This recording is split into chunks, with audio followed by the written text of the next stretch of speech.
This story starts with a girl is standing in front of a beautiful manor. Butler said, "Your Grace, your fiancé, Lady Karina, is here to see you." Milian stops writing and asked, "What?" "He is ruler of Xantar, Duke Milian Pastellio."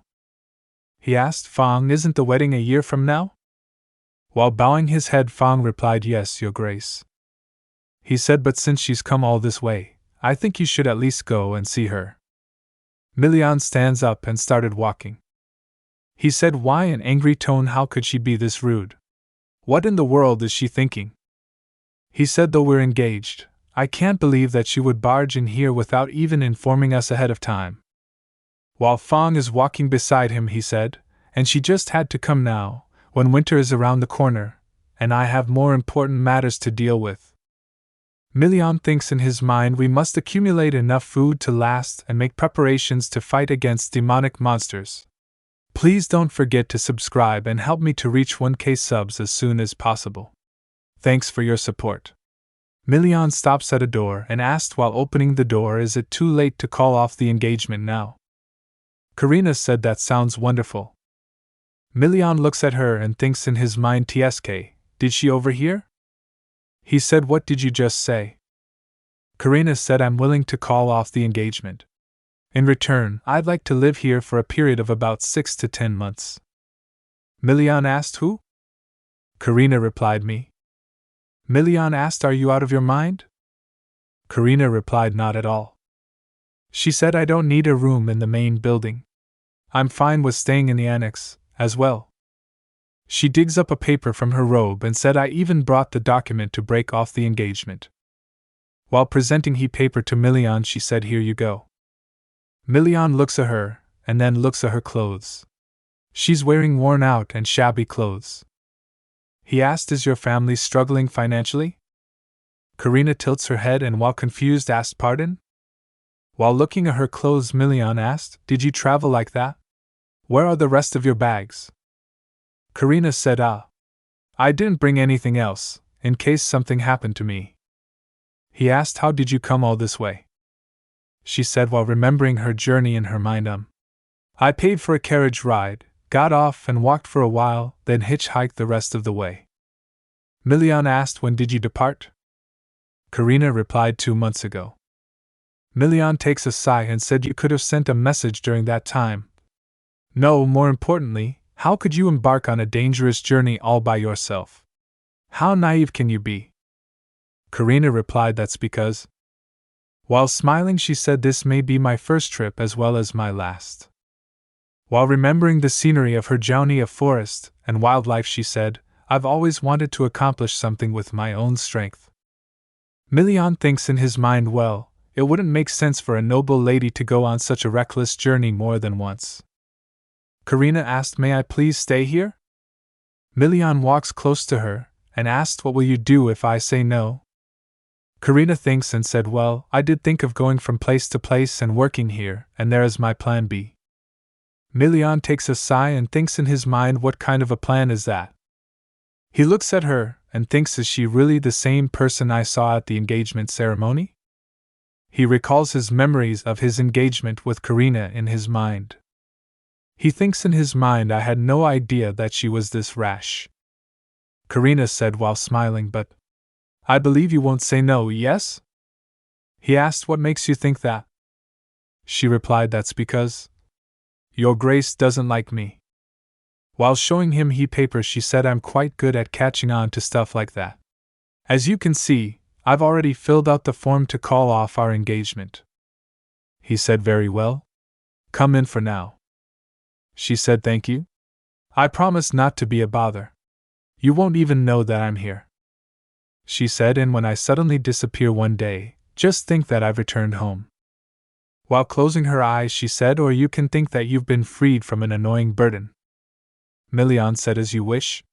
Fong, prepare a room for her." Karina tells in her mind, "And that was how I ended up living in the manor of my fiancé who hated me." Before some time, Karina and her family was sitting at the dining table. Karina's father said, "Lia, you look very well today." Abilia said, "It's all thanks to the wonderful medicine that you and mother bring me every day." Felden said, how could you call that wonderful? It looked awfully bitter. Yuck. Karina's mother said with closed eyes. Leah's ill. She needs to eat her medicine to get well, even if it's bitter. Enfric said, I also bought you a gift to cheer you up, Leah. Felden asked, no fair. What about me? Enfric said, of course, I brought you one too. Abelia said, thank you, Enfric. Karina tells his story of her childhood. She tells, when I was little, I wondered why I was the only one with dull, brown hair in my family. While looking at her family photos, she tells, we all share the same blood, but I don't look like them at all. While putting her spoon back on table, she tells, later on, I found out that I had inherited my dark hair from one of my grandparents. She stands up and said, I'm finished. May I be excused? Karina's mother said, all right. Karina walks away and closed the door to the dining hall. She said, while walking, they don't even care. While walking, she thinks in her mind, it's all right. It doesn't bother me anymore. She staggers while walking. She grabs the side of a pillar and stands. She then started running. She stops and vomited up everything she ate. She thinks in her mind, he didn't say, my condition would deteriorate this quickly. A few days ago, while writing on the paper, doctor said, I'm sorry to say this, but your organs seem to be functioning at only half of their potential. Karina asked, is it that serious? Doctor replied, yes. It's a miracle you're still walking about. If you suddenly became like this, though you were healthy before, I suspect that it could be the art disease. Karina gets shocked after hearing that. She asked, the art disease? Doctor explained, oh Karina, among artists, there are a few gifted individuals who can bring about miracles. And among these individuals, there are some whose abilities cost them their life force. That being the case, I assume you can create miracles as well. Karina said with a sad face. Yes. Doctor said, every time you use your power, your health must have weakened considerably. Why didn't you get a checkup? If you discovered that you had this illness beforehand, it wouldn't have worsened to this extent. The doctor asked, didn't your family say anything? Karina shakes her head. Karina talks in her mind, the reason why I didn't tell my family about this is because they wouldn't have listened. While remembering her miracle art, she tells, I guess you could say it was out of pride. While imagining her parents in her mind, she tells, of course, it wasn't that my parents didn't love me. They always tried to be fair. But my younger siblings needed my parents more than I did because they were younger and ill. Inevitably, mother and father couldn't afford to be fair all the time. She tells, I was neither the firstborn nor the youngest in the family. I was the second child who could look after myself. Naturally, the amount of attention my parents gave me was smaller than a grain of sand. She started shaking while thinking, if I tell them now, they'll probably start paying more attention to me.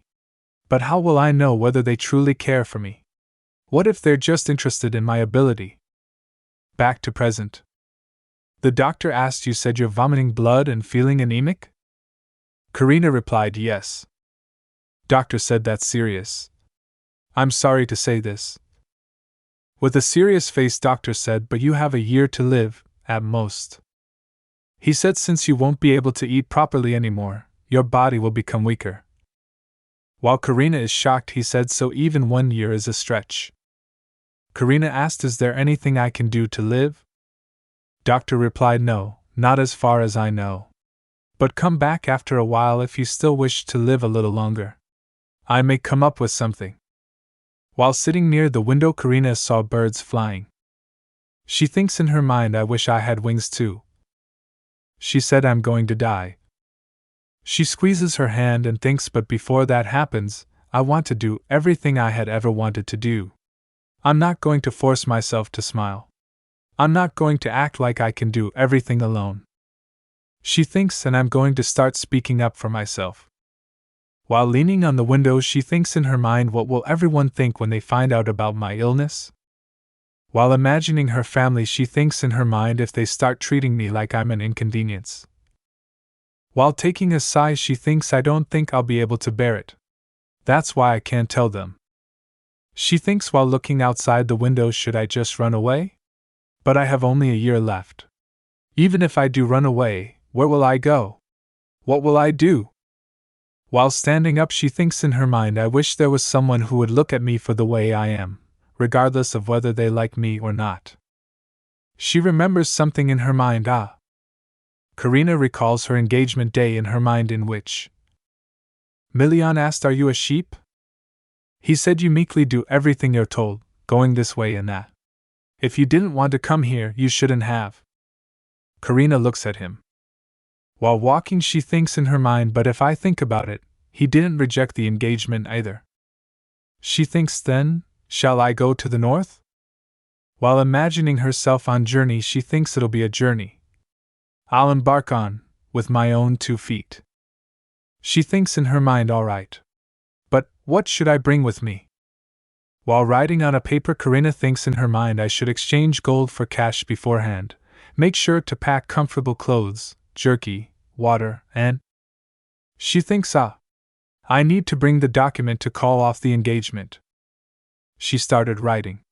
While writing, she thinks in her mind, I should probably drop by to see that doctor again. While sitting in front of mirror, she thinks in her mind, anyway, I didn't go down to eat breakfast, but no one came to find me. While looking sad, she thinks, I do realize they don't know I'm ill, but I still feel a little sad. She shakes her head to shake off the gloomy thoughts and thinks it's all right.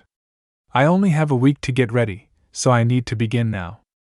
While touching her money bag, she thinks I've prepared enough pocket money. While standing in front of the mirror and looking at her, she recalls her memories. Someone walks to Karina and said, "Excuse me." Karina asked, "Yes? What is it?" She asked, "Are you well acquainted with Lord Enfrick? I saw you talking to him a few moments ago." Karina replied, "Yes."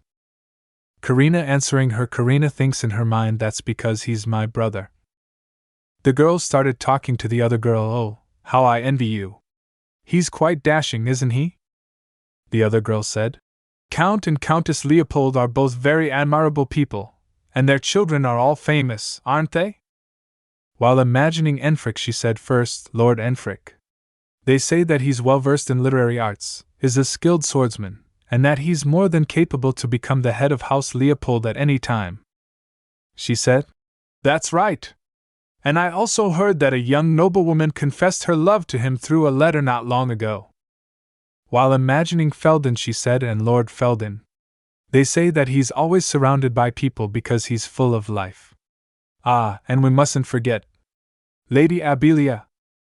While imagining Abelia, she said, "She has beautiful, wavy blonde hair flowing down her back, and blue eyes that shine like jewels.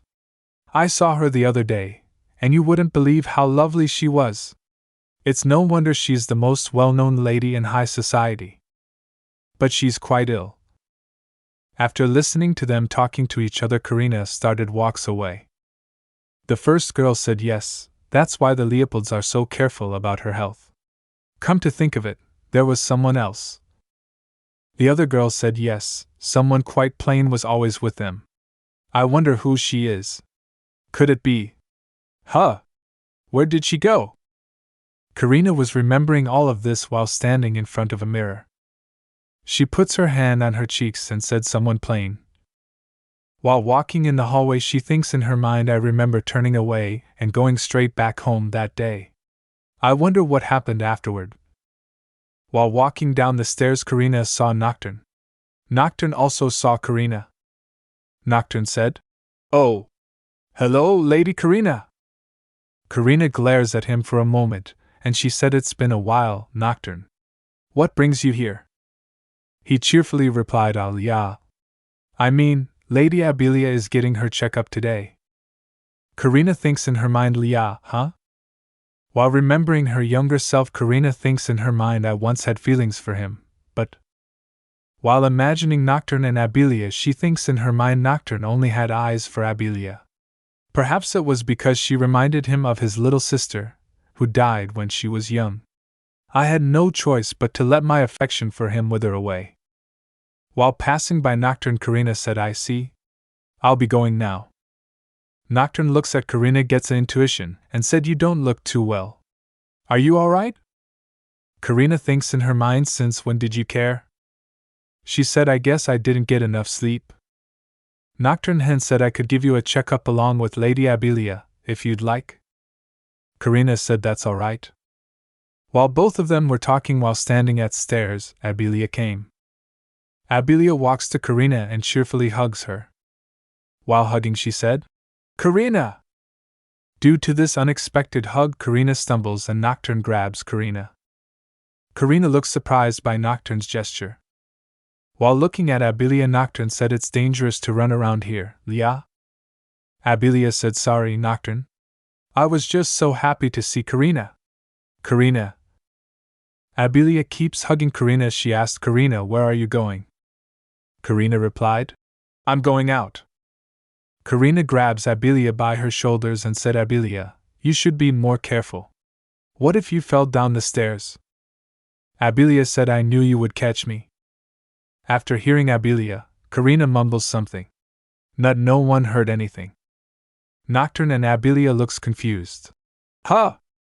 Karina said, "It's nothing. You should go get your checkup done so you'll get better." While putting on a pout, Abelia said, "But Nocturne always scolds me." Abelia said, "Besides, I feel better these days. Can I go outside with you?"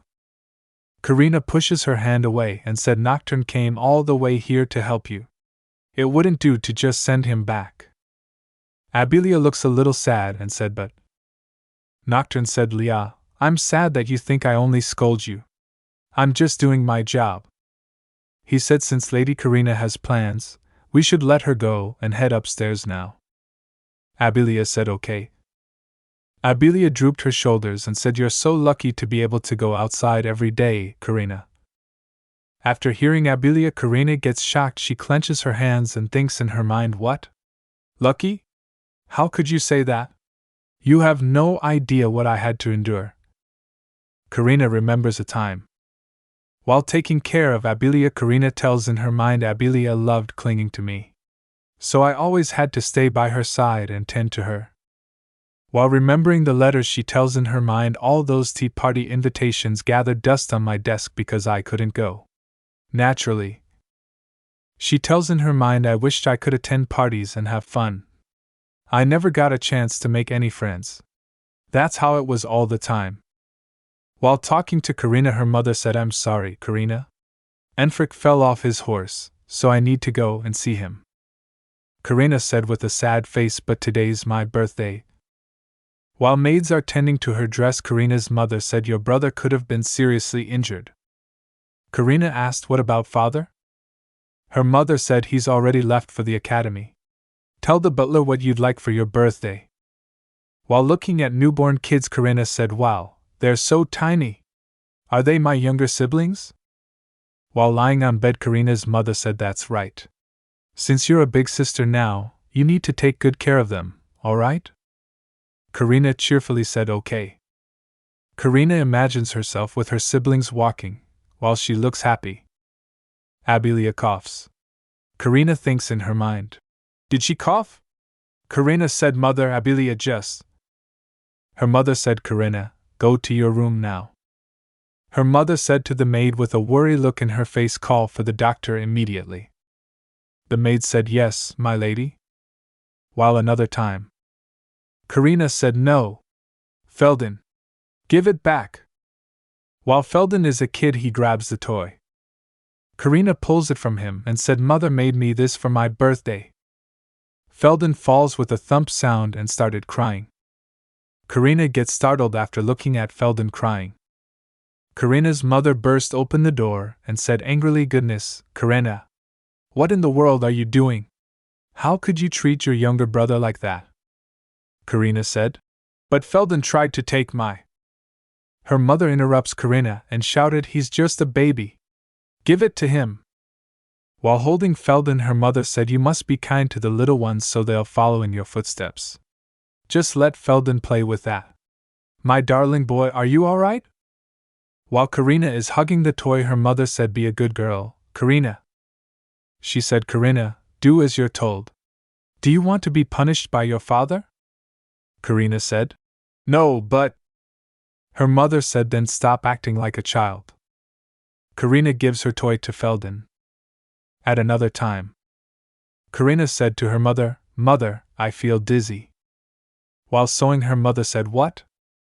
She puts her hand on Karina's forehead and said, Oh my, you have a fever. She said Abelia has a fever as well. The doctor is with her now, so I'll send him over to you afterward. She holds Karina up and said, Let's go to your room for now. I'll carry you there. Karina said, Okay. Karina looks happy and she smiles looking at her mother. Someone knocks on the door. The butler said to Karina's mother, My lady, the doctor wishes to talk to you about Lady Abelia. Her mother asked, Is something wrong? All right. Tell him I'll be right there. She drops Karina and said to her, I'm sorry, Karina. I'll call a maid for you. Go to your room and get some rest. I'll be there as soon as I'm done. She said, Since you're a big girl now, you'll be able to look after yourself, yes? Karina asked. Can't you carry me to my room, mother? Her mother said, Ha. But you're healthy. She remembers other times where her mother said, You must be understanding of your sister since she's ill. You're such a good girl, Karina. She tells I had to be a good child if I wanted to receive praise from my parents. While looking at sick Abelia, she tells Abelia was sicker than I was. While imagining Feldon, she tells Feldon was younger than I was. While looking at the picture, she tells an Enfric lived far away from home. She tells my parents always seemed to have an excuse for not prioritizing me. That was how I slowly closed my heart and decided not to reach out to them when I turned 10. While drawing, she tells instead, I found a new hobby. Her eyes sparkles yellow when she is drawing. She tells I didn't know my creations were miracles then. While looking at a butterfly drawing, she tells, but I felt fulfilled whenever I filled the paper with my drawings. The butterfly from her drawing becomes alive and started flying. Karina looks at butterfly with awe. She joyfully runs to her parents and said, Mother, Father! Look at this picture I drew! Her mother said to Karina while holding the paper, Karina! Enfric won first place at the Academy Swordsmanship competition. We suspect that he'll graduate early. Karina said, Wow, that's fantastic. Her mother joyfully said, That's right. I wonder who he takes after. While Karina's father said, I want to see it too. While showing her drawing, Karina said, Mother, I drew this picture today. Her mother takes a glance at her drawing and turns her head away and said, Yes, good job. Her mother said to her father, Anyway, we must throw a small party when he comes home for the weekend. While Karina is standing behind them looking sad, she said, Abelia is getting better these days, too. So many good things are happening. Karina thinks in her mind, Won't you look my way, just once? At another time, Karina's mother said, Karina! While sitting on a chair drawing, Karina said, Yes? Her mother shouted, Did you take what was on my desk? Karina replied, No. Her mother said, Don't lie. She said, Then why is it in Abelia's hands? I told you it's dangerous. With a blank expression, Karina said, I didn't do. While Abelia is crying besides her mother, she said, Why can't you be a good big sister? Why must you cause so much trouble? Karina thinks in her mind she doesn't want to listen to me. She said, I'm sorry. I won't do it again. At another time, Karina's father said to her, Enfric's graduation ceremony is tomorrow, so would it be alright if we push back your birthday party, Karina? Karina thinks in her mind, compared to Enfric's many talents, which everyone praises, my drawings are nothing. It's not like having my party a bit later is going to mean there'll be less food or presents. At another time, while holding Abelia, Karina's mother said to her, Karina, it's all right to have your tea party another day, yes? Abelia's not well again. Karina think in her mind, of course, since I'm healthier than her. It's okay. She said, Yes, that's fine. I'm perfectly fine. She tells, the more I said those words, the more I drew. That's when I realized that my pictures only came to life if I drew sincerely with all my heart. Sometimes I drew for just an hour. At other times, I drew for an entire day. Countless pictures came to life and vanished. While remembering herself crying, she tells I loved my creations more than my family, who wouldn't look at me no matter how much I cried for them. She tells while remembering her creations at times, they were animals that consoled me when I was upset, or just friends that listened to what I had to say. And that was how I soon reached the point of no return. While walking away, Karina said then, I'll see you later. She thinks in her mind, I feel like I'm going to throw up. Abilia shouted while standing on stairs, Karina. She said, buy me something yummy from the market. I want to try stuff like kebabs, too. Nocturne said to Abilia. Yeah, be careful. Karina said while looking happy. All right. Abilia said, hurry back, Karina. While walking in the garden, Karina thinks in her mind. Karina Leopold. She thinks you're the worst. How could you get jealous of your own little sister? The doctor asked Karina, did you decide that you want to live? While smiling, Karina said, no, I need medicine. Doctor asked, medicine? What kind of medicine? She said, I'm going to leave this place. I've never been in control of my own life, not even once. She said, I don't want to live like this anymore. The doctor asked him, so, where are you going? She replied, it's a place at the end of the northern region. She said, have you heard of Zentar? While cheerfully smiling, doctor said, you might as well dig your own grave now. He said you'd be better off taking a pill that'll kill you in a snap of a finger than going to a place like that. While walking away from her, he said, if you're here to ask to be killed, you're at the wrong place. Get out of here. Karina said, no, you misunderstand. She said, is there a way to get there safely without dying? I was planning to take 2 months to get there. While the doctor is thinking, she said, and rest for a day or two every week at an inn. Would it be impossible? While pulling his chair, doctor asked, but why go north? She said, I have an acquaintance there. He said, but the north is unbelievably freezing. On top of that, winter's only 2 months away. She said, I don't think that'll be a problem, since I plan on only staying indoors. With a worried look, doctor asked, what are you trying to do, exactly? While looking at him, Karina thinks in her mind, he's looking at me as if I'm an ignorant child. She said, I would like to get there without dying. That's all I want. The doctor asked, when do you plan on leaving? She said, next week. While writing something, doctor said, there's not much time left. If you have heart disease, there's not a lot I can do about your declining health. He said, but I can delay the process. If you stop taking the pills, your condition will get a lot worse. And I'll only prescribe you 2 months' worth of them.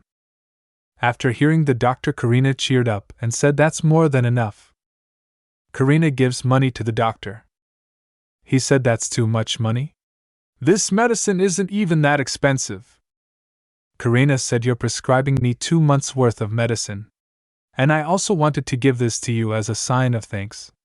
I don't have anywhere to spend this, anyway. I'll see you in 6 days, sir.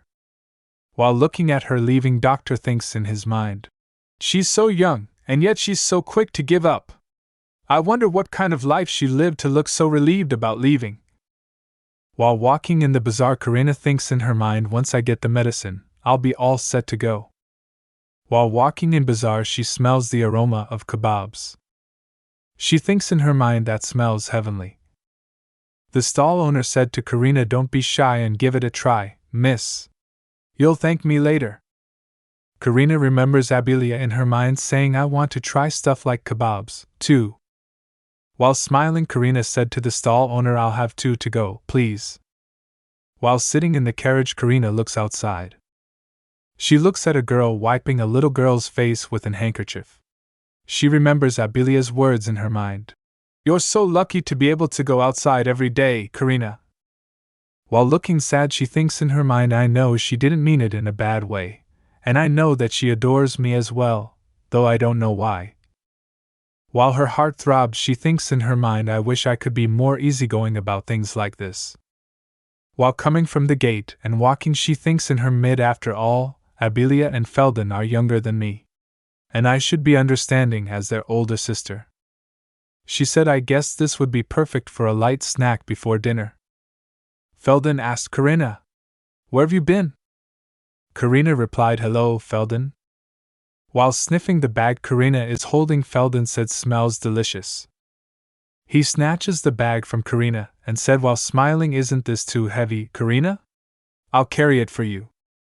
Karina said, "You only offer to help when I have food." While smiling she said, "Go and eat it with Abelia. She told me to buy her some." While running away Felsen said, "Yahoo, thanks, Karina." "Hey, Abelia! Look what I've got!" Karina thinks in her mind, "I'm drained. I should take a quick nap." At night Karina was sleeping in her bedroom. She heard a voice saying, "Karina Leopold!" She rises up from bed and asked, "What brings you to my room at this hour?" "Father," her father angrily said. "Karina, did you buy street food for Abelia?" Karina replied, "Yes. I went out today." While her mother and Felden are standing behind her father, he said, "Ha, you know that Abelia should be careful about what she eats, don't you?" While looking down, Karina thinks in her mind, "So this is what brought them to my room. I simply got her what she wanted." Karina asked, "Did something happen to Abelia?" Her father said, "There must have been something wrong with the food. She threw up everything to the point of dehydration." While remembering Abelia vomiting up, he said, "How could you be so thoughtless? You're her older sister." Her mother said, "Your father's right, Karina. You're an adult now. You should have been more careful." Karina said, "But Lia." Her father interrupts her and shouted, "I don't want to hear your excuses." Felden said, "Father, mother." Karina just. Karina talks to herself in her mind, "Keep calm. This will end as it always has if you say sorry. They're simply worried about Abelia. There's no one else to blame." But she thinks in her mind, "Why are they taking it all out on me?" Karina said to her father, "So what?" Her father gets stunned. "Huh?" He asked, "What did you just say?" Karina said, "What do you want me to do?" She thinks in her mind, "How much longer do I have to endure this? For a year?" While she clenches her clothes, she thinks in her mind, "Until the day I die. Will they know how I felt after my death?" Her father said, "What an insolent." Karina interrupts him and said, "I simply bought those kebabs for Abelia because she asked me to." She said, "And you should have firmly told her that she shouldn't eat such foods because they may be bad for her health." Her father said, "What? How ignorant are you about your sisters?" Karina interrupts her father again and said, "No. I thought that it'd be alright because Abelia asked me to buy her some." While getting shocked, her mother said, "Karina, how could you talk back to your father like that?" She thinks in her mind, "Ha, my head hurts." She said, "What do you mean? I simply told him my opinion, that's all. I don't believe I did anything wrong." Her mother said, "Ha, but if you were going to buy her food like that, you should have gotten permission from the doctor." Karina said, "What do you mean by food like that? Felden was fine after he ate it." She said, "Besides, I bought some after trying one myself, so I thought it'd be alright." She said to her father, "I'll be careful from now on, father. And please warn Abelia about this as well." While trying to get calm, her father said, "Alright. Please be more cautious." While her father, turning Felden, asked her mother, "Mother, may I go see Abelia?" She replied, "Go on." Her father stopped at the door and said, "Karina, you know that your sister has been unwell since the day she was born, don't you?" Karina said, "Yes." He said, "You might feel like this isn't fair, but you're perfectly healthy. So please understand." Karina said, "All right." She thinks in her mind, "I'm sick of hearing about how healthy I am. It's not like I'm the only healthy one in this family. And Frick and Felden are perfectly fine as well. Why does he always talk as if being born healthy is a sin, and keeps demanding me to make sacrifices?" Karina said, "I know." Karina's mother said, "Your father must be worked up because Lia passed out. Karina, please be understanding." She asked Karina. You're not upset or anything, are you? While they were going, Karina said, Is that all you have to say to me? Both of her parents stopped. Her father asked, What? Karina asked mockingly. I'm surprised you even knew where my room was, father. Mother, he replied. Of course we knew. Karina said, I thought that both of you had forgotten, since you never came here to see me these past few years. After listening to Karina, both of them get shocked. Karina said to them, Please tell Abilia that I'm sorry I caused such an inconvenience. I'm tired, so I'd like to get some rest. They left after that. While lying on her bed, Karina thinks in her mind, Ha! I didn't do anything wrong. I hope Abilia's alright. While looking worried, she thinks in her mind, as for dehydration, I've been through it a couple times recently myself. It'll be alright. It's not a big deal. After that, Karina quickly stands up and take her colors and started drawing. She draws a little fairy, and she came to life. The little fairy starts lying. Karina said, Hello there, Miss Fairy. While the little fairy hugs her, she thinks in her mind, I should just forget it all, like I always did. I have my drawings. She thinks creating art is the only way I can breathe. I cannot stop drawing, even if I have to exchange my life for it. After all, it's my everything. The next day, maid asked Karina, Oh my! Are you here to eat in the dining room today, Lady Karina? Karina remembers Felden and Abilia apologizing to her. Felden said, Karina, sorry about the other day. While crying, Abilia said, Karina, I'm sorry. I won't ask you to buy me street food ever again, so will you forgive me? And please come to the dining room for our meals, too. While standing in front of the door, Karina said, Yes, I will. The maid said, That's good to hear. Everyone will be pleased. Karina talks in her mind, Today will be my last day here, anyway. While sitting on the dining table, Karina thinks in her mind, I don't think I'll be able to eat anything other than that salad. Her father said to her, Ahem. Karina, I noticed that your birthday is in 2 days. She said, Yes, that's right. She thinks in her mind, I forgot that my birthday was coming up. Her father said that happens to be Enfrick's day off, so we thought it'd be nice to go on a picnic all together. He said, Would it be alright to push back your birthday party? Karina said, Do as you wish. However, I don't think I'll be able to attend the picnic. I have plans. Her father asked, Is it so important that you must miss a family event? While standing up from the dining table, she said, Yes, I'm sorry. I hope you all have a lovely time without me. I'm done eating, so I'll excuse myself first. After that, she dashed back to her room. She places a paper on the table. While standing in front of the mirror, she thinks in her mind, I thought I couldn't be any more disappointed or sad. While writing on the paper, she thinks this might as well be my last birthday. She thinks father didn't even seem sorry when he asked if my party could be postponed. He acted like I would obviously say yes. It looks like my last memory of this place is going to be horrid too. After putting her robe, she gets ready to leave.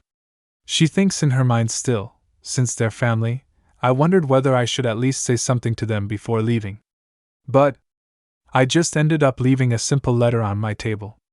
After that, she left on her journey. In the Zenta region. While taking bath, Karina thinks in her mind, it's a relief that he didn't kick me out. A few minutes ago, Milian said while going away, As you wish. Fong, prepare a room for her. He said to her, We'll talk after you get washed up. Karina nodded to him. While looking at the medicine bottle, she thinks, I only have 3 pills left. She closes her eyes and remembers the doctor's words in her mind, I've given you plenty of medicine, but if you end up with only 3 pills left, stop taking them. Once you do, you'll come down with a fever in 3 days. Your health will decline rapidly afterward. It'll be as if all the water pent up behind a dam comes bursting out. After the bath, while rinsing her hair, Karina thinks in her mind, if my calculations are correct, my body temperature will start rising tonight. She remembers the doctor's words again: if your fever rises to an unbearable level, take a pill once every 2 days. P.S. Don't resist sleep. It's a sign that your body is fighting to stay alive. While standing, she thinks in her mind, is this what it's like to be a grandfather? While remembering her journey, she thinks the journey was exhausting, but it was tremendously fun as well. Though I only have 1 year to live as I wish. After getting ready, she thinks, no, that's more than enough for me. I should do whatever I want. And in order to do that, she remembers something in her mind. While standing in front of Milian, she thinks in her mind, this study smells like paper and ink. I think I kind of understand why he seems so touchy now. While looking away from him, she thinks in her mind, I'm sorry to bother you when you're busy. Milian said, take a seat first. Karina said, all right. Both Milian and Karina sat on sofas and the butler pours them tea. Milian said, now, explain why you came all the way to Zentar. Karina asked him, must I? Milian said with a frustrated look, I think I have the right to know, seeing how you're the one who asked me to let you live here for a while. He asked, did you get into a fight with your family or something? Karina clenches her clothes and said, I suppose you can say that. Milian said, considering the fact that you spent 2 whole months just to get here, I understand how desperately you wanted to leave. While Karina is looking down and sad, he asked, was the fight that serious? Karina talks in her mind, he is partly right. While imagining her family in her mind, I just wanted to spend my last days in peace, and, in order to do that, I needed to be far away from my family. She thinks in her mind, to be honest, a part of me wished that they would regret how they treated me after I died. I know I'm being childish, but... While holding the teacup, she said, everyone needs time to be alone sometimes. Milian said, yes, but now's not a good time. Winter's the busiest season of the year in Zentar, so I won't be able to tend to your needs. Karina joyfully said, that sounds great. While looking gloomy, Milian thinks in his mind, what in the world is this tiny lady trying to say? No, more importantly. Karina started babbling. She said, so if you happen to have an annex that you're not using, may I use it? If I were given a room right next to your graces, I imagine that it'd be awfully awkward when we run into each other, and... While looking at her babble, Milian thinks in his mind, is this really the same lady that I met at the engagement ceremony? She seems rather different now. He said ahem, the annex needs a bit of touching up. Karina asked, is it dusty? Milian said, no, it's clean, but it needs to be refurbished, and I have yet to assign servants there. While putting her cup and table, she said, if there's fire and warm water, it's more than enough. I don't even need a maid. Milian said, if you say so. It's ready for use, so you may move in whenever you'd like. Fang, make preparations. He said, and don't even think about going outside by yourself. With a concerning look on his face, he said, the north is different from the south during the winter. It's dangerous because you never know when a demonic monster could appear. Karina stands up and said, don't worry. I don't plan on venturing out. I'd like to get some rest. May I go to the annex right away? Milian said, go ahead. While going away, Karina said to Milian, thank you for allowing me to stay here. Milian said, I didn't exactly have a choice. It's not like I could kick you out. While walking, Karina stops at the door. While opening the door, she said, Your Grace, I'm sorry to be an inconvenience. She left while Milian and Fang are still there. While walking, Karina collapsed at the side of a wall. She thinks, I feel a bit dizzy. Karina was sleeping on the bed. While lying on bed, she thinks in her mind, it's so cold. While looking at the light, she thinks the light's still on over there. She rises up from bed. While walking holding a lantern, she thinks in her mind, I should fetch a kettle and a towel to cool my forehead while I have enough strength to move. While walking, she thinks, is the kitchen this way? This place is bigger than Leopold Manor, so it's hard to find my way around. While walking, she hears a creepy sound and gets spooked. She then heard voice of someone walking, and then she heard a voice saying, Lady Karina? She gets scared. She screamed and swings the lantern to the person calling her. The person avoids her swing. She then glances at the person. Milian asked, "What are you doing up so late?" While taking a sigh of relief, she said, "Well, what brings your grace here at this hour?" Milian said, "Ah." While scratching his neck, he thinks in his mind, "I can't tell her that I came because I was worried about her." He said, "I was taking a walk when I remembered the heaters in the annex were broken, so I came to check on them." Karina said, "Oh? Is that so?" He steps up to her and extends his hand towards her, and she flinches. He said, "But..." While getting confused, he asked, "Lady Karina, are you hiding something from me?" While looking at her worried face, he said, "If anything is wrong, tell me." Karina said, "It's nothing." With an angry face, he thinks in his mind, "Nothing?" He then grabs her hand and started walking. While walking, he thinks in his mind, while looking at her, she's out of breath, her cheeks are red, and unlike before, her voice is shaking. He said to her, "You have a fever?" Karina said, "It's all right. I'm sure it'll go away if I get enough rest." He said, "I should have seen this coming when you told me that it took you 2 months to get here. Why didn't you just say you were feeling unwell? Only a foolish bear would try to endure something like this." Karina imagines a bear in her mind and asked, "A bear?" He said, "On the battlefield, it's more troublesome to deal with someone who dies from hiding their wounds.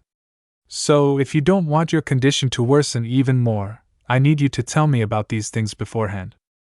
He asked, "Do you understand?" With a sorry face, she said, "I'm sorry." She thinks in her mind, "Wait a minute. Why do I have to be scolded here like this in the middle of the night?" Karina said, "I..." Milian interrupts her, and he raised his hand in front of Karina's face. Abd asked, "Lady Karina, how many fingers am I holding up?" Karina thinks in her mind while her vision of his fingers is blurry, "There's no way he's holding up 6 fingers, and since I'm seeing doubles." She said, 3. Milian looks at his 2 dingers. She thinks in her mind, "Did I get it right?" Milian said, "You really are such a handful." He then lifts her up and holds her in his arms. While surprised, Karina said, "I'm fine." He said, "This isn't a good place for a patient to live in. I'll take you to the main building." Karina said, "But..." He said, "I know that you don't want to, but I'd be a horrible host if I just let you stay in the annex." Karina said, "Okay." Milian starts walking while holding her in his arms. He said to her, "I'll call someone to take care of you. Get some sleep." While feeling dizzy, Karina said, "No doctors." Milian asked, "What?" She said, "Don't call a doctor, no matter what, please." He said, "All right. Just go to sleep." She said, "Your Grace, you promise?" Milian brings her to the main building. She falls asleep on bed. While looking at Karina sleeping, Milian thinks just. He first stops his hand and then thinks in his mind, "What is she trying to hide from me?" 2 months ago. Maid said to Karina's father, "Goodness, your lordship! Lady Karina's nowhere to be found." He said, "Why are you making such a fuss? She frequently goes out on her own, doesn't she?" While bowing her head, Maid said, "I apologize, my lord." "Well, I don't think that's the case this time." While presenting a letter, Maid said, "I found this letter on her table when I was cleaning Lady Karina's room this morning." The letter's content were as follows. "I'm going to go on a journey. Karina Leopold." He said, "What in the world?" While reaching her hand to the letter, her mother asked, "What is it?" After reading it, she asked, "Where could she have gone without saying a word?"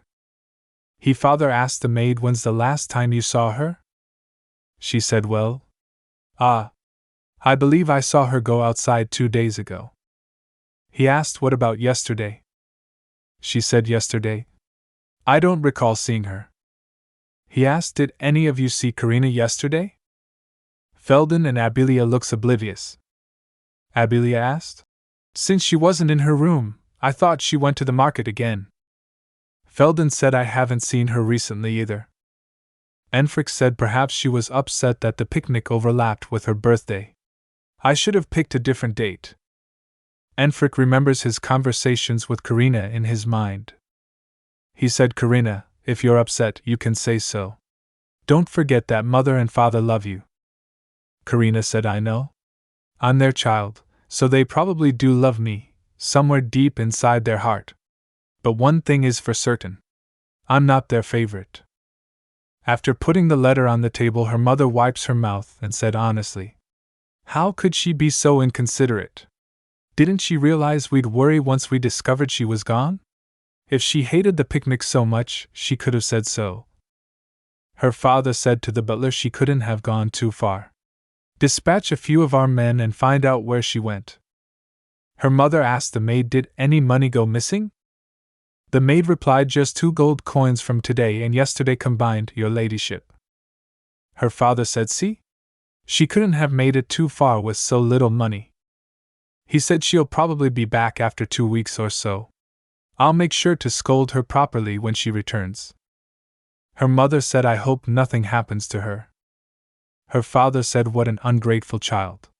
This will serve as a good lesson for her when she finally realizes how blessed she was to live in comfort under this roof. After a few days, while standing beside the table, her father shouted, Karina Leopold.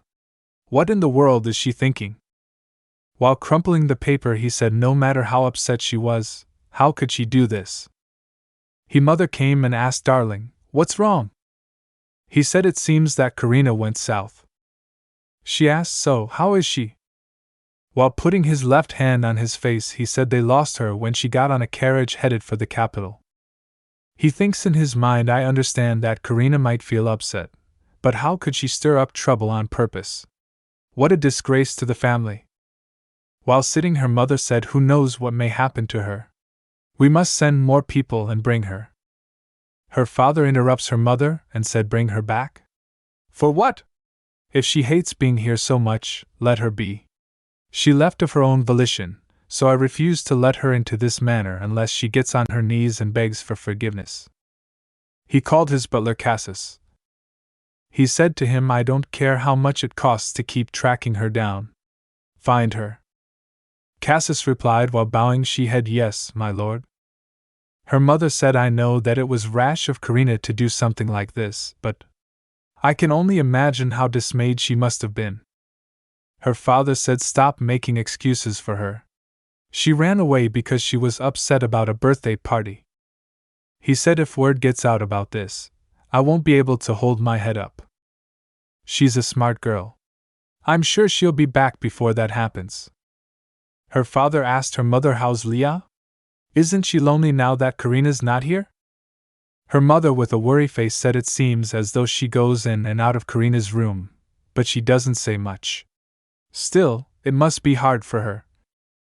Her father said, she's more mature than her childish sister. Her mother said, though Abilia acts out sometimes, she's quite thoughtful.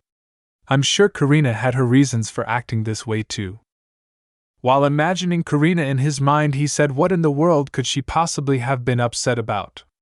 We gave her enough pocket money and always bought her the things she asked for. Her father said, we must have spoiled that girl. Her mother thinks in her mind that's true. We gave her everything a child could ever want. No, let's not talk about this anymore. She'll probably return in a month, at least. Karina opens her eyes and blinks. She was lying in bed. Milian asked, are you awake? He was sitting on a chait while reading a paper. Karina turns her head and looks at him and said, Your Grace? She gets shocked and talks in her head, it really is him. Milian said, you still have a fever? Stay in bed. While rising up from bed, Karina asked, Your Grace, what are you doing here? Milian replied, don't you remember?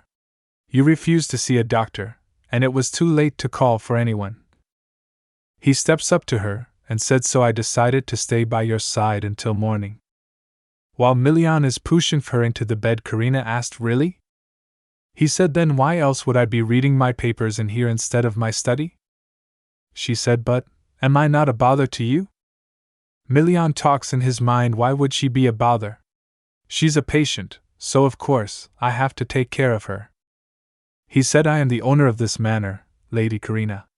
Since I accepted your offer, it's all right for you to act like a guest. With a relieving face, Karina said, okay. Milian sits on a chair near the bed and asks, do you need anything? I've never looked after anyone before, so I'm quite new to this. Karina asked, really? This is your first time? He replied, that's right. She said, this is a first for me too. While smirking, he thinks in his mind, of course it is. There's no way a noble lady would ever need to tend to someone who's ill. She's babbling nonsense because of her fever. Karina said while smiling, but it is quite nice to have someone nearby when you're sick. She said, I'm used to looking after my siblings, so. Milian thinks in his mind, she must have been referring to being taken care of, not taking care of someone else. He talks in his mind, come to think of it, I believe I heard that Count Leopold's youngest daughter is quite sick. While imagining the Leopold family in his mind, he thinks things can be difficult for a family with a patient. For instance, it's inevitable for a parent's attention and affection to tilt in one direction. He said, anyway, it seems like your fever's not going down, which is a problem. Karina said, I have medicine in my bag. I forgot to bring it. Milian stands up and said, I'll go get it then. Karina grabs his hand and said, no. Not right now. Milian said, no? Your fever's still high. Karina said, it doesn't matter. Milian sits back on chair and said, you're more stubborn than a donkey. Karina giggles while lying down in bed. She thinks in her mind while holding Milian's hand, I feel cold and heavy. The room is really dark, but his hand is so warm. It feels so good that I can't help but giggle. Milian said to her, it's still dawn. You should get some more sleep. Karina asked, will you leave if I fall asleep? Milian squeezes her hand and said, no. I'm going to stay until Fong wakes up. I'll be right here until you fall asleep, so don't worry. Karina gets stunned after hearing him. She thinks in her mind, it feels like I just got an unexpected birthday present. She falls asleep after that. While sitting, Milian looks at her and thinks in his mind, should I send a letter to her family? No, I suppose it'd be better to do that once winter passes. He thinks she probably needs time to sort out whatever she's troubled with. He thinks it doesn't seem like she wants to depend on her family, so I don't think helping her out for 3 to 4 months will be a problem. After a while, Milian knocks on the door and asked, Lady Karina? While covering herself in warm clothing, Karina replied, Your Grace. He asked, should you be walking around when your fever has just gone down? Karina cheerfully replied, I wanted to stretch my legs a bit because I was in bed for so long. Karina talks in her mind, it has been a week since I collapsed. 2 things have changed since then. The first is that my health deteriorated so much that even walking at a normal pace makes me run out of breath now. Milian walks close to her and puts his hand on her forehead while she is thinking. The second is that the Duke comes by every day and puts his hand on my forehead to check my condition. Milian happily said, your fever's definitely gone down now. But, while Karina is blushing and covering her head with her hands, he said, why are you acting like a scared rabbit? While laughing, he said, don't worry. I won't bite. He asked, have you had lunch yet? Karina replied, no, not yet. She talks in her mind, I didn't want to be a bother, so I tried my best to stay out of his sight, but, while turning, Milian said, I haven't either. Would you like to join me? Karina nodded and he said, all right. Then take your time getting dressed. I'll see you outside. Karina talks in her mind. At first, he seemed like a cold and blunt person, but I soon discovered he was more caring and sensitive than I thought. While walking with Karina, Milian said, that reminds me. I'll be out hunting monsters quite often from now on, so there'll be no need for you to go back to the annex. Just use the main building. Karina asked, would I be a hindrance if I followed you on your hunts? He straightforwardly said, of course. Karina said, I was just joking. Milian asked, anyway, do you like to draw? He said, I noticed that your bag was filled with art tools. Karina said, oh, yes, I do. She thinks in her mind, not even my family has ever asked me about that. He said while pointing outside, then I suggest that you go up to the roof at dawn or sunset to see the view. It's quite the sight. She said, all right, I'll keep that in mind. While turning, he said, but Karina bumps into him. Milian said, oh, my apologies. While rubbing her face, Karina said, no, I'm the one that bumped into you. She asked, but what? What were you about to say? While scratching his head, he said, since you seem quite frail, be careful when you go up there. She said, all right. He said also, it gets very cold in the morning and night here in the north, so make sure to dress warmly. She said, okay. He said, you need to notify me or Fong before you go. She said, okay. While pointing upward, he said, and you must come down once every hour or so to warm your body up. While listening to him, Karina thinks in her mind, I bet his subordinates don't like him because he lectures so much. He said with a serious face, you better remember all this if you don't want to end up as a dry squid. She said, a dry squid? He asked her while turning, huh? Did you forget what you were like at the engagement ceremony? While remembering the engagement day, he said you were practically dragged around by your maids. It was clear from your expression that you didn't want to come. He said if you didn't want to be there that much, you should have said so. While getting sad, she said that was. She talks in her mind, I didn't have a choice. While remembering her parents in her mind, she tells my parents planned the engagement without even asking for my opinion. While remembering Abilia's sick, she tells and they couldn't attend the engagement ceremony because Liao was sick. While bowing her head, she said, I apologize if I had offended you. Milian said, no, there's no need for you to apologize. While closing his eyes, he said, I guess I was also at fault for not asking you how you felt about the engagement.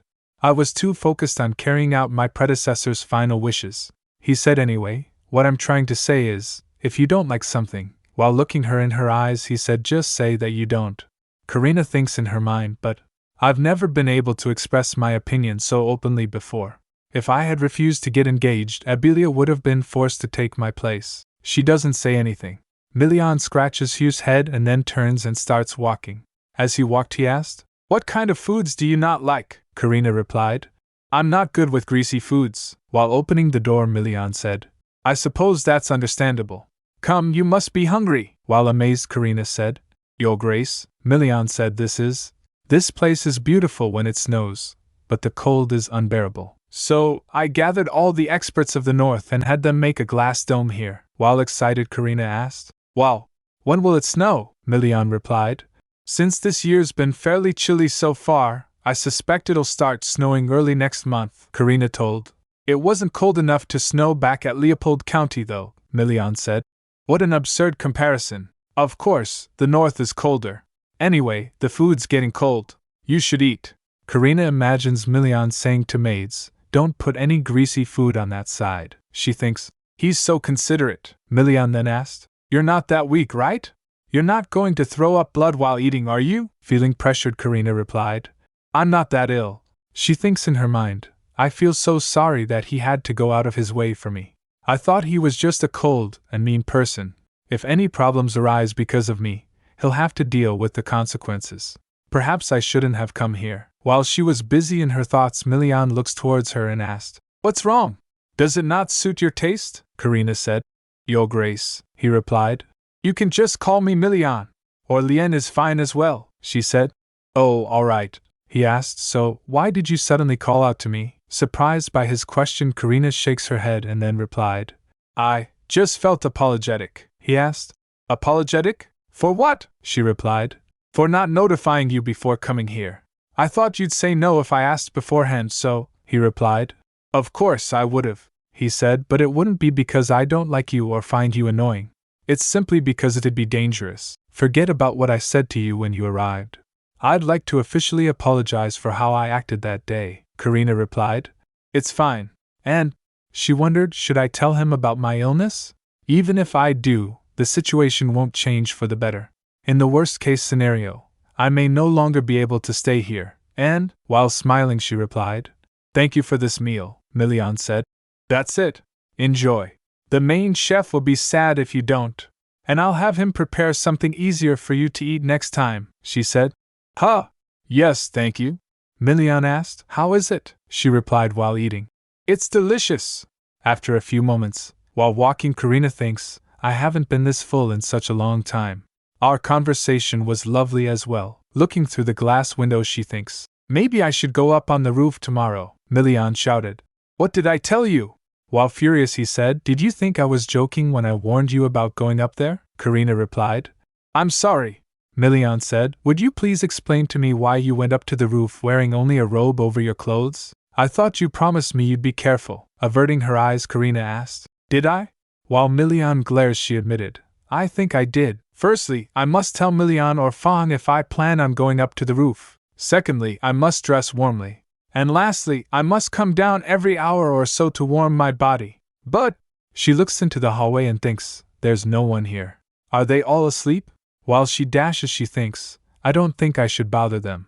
I'm just going to take a quick peek, so I suppose it'll be fine if I go alone. She went upstairs and opens the door to the balcony. She was in awe by the scenery and thinks, I've got to draw this. While she was drawing, just a bit more, someone grabs her from behind and she gets shocked. It was Milian who grabs her. She said, Your Grace? Back to the present, Milian shouted. If you want to turn to ice, just say so. I'll pour ice cubes into your bathtub myself, Karina replied. The thing is, I really had no idea that so much time had passed. I didn't do it on purpose. Looking at her, Milian furiously asked, Are you giggling? Karina gasped and Milian puts his hand on Karina's head and said, Why don't you just turn into a human furnace? It'll save me money on heating this place up, Karina asked. Your Grace, are you cold? If you are, you can take this blanket, he replied. I don't think you're in a position to ask me that, she thinks in her mind. It's been an hour since I've been under these blankets. Milian asked, May I take a look at your drawing? Handing her the drawing, Karina said, Of course. It's not that remarkable, but, Karina tells in her mind, Enfric became a part of the Imperial Order because of his swordsmanship skills. Felden can do anything he's seen once because he's a quick learner. Abilia is a gifted embroiderer who could make intricate patterns with ease. Compared to what they can do, my drawings are far from being refined. Milian looks at the drawing thoroughly and said, Whenever I hear you speak, I come to the conclusion that being too humble isn't good either. While confused, Karina asked, What? Looking at the drawing, Milian said, I'm not that knowledgeable in this area, so I can't give you an accurate evaluation, but this is incredible. Karina gets surprised by his remark and blushed. Huh? Milian continued, I never thought the view from the top of my manor could be this beautiful. Lady Karina, you should have more confidence, she replied. That's the first time I've received such a compliment, he said. Well, I'm dead serious. I can't wait to see the final version, she replied. Thank you for being so generous, but, he said. Generous? I meant what I said. I don't joke about things like this. If I really thought your drawing was horrible, I would have suggested that you find a different hobby. Karina laughs and said, I suppose you're right. Milian said, If you still have trouble believing me, why don't you give me the finished version once you're done? I'll request an evaluation, from an acquaintance of mine who's well versed in art, Karina replied. I will. But as for the evaluation, I don't think it'll be necessary. I don't draw to show to other people, you see. She thinks, I only started art because I was lonely and ended up continuing, but I'm too embarrassed to say so. She asked, Your Grace, can I take off these blankets now? While they were talking, someone knocks the door and said, Your Grace, it's Marius, Milian said. Come in. He came and asked, Your Grace, did you turn this lady into a blanket caterpillar? Milian said. I didn't summon you to hear such nonsense, Marius. It seems as though the long journey here has weakened her health. On top of that, she spent a whole day sitting outside on the roof. Give her a checkup, Dr. Marius said. Ah, I see, he said. Lady Karina, let me take. Yes, he reached out his hand to check on Karina. She hides her head inside the blanket. Surprised by her gesture, the doctor said, Huh? Your Grace? While surprised, Milian asked, Lady Karina, what are you doing? She mumbles from inside the blanket. I told you that I didn't want to see a doctor, Milian said. Well, then you shouldn't have fallen ill. Let him take a look at you, she replied. I'll get better once I get plenty of rest, Milian said. I see I'm not getting anywhere. He lifts her up as he was folding the blanket and said, Come, let's get you to bed. Shocked by his action, Marius shouted, Your Grace, how could you pick up a lady like that? If you're going to move her, you should carry her gently in your arms. Milian puts Karina on the bed and she was also shocked. Milian said, I did carry her gently. While crying, Marius said, How was that being gentle? She's not a sack of potatoes. Your Grace, you shouldn't treat a southerner like you would a northerner. They're not accustomed to our rough ways. Scratching his head, Milian said, Is that so? I apologize, Lady Karina, Marius then said. My lady, please forgive his grace. And would you be so kind as to give me your hand? He checks up on her, as she was breathing heavily. Milian said, How is? Marius cuts him off by pointing with his finger. Sure, he then said to Karina. If you're tired, get some sleep, my lady. Lie down comfortably. As she was lying down, Karina thinks, I shouldn't fall asleep. Marius then examines her with a serious expression. Milian asked, What's the matter? Why do you look so serious? He replied. She seems severely ill, he concludes. Her pulse is unstable and weak, as is her heartbeat. She also has a light spot on her skin. After examining her, Marius said, this illness is rare in the north, but it looks like she has art disease. Milian asked. Art disease? He told. Yes. As you know, the iOS Empire was blessed with art. The north is filled with soldiers because it was recently occupied, but the capital and the south have always been bustling with marvelous artists, Milian replied. I'm aware of that. So, Marius continued, though it's rare, there are some cases where a few artists are overly blessed with the gift of art. They are able to bring about miracles with their creations. Such miracles surpass human capabilities and are even called the power of a deity. Milian, remembering in his mind, said, come to think of it, Ferial's performances have the power to heal, Marius said. That's right. House Carlos is famous for being a family of artists for generations in the Empire. Then Milian asked, so you're saying that this squid, Lady Karina, is an artist that has the ability to bring about miracles? Marius told. Yes. This light spot that begins here under her armpit and continues to the inner part of her arm is one of the symptoms. Milina thinks in her mind, her drawing was enough to impress me, who doesn't know a thing about art. I even got goosebumps. The sketch depicted a familiar sight, and yet, it was far more beautiful than anything I'd seen before. Looking at it made me feel as if I was right there on the rooftop, staring at the view with my very eyes. Scratching his head, Marius replied, well, she's quite weak right now, but with my skills, I don't think I'll be able to figure out what type of art disease she has. Milian asked. Type? Marius told. There are several different types of art disease. The mildest type brings about a decrease in the person's stamina, while another causes the loss of sensation in limbs. And though it is rare, there are also cases where the disease takes away one's life, Milian said. So, what you're saying is, in the worst case, Lady Karina may die, Marius replied. Those cases are very rare, but to put it bluntly, yes, Milian said. That sounds like a rather cruel blessing, Marius said. Well, we are talking about a power that transcends human boundaries. Milian looks towards her and thinks, since she's sleeping right now, I can't ask her anything. He asked, is there a way to cure her illness? Marius replied, as far as I know, there isn't. All I can do is prescribe painkillers for her. Milian asked, so does that mean I can do nothing but watch as she loses a limb or her life? Marius replied, if the artist really wants to live, then they must stop creating art. However, most do not, Milian said.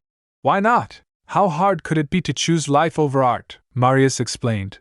Your Grace, if you were ever put in a situation where you would die or lose a limb if you continued wielding a sword, would you be able to swiftly decide never to touch it again? Milina then apologized. I'm sorry. That was thoughtless of me, Marius told. Those who have art disease are usually great masters of their field. It wouldn't be hard to imagine how much they love and treasure art, Milian recalled. She never mentioned this during the engagement ceremony, Marius added. They probably dedicated most of their lives to creating art, Milian then said. Thank you. I'll send a message to Ferial. As he was leaving, Marius said, since she's quite weak right now, please keep an eye on her. I'll leave some medicine that will reduce her fever. As he closes the door, Milian said. All right. After he left, Milian wondered, how long has she suffered on her own? At night, while smoking, Milian thinks she had a long face that time too. He recalled the day of his engagement and tells, on the day of the engagement ceremony, she looked at the spot where only her brothers sat, with such a sad expression on her face. But whenever someone came up to greet us, I was flabbergasted at how she would flash a smile at them like nothing happened. As he puts her drawing in a tube, he tells, I couldn't help but blurt out that she reminded me of a sheep back then. I thought she'd get mad at me, but she only smiled like a fool. Then standing in the balcony, he whistles and a falcon came and sits on his hand. The falcon rubs his head on Milian's face and then flies away. Looking at the falcon going, Milian thinks in his mind, I hope Ferial sends me a reply before it starts snowing. Meanwhile, Nocturne asked the doctor, Sir, are you serious? Are you really going to the north? The doctor replied as he was preparing to leave, I'll leave the clinic in your hands for a while. I'll be back next spring if things end quickly, Nocturne said. But the north is dangerous in the winter, sir, the doctor said. It'll be fine. I'll be cutting it close, but I'll probably get there before winter starts. While worried, Nocturne said, I'm pretty sure it will begin during your journey. But why are you going to the north anyway? Rummaging through his things, Doctor replied. A month ago, a young lady with art disease came by to see me. She didn't have very long left to live. She told me that she was heading north. I got a little worried about her, so I decided to go there as well. The north probably has very few doctors who know about art disease, Nocturne asked. But if she doesn't have long to live, doesn't that mean she has the worst kind of art disease? As he puts on his hat, the doctor said. Well, it was my first time seeing such a type in my whole career as a doctor. I imagine it'll probably be too late to help her, but, Nocturne then asked, then why are you going there? As he was about to sit, he said. It seemed like she was from a wealthy family, but judging by how much her illness had progressed, it's clear that her parents didn't care about her very much. If they had paid a bit of attention to her, her condition wouldn't have worsened to this extent, Nocturne replied. Some parents abandon their own children, leaving them to die on the streets. So it wouldn't surprise me if such cold-hearted and neglectful parents existed either. Sitting inside the carriage, the doctor advised, anyhow, Nocturne, make sure to treat all your patients fairly. If I hear strange rumors about the clinic while I'm away, mind you, I'll be very angry. Nocturne smiles and said, all right. Don't worry. I'll run things as you would, sir. He asked, but what was the name of your patient? The doctor replied as he thinks. What was it again? Lena or something? I don't remember. Well, I'll be heading off now, Nocturne then said. Yes, sir. I hope you have a safe journey. As the carriage was leaving, Nocturne looks at it and thinks, Lena? Could it be House Leopold's? No, Lena is a common name. On top of that, he said that she didn't have long left to live. It couldn't be her, at Leopold household, and Frick asked. Did we get any news about Karina? It's been a month since she left, his father replied. All I received was a report saying that they were still searching for her in the capital, and Frick said, Father, I think it'd be better to make use of the soldiers. As he puts down his pen, his father said, if she has already gone beyond the capital, then it would be unreasonable to send soldiers. It could complicate things if the imperial family were to misunderstand. Showing disapproval, he said, who did she get her stubbornness from? And Frick said, I'm getting worried. I hope nothing has happened to her. His father looks at the portraits of his family members that were on his desk. He picks up Abilia's portrait and wonders, did I not have Karina's portrait made? After a few moments, while walking in the hallway, her father remembers these words. I'm surprised you even knew where my room was, father. Mother, I thought that both of you had forgotten since you never came here to see me these past few years. He stops and looks at the rooms and tells. We gave Abilia the room closest to the stairs so it would be easier for the doctor to find her. And since Enfric has to go to work every day, we gave him the room next to hers. We gave Felden the next room because he's younger. And Karina's room. He looks towards where Karina's room was, and it was at the end in the dark. While walking towards her room, he recalls. What did she say back then? He remembers Karina saying in his mind, Father, I want a room over there as well. This one is too far from the stairs, so it's scary. He tells, I scolded her, telling her not to be so childish because she was a big sister. But now, I see that this room could have been frightening for a child her age to stay in. Standing at the door, he recalls. I remember going to Karina's room to reprimand her when she gave Lia street food. Other than that, I don't remember the last time I came here to see her. He went inside the room and looking at the table, he observes, this table is a bit too small for an adult. If she needed a bigger one, she should have said so. He pulls out the drawer and picks the drawings that were inside there. He looks at a painting and said, was it 2 years ago? Abilia's condition got worse, so we went on an outing to get some fresh air. Did Karina not go with us then? Yes, he was reminiscing. The door opens and his wife came and calls. Cassius?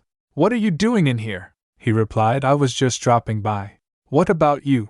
She said. Seeing Karina's empty seat in the dining room made me think of her, but I haven't been to Karina's room in a while, so this feels strange. Looking at the painting he's holding, she asked. What's that? He replied, I think it's one of Karina's drawings. His wife also looks at the painting and said, it's been some time since I saw her drawing. He asked, did she draw before? She tells him. She used to bring her illustrations to show me from time to time when she was little. But she stopped after a while, so I thought she had gotten tired of it, she said. I wonder how she's doing, her father said. She's a bright girl, so she's probably doing fine. I'll send a few messages to nobles that are close to our family. Her mother wonders, she's always been such a good and obedient girl. Why did she do this? She told. Lia keeps asking me when Karina will be back, and Felden says he wants to go look for her. I'm getting worried day by day. Her father said, since Karina's not here, take good care of Lia. Her condition will get worse if she has any trouble sleeping. Her mother said, why don't you try sending a message to the Duke? Her father replied, Duke Pastellio? No, I doubt she went to Zentar. Shaking his head, he said, the road to the north is very dangerous. She couldn't have gone all the way there with what little money she took with her. She's timid and doesn't have the courage to do something like that.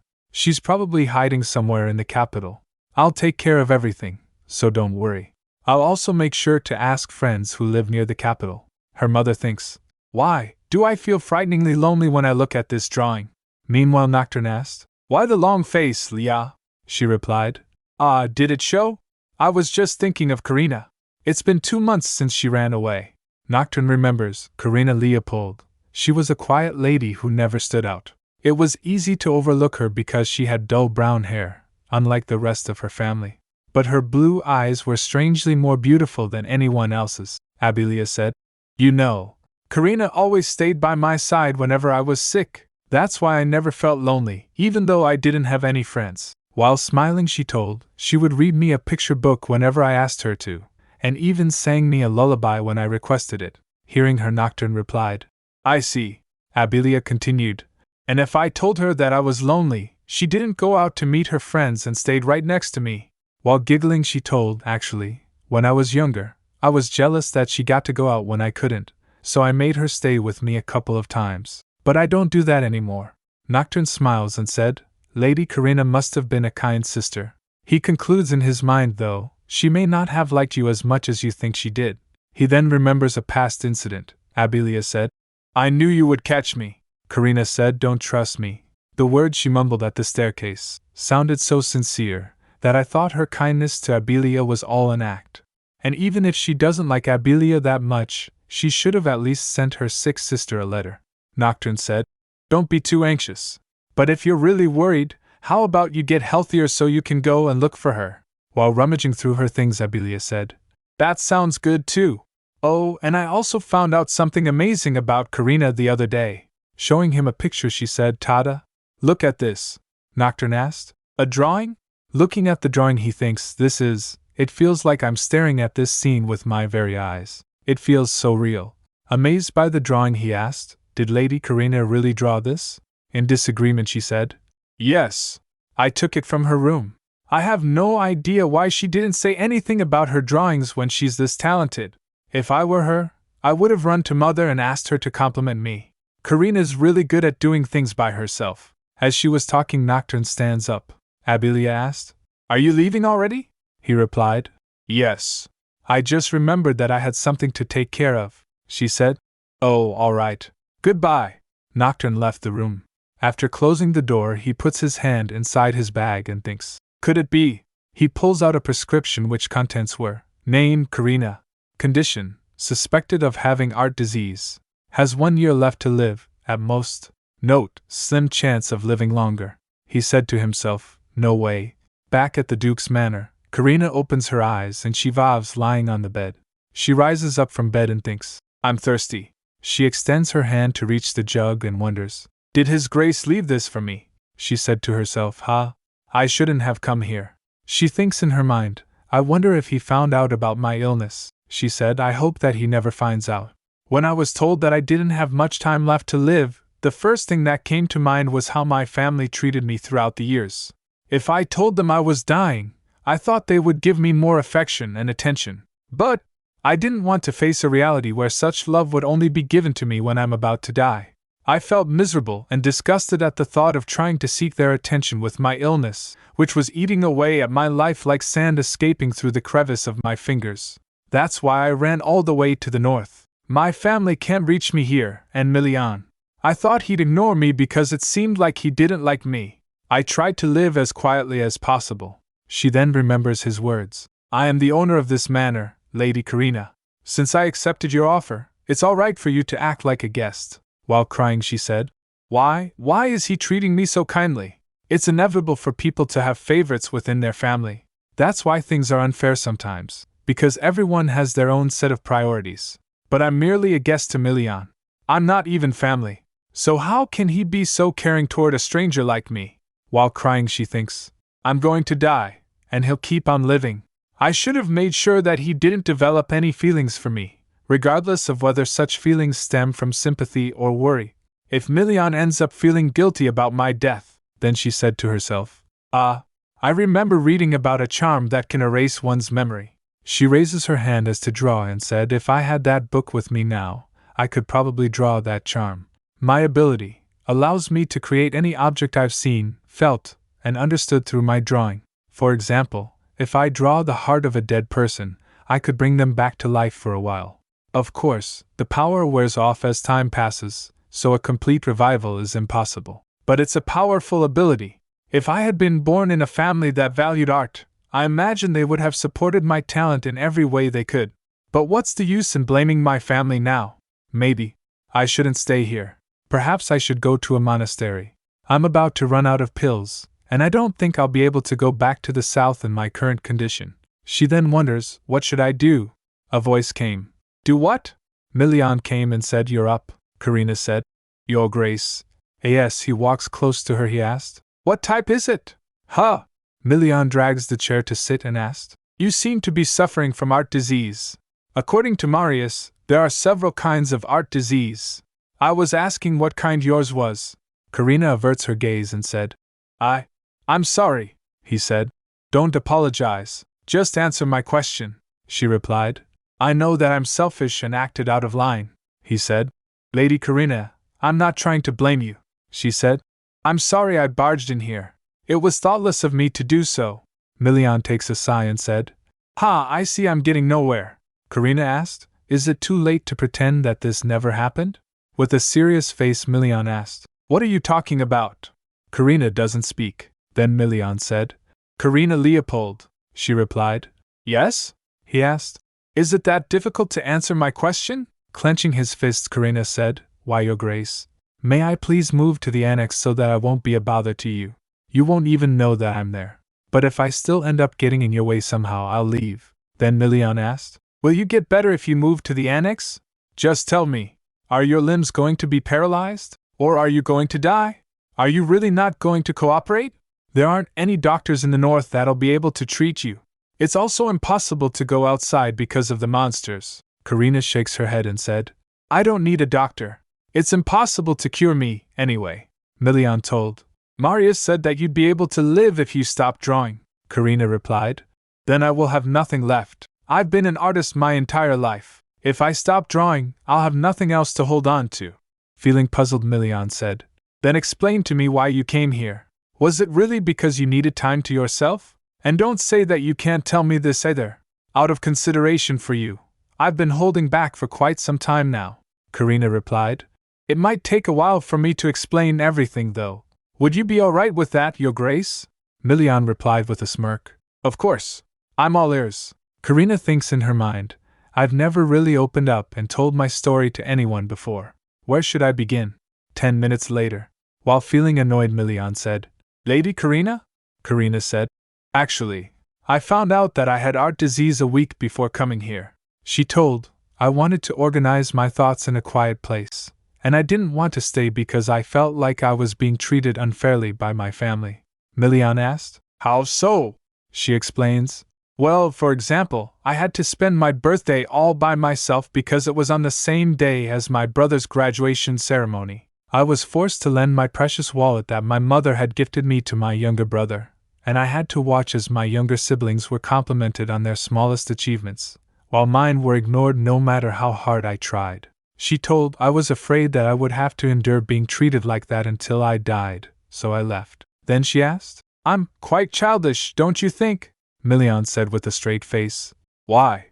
Did your lonely birthday party interfere with your brother's graduation celebration in any way? Karina replied. No, he asked again. Did you sprawl on the ground and throw a fit until you got your wallet back?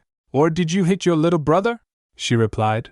And no, he again asked. Then have you ever harassed your siblings just because you were jealous that they got more compliments than you did?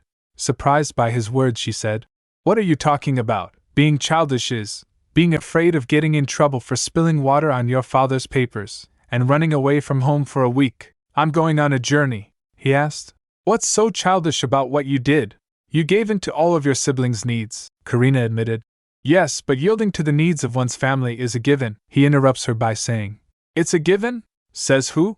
Well, she gets shocked and realized, since when did I start thinking that I should always put my siblings before myself? Milian then said. Lady Karina. He scratches his head and again said. Karina Leopold. While tears fell from her face she replied. Yes. Milian then walks to her and sits beside her on bed. He puts her head on his shoulder and said, Don't hold back and just let it out. Karina raises her head and looks at Milian and said, Your Grace? Milian thinks in his mind, Isn't this how you're supposed to console someone when they're crying? He said, It's okay to cry. You'll feel better if you do. You can finish your story after you're all done. Karina nods and then she puts her head against Milian's chest and starts sniffling as Milian pats her. As she sniffles, Milian thinks in his mind, she's going to be even more stressed if she cries so quietly. After a few moments, Karina puts her head beside Milian's shoulder and thinks, I don't remember the last time I cried in front of someone. Milian asked, Are you all done? Karina gasped and said, Why, Your Grace? She looks at his shirt, which was wet because of her crying. She said, Oh no, your shirt is all wet. I'm so sorry. Milian smiles and said, Then you should thank me for giving you a shoulder to cry on. Go on. Karina looks at him and said, Thank you? Milian said. Don't apologize or say that you're fine so easily. If you keep putting yourself down in front of other people, they'll start taking you for granted. From that moment onward, they'll come to value you less, making you feel more timid and unsure of yourself. But a thank you makes everyone feel good regardless of when it's said. Karina thinks, I've never thought of it like that before. I always said I'm sorry or I'm fine, just to avoid a conflict. But as time passed, people started taking me for granted, and the very words I uttered began suffocating me. Karina then smiles brightly and said, Thank you, Milian. If it's all right with you, please call me Karina from now on. Lena would be fine as well. Milian blushed and said, All right then. Why don't you get some rest now, Karina? As Milian was leaving the room, the butler Fang came holding a letter and said, Your Grace, a reply from Duke Carlos has arrived. Milian looks towards him and said, That was quick. HM? Why are you making that face, Fang? He replied, It's nothing. I only thought that it was very like you to say such things.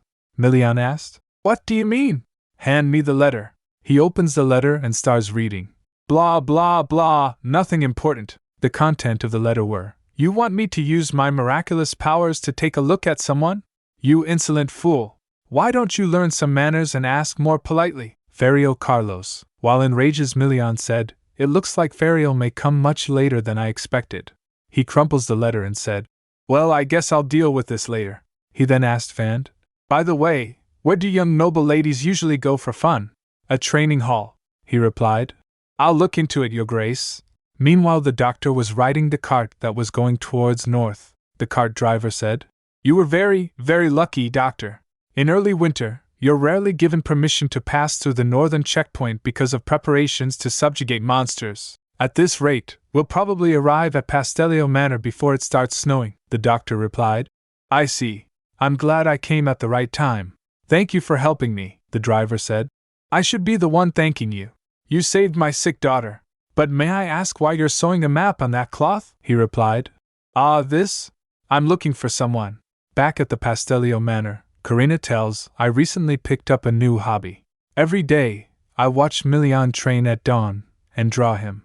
Unlike me, he's a person who radiates light all on his own. I can't count how many times I was captivated by his movements as he glowed under the soft moonlight. I felt compelled to sketch whenever I observed him. And when I came to my senses, I found that it was already morning. She glances and thinks as she draws, I must remember to write what I want to do. As she was holding a notebook to write, she takes a sigh. She thinks in her mind, I really don't know what I want to do. What should I write down? She said to herself. Should I ask Milian to recommend some famous sightseeing spots in the north? She heard. Sightseeing spots? There's nothing but monsters around here. She was surprised by it. 8. Looking at him as he was leaning on the door, she said, Milian, you should knock before you, he replied.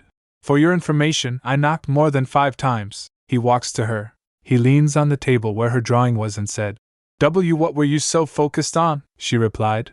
Well. She then suddenly realized she quickly gasped and said, wait. That's not. Holding her drawing, Milian asked. What's this? Karina tries to grab the drawing from his hand. Milian swiftly turns towards the other side and said, I was wondering why you got up so late nowadays. It was because you were busy drawing this at dawn. Huh? Feeling embarrassed, she said. I just thought that the sight of you swinging your sword under the hazy twilight sky was magnificent. Milian blushes and then he puts down the drawing and asked. Really? Karina replied. Yes.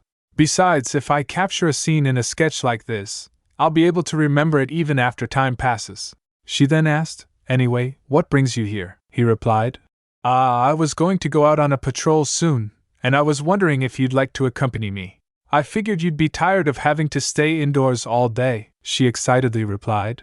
That sounds wonderful. After some time, after getting prepared to leave, Karina said, Milian. Milian looks towards Karina as she was dressed in fancy clothes. Karina was looking lovely in that dress. Milian also blushed. He clears his throat and told, We're going to take the carriage, then walk to our final destination.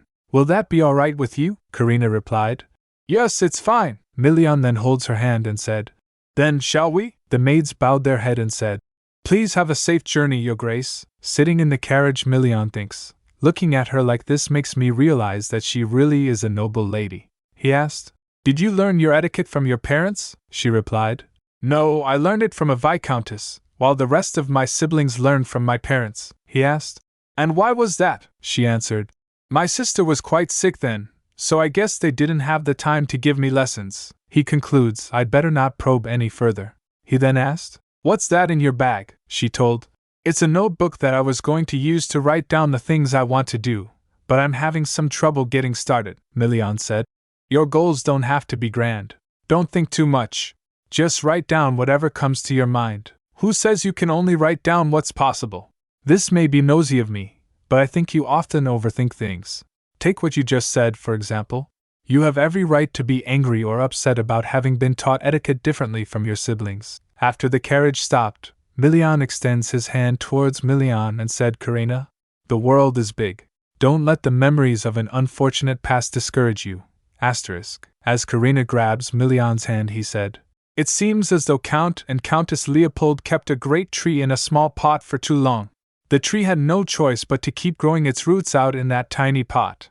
So even if that tree finally decided to jump out of that suffocating pot, that wouldn't be your fault. After that, as she gets off the carriage, she smiles. Milian asked, Why are you laughing? While smiling, she replied, Well, I just pictured a tree with legs, Milian said. I was being serious, she whispered. Thank you, Milian, he asked. What did you say? She replied. Nothing. The bazaar was bustling with people. One of the vendors calls, Come in and take a look around. Karina looks at the decorated houses and bazaar. A festival? She asked Milian. Is there enough to eat in the north during winter? He replied. Yes. You can eat all the meat you want in this season. He takes a peek towards Karina as she mumbles and thinks she's horrible at hiding her thoughts. Karina mumbles, All the meat you want. Is it to stack up on protein to fight monsters? She asked. What kind of meat do you eat? He replied. The meat of demonic monsters. Surprised by his answer, she asked. Excuse me? Milian explains. The north closes its gates in preparation for fighting monsters, so where else would we get our food from? We kill monsters that come down to the village in search of food, and we feast on their meat. But meat isn't the only thing that's useful about these beasts. Their fur and bones are used to make clothes and ornaments. Karina gets in awe imagining all the things. Karina was looking at a fur. Milian asked, Is it that fascinating? She replied. Yes, it looks so real. It's like it's really alive. He asked, Is there anything you'd like to have? As he was saying, a passerby went past Karina and Milian pulls her towards himself. The passerby said, Sorry there. Passing through. Milian was holding her close to him. Both of their hearts raced. Karina said, And Milian. As she spoke, they heard a bell ringing. Ding dong, ding dong. Karina asked, Milian? He replied, It seems like a monster has appeared nearby. I'll be right back. After a few moments, one of the soldiers called, Have reinforcements arrived? A soldier looks towards Milian and said while saluting, Your Grace. Milian asked, What's the situation? The soldier replied, The advance party is out fighting the creatures. The advance party was fighting the monsters. Afk. Everyone, hold your defenses. Don't let them advance any further. After that, Milian said, Wait here, Lady Karina. He jumps from the second floor to the ground and said, I'll leave her in your hands. Shocked by his action, Karina shouted, Milian! The soldier beside Karina said. Yes, Your Grace, he said. My lady, if you'd come this way, Karina asked. But he just jumped off from here, the soldier explained. He'll be fine. He won't get hurt from something like this. Look. They looks towards Milian and the soldiers that were fighting the monsters. He explains as Milian was fighting, those monsters are called hurtas. They've been sighted often these days. They're so strong that it's extremely difficult to even scratch their skin. I can't imagine fighting one alone. In order to kill a hurta, we need to find its weakness. But it hasn't been easy, so even His Grace has no choice but to settle with chasing them away. Looking at him fighting, Karina thinks in her mind, I wish I could help Milian in any way I can. Suddenly she gets an idea and she pulls out her sketchbook and starts drawing something. She thinks maybe this will, after the fight was over. The soldiers were saying to each other, it's over. The soldier besides Karina said, My lady, please. As he was talking, he looks towards Karina, but she wasn't there. Surprised by his disappearance, he calls, And my lady? Karina was going to where Milian was. After reaching there, Milian was asking the soldiers, Were there any casualties? A soldier reports, Some sustained light injuries, but thankfully, no one was severely wounded. Milian looks towards Karina as she was breathing from running to down there and said, Karina, I would have gone to get you if you just stayed up there. Karina wipes the blood stains from his face and he gets a little surprised. After that, Milian grabs her hand and said, I'm fine now. That's. He stops in the middle after realizing, Karina, why is your hand so cold? Didn't anyone give you a blanket to keep yourself warm? The soldiers that were with Karina trembles after hearing that. Karina replied, I'm fine. It wasn't that chilly. Milian rummaged through his robe and pulls out a pendant. While wrapping it around her neck, he said, Here, it's a gift. The soldiers present there were shocked and said, No way. Hearing that, Milian said to them, All of you who shouted just now, run 100 laps around the training grounds. Karina asked. Is this a rock? Milina replied. No, it isn't. Karina gets the sensation. It's warm. Milian explains. This is something called a heron. It's a rare item that comes out of a slain monster. Karina asked. Why are you giving this to me? He said. Where should I start? It's a northern tradition. We believe that if a sick person carries a heron, it will help them get better. He smiles and said, I hope you recover soon. Karina chuckles and said, Thank you for the lovely gift. Milian then said, Should we head back now? We can enjoy the rest of the festival tomorrow, she replied. All right. As they were walking, Karina looks behind and it was the doctor. He said, You look more lively than when I last saw you. It's been quite a while, miss. Karina calls. Dr. Winston? She asked. How did you find me? He replied. Oh, there's a way. Anyway, may I ask who this is? Milian introduced himself. I'm Duke Milian Pastellio, the doctor replied. Greetings, Your Grace. I'm Winston. The doctor thinks in his mind, I thought his name sounded familiar. So she's a lady of House Leopold, the one said to have gotten engaged to Duke Pastellio. Milian suggests, Why don't we continue our conversation back at the manor? Let's get on the carriage first. At the Leopold household, Ferio went to the Leopold manor. Count Leopold greets him saying, Thank you for coming such a long way, Duke Carlos. He replied, Not at all. Thank you for letting me in despite the short notice. Head of House Carlos, Duke Ferio Carlos, he said. Are all the pictures I asked for ready? The Count said replied. Yes, come right this way. But may I ask why you're interested in them? Duke Ferio said. Well. He remembers a scene from before. As he was eating, the window broke and something snatches was he was about to eat from his spoon. He said, What in the world? A hawk? The hawk came holding the letter that Milian sent. Ferio said, It's all right. It's for me. Will you give me the message it's holding? The maid said.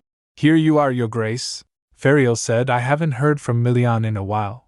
I wonder why he suddenly contacted me. The letter was, This is a drawing by Lady Karina of the Leopold family.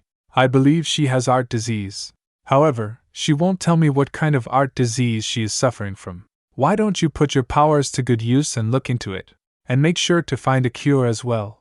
P.S. Tell Count Cassius Leopold that his daughter is with me. Milian Pastellio. He wondered, art disease? This is back at the present, the Count said.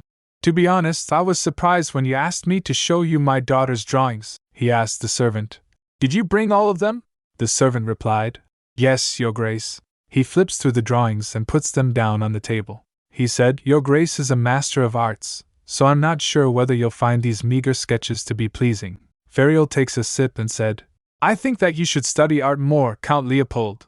Even a passing layman would laugh at your words. A little shocked by his remark, the Count asked, What do you mean? While shaking, he said, I don't know why you suddenly came here demanding to see Karina's drawings, but I must say that I'm quite offended by what you just said. Ferial thinks in his mind, goodness, he took the words right out of my mouth. I'm offended that he would store such wonderful artwork like that. He tells, I've supported numerous artists for years, so I know for a fact that those with art disease rarely get along well with their family. It was common to see them hide their condition. In Lady Karina's case, it seems like her relationship with her family was so bad that she hid the fact that she did art. Ferial sarcastically said, It sounds like you're not even aware that your daughter is suffering from art disease. Shocked by this reveal, he Count said, That can't be. She doesn't even have that sort of talent. You must be mistaken.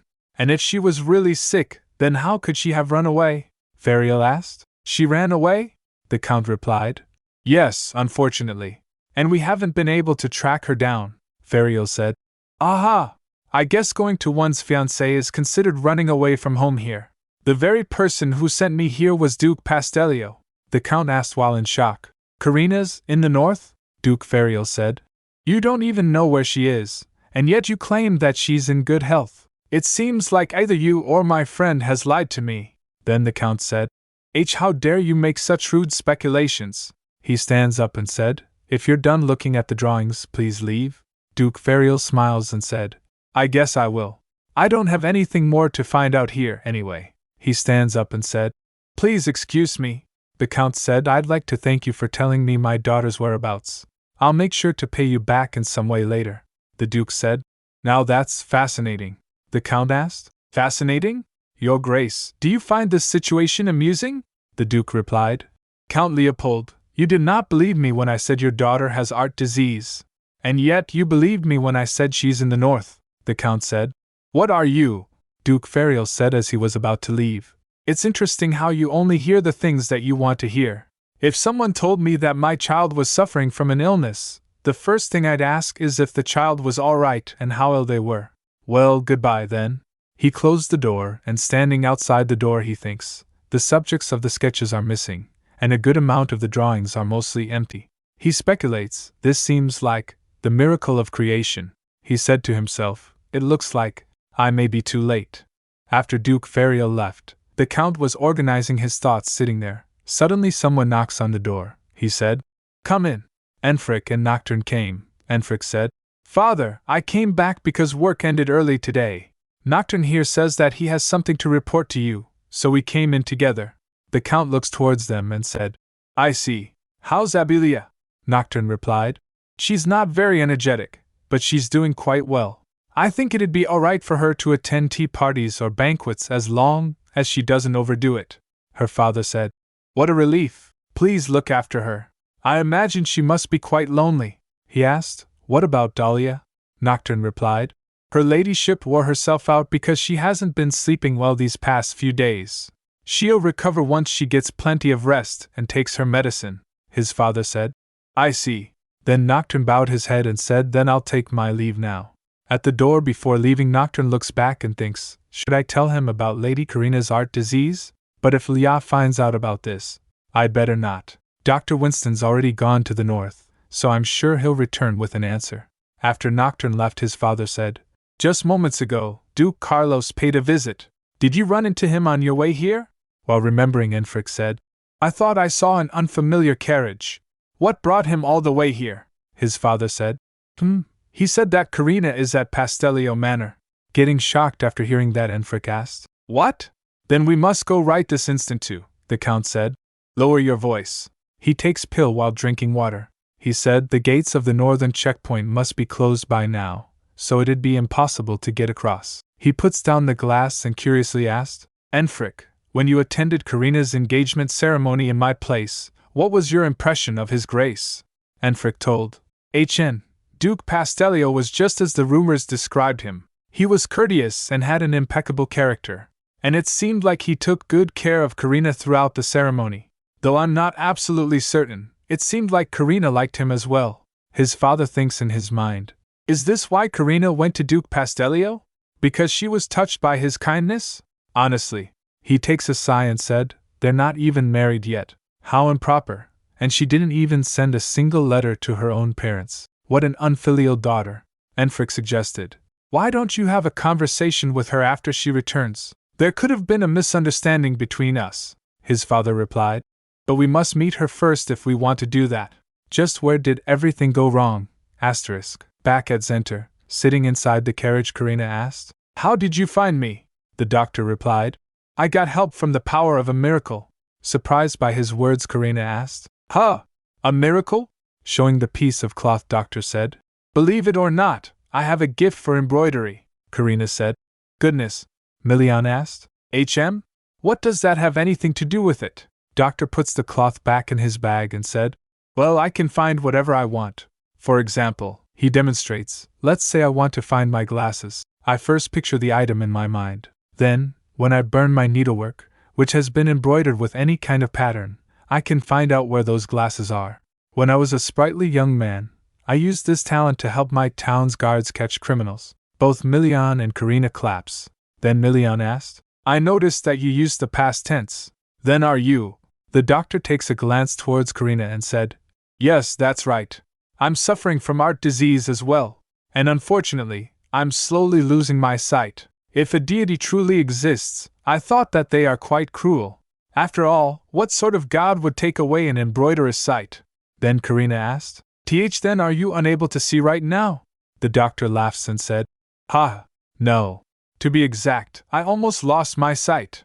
I can still see to some extent. I got here perfectly fine, didn't I? Milian asked. Then has your art disease been cured? The doctor shakes his head in defeat and said, to be honest, there's no cure for it. Milian asked. There's no cure? But you can still see, the doctor told. That's because I gave up on embroidery. It was the fastest and simplest solution. Milian asked. Is that the only way? The doctor explains. Yes. To begin with, art disease isn't something that everyone suffers from. Only 1% of artists who can perform miracles have it. Losing one's senses, such as sight, isn't a rare symptom of art disease. The rarest is losing one's life in exchange for a miracle. Karina gets stunned hearing that. He added, of course, such cases only happen once every 50 or 60 years, Milian said. In that case, I guess it's extremely rare, the doctor then said. If you don't have any more questions, may I ask you a few things, Lady Karina? Karina flinches and then said, yes. Would it be all right to discuss it in my room? The doctor replied. I'm fine with that as well. Milian looks at her surprised by her reaction. Her face, after the carriage stopped, Karina stands up and said, Milian, I had a wonderful time today. After getting off the carriage, she looks back and said while smiling, if it's all right with you, please invite me out next time as well. Karina went inside the manor, and the doctor follows her. As they were walking, the doctor asked, does His Grace not know yet? Karina stopped and sadly said, he doesn't? I imagine it wouldn't be very pleasant for him to find out he's living with someone who's about to die soon. She added, I was planning on leaving this place quietly, because I didn't want to hurt Milian. Then she turned towards the doctor and said, but his words of consolation felt so warm that it made me want to stay here a little longer. I'm quite selfish, aren't I? Then they sat down to heave tea. Karina said, I'm sorry I hid my identity when I first came to you. Don't worry about it, Dr. Winston replied. A patient's social position doesn't matter at all. But more importantly, doesn't the Leopold family have a personal doctor? She explained, fidgeting nervously. I didn't feel like I could trust him, so I went in search of someone else. And why was that? He asked gently. She replied. It's a long story, the doctor pressed. Please go on. Anxiety can be the root of numerous illnesses. What happened? Karina hesitated before beginning. Everyone in my family but myself was at the center of my world. I had to be a supportive younger sister cheering on my older brother, who was the successor of the family, and I had to be a kind older sister who gladly made sacrifices for my younger siblings. I didn't have the luxury of demanding things for myself. She paused, memories flashing vividly in her mind. Even on the day I had been upset about having my wallet taken away by my younger brother, she asked her mother, "Can I sleep with you tonight?" But she refused, saying she was too tired from dealing with Felden. She scolded her for making him cry, telling her she should have just given him the wallet. In frustration, Karina blurted out that I wished I didn't have any siblings. That earned her a slap and harsh words about how ungrateful she was. Her mother said, "How could you say something so horrendous and childish? You should be thankful that you're not sick like Leah. And you should be ashamed of yourself for not being kinder to Felden. I couldn't ask for anything more if Leah was half as healthy as you." She continued, "Whenever I said that I didn't feel well, I was accused of lying. My happiness was always compared to that of those less fortunate than me. And my parents once said they'd send me to the slums if I complained again." After hearing that, Doctor said, "It must have been exhausting to live with people who hurt you again and again.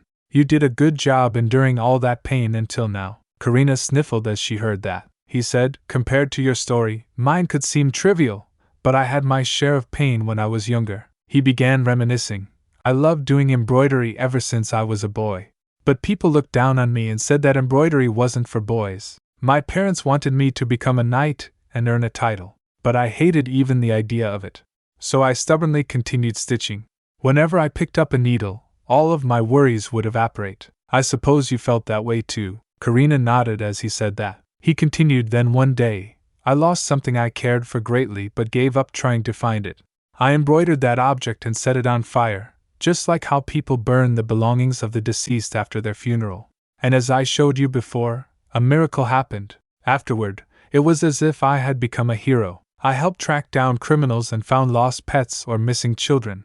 After years of being ignored, that was the first time I felt like I had accomplished something great. There weren't any words to describe how happy I was. And when 20 years passed, I found that my sight was deteriorating. I couldn't embroider as well as I used to. Then I was diagnosed with art disease. I was told that I would become blind if I continued to sew. I despaired. I even thought of ending my life, so I left everything behind to do just that. But on my journey, I found a new dream. I wanted to help the sick and give hope to those suffering from art disease.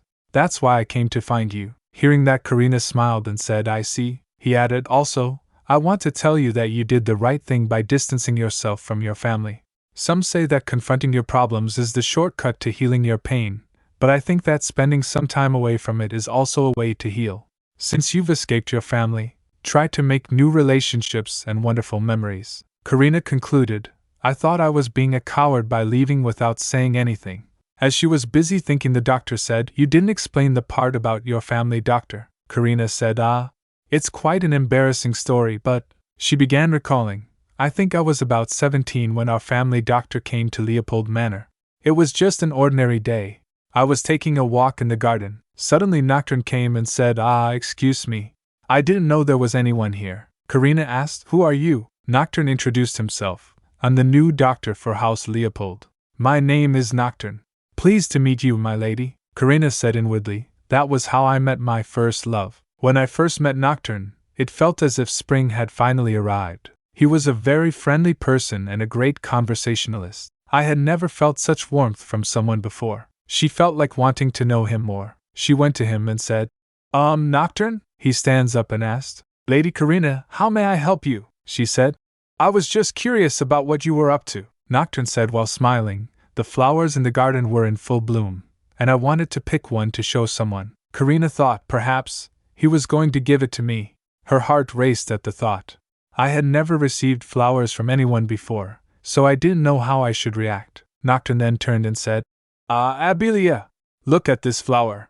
Isn't it pretty?" Karina realized, but I was mistaken. Later in the study, Karina was browsing through books. Abelia whined, "Karina, I want to go outside and play." Karina reminded her gently, "Remember what Nocturne said. You need to rest today." Abelia walks close to Karina while saying, "Humph, but he always says I shouldn't go outside if I feel even a little unwell. Even if I act like I'm fine, I can't fool him. That's because he's always looking your way." Karina thought, feeling a pang of upset. Nocturne treated Abelia especially well. He always seemed so protective of her, and I couldn't help but feel overshadowed. Meanwhile, Abelia was saying, He always suspects me of lying and tells me not to do this or that, she muttered while frustration spilling out. Karina was putting the book back and thought, I'm such a horrible sister. I can't believe that I feel jealous of Abilia. Then Abilia comes from the opposite of the bookshelf and pouts. Suddenly the bookshelf tilts and fell. There was a loud crash. Nocturne came burst opening the door. Abilia? He saw Karina underneath the bookshelf while the other bookshelf was holding it from falling on Karina. Abilia was standing beside the bookshelf. Nocturne rushed to Abilia, who was weeping and saying, Nocturne! I didn't do it on purpose! Nocturne rushed over. His concern was entirely focused on Abilia. Are you hurt anywhere? He asked. I'm fine, she replied weakly. Karina, who was still underneath it, felt pain. Ouch. She was about to begin Abel, but got interrupted by Nocturne's yelling. What in the world do you think you're doing? He yelled, his anger directed at Karina. Unlike you, Leah's frail. Karina again tried to speak. But the shelf suddenly. But Nocturne doesn't stop. Thank heavens it fell to your side. What would you have done if it had collapsed on Leah? What were you thinking, bringing her to such a dangerous place? Are you trying to kill her or something? Karina's ankle was hurting and was swollen. She doesn't complain about it. Do you like Abilia? She asked hesitantly. What? No, but I'll do anything to keep her safe. I can't afford to lose someone again, he said firmly. And just like that, he picked up Abilia and left the library without a second glance at Karina. Karina told, I was so shocked and hurt from having all those books fall on me. So I sat there for a while, trying to calm myself down. But he didn't come back to check on me. After hearing that, Dr. Winston thought, Nocturne, this is exactly what I feared he would do. I told him so many times that he should be careful not to project his dead sister onto a patient, and that he should treat all his patients equally. Karina continued, That's when I realized Nocturne, the family doctor, didn't care about me. He was just like my parents. Abilia was his priority, not me. She taked a sigh and said, Even if I was given a checkup and he found out I had art disease, I don't think he would have told me out of fear that the news would shock Abilia. Milian was listening to all of this standing outside the door. A while ago Milian was walking in the hallway thinking, it seemed like Karina was about to say something to me. I wish she should just tell me everything honestly. He suddenly heard. Said that I wish I didn't have any siblings, and that was the first time that my mother ever hit me. Looking at the door, Milian thought, I don't like to eavesdrop, but, no. After listening to everything he was enraged. He said inwardly, This is outrageous, Milian thinks. Now I understand why she smiled like that, and why she was so excited about looking around the market. It also explains why she acted so frustratingly at times. She had no choice but to act that way because of the walls surrounding her life. He remembered her saying, If it's all right with you, please invite me out next time as well, he then said aloud. All right, I can do that. Later at night, Karina was drawing the monster Milian had slain. After drawing his portrait, she looked at it and said, All I have to do is color this. After a few moments she realized, No, this isn't enough. She thought, I feel a bit guilty about trying to use one of my creations, but I want to help Milian in any way I can. He was of the few people who were genuinely worried about me. I don't want him to get hurt, she said aloud. I'm about to die anyway. This won't make much of a difference. She then pulls out her supplies and said, My art supplies are running low. Should I ask Milian to get me some more? She quickly rejected those thoughts. No, I can't ask him to help me. Not when he's already helped me so much. She shakes her head. While thinking, she glanced, and her gaze fell on Heron. She remembered. It's a northern tradition. We believe that if a sick person carries a heron, it will help them get better. She thinks, maybe that's why I feel a bit better today. It's almost like magic. Later, while in Courage, Karina said I could have gone alone. Milian replied, We couldn't look around yesterday because those herders suddenly appeared, and we weren't able to buy you clothes for the winter. Then he asked, Did you sleep in today? Karina was surprised. Huh? Milian said, I didn't feel you watching me this morning. Upon hearing that, Karina gets blushed. While fidgeting, she said, I slept late last night because I was drawing. He replied, Really? Do you need any more drawing supplies? Karina panickingly said. No, I have my pencils. Hearing that, Milian thought, They do say that only a bad workman blames his tools, but, he then said, in the north, it could be a bit difficult to find specialized, high-quality tools that you're used to using. But if we look carefully, I'm sure we'll be able to find something to your liking. Karina beamed with happiness. I'm fine with anything, she chuckled while thinking. I didn't get to use such tools back at home anyway. I was scared that father might find out if I ever bought high-quality materials myself. Milian asked. Do you feel better today? If you don't, make sure to tell me right away, she asked. What will happen if I do? Milian groaned. We'll head back immediately, of course. Isn't that obvious? Karina averted her gaze, thinking. Haha. It's a good thing I got enough sleep last night, then Milian said. Anyway, I'd say you're quite lucky. Dr. Winston came just in time for the winter. I think my friend will stop by soon as well, Karina asked while getting off the carriage.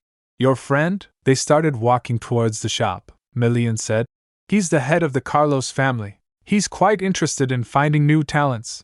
I sent him your drawing a few days ago, Karina jolted. What? You sent that? He replied. Since he knows a lot about art disease, I thought he could be of help to you. They were inside a shop where Milian said to a servant, We're here to buy winter clothes. The servant bowed and said, Yes, Your Grace, Karina said to him. How could you just send that sketch to Duke Carlos? He asked. Is there a problem? Saying that they started following the servant, Karina said. It's embarrassing. The drawing isn't that good and, he asked. What's embarrassing about your work? She replied. I'm not trying to be humble. I'm just flustered and nervous. Like when someone reads your diary, he said. A diary, huh? I'm sorry. I didn't think of it that way. Suddenly the shop owner came and greeted them. Welcome, Your Grace. We've been expecting you, Milian replied. Yes, it's been a while. Karina, this is Arya, the owner of Chiffon Boutique, Karina said. It's a pleasure to meet you, Miss Arya. I'm Karina Leopold, shop owner said. Oh, please feel free to just call me Arya, my lady, Milian said. I'd like to see a couple of winter dresses, clothes for daily wear, as well as some comfortable work clothes. Karina gets surprised. That many? Milian asked. Don't you need more comfortable clothes? Karina gets flustered. I don't need work clothes, Arya smiled and asked. What kind of work clothes do you have in mind? Milian replied. She needs them for when she draws. Just bring out all of the expensive ones. Karina stopped her. Milian! Really, you don't have to. He glanced at her hand with which she was tugging her robe. He beamed with joy. Choose as many as you like. Then the shop owner said, Why don't you look over the dress samples first? Then we'll take your measurements and make the clothes accordingly, Karina said. All right. But I don't need that many. Just a couple would do. As the servant was taking measurements, Karina was thinking. I had no idea this was going to happen. I won't be able to wear them for very long anyway. She looked towards Milian. He was staring at her. She quickly turns her head and thinks, What should I do? Later Karina slumped in her seat, exhausted. Then the boutique owner came and said, Lady Karina, now you just need to take your pick from this selection of dresses. She thought, This wasn't my first time at a boutique, but I've never been to one where I was asked so many detailed questions before. Karina, are you all right? Milian's voice broke through her thoughts. She looked up at him and noticed his hand resting on her head. His touch felt cool and refreshing, almost calming. Without thinking, she rubbed her head against his hand. Sorry, she gasped. It felt so cool that I couldn't help but. Do you have a fever? Milian asked, concern clouding his expression. If you're not feeling well, we should head back to the manor, Karina stammered. No, I don't think so. I'm just a bit exhausted, Karina groaned inwardly. I must have been out of my mind. I can't believe I just rubbed my dace against his hand like that. Looking at her flustered, Milian thought. She's terrible at hiding her thoughts. Well, do you see any clothes you like? Milian asked, changing the subject. She admitted.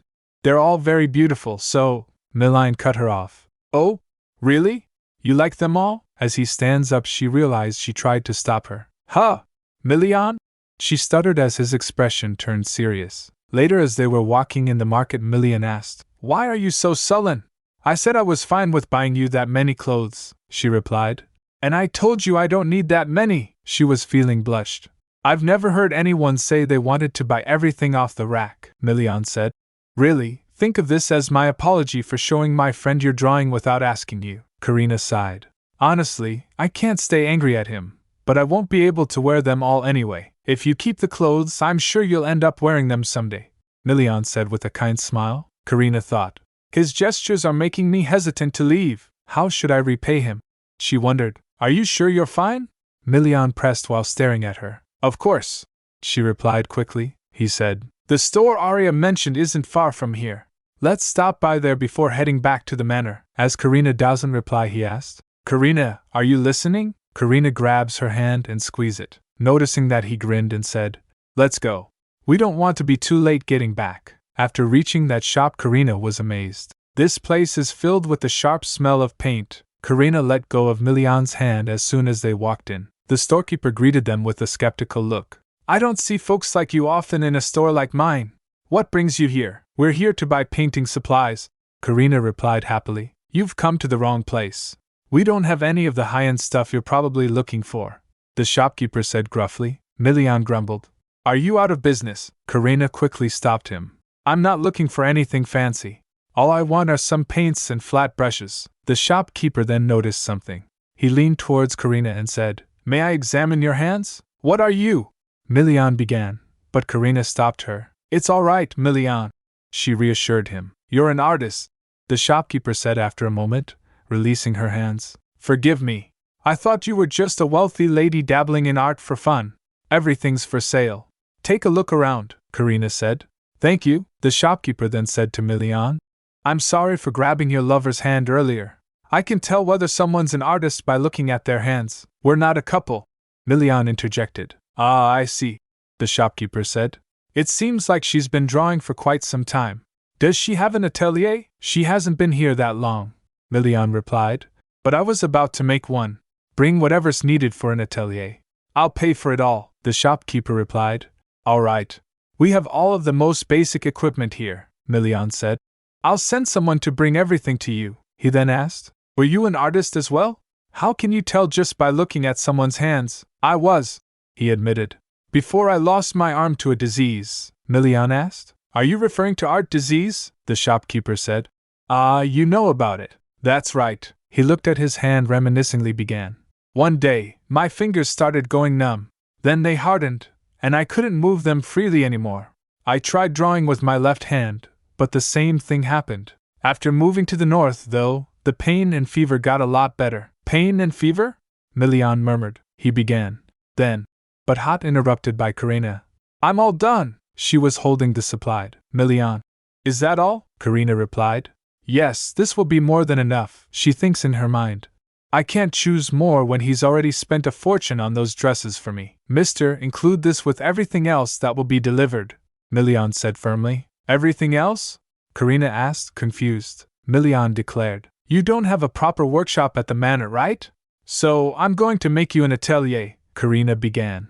Milian, you really don't have to. But suddenly she felt throbbing pain in her heart, and was about to fall. Karina! Milian shouted, enticing her. After some time, it's so hot. I feel like my heart is on fire. Karina gasped, clutching her chest. Her heartbeat was erratic, and each breath felt suffocating. It's so suffocating. I can't breathe, she thought, panicking. She opened her eyes and saw Milian's hand on her head. Milian? He asked, looking concerned. Are you awake? She replied. Yes, I feel much better. I just had trouble breathing back there, Milian said. According to Dr. Winston, it was due to accumulated fatigue. She averted her gaze, saying, perhaps it's because I didn't get much sleep. I'll make sure to go to bed early from now on. Milian's eyes narrowed slightly. Karina, are you being honest with me? Huh! She blinked, startled. He said, When you lie, you avert your eyes and smile just like you did a moment ago. Karina's face flushed. How did he figure that out? Covering her face with her hands, she muttered. Can't you pretend you didn't notice? No, Milian replied. Who knows when you'll collapse again, she then said. Milian, he asked. What is it? Karina began hesitantly. You shouldn't be so kind to me. It'll only make things harder when we say goodbye. So let's refrain from being so nice to each other. 2 guards were on duty at the gate. One of them were yawning, the other said. I won't be surprised if a fly flew into your mouth, the other replied. Well, I'm bored out of my mind. I wanted to go slay demonic monsters too, first one said. It's your fault you always lose bets, the other replied. That's true, but, the first then noticed a carriage approaching. He pulls out a telescope to take a look at the carriage, he then said. Open the gates and let him in, the other guard replied. Right away. But who is it? Can't you tell? It's Duke Ferio Carlos, came the reply. The other was surprised. Really? The one infamous for being bad-tempered? The first replied. Yes, but that's to be expected of His Grace's friend. Both of them laughed. Back in Karina's room, she struggled to stay still. Haha, I finally managed to get out of bed, she murmured. She remembered Milian saying, "No, you must rest." He hadn't let her move around for 3 whole days. Though grateful for his concern, Karina felt restless. Looking at the canvas of the monster she drew, she picks up paints and brush and said inwardly, "I want to help Milian," she resolved, her determination shining in her eyes. After some effort, she sighed in relief. "I finally finished it. I hope that this will." Her sentence was cut short as the ground began to tremble violently. A foot came out of the painting she drew. She was shocked. "Wait, this is..." Everyone in the manor heard the loud noise. Milian burst into the room. "Karina! Are you alright?" The entire manor is shocky. He saw Karina holding back a monster. "Me Milian!" she cried. He gets ready to hunt the monster. "Karina, get out of the way!" he yelled, but Karina rushed to him to stop. She shouted, "Milian, wait!" He gets surprised as to why is she stopping him. "Karina," she said, "this one is good," her eyes glowing with an unearthly hue. "Karina, the color of your eyes has..." Milian hesitated, concern etched on his face. Karina asked, stepping back. "I'm sorry. It's disturbing, isn't it?" "No," Milian said softly. "I think it suits you. But more importantly, did you just create a miracle?" Karina flinched hearing that. Milian groaned. "As far as I know, art disease gets worse the more you perform miracles. Or am I wrong? So let me..." Milian began, reaching for his sword. "No, you can't!" Karina exclaimed, hugging the monster. "Then let's keep it outside for now," Milian suggested. "Is it dangerous?" he asked. Karina assured him, "No, not at all. At least, I don't think so." Then he said, looking at the mess in the room, "All right." The mess left in the aftermath was overwhelming. Karina said, "I'm so sorry. I had no idea it'd be so big. I promised to pay for all the damages." "There's no need," Milian replied calmly. "You didn't do it on purpose," she began, but Milian stopped her and said, examining her closely, "Are you in any pain? No fever or dizziness?" "We'll talk more after we get that herda out of here," she replied. "Okay." She turned towards the monster and said, "Then, herda, should we head out?"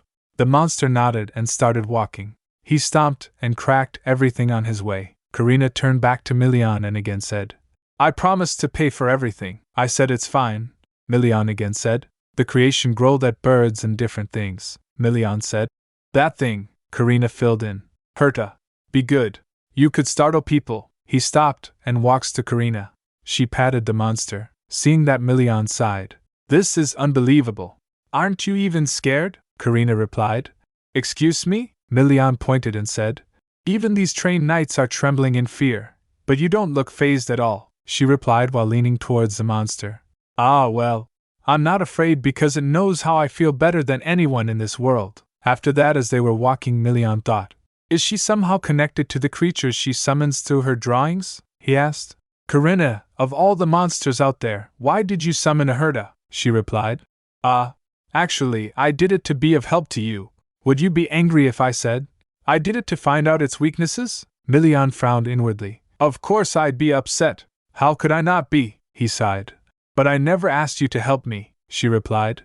"I know. But I wanted you to hunt the monsters as soon as possible without getting hurt," Milian said. "Karina, you're not even well right now. There's no need for you to sacrifice yourself for other people," she cut him off. "No. I didn't do it for anyone else. I did it for you," he asked. "What?" she said gently.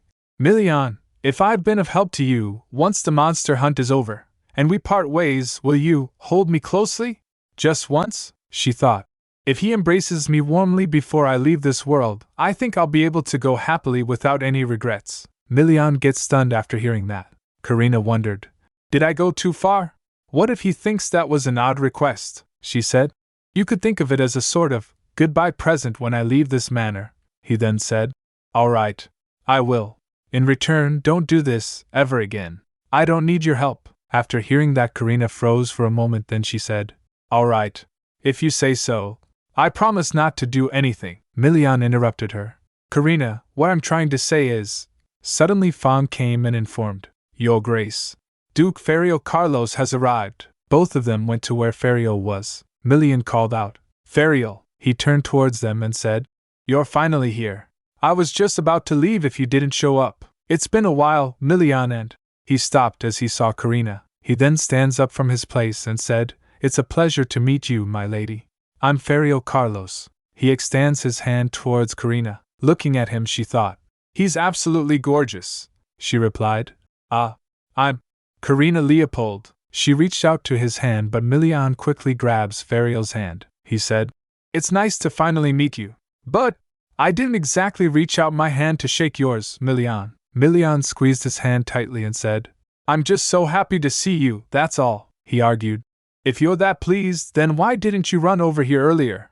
I've been waiting for quite some time. Milian then said, Let's sit down first. Karina was nervously looking at Milian. After retracting their hands, Ferio said, I'll let this one go for Lady Karina's sake. After chatting for some time, Ferio said, You're saying she created a monster that she had seen just once before? Milian replied, Yes. Ferio asked, But why a monster? Karina replied, I wanted to find out its weakness. I thought it'd be useful when Milian goes to hunt demonic monsters. Duke Ferio raised his teacup thinking, so it was for Milian. He then asked, Milian, has that monster disappeared? He replied, No, it's in the training hall right now. Ferio said thoughtfully, I can't say for certain before I see it for myself, but it seems like you have the miracle of creation, Lady Karina. Milian asked, And what exactly is that? Duke Ferio told, It's the rarest and strongest of all miracles. The artist can bring anything to life, as long as they have an understanding of that creation.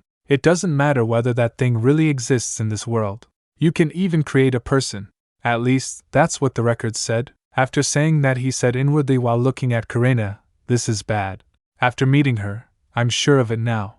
She's dying. Karina said, turning towards Milian, Did you hear that, Milian? He replied, Yes, I was right next to you when he said it. Ferio then said, I'll explain everything related to art disease soon. But more importantly, Lady Karina, she interjected, Please, call me Karina. He agreed, All right, he said, Karina, I have something to give to you. She asked, What is it? He showed a letter and said, It's a letter from your family. He told, When I visited Leopold Manor, your father asked me to deliver this to you. Karina felt uneasy remembering her father's word. Karina, how could you be such an inconsiderate sister? Behave yourself and stop whining. Karina! Karina! She felt throbbing across her body. She squeezed her hands. Suddenly Milian puts his hand on her head and said, Karina, everything's going to be all right. Calm down. I'm right here. She felt touched. Milian then said, If you want, I can throw this bastard out. After listening that, Duke Ferio thought, Perhaps it was thoughtless of me to bring that letter to someone who wanted to distance herself from her family. But how could he say something so mean? He then spoke. It seems that I've made you feel uncomfortable. Forgive me, Karina, she replied. No, it's fine. I was bound to receive it sooner or later. She opened the letter and started reading. We received news that you were in the north. What do you think you are doing? Even though you're engaged to Duke Pastellio, don't you know what kind of rumors this may stir up? Reading that, Karina said, As I expected, father is more worried about the family's reputation than he is about me. She continued reading. If you were discontent with something, you should have spoken up. How could you decide to run away? Abelia's been so worried about you that she has been having difficulty sleeping and her health has worsened. How could you do this to your sister? Karina replied to the letter inwardly. It isn't as if you would have listened. You never have. Even so, her condition probably isn't worse than mine. She continued reading. I've come up with an excuse for your absence, so don't even think about ruining our family's reputation any further. Otherwise, I'll be sure to disown you. After reading the letter, she stands up from her seat. Milian calls for her. Karina? She thinks in her mind, Father's still not convinced that I'm ill. I suppose he didn't accept it. She burned the letter in fire and said, Because he couldn't afford to be inconvenienced by the truth. She asked, looking at the burning letter, Isn't that right, Count Leopold? Duke Ferio and Milian, who were looking at her, were worried. Milian asked, Karina? Are you all right? She quickly changed her expressions and replied, Should I have asked if I could dispose of the letter in the fireplace? Milian said, No, it's fine. She said, I'm sorry, it's just that the letter contained exactly what I predicted he'd say. She got interrupted by an intuition of Herta. She staggers. Seeing that, Milian shouted, Karina! He rushed to her. Karina said, Milian, the Herta. He said, Calm down, what's wrong? Karina was trembling. Duke Ferio interjected, Perhaps it has to do with her creation. Let's go check. They sprints to Herta. Meanwhile the guards were shouting, "Everyone, get back! The monster has gone berserk! Kill it!" Another shouted, "No, don't attack it! Just defend yourselves!" Karina reached that place, she said, "Wait." But Milian quickly grabs her and points its sword at Herta. She said, "Milian," he said, "it's dangerous, step back." "Karina," she protested, "no, there must be a reason why it's behaving like this. I need to figure that out first." Then Milian frowned at a guard and asked, "What happened?" The guard began, "Well, moments ago, 2 guards were keeping watch at Herta. One of them said, 'Do you think it's alright to leave it be like that?' The other said, 'His Grace gave permission for it to stay here, so I suppose so.' Looking at how Baved Herta was, one said, 'It's so calm. How strange.'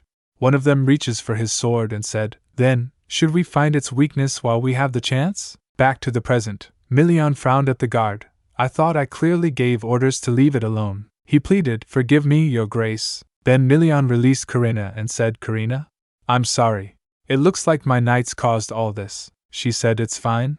I'll try to calm it down." Milian began carry, but FOT interrupted by Fariel. "May I interject? It seems as though you've all forgotten that I'm here. Since that's Karina's creation, she should be able to control it. There doesn't need to be any bloodshed. I'm the expert on miracles, so trust me." But Milian was still looking unconvinced. Then Milian ordered, "Tell everyone to step away from that Herta." The guard complied. "Yes, Your Grace." Then Milian gets close to Karina and murmurs something to her. After that he left, saying, "Have everyone be on their guard." Then Fariel comes to Karina and said, "Karina, may I ask you something?" She replied, "Ah, yes." He asked, "How long do your creations usually last?" She told, "They usually vanish after a few hours at least. The longest they lasted was about a day." Duke Fariel then said, "Incredible. Then I suspect that it won't be very difficult to make the Herta disappear." She nodded and then starts walking towards Herta. She went close to Herta and said, "It's all right. Don't be scared." After hearing that, the creation spoke to Karina in her mind. "Karina, you can do as you wish. I'll protect you no matter what." After that, Milian commanded the servants to fix the broken things. He glanced towards Karina's room. She was in her room. She said aloud, "I shouldn't be spacing out like this." She gets determined and starts writing a letter. She thinks in her mind, "Now it's time to put an end to things. I realize something after meeting so many kind people. There's no need to compare my talent with that of others. I have someone who praises my work, saying it's the best. And there's no need to hide my pain from other people either, as I'm no longer alone. I've met those who encourage me to tell them when I'm in pain. I deserve to be loved." After writing the letter, she thought, "Now all I have to do is send this letter." Then Milian came and said, "Karina, I called for you many times, but you wouldn't answer." She said, "Ah, Milian." She turned towards him and asked, "Has everything been settled?" He replied, "Yes, to some extent. More importantly, are you writing a reply?" She admitted, "Yes. I think it's time to really say goodbye," he said. "I see." Looking at the letter, Karina said, "My parents will probably resent me, won't they?" Milian squeezed her hand and reassured her, "Let them. A child can't choose their parents. They're born due to their parents' decision. Therefore, all parents must take full responsibility for their children. Just because a parent gives their child enough food to eat and a warm place to sleep doesn't mean that all of the child's needs have been taken care of. There's more to being a parent than that. So it's okay to complain, Karina. If anyone dares to insult you for it, then I'll step forward and take your side." After hearing that, Karina beamed with joy. "Thank you, Milian," he replied. "Huh, right. Then would you mind sparing me a moment of your time?" Then they went to a room which Milian prepared for her to do drawing. Looking at it, Karina gets amazed. "Goodness, Milian, this is..." She turned to him, and he blushed and said, "I made an atelier for you. It's probably nowhere near as fancy as those in the south, but just think of it as a small gift." Karina remembered, back at Leopold Manor, I didn't even have a proper atelier. My room didn't get much sunlight during the day or at night, so it wasn't a good environment to draw in. But this is everything that I could have ever asked for. This is more precious than any present that I've received so far." She went close to easel and touched it. Milian asked, "Do you like it?" She flinched upon hearing that. She wondered, "So why does my heart hurt so much?" she said. "I told you not to treat me so kindly," he replied. "Karina, this is just a gift." She was feeling throbbing pain but still spoke. "I haven't done anything for you to deserve such a lavish gift, Milian," he replied. What do you mean you haven't done anything? You summoned a herder for me. That was quite helpful, she said. But you said that you'd pay me back for that later. You agreed to give me a hug when we part ways. Besides, the herder hurt people and made a mess. I imagine fixing the damages must have cost you quite a bit. Milian averted his gaze while sweating. Karina kept staring at him. He said, Well, Karina chuckled in turns. She said, I'm just thankful that you exempted me from paying the repair costs. Now I no longer need to worry about running out of art materials. And this room gets so much sunlight that I'll be able to draw whenever I'd like. It's a splendid atelier. It's too precious to be used for just 6 months. Hearing that, Milian said, If it's all right with you, you can stay for more than half a year. Even if you return to Leopold Manor, you may return whenever you want to use it. She was fidgeting while saying, No, I've already promised to stay for just 1 year. And you'll probably find someone else. As a partner, it won't be appropriate for me to come here whenever I please, he replied. Someone else? Even so, you can come. Karina cut him off. Thanks for the offer, Milian. Really, he said, all right. The owner of the art supply store is going to come again tomorrow. If you need anything, make sure to tell him. I'll be going now. After he left, he closed the door. Her words were still rounding his mind. I haven't done anything for you to deserve such a lavish gift, Milian. I've already promised to stay for just 1 year. It won't be appropriate for me to come here whenever I please. He said there are only 6 months left now. He thinks while walking, is she really planning to leave after that? She was allowed to stay here for a year because of her promise to break off the engagement. I suppose it's only natural for her to keep thinking about leaving. It seems like she was forced to get engaged, just like I was. Ha! The monster hunt is just around the corner. I don't have time to be thinking about this, he realized. No, wait, but why am I thinking about Karina so much? As he was standing there busy thinking, Ferial came and asked, What's on your mind? You'll get wrinkles if you keep frowning like that, Milian asked. What are you doing here? Duke Ferial shrugged. I came to see Karina, not you. Fawn told me that she was here, Milian asked. Karina? He realized. Is it because of her art disease? Ferial replied. Yes. Dr. Winston told me a few things as well. I wanted to see her condition and her drawings for myself, Milian said. Then I suppose she's in good hands. You know much more about art disease than I do, Duke Ferial replied. Of course. I'll do my best, then Milian said. I'm a bit busy, so I should get going now. After he left, Ferial said aloud, If he's that busy, what is he doing here? Wait, could he be? Meanwhile, in Karina's mind, her own words were spinning. And you'll probably find someone else. As a partner. It won't be appropriate for me to come here whenever I please, she said to herself. Karina, you fool. I was actually really touched by what Milian said. Asterisk. Then she heard knock on the door. She heard, Karina, it's me, Ferial. May I come in? She replied. Yes, come in. Duke Ferial came inside and asked, Good afternoon. How do you feel? She walks to him and replied, I'm just fine. I wanted to thank you for what you did last time, he said. Not at all. All I did was tell you what I knew. More importantly, Karina, she replied. Yes? He said. Dr. Winston told me that you have art disease. If it's all right with you, I'd like to speak with you about it. She gets stunned. Her mind raced. Dr. Winston told him? She spoke. Then, shall we take a seat first? After they sat down, her mind was still at. Did Dr. Winston reveal everything? I begged him not to tell anyone that I'm dying. She squeezed her hands nervously. Noticing that, Ferial said, Just so you know, Dr. Winston didn't voluntarily disclose your situation to me. I pestered him into telling me your condition. That's how severe I suspected your illness was. She asked. How did you? He began. It's thanks to the long-kept records of art disease my family owns. As you know, House Carlos has financially supported artists for a very long time. Among the artists, some had the miracle of creation, like you. After hearing that, Karina said, I see. I wasn't even aware that such a disease existed till 6 months ago, Ferial said. That doesn't surprise me. The miracle of creation is extremely rare. On top of that, your ability seems very close to the power of a deity. She gets shocked. Really? He replied. Yes. Most creations that come to life from a drawing rarely last for more than a day. And there's no record of a creation of that scale, Karina said. I never thought much of my abilities, Ferial. Did all the artists who had the miracle of creation use their life force in exchange for their art? he said. Yes. Artists that had the miracle of creation. I'll call them creators. They all came down with art disease and died before they turned 30.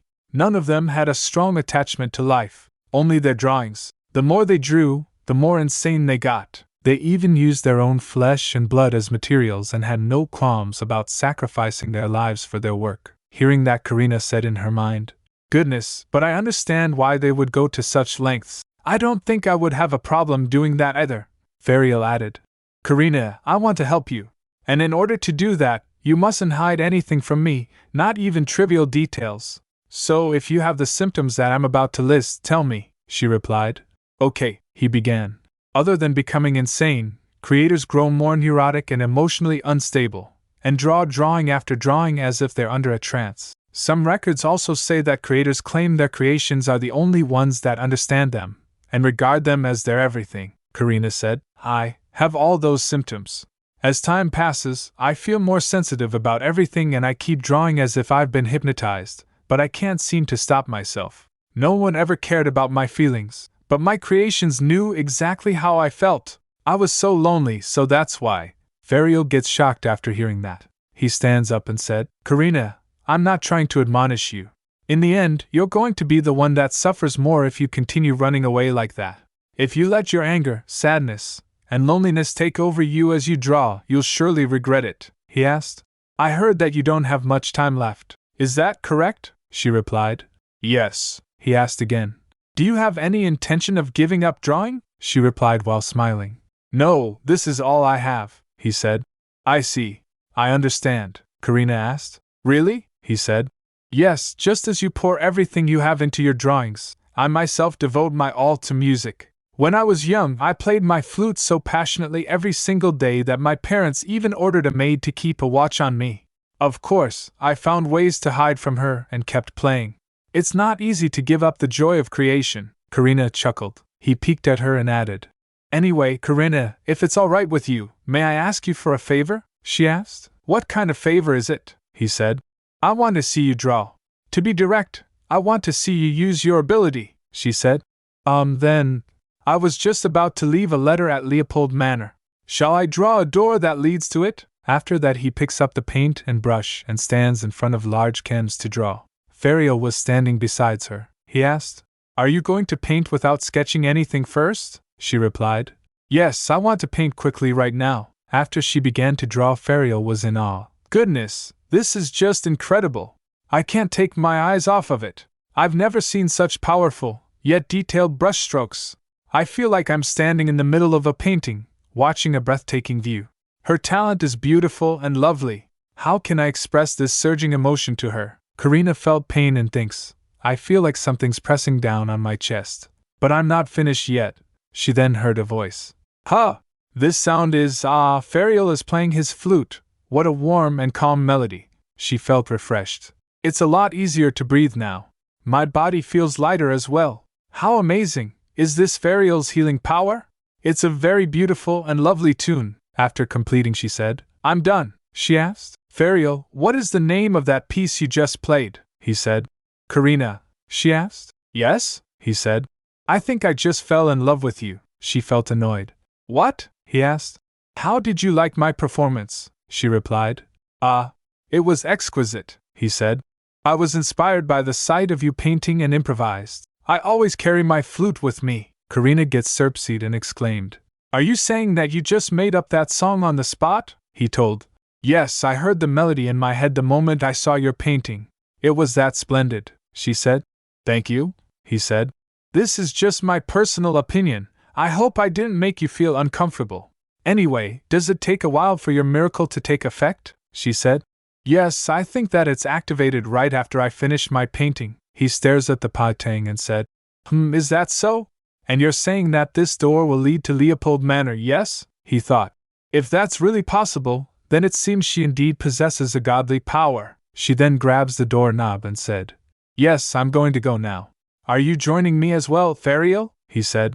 "I will." After going inside the door, Fariel looked around and asked, "Is this a spare room in the manor?" Karina looked at, felt relieved. "Nothing's changed," she said. "No, this is my room," he said. "Forgive me. This place is quite different from the rooms of other noble ladies, she said. It's fine.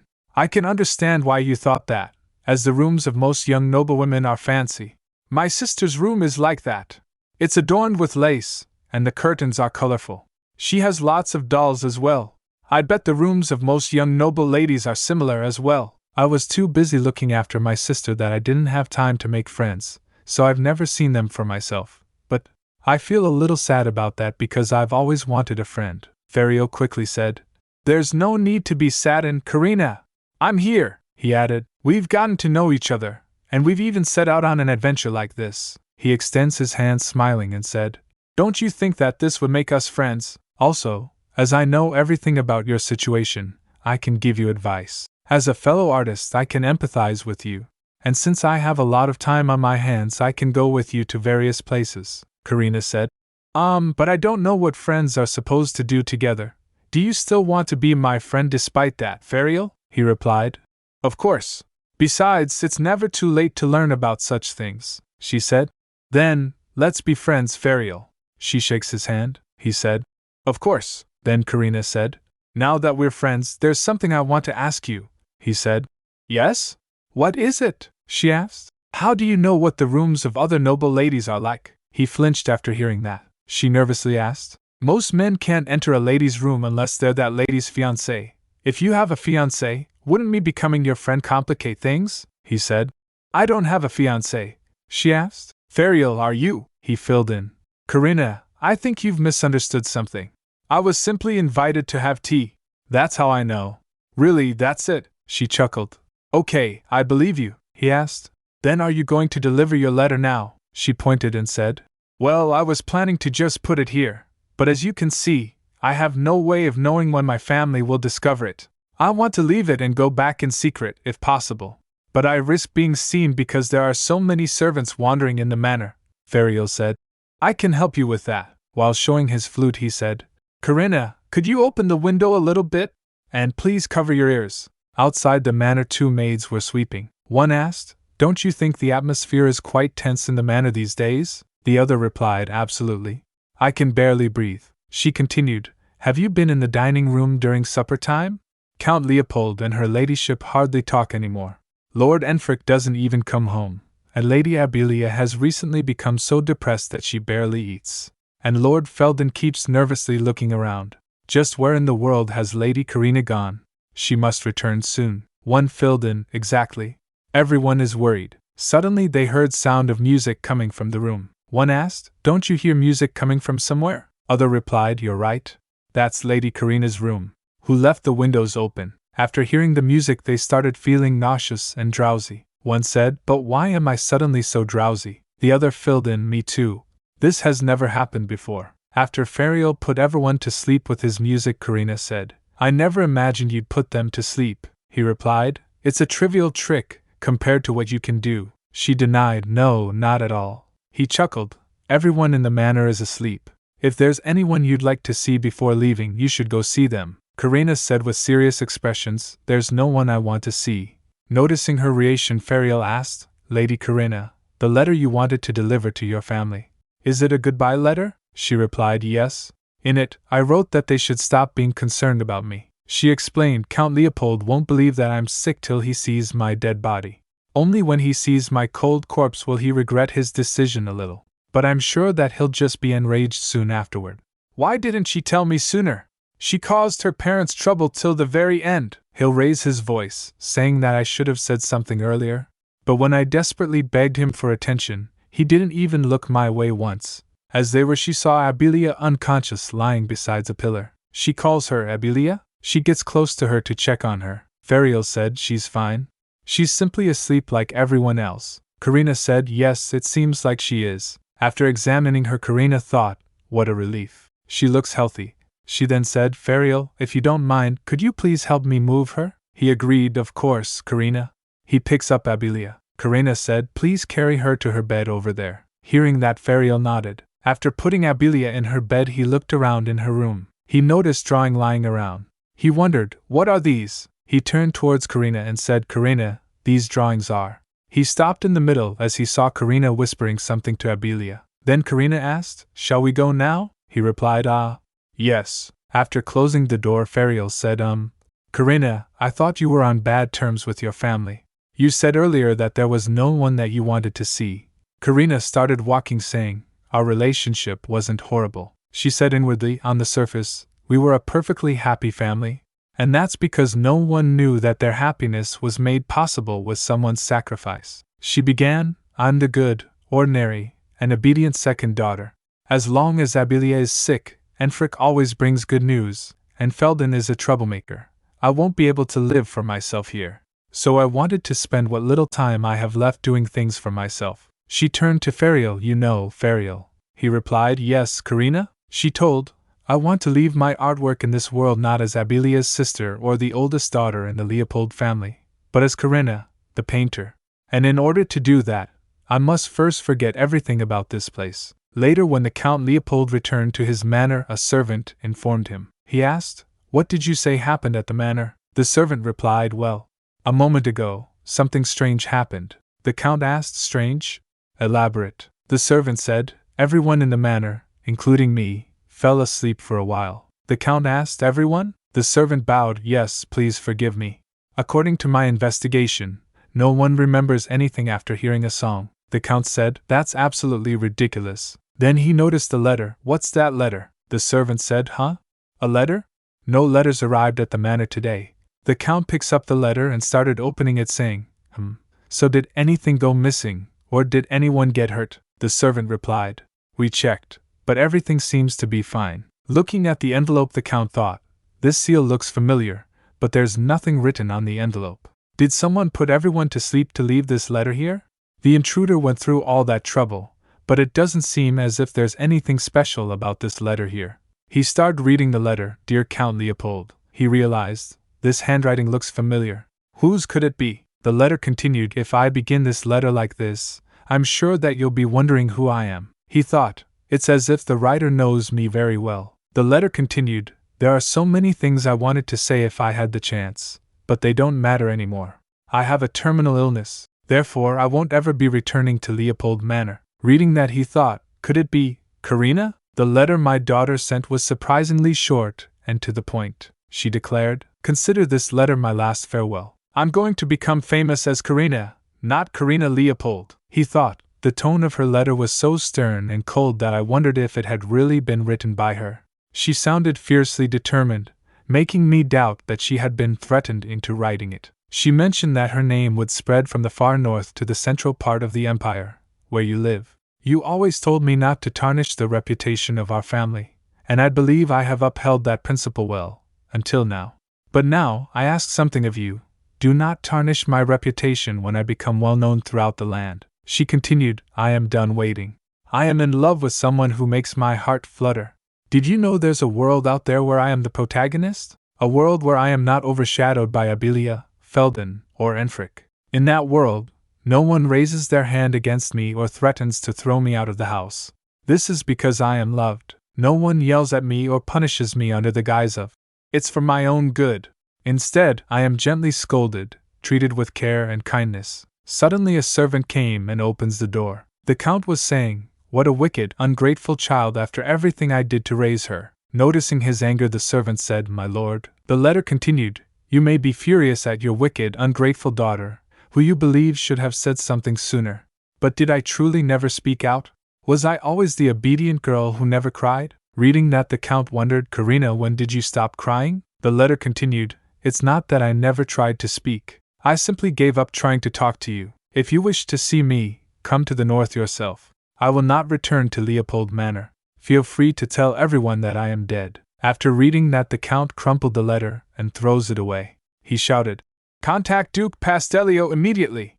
I must tell him to send Karina back at once. The servant hesitatingly replied, but isn't it impossible to enter the north now that the checkpoint has been closed? Then the Count said, it doesn't matter. Something must have happened to her. Karina isn't the kind of person who would say such things. A terminal illness? Telling everyone that she's dead? How could she say that to her parent? He picks up the glass to drink. Then the servant said, Lady Karina really may be ill. The Count stopped in the middle as he was drinking. He said, are you trying to make me even angrier? The servant told, a few months ago, there was a report of her vomiting in her room. The Count asked, "What? Why was I not informed immediately?" The servant replied, "Well, I did. But every time you had other business to attend to and ordered that it be reported later. You told me that there was no need to report something like that every time it happens. You also said that since she is a grown woman who could take care of herself." The Count said, "Even so, I should have been informed." The servant said, "Forgive me, my lord." The Count ordered, "Firstly fetch me some parchment. I will write to Duke Pastellio immediately." Abelia was listening to everything. She trembled in fear, realizing that wasn't a dream. The Count continued, "Once Karina returns, I will speak to her properly. I'm sure that will solve everything." Abelia went back to her room. She was crying. She said aloud, "No, father. Karina isn't coming back." She remembered Karina whispering, "Abelia, goodbye. I hope you stay healthy." She thinks in her mind, "She will never come back." Meanwhile, Karina was rubbing the wallet. She said, "Stay healthy. I must be stupid.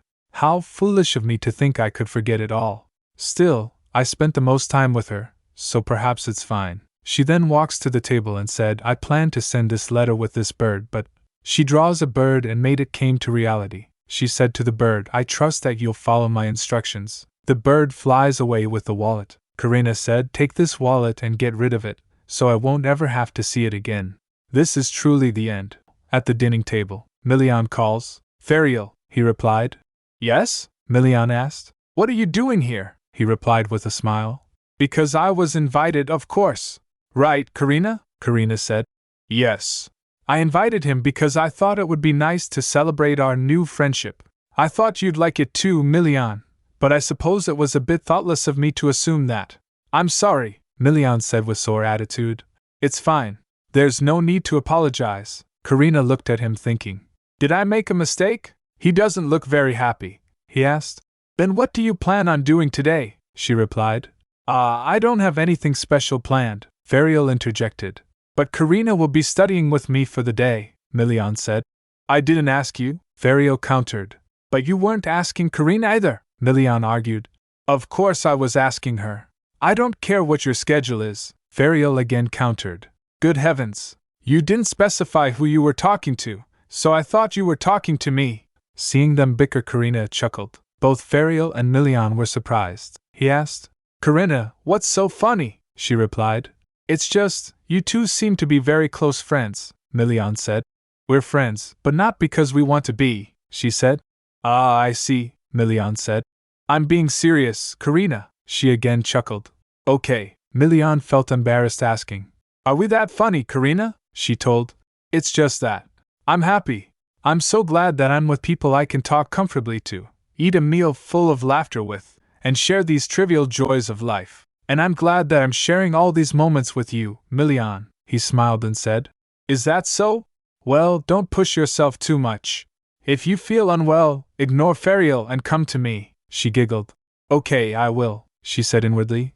"I like you, Milian." She then asked, "What do you plan on doing today, Milian?" He replied, "I'm going to check the information about the herda that you gathered and go on a patrol while I'm at it." She asked again, "You're going to go outside Zentar?" He replied, "Yes, so depending on the situation, I may not come back tonight," she said worriedly.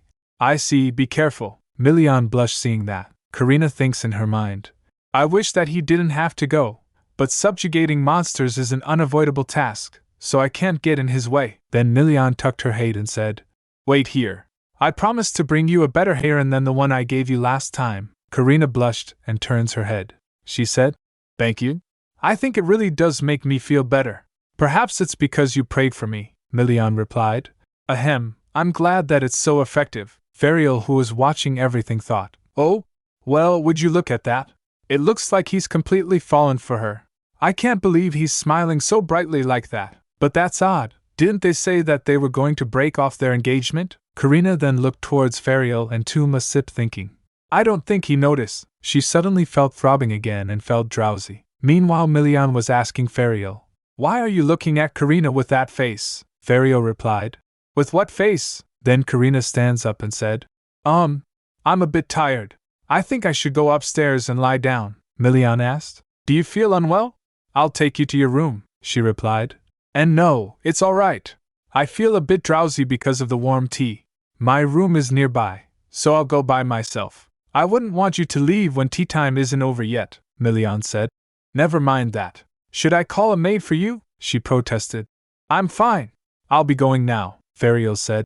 Karina, I'll see you later, she said. Okay. After she left, Fariel asked Milian. You seem quite worried about her, Milian asked. When are you planning on going back? He replied. Goodness, what a harsh thing to say to a friend that got here as soon as he could when you asked for his help, Milian countered. Ha! I doubt you came because you were worried. You were probably more curious about who drew the drawings, Fariel asked. Ha! Is that why you only sent me incomplete sketches? You're a cunning one, aren't you? Milian explained. I'm no professional, but even I couldn't wait to see the finished versions of those drawings. I figured you would want to see them even more. Anyway, how's Karina's art disease? Is it serious? Fariel looked at him with disdain, then turned his head, saying, I don't know, Milian said. Fariel, I'm not in the mood for your jokes, he said. I know, but, he remembered his conversation with Karina. She said, I must first forget everything about this place. Fariel, may I ask you for a favor? Please don't tell Milian about how I don't have much time left. I don't wish to become a sad memory to him, he told Milian. Karina doesn't want me to tell you. Milian gets shocked. What? Fariel stands up and said. So I hope you understand why I can't tell you anything more than this, he then asked. Oh, that reminds me. What's a heron? You know, the thing that Karina said made her feel better, Milian replied. It's a special stone from the north which sometimes comes out of a slain monster, he asked again. Aha, but why did you give it to her? Milian told. There's an old northern tradition, a myth of sorts. They say that if you gift a heron to a sick person, it will help them get better, Fariel sarcastically asked. Since when did you believe in superstitions? Milian said ominously. There's also a northern superstition that if you point your finger at someone, it'll get broken. Should I show you how? Before hearing that, Fariel dashes away. As he was leaving, Milian felt annoyed. Anyway, what's all this about suddenly studying something? Fariel peeked and said. That? It's a secret. Later, a maid noticed voices from Karina's room. She opens the door and went inside. She saw Karina sitting on the ground stunned. She asked, Oh my, are you alright? Karina replied. I just tripped. I'm fine, maid asked. Shall I call for a doctor? Karina replied. No, I think I just need to rest, the maid said. No, my lady. His Grace said that even if you were in a little bit of pain, we should call for a doctor right away. Karina was surprised. Milian said that, she said. Then could you call Dr. Winston for me? Maid replied. Yes. After the maid left, Karina said to herself, I'm okay. I'm still okay. When Dr. Winston came to check, she asked, Has my condition worsened? Karina smiled. It's all right. I knew this was going to happen anyway. There's no need for you to feel sorry, doctor said. Right, let's try using a stronger medicine then, she asked. Dr. Winston, will I keep throwing up the food I eat? I don't want Milian to see the awful side effects of this disease, he told. The vomiting will probably continue, but you mustn't stop eating, she asked again. Even if I throw up every time I eat something? The doctor explained. Your body is like a sandcastle that's about to crumble due to the harsh waves. It's constantly being worn down, so you must do everything you can to keep it from falling apart, Karina asked. Is that the only thing I should keep in mind? The doctor replied. There are a lot of things you should be careful about, but above all else, you must have a will to live. After hearing that, she thinks, a will to live? As long as I'm alive, I don't want to spend my days waiting for death, which is how I used to be. I want to treasure every moment and live more joyfully than anyone else. I want to show my family what kind of person I am, and after I make wonderful memories with Milian, I'm going to say goodbye without looking back, she then said. Don't worry. I don't want to burden Milian with guilt, doctor replied. I see. Does it especially hurt anywhere? She replied. My heart. I'd be fine for a whole day, but it would suddenly hurt so much that it gets difficult to breathe for the rest of the day. Sometimes the pain is so great that I wish it would just explode. I mean, that's just how I feel. I'm not saying I really wanted to, the doctor said. No, I understand. When one of my eyes used to hurt, the pain would be so unbearable that I wanted to pluck it out.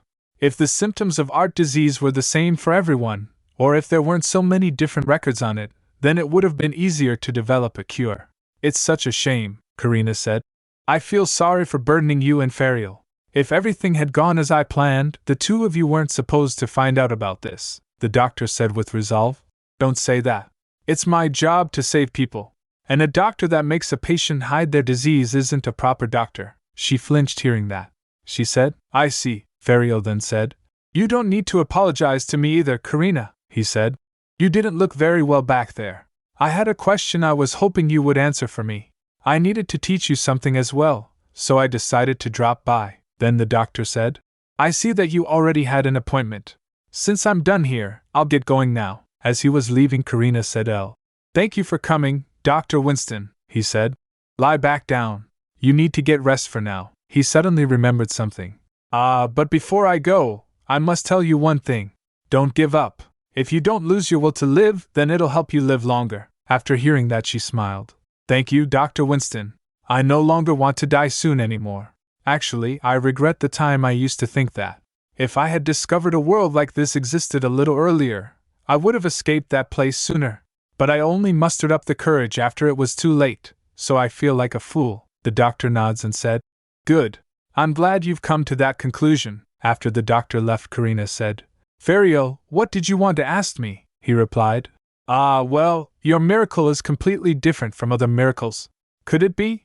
There was something that I couldn't understand, though, she asked. What do you mean? He pulls the chair to sit and said, Your art disease is getting worse, at an abnormally fast rate. She gets shocked. What do you mean? He explained. Creators die early because they perform too many miracles, despite knowing that it'll cost them their life. But even those that made miracles every day created far more creations and lived much longer than you. So I wanted to ask you this. Are you aware of the taboos regarding making miracles? This came as a shock for her. She replied, No, Ferial said. I see. He thinks in his mind, it's impossible for an artist not to know this. If Karina hadn't been neglected and received the attention and care she deserved, this wouldn't have happened. No, if she had at least a proper art teacher to guide her. She then calls him. Ferial, he began. Firstly, I think I should explain art disease in detail. Many people think that art disease is a terminal illness that people suddenly come down with one day, but it's more correct to say that it's the manifestation of the price an artist pays for creating miracles. To be more specific, it's the price of creating miracles past one's limit. For example, I can't heal seriously wounded people, and I can't treat those who don't want to be treated. But we call those who don't have such limits, and can perform as many miracles as they want as people with art disease. Also, taboos are what artists that have art disease must never do, Karina asked. And what are they? He said with a serious face. First and foremost, you mustn't go against Providence. You must never revive the dead or turn back time to change the past. And secondly, you mustn't create a human. Karina flinched hearing that. Ferial continued. It doesn't matter if you create plants, animals, or monsters, but since only a deity can create humans, that's a line that you mustn't cross, Karina said. I see, he added. Yes, and lastly, you mustn't kill anything or anyone using your miracle. It means that you shouldn't use the omnipotence of miracles to do anything immoral. Then she asked, What happens if you break one of the taboos? He answered, You'll have to pay the price on the spot, and you'll either die or lose a part of your body, she said. If I die, then that'd be the end of me, but if I lose my hand or something like that, I won't be able to draw anymore, he replied. Correct. So, Karina, have you ever tried to do any of the things that I just mentioned? She paused for a moment, and said while avoiding his gaze, I haven't, Ferial thought. Well, I guess if she had, then she wouldn't be alive right now, he said. If that's true, then I don't understand, she asked. Understand what? He explained. Your miracles. Considering how many drawings you've drawn till now, your condition is far worse than it should be. The artists that drew more drawings than you did lived past 30. I should look into this matter and see if there's another reason why this is happening, Karina asked sadly. Ferial, do you believe that if you figure that out, I'll be able to get better? She said inwardly. What am I saying? It's not like there's even a cure, she then said. Forgive me, Ferial. I said something rather silly, he replied. Not at all, Karina. It's true that there's no known cure. Even if we discover why your condition is so serious, I can't promise that we'll be able to treat you, but I've thought of one method to slow down the symptoms of art disease, though it's a bit cowardly, she asked. A cowardly method? He said. Yes. All you need to do is this. When you draw something, stop right before you put in the final stroke in your work. Unlike music, which allows one to perform a miracle as soon as they start playing, a drawing requires the finishing touches for a miracle to happen, she replied thoughtfully. You're right. Since the drawing won't be complete if you stop right before you finish, Ferial stands up from his place saying, but if you try your best and hand me the unfinished drawings, then I'll make you more famous than any other artist in the world, just like you requested. With your talent, Karina, it won't be difficult to make that happen. He extends his hand towards Karina. She reached out to his hand and rises up from her palsy. She said, though I don't have much time left, I'm counting on you, Ferial. His heart raced and face reddened. He gets stunned for a moment. Karina calls. Ferial? He said. Ah, yes. Right. And regarding art disease, who says that we can't cure it? Since you've decided to open your heart and strive for your goal, we will gladly stay by your side and support you till the end. Of course, it doesn't mean that we're going to treat you like a glass doll and be overprotective. If you fall, we'll help you stand again. And if you get lost, we'll help you find the way. She asked. But why would you go to such lengths? He told. The sight of a person striving to achieve their dreams and goals is the most beautiful thing in the world. And I love beautiful things. At night, Karina was looking at the sky. She said in her mind, Milian, he's pretty late. I hope nothing's happened to him. Once he officially starts hunting down the monsters in the land, will I have to wait even longer than this? She shook her head. No, this isn't the time to be depressed. She was tapping on the paper with pencil thinking. I must write down the things that I want to do. Thanks to Ferial, I've checked off making a friend. Next is giving a gift to someone I like. Packing a lunch sounds nice too. And hugging. She quickly rejected those thoughts, feeling embarrassed. No, that's not it. What am I thinking? Meanwhile, Milian came inside her room. He saw her sitting at balcony. He said inwardly, I thought she had collapsed because she didn't respond even though I knocked several times. But it looks like. He saw her scribbling on paper and feeling embarrassed. He smiled thinking, so this is what she was doing. How adorable. He then gasped, I sounded like Ferial just now. Karina thought, just imagining things like that is making me blush. Then Milian came close to her and asked, Karina, are you done? She gets surprised. Milian? He added. As always, I knocked, but you didn't hear me, she replied. Sorry. I was lost in thought. Are you done with work? He walks close to her saying, No, I'll be venturing deeper into the forest now. She then asked, You're going to head out there again? Milian replied.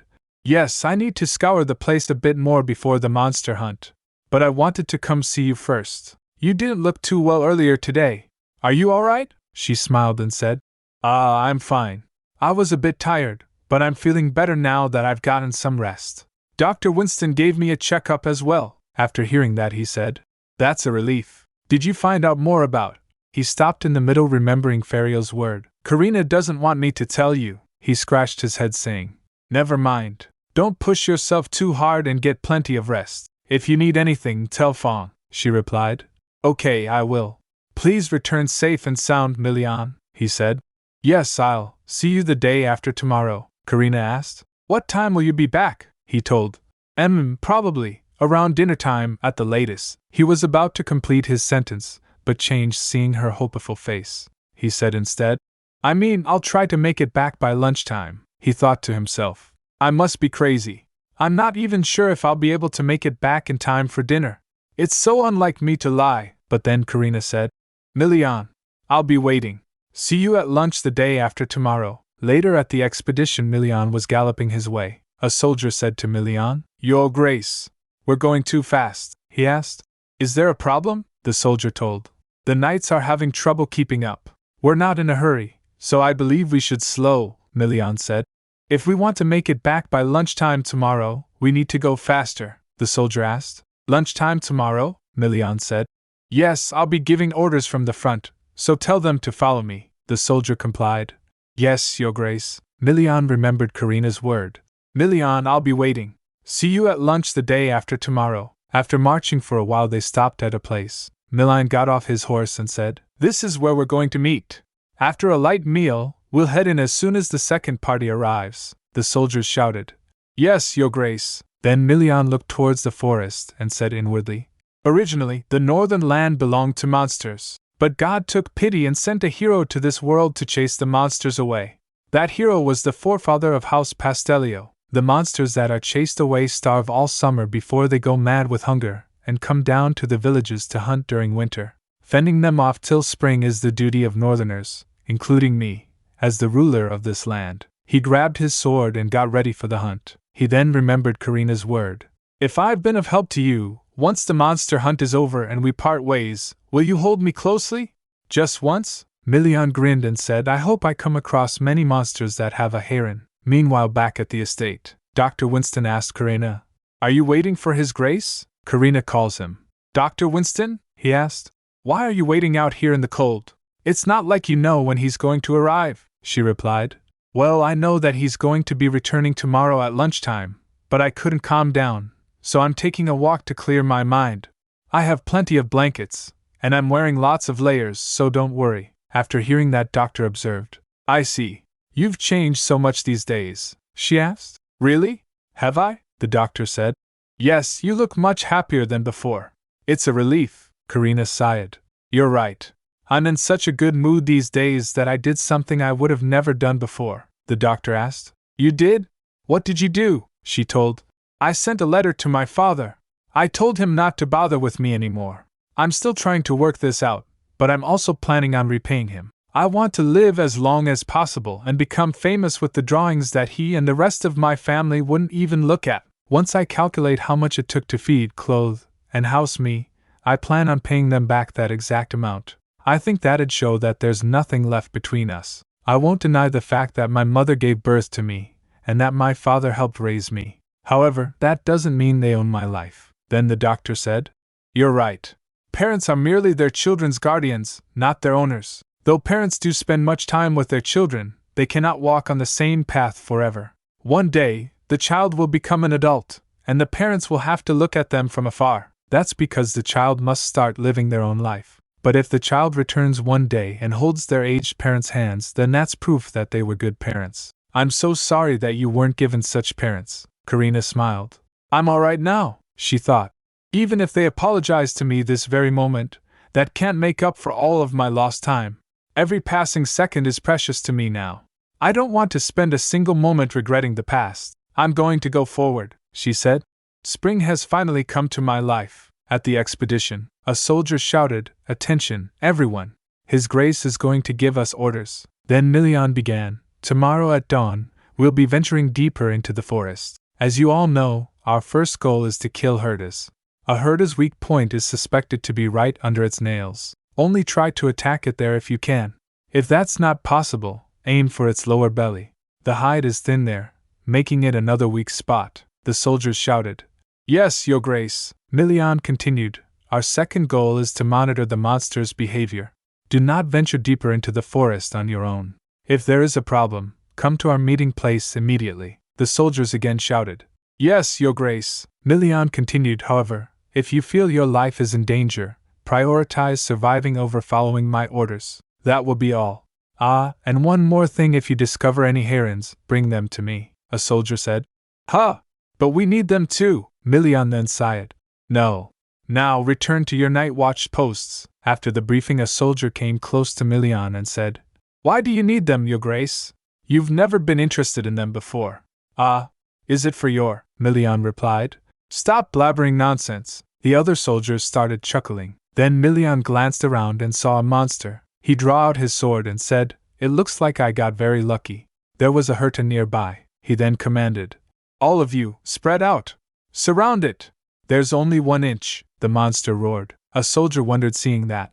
Is that some kind of call? Suddenly they started hearing loud voices. A soldier looked around and said, What's causing these vibrations? Soon they were surrounded by a lot of monster. Someone shouted, Hertas are charging this way. Back up! Don't let them pass us, a soldier said while trembling. Your Grace. You never mentioned anything like this was going to happen. But Milian jumped at a monster and stabbed it. He said to himself, You rascals! The Herta called for its friends, cutting off our escape route. I didn't think a monster without intelligence could do something like that. However, it's still just a monster. After exterminating all of them, Milian said, I wasn't sure if the weak points we found in Karina's Herta were correct, but it seems they were. He then instructed, Aim for the weak spots I told you about earlier. If you do, it won't be hard to. He wasn't able to complete his words when a herda came from behind. The monster was drooling. Seeing that, a soldier quickly shouted, "Your Grace!" Back at the estate, Karina came to the main gate to wait for Milian. Fang said, "My lady, I'll escort you inside," she replied. "Thank you, Fang. I hope I didn't cause trouble by insisting on coming here to wait for Milian," he said. "Not at all, my lady. I'm sure the soldiers at the fortress will be glad to see you as well. Why don't you unpack your belongings first and wait until His Grace?" Suddenly soldiers started sounding a gong. A soldier shouted, "Hurtas! A herd of hurtas has appeared. Everyone arm yourselves!" Karina gets surprised. "Hurtas?" Fang said. "Let me go and assess the situation. Please wait inside the carriage for the time being," she agreed. "Okay," she thought to herself. "I hope nothing's wrong." As she was getting on, she felt throbbing pain again and staggers. She leaned on besides the carriage thinking, "It's going to be fine. I just need to hang on a bit longer." But more importantly, she heard a soldier shouting, "Damn it! Neither His Grace nor Captain Gordon is here right now. At this rate, our fortress could fall." Karina squeezed her hands while thinking, "Milian will be here soon enough. We need to hold on until then." She looked around saying, "What can I do to buy some time?" Her gaze fell on her belongings. She was still feeling pain but decided to help. "Right, my drawings," she recalled. "I'm sure there must be a drawing of a herda that I stopped right before completing it." She rummaged through and found it. She picked up the brush saying, "All I have to do is color in its eyes." She realized, no, that won't be enough. I need something more. Suddenly she remembered. They even used their own flesh and blood as materials. She then bites her lip. Back at the castle gates, a soldier shouted, "Everyone, prepare to attack! The herders are heading this way. Fend them off no matter what." Fang rushed towards a soldier and asked, "Did you send a carrier pigeon to His Grace?" He replied, "Yes, we just did, but we haven't received a reply yet," the other said. "There are too many herders. We don't have any other options besides holding on for as long as possible." Fang thought to himself, "It's dangerous here, I must take Lady Karina too." Suddenly he heard, "Everyone, get out of the way!" He quickly turned towards the voice and saw a herda holding Karina. A soldier shouted, "Arg! It's a herda! A herda has broken inside the fortress. Attack!" But Karina stopped them. "Wait! It's me!" Fnad was shocked. "Lady Karina?" she said. "This one's safe," she then said to the monster. "Herda, I have a favor to ask of you. Could you fend off the other herdas until Milian gets here?" The monster nods and then jumps outside the castle walls. After jumping outside, he roared and started attacking other herdas. Then Fang called her. "Lady Karina," she replied. "Yes?" he said. "Your hand." Blood was dripping from her hand. She replied, "Ah, I'm fine.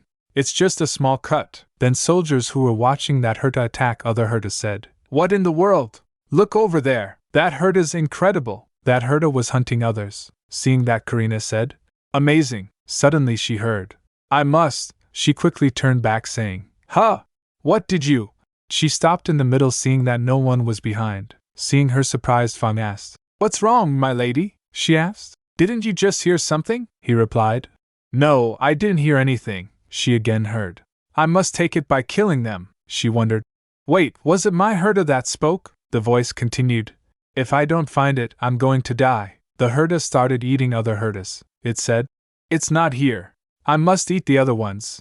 Where is it?" Herda then found something and said, "Here it is, found it." A soldier who was watching all of this said, "Is that herda eating its own kind right now?" Fan filled in. "It looks like it," he asked. "My lady, is that thing safe?" He turned around to see Karina wasn't present there. He asked, "My lady? Huh? Where did she go?" Karina was rushing towards the herda who was saying, "No, I'm different from you all. I have a master of my own. You all cannot escape." When she reached close to herda, Karina shouted, "Herta! Stop! Let them go." The other monster were hesitating to approach herda. Karina asked, "Just what did you eat? What is it that you found? And who is this master you're talking about?" she pestered. "Aren't you going to tell me?" The herda doesn't speak. Suddenly she heard a voice. "Is that the sound of horse hooves?" Milian came on a horse galloping. He shouted, "Karina!" He quickly grabs her and points his sword at Herta. Karina was shocked. "Milian?" Milian commanded. "Soldiers, attack this!" Karina stopped him. "Wait! It's mine!" He was surprised. "What? He poked at Herta with his sword to confirm. The Herta said inwardly, "What do you think you're doing? Let go of my master." Milian then asked Karina. "What do you mean?" She said, I drew it, he asked, "but the color of your eyes is the same as usual." She gets confused. "Huh! That can't be." Then they went to Ferial, where a servant informed Duke Ferial, "Your Grace, His Grace Duke Pastellio, has returned and is looking for you. He asked you to come to the garden," he replied. "All right, I'll be there soon." He was going to them yawning, he said. He told Karina that he was going to come at lunchtime. So how could he be this late? He gets shocked to see a Herta besides Milian and Karina. He was in shock. "My dear friend, you're back." Then they sat down to talk. No one spoke anything for a while. Karina averted her gaze. Ferial thought to himself, "This silence is suffocating." He began, "Shall we organize what happened?" Karina explained. "Well, as you two know, it was an emergency. I tried to fend them off for as long as I could until Milian got here. But I'm sorry for breaking my promise not to summon anything anymore," she said inwardly. "I probably shouldn't tell him that I used my blood, right?" Milian took a sigh and said, "No, it wasn't your fault, Karina. Rather, I'm sorry for not getting here earlier. If I had, none of this would have happened. I'll be more careful to ensure something like this doesn't happen again." He then asked, "I heard from Fong that you injured your hand. Is it all right?" She replied, "Yes, it's fine." Seeing that Ferial clears his throat. "Ahem," Milian asked. "What do you want?" He replied. "It's just that the two of you look lovely together." No one replied, so he changed the topic. "Anyway, back to the main point. Karina, can't you make your Herta disappear like last time?" Karina said. "Well, I tried multiple times, but I don't think I can control it anymore." Ferial asked. "Then isn't it dangerous?" She replied. "Luckily, it still listens to me, and it promised not to cause mayhem." Ferial thinks for a moment, then said, But do you have any idea how that happened? I've never heard of a creation breaking free of its creator's control." She tried to think. "Let's see, come to think of it, I saw it eat something." As she was talking, she started coughing, and blood splatters on her hand.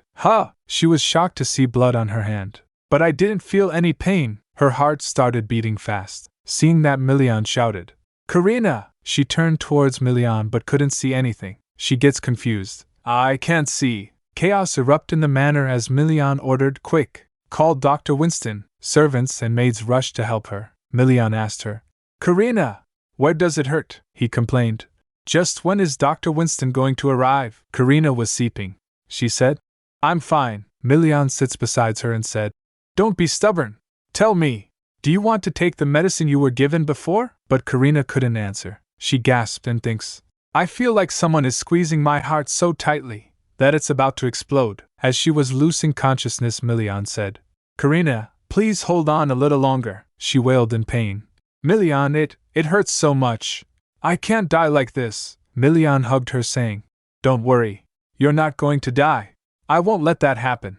So it's all right to just say you're in pain, Karina." Hearing that, she felt relieved and cried, Milian, it hurts. I feel like my heart is being ripped out of my chest." He said, "Dr. Winston will be here soon. You just need to endure it till he gets here." For a while she kept weeping, then she fell unconscious. Seeing that, Milian shouted, "Karina? Karina, open your eyes." Then Ferial and Dr. Winston came dashing towards them. Ferial showed a crystal and said, "Milian, give this to Karina." Milian asked, "Is that a heron?" Ferial shouted, "I don't have time to explain. Put it against her body." He holds the crystal close to Karina in his grip. Then a black fog emerged from her body. After that, Milian observed, "She's not as pale anymore." Then the doctor said, "Let me examine her, Your Grace." Milian replied, "Right. Please do." Then Ferial said to him, "Milian, let's step outside for a moment. I have something to tell you as well." He replied, "All right." After closing the door, Milian said, "Ferial, was Karina's relapse caused by that Herta, by any chance?" He replied, "Probably.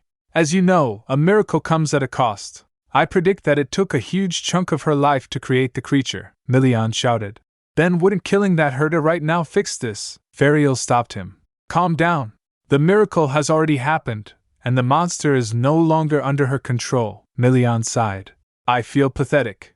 Karina's in so much pain, but I can't do anything about it." Ferial then said, "No, Milian. There may just be a way." He asked, What? Ferial said. Didn't you see what happened a moment ago?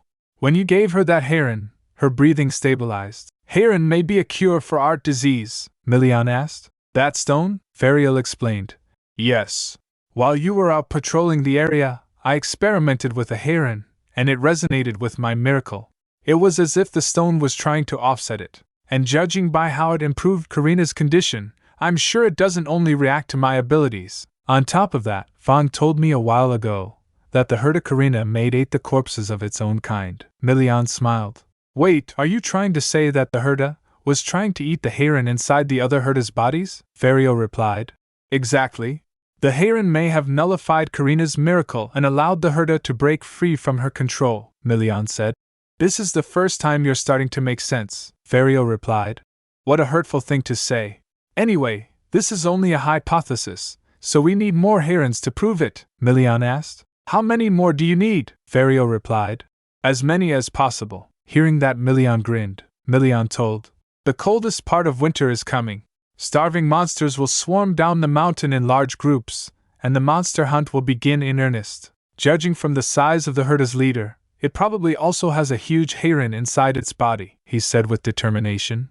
I'll make sure to slay it and bring the heron to her, he said to himself. This is all for you, Karina. After some days, Karina was drawing and thinking. Time flew by after my Herda wouldn't disappear, and my seizures became worse. Before I knew it, winter had arrived. Though I wasn't used to the cold, I spent my days being overprotected by those around me while continuing to draw as usual. Thanks to that, falling asleep wasn't as scary as it used to be. While lost in thoughts, she completed the drawing. She realized, oh no. I promised Ferial I wouldn't complete my painting. Butte flies came into existence from her drawing and started flying around. She smiled. Guess it's too late now. Why don't you all have some fun since you've come to life? She stands up from her place and walks to the window. She opened the window and butterflies flew away. Seeing that, she said, how beautiful. She looked outside the window thinking, all of them must have gone out. Suddenly her gaze met Milian's. He was staring at her. He saw them. She quickly gets back to her seat. She recalled his face thinking, he looked furious. She flinched thinking about that. She feels like she got caught. She complained. I always end up finishing my paintings and using my powers when I'm not careful. What do I do? Then someone knocks the door. She gulped and gets ready. Milian said, standing at the door. Karina, I know you're in there, so open the door. He opens the door saying. Really, how could you? She pleaded. I didn't mean to. I was just so focused and excited to paint that I ended up finishing the piece. Milian calms down and said. You know that I'm worried about you, yes? She replied. Of course. He scratches his head saying. I know you'll end up becoming miserable if you don't paint, so I also hope that day won't come anytime soon. So please don't strain yourself. She glanced at him. Milian continued. I'd like to be with you as long as possible. She thinks in her mind. Why is this man so kind to me? Later, Milian was in his office. He recalled his conversation with Ferial. Ferial told, no medicine can cure the excruciating pain caused by heart disease. It's known to resemble phantom pain. Milian asked. Phantom pain? He said. Yes. That's why there are no drugs that can slow down the disease or alleviate the pain. Hearing that, Milian thought. Is that why the sleeping pills Karina has been taking haven't been working? I can't believe I can only stand by and watch her suffer. He grits his teeth thinking about it. Ferial looked at him and saw how miserable he felt. He tried to comfort him. At least, that's how it's been until now. It's quite ironic that they found a clue for a cure in the north, where there aren't many artists. He speculated, heron could be the foundation of a cure for heart disease. Milian replied. Yes, I'll do all that I can to cooperate with your research, so please do your best to find a cure. Ferial teased. I think this is my first time hearing you ask me to do something so politely. He then asked. Are you worried about her? Milian replied. Don't ask such an obvious question, Ferial said. I recall that you thought your fiancé was bothersome not too long ago, Milian said. I absolutely abhor seeing someone die in front of me. Back to the present. Milian walks to the window and watched Herda that Karina created. Several days have passed, yet the Herda Karina created hasn't disappeared. It's impossible to control, but maybe I should be glad it obeys Karina's commands. Her eyes turned golden the last time she performed a miracle by creating the Herda, but this time, they didn't change color. There are several strange things about the recent incident. including the fact that the Herta spoke to Karina. There's nothing I know for certain, but she looked quite happy when I asked her if she was going to attend the upcoming banquet. He smiled thinking about that, Karina said. A banquet? That would be lovely. I'm looking forward to it. I clearly thought she was annoying when she suddenly barged into my home, as she already prepared the documents to call off our engagement. I figured ending it would rid me of a huge burden. But I don't know when I started having feelings for her.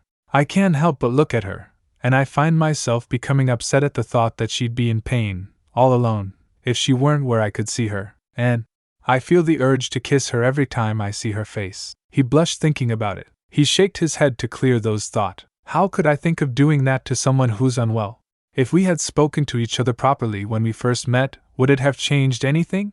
Would Karina's condition and our relationship be different now? After a few days they went to a lake. Karina was amazed after seeing the scenery. Wow, it's a real lake, Milian said. Of course it's real. Did you think it'd be fake? She looked at it and said, it's so beautiful. And it's fascinating how it's not frozen, despite how cold it is, Milian said. This lake doesn't freeze no matter how cold it gets. But it's still chilly, so you must dress warmly, she replied. Yes, I will. As they were walking beside the lake, Milian asked, is it really all right for you not to draw? I brought all your materials and tools, they're in the carriage, she replied. I'm fine. I just wanted to take a walk with you like this today, Milian. Milian then said, I'm overjoyed to hear that you consider me more important than your drawings, she smiled and said. Of course.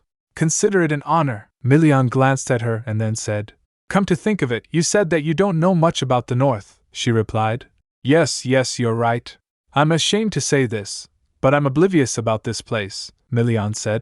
Then, you must not know the fascinating stories that exist in the North either. Karina gets intrigued. Fascinating stories? He told.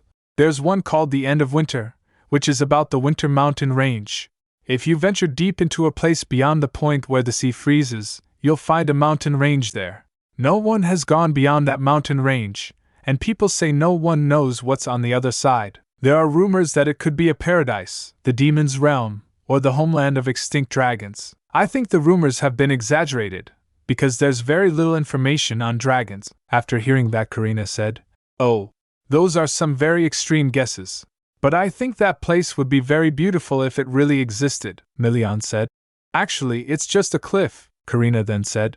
Anyway, I think The End of Winter is an excellent name, Milian asked. Do you find this interesting? She replied.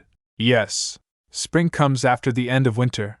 Maybe that's what lies beyond. Milian was dazed as to how lovely Karina looked. Spring? Milian thought. The end of winter symbolizes eternal death in the North, because by the time winter is over, there is nothing living in the world. But, I suppose you could think of it like that. Then he said, I want to look at the world through your eyes just once, Karina replied.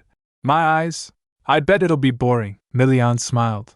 Even if it's boring, I'd bet it'll be beautiful, Karina asked. Do you think so? Her heart raced at the thought. Suddenly she stopped walking and said, I just remembered.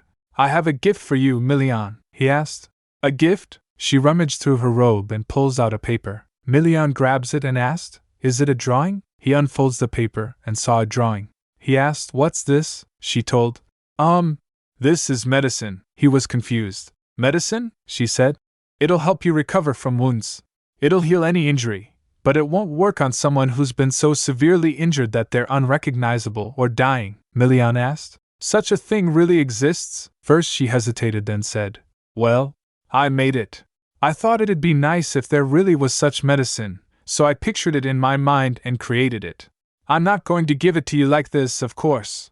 I'll hand you the actual potion once I finish the drawing. I'm sure it'll be very helpful to you, Milian. Milian then said, Karina, I don't need any medicine if you must suffer to make it. His expression was serious. Like I said before, I don't want you to be in pain. In fact, I wish you'd smile brightly like you did today. He raised his hand towards her face but stopped in the middle. He clears his throat and said, anyway, thank you for thinking of me, but what good would it be if you must suffer? She was surprised for a moment, then she said, this doesn't take much energy to make. He asked. What? She explained. Drawing inanimate things doesn't use too much of my strength, Milian argued. I'm strong enough without your help, she replied. I know you are, but I wanted to prepare this, just in case, she asked scantly. Won't you let me? He blushed seeing her plead. Milian said. Such medicine will attract greedy people. Are you aware that you'll be in danger if people find out that you know how to make something like this? She thinks for a moment then said, I've only told you about this, Milian replied. Of course, I'll take this to the grave. But rumors will spread like wildfire if the soldiers find out about your creation, he asked. What will you do when that happens? She replied. I didn't think of that. But will you be angry if I say I'm not that scared because I have you by my side? I'm sure you'll find me bothersome, but… She was fidgeting while saying but Milian grabbed her hand and squeezed it gently. He asked. Wait, what makes you say that? She replied. Well, that's because I'm inconveniencing you, he replied. I don't find you to be bothersome, nor are you inconveniencing me. So you can bother me whenever you like. I don't dislike you, Milian recalled in his mind. At first, she was an annoyance. I hated taking care of someone. Karina Leopold. But soon, I found myself wondering about what you liked to do and what you enjoyed. I was constantly worried that you'd be in pain somewhere, and this surprised me, because I had never been very interested in other people. He raised his hand thinking, I think I know a little now. I can't deny it anymore. He puts his hand near her face, and she rubbed her face against it. He asked, Do you not like me? She smiled. Not at all. I've never hated you, not even once. He also smiled. That's a relief. Suddenly a butterfly came fluttering. She was amazed. Ah, a butterfly, he replied. Ah, yes. There are lots of butterflies around here, she said. So, this is how beautiful real butterflies are, Milian said. I'm glad you think that, she said. I'd like to draw them, the next time we come here, Milian replied. Yes, let's come here again. Then they started walking hand in hand. Later Karina asked Duke Fariel, Fariel, are you really not going to come to the banquet? He replied. I'm fine. There's always a next time. I want to reveal your art to the world as soon as possible, Karina. I must start working hard now, so that everyone will know about you in the capital, Karina said. Thank you so much, Fariel. She then drew a door and said, This door will take you to a street without too many people in the capital. Fariel opened the door and said, Then I'll be back. I hope you have a lovely time at the banquet, she replied. All right. Take care. After he closed the door, Karina said to herself, I don't feel anything. Even if I use a lot of my power, I feel nothing. When I was little, I suffered from the side effects right after performing a miracle. I feel like my health's gotten worse after becoming used to the pain. On top of that, I never imagined, she remembered. Are you aware of the taboos regarding making miracles? That trying to forget about my sadness was a taboo. She then said, Should I paint a bit more? I can't wait for the dinner banquet. After a few moments while painting, her hand started trembling, and the brush she was holding with it fell. She gets shocked thinking, Just now, my hand. She shakes her head and said, It can't be. After that she stands up and started walking. She said to herself, Something was wrong with my hand. I should go prepare for the banquet now. I'm sure it'll be all right, for now. As she was going down the stairs, she started feeling nauseous. Her heart started throbbing. She thought, I'm feeling the pain more frequently. Would it get better if I draw more? She observed, My pain subsides when I perform a miracle, as if I'm being given painkillers in exchange for creating life. She tried to stand up. Milian saw her in that condition. He calls her, Karina? She flinched and said, Milian? What brings you here? He walks to her and asked, Are you having a seizure? She replied, Well, he said. No, you don't have to tell me. Let's go. He lifts her up and started walking. Karina was breathing heavily in his arms. After he puts her in bed, Karina said, I'm sorry. I did all I could to endure it, but… He interrupted her. You don't have to be sorry. It hurts me to see you hide your pain. He stroked her head and said, You can be honest in front of me. Karina wondered, How is he able to detect my suffering so easily, when not even my family has noticed it these past 20 years? She felt touched and tears welled up in her eyes. Seeing that, Milian asked, Karina, should I call for Dr. Winston? Does it hurt that much? She doesn't reply but trembled. Milian hugged her and squeezed her close. Don't cry, she said. I'm fine, Milian complained. You don't look fine to me, he patted her. Like I said earlier, you don't have to hold it in when you're with me. It's all right to let everything out. After a while, Karina said, Thank you, Milian, he said. It was nothing, she thought. I wonder if he would have been this kind, if I wasn't sick. If we got married as planned and lived an ordinary life as a couple. she then said. A lot of my pain went away, she continued. Come to think of it, the banquet is coming up, but your clothes. His clothes got wet due to her crying, he replied. It's fine. I can just get changed. And today's the eve of the banquet, so why don't you get some rest as well? She asked, confused. The eve? He explained. It's a northern tradition. You meet before the day of the banquet and share a few drinks. Karina thinks he's probably being considerate of me by explaining these things even now. I thought I was done imagining what things would have been like if I'd been healthy. He then stands up and said, I'll freshen up and return, so get some rest, she replied. All right. After he left, Karina thought, but still, if I were healthy, would he look at me with affection rather than pity one day? It seems I haven't been able to give up on my dreams, if I still harbor such selfish desires. She then gets back to her bed. Don't get confused, Karina. Milian's being nice to me because I'm sick. When Milian returned alone, Fang said, Welcome. Is Lady Karina? Milian replied. She'll be resting today because she's unwell. And make today the eve of the banquet and delay the event by one day. Fang gets shocked. Pardon? The eve of the banquet? That's unheard of. Milian doesn't stop. Let everyone drink as much as they want, and tell them the banquet will happen tomorrow. Fang tried to make sense. Wait, Your Grace. Milian went ahead and closed the door. Fang stands there in shock. He then said to himself, The nobles will be unhappy with this. What do I do? Fang went and explained to the nobles. Therefore, His Grace won't be coming today. It's the eve, Baron Krember asked. What? Fang bowed. He said that he wants you to drink and enjoy yourselves today, and have the banquet tomorrow. Baron slams on the table. How could he suddenly say something like that when all of us are gathered here like this? I remember him making a fuss because he wanted to end the banquet early last time. Viscountess Ariel chimed in. Baron Krember added. I was just thinking the same thing, Count Leonhard remarked. He's usually bored by such events. It must mean that he's not desperate yet. I suppose we'll be discussing the monster hunt tomorrow. On the bright side, we can drink to our heart's content today, Viscountess Ariel said. I suppose this could be good news for those who like to drink, but isn't this the first time His Grace is postponing a banquet? I wonder what's keeping him so busy. After some time, Milian visited Karina and asked, How do you feel? She replied, I'm much better now. I'm sorry for worrying you, he said. What a relief, he then asked. May I sit next to you for a moment? He sat beside her on bed. She thought he was going to sit in the chair, but instead, Milian said, I will be taking all of the heron from the upcoming hunt, Karina asked. Really? He smiled. Yes. I'm going to tell this to all the nobles who came today as well. So, just hold on for a little longer. Karina felt touched again. Her hands were fidgeting when she asked, Milian, why are you so good to me? I just wish you'd be healthy. Milian continued, I'm not looking for anything in return.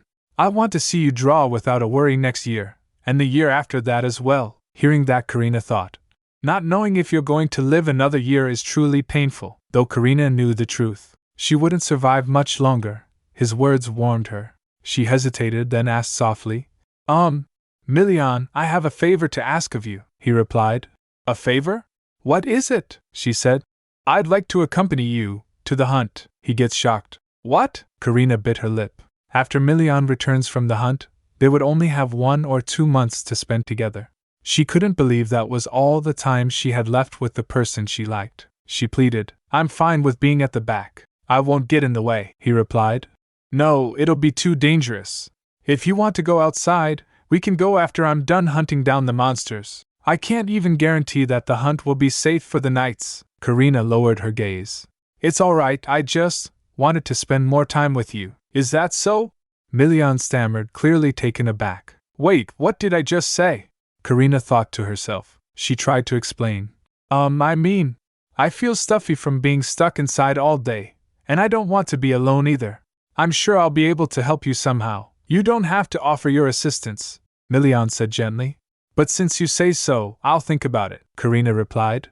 That would be wonderful. Milane's heart started racing. It was beating so fast, he felt like he was about to lose his mind. He then stands up and said, why don't you go to bed early if you feel fine? Karina said. Already? Can't you stay here a little longer? Karina's voice trembled slightly. Milian hesitated, then said softly, This is your fault. I tried to hold back. He leaned and kissed her. As they were having a passionate kiss, Karina thought, I feel so embarrassed, but I can't believe we just kissed. After they kissed, she thinks in her mind, has he come to like me, even a little bit? Or did he do that purely out of pity? I like how Milian squeezes my hand when I grab his, and I like feeling his warmth when he brushes my hair. Have I been acting too casually with him till now? Her heart was racing. Milian has feelings too. If pity or affection for me has budded in his heart. No, I can't let that happen. She then said, Milian, you're a kind person, she said inwardly. This isn't a lie. But I can't have him harbor special feelings for me, because he'll be miserable if he falls for someone who's about to die. He asked. What are you suddenly saying? She replied. This is my first time being comforted like this, but I feel a lot better thanks to you. Comfort, Milian repeated. He thinks in his mind, I acted impulsively. It was my first time doing something like this. She was just someone I had to look after. But before I knew it, I was already in love with her. I used to feel awkward tucking her hair back, but it feels natural now. I've become used to having her by my side. I was never kind and sensitive enough to comfort someone by kissing them. That's why I thought you know how I felt about you, he asked. So, it was an act of consolation for you. You can call it that if it makes you more comfortable. Milian responded with a small smile. But you should know that you're terrible at acting. You look like an abandoned puppy. I think I'll go to bed now, she stammered, trying to escape the conversation. I'm a bit tired, he patted her and said. All right. Get some rest. Call for me whenever you feel unwell, she replied. Yes, thank you. I'll see you tomorrow. After he left, Karina smiled, thinking, he left without getting angry at me. If he had just gotten mad at me instead. He caught on that I was lying but let it slide. She then said aloud, I like you. She then thinks, but he'll get hurt if I become greedy. I'm afraid of hurting him, because we will never live the same lifetime. She said, I like you, Milian. The next day, Milian seemed as calm as always, but there was something slightly awkward in his demeanor. Karina noticed that and was staring at him. Karina, he began. She replied. Yes, he said. You can accompany me to the monster hunt if you'd like. But promise me that you'll stay out of harm's way. You have your Herda, so you won't be needing a guard, she sassed. Then should I make lots of potions and bring them just in case? I'll bring enough for you and the troops to use. Do you think I'll let you do that? Milian interrupted firmly. Also, I don't want you to sacrifice your life just to perform miracles. Sacrifice my life. Her heart sank. She wondered. Does he know about my condition? Milian said, I heard everything from Fariel. Karina thought, I guess Fariel couldn't keep my secret. Milian continued, I'm saying that you must be careful because your life as an artist may be cut short. After hearing that, Karina was surprised. Thankfully, it seems like Fariel made up a good excuse, she said inwardly. Sorry for doubting you, Fariel, she then said. Right. But I thought you'd be upset if any of your subordinates died. I won't deny that, came the reply. Karina said. Exactly. I want to help. You saved me. Hearing that, Milian smiled and said, I'd feel the same way if something happened to you. Karina asked. Pardon? Milian said. I'll be terribly upset if you die. So you mustn't die. Karina was stunned. She thought, I've always wanted to hear those words. But now that I have, I suddenly feel so sad and find it so hard to breathe. Milian added softly. You'll only be able to see spring if you don't die during the hunt. Spring, Karina murmured. She said in her mind. I'll be leaving this place when spring comes. But, later Milian told her, I'll take you to the waterfall in the north when spring comes. The waterfall? Karina asked, intrigued. Milian said. It may be difficult to imagine since it's winter, but it's quite beautiful, Karina admitted.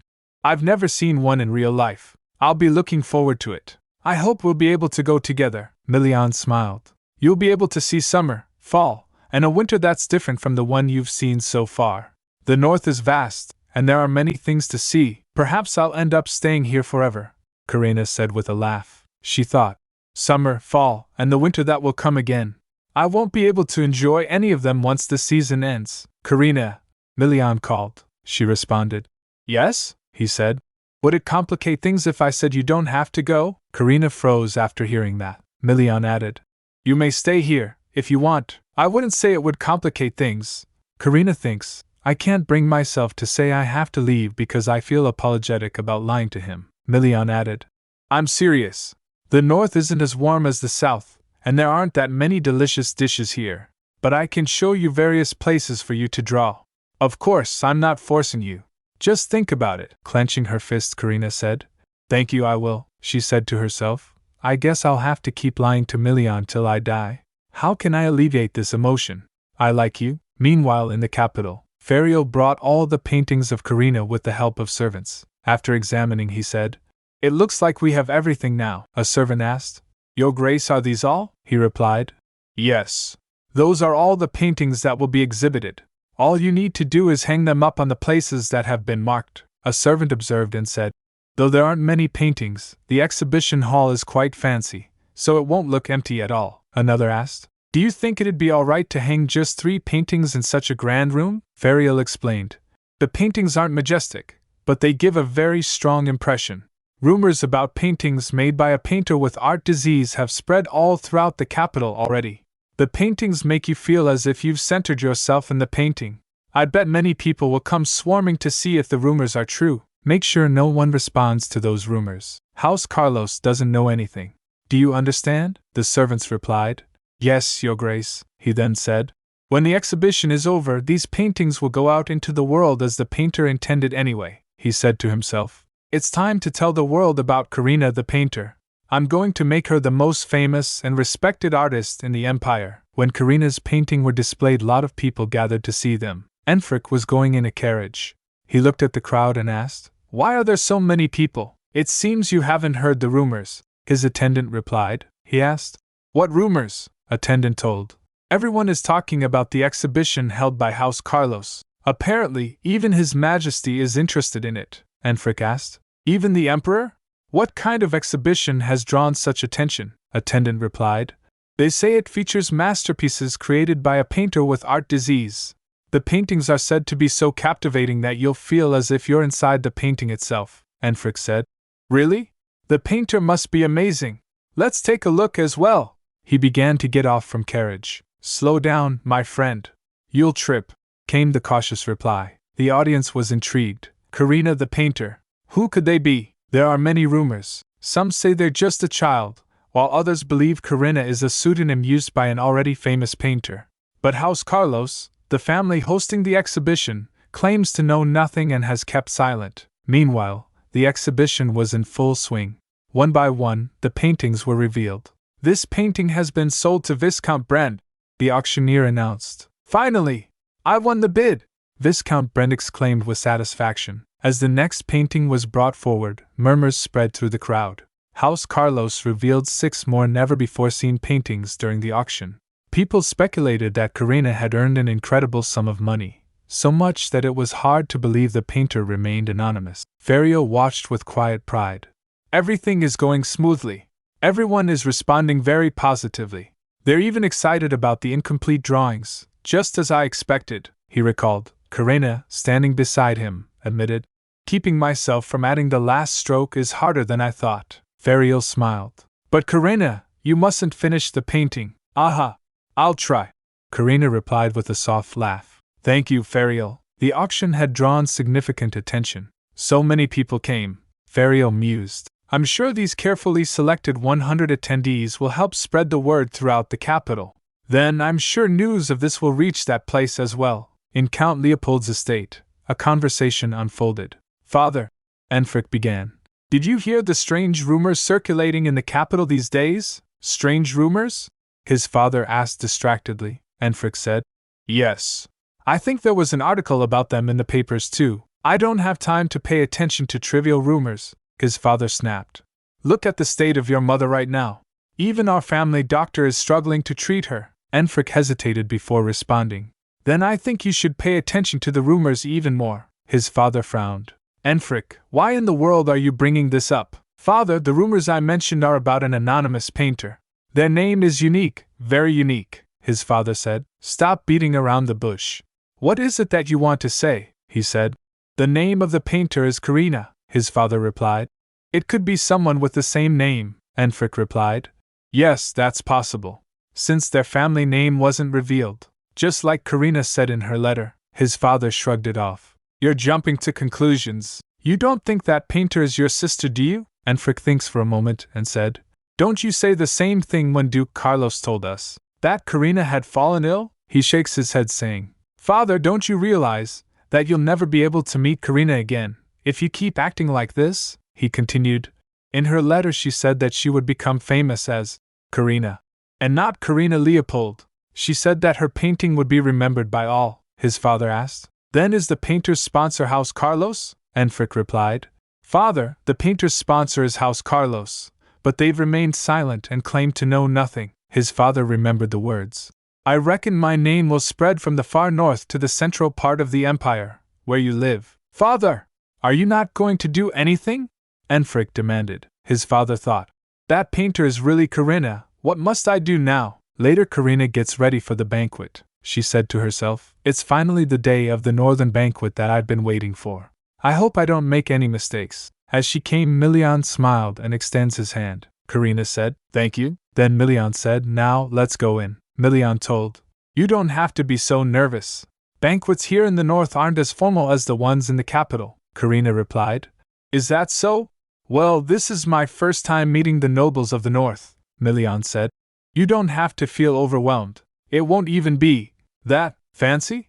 He stammered as he was shocked to see how well prepared everything was. Baron Krember greet 3D them. Ah, there you are, Your Grace. Looking at him, Milian said inwardly. Why is this bastard so dressed up? This has never happened before. Karina was also surprised. Milian controls himself and said, Baron Krember, are you in an especially good mood today? You're even dressed very extravagantly, he told. That's right. I just love the Banquet Eve festival.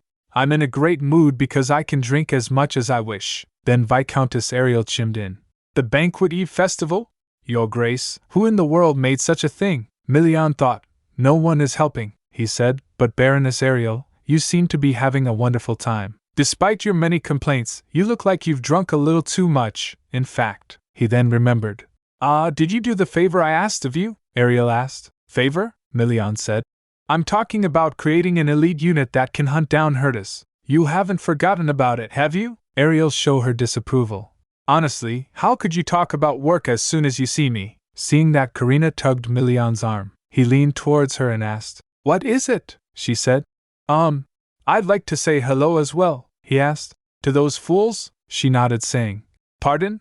Why, yes, Milian asked. But why? Am I not enough? I'll keep chatting with you if you're bored. Hearing their conversation, Krember lifts his hand, saying, It's a pleasure to meet you.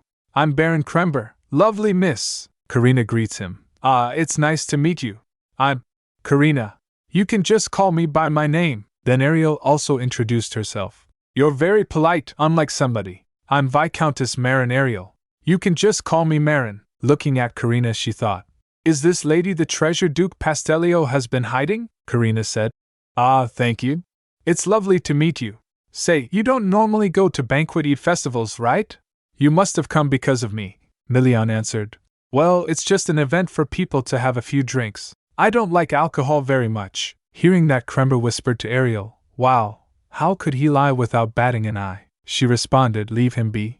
We don't know how he'll take revenge if we blatantly laugh in his face. Milian then said, Anyway, I was going to give you a tour of the banquet hall, but it seems like it's going to be a bit difficult. It's too crowded, Karina smiled. It's fine. Then, Krember bowed and said, Karina, His Grace seems to be very busy, so why don't you come with me? I'll introduce you to the nobles of the north. Milian began. Who said you could? But Karina said, Oh my, really? She looked towards Milian and asked, would it be alright if I stay with him while you work, Milian? He smiled. I'm not that busy. Why don't I introduce you to them? She asked. Are you really not busy? She gazed at him suspiciously. Then he admitted. Come to think of it, there is something I must take care of. Karina smiled and said. Really? Milian points towards Krember and said. I think it'll take about 30 minutes, so stay with this baron here, she replied.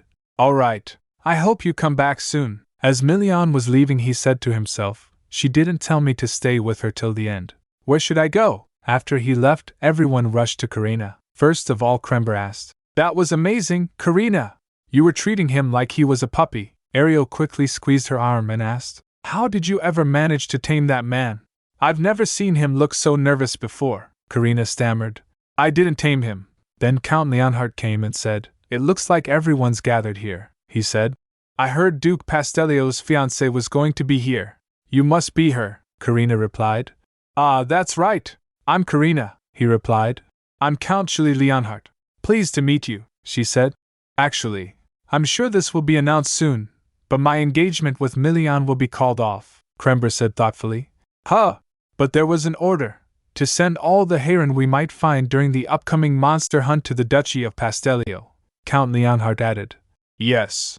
I thought that order was given for that purpose, because His Grace has a fiancé, Karina replied. Well, he is collecting them for me. But what purpose are you referring to? Hearing that, Ariel said. Ah, you're not from the north, right, Karina? She replied. No, I'm not, she said to herself. I didn't say my family name, so I shouldn't mention the region I'm from. Ariel explained. Herons are rare, so it's common for people in the north to gift the stones to those precious to them. For example, it could be a parent or a close comrade who fought with you in a battle. So giving it to someone of the opposite sex usually means the recipient is your spouse or spouse-to-be. Do you understand? Hearing that, Karina blushed and wasn't able to control her emotions. She thought, a spouse? She shakes her head saying, it can't be. We decided to call off our engagement and, I heard there's a tradition of giving herons to a sick person. That's right. Being strong is very important in the north, so it's conventional to give your spouse a heron you got from a monster you defeated, Karina thought to herself. If that's what that act really means, I'll have no choice but to hurt Milian again, she explained. I have an incurable disease, and the doctor said herons might be effective in treating it. So maybe that's why Milian. After hearing that, Ariel said, I see. She smiled and thinks, how in the world did such a cute lady get involved with that Duke? Then Baron Krember chimed in. It looks like even the ice-cold Duke Pastellio found the perfect match for himself. Now, Karina, since you've met some of the nobles, why don't you take a seat? Later, Count Leonhardt said. The north is quite different from other regions. Have you gotten a bit used to it now? Karina replied. Ah, yes. The culture, food, and lifestyle are kind of different here. But everyone was so kind that I was able to adjust quickly, Ariel asked. Aren't other regions too rigid compared to the north? You're forced to feel like you have to be very formal there, she replied. I know what you mean. Everyone holds up their fans when they laugh, but their eyes aren't smiling. Hearing that, Krember complained. I don't get why they cover their mouths. Karina chuckled. Ahaha. Yes, people from other regions don't usually really enjoy themselves at events, Leonhardt added. Every region is unique in its own way. But the alcohol in the capital is pretty good, Krember asked. Is that the only thing you like about it? Looking at them, Karina thought, they seem like good people. I don't remember the last time I wholeheartedly laughed like this in front of others. As the conversation was going on, Leonhardt looked towards Karina and called her. Karina, she replied. Yes, he said. I don't mean to be rude, but this is my first time seeing His Grace make such a face, even though I've known him for a long time. So I can say with certainty that he did not look like a man whose engagement would end soon. Karina felt panic. Ah, well, Leonhardt added. It's obvious that His Grace adores and cherishes you very much, so I just wanted you to know that. She nods her head and thinks, if I hadn't been so sick, I would have gladly accepted Milian's feelings for me, and told him how I felt as well. If only I could honestly say that I like him. Then I wouldn't have to lie like I'm doing now, and push him away. Then Milian came, and seeing that, Leonhardt looks at time and said, Speak of the devil. He's right on time. It's been exactly 30 minutes. He called her. Karina? She looked towards him and said, Milian. Milian asked, What's wrong? Did something happen? You look, she replied. No, it's nothing. I'd like to get some fresh air, he asked. Oh, did you have a few drinks? She replied. No, it just feels a little stuffy in here. Would you like to come with me? He grabs her hand and said, Yes. I'll follow you to the terrace. Then Milian smirkingly looked towards them and said, Excuse us for a moment. Everyone nods. After they get to terrace, Milian asked, Did you have fun while I was gone? She replied, Yes. Everyone was so kind and told me lots of interesting things, he said. Your face was red earlier, so I was worried. But I'm glad to hear you had a wonderful time, she said. That was because of you, he asked, surprised. Me? She said. You know, Milian, I think I'm a big coward, he asked. What are you suddenly saying? She told. Everyone knew that you look at me in a special way. After hearing that, I felt a little apologetic. Milian asked. For what? She said. I'll be leaving soon. The banquet was delightful, But I feel like I made you misunderstand, he scoffed. Misunderstand, HM? Is this what comes after me comforting you? She told Milian. I don't want you to like me. You're someone who's as warm as spring, so I hope your world always remains warm too. I don't feel like I belong in that world. You're free to do whatever you want, unlike me, he asked. Can't you just stay and enjoy that warm spring with me? She replied. I told you I'd leave when the time comes. I'm not used to being loved. Just think of me as a troublesome storm passing by. Storms never last forever. If you could remember me like that. As she was saying, Milian puts her hand on her cheek and said, A storm leaves many things behind sometimes. Do you know how you look at me? You're absolutely terrible at lying. You have feelings for me too. She was shocked. He kissed her head saying, I'm sure you must be very tired today. It's cold, so go in and rest. Let's continue our conversation tomorrow. I'll make sure to send someone to you. Karina's heart was racing. After leaving her, Milian was walking back. His mind was in turmoil. Think of her as a storm passing by? Nonsense. I have absolutely no intention of considering Karina as someone who will be staying here temporarily. I can't possibly let go of her when I'm certain about my feelings for her. Then he went back to the banquet where Baron Krember saw him coming and asked, Where's Karina? He replied. She seemed exhausted, so I told her to leave early and get some rest. Anyway, what did you talk about with her? He pouts. Nothing much, just that spring has come into your life? Milian chokes him and said, How insolent of you to say so. Seeing that, Count Leonhardt chuckled. She was a gentle and beautiful young lady, and it looked like she was from a fairly high-ranking noble family. Milian replied. That's right, but she seems to have cut ties with her family due to some issues, Count added as he was pouring wine. Even I could tell that she was a young lady who had lived a very hard life. Though she was smiling, her face seemed sad at times. I heard she has an incurable disease. Is it because of that? As Milian was about to drink, he said, An incurable disease, HM? She even told you that? Count replied. People who have many scars are bound to be scared to take a step forward, so I suggest you approach her slowly. I only say this because it appears that you care for her greatly. Milian gets shocked. Since when were you this interested in other people's affairs? Hearing that, Count chuckled. Then Milian added, If Karina has already told you, this makes things easier. I'm collecting herons to treat her disease. She'll be able to get better if a proper cure is developed later. But I'm uncertain whether that'll be possible since she keeps trying to leave. Count asked. She only said it was an incurable disease. What exactly is it? Milian said. Let's just say it's an illness that makes you keep losing a part of yourself the longer you suffer from it. Count asked. How so? Milian fell in thoughts. Come to think of it, what part of her body will she lose if her illness gets worse than it is now? He remembered Ferrio's word. The progression of the disease depends on the person, and the results also differ. Dr. Winston asked, Are you asking about Lady Karina's prognosis? I can't say for certain right now. Karina didn't explain it to me, and I don't think Ferrio or Dr. Winston did either. He spoke. I don't know what'll happen to her either. I can't possibly imagine it, but I suppose it'll be extremely painful. That's why I want to cure her. There's no clear cure for it, but the patient gets better when they stop creating art. Only 1% of artists who can perform miracles have it.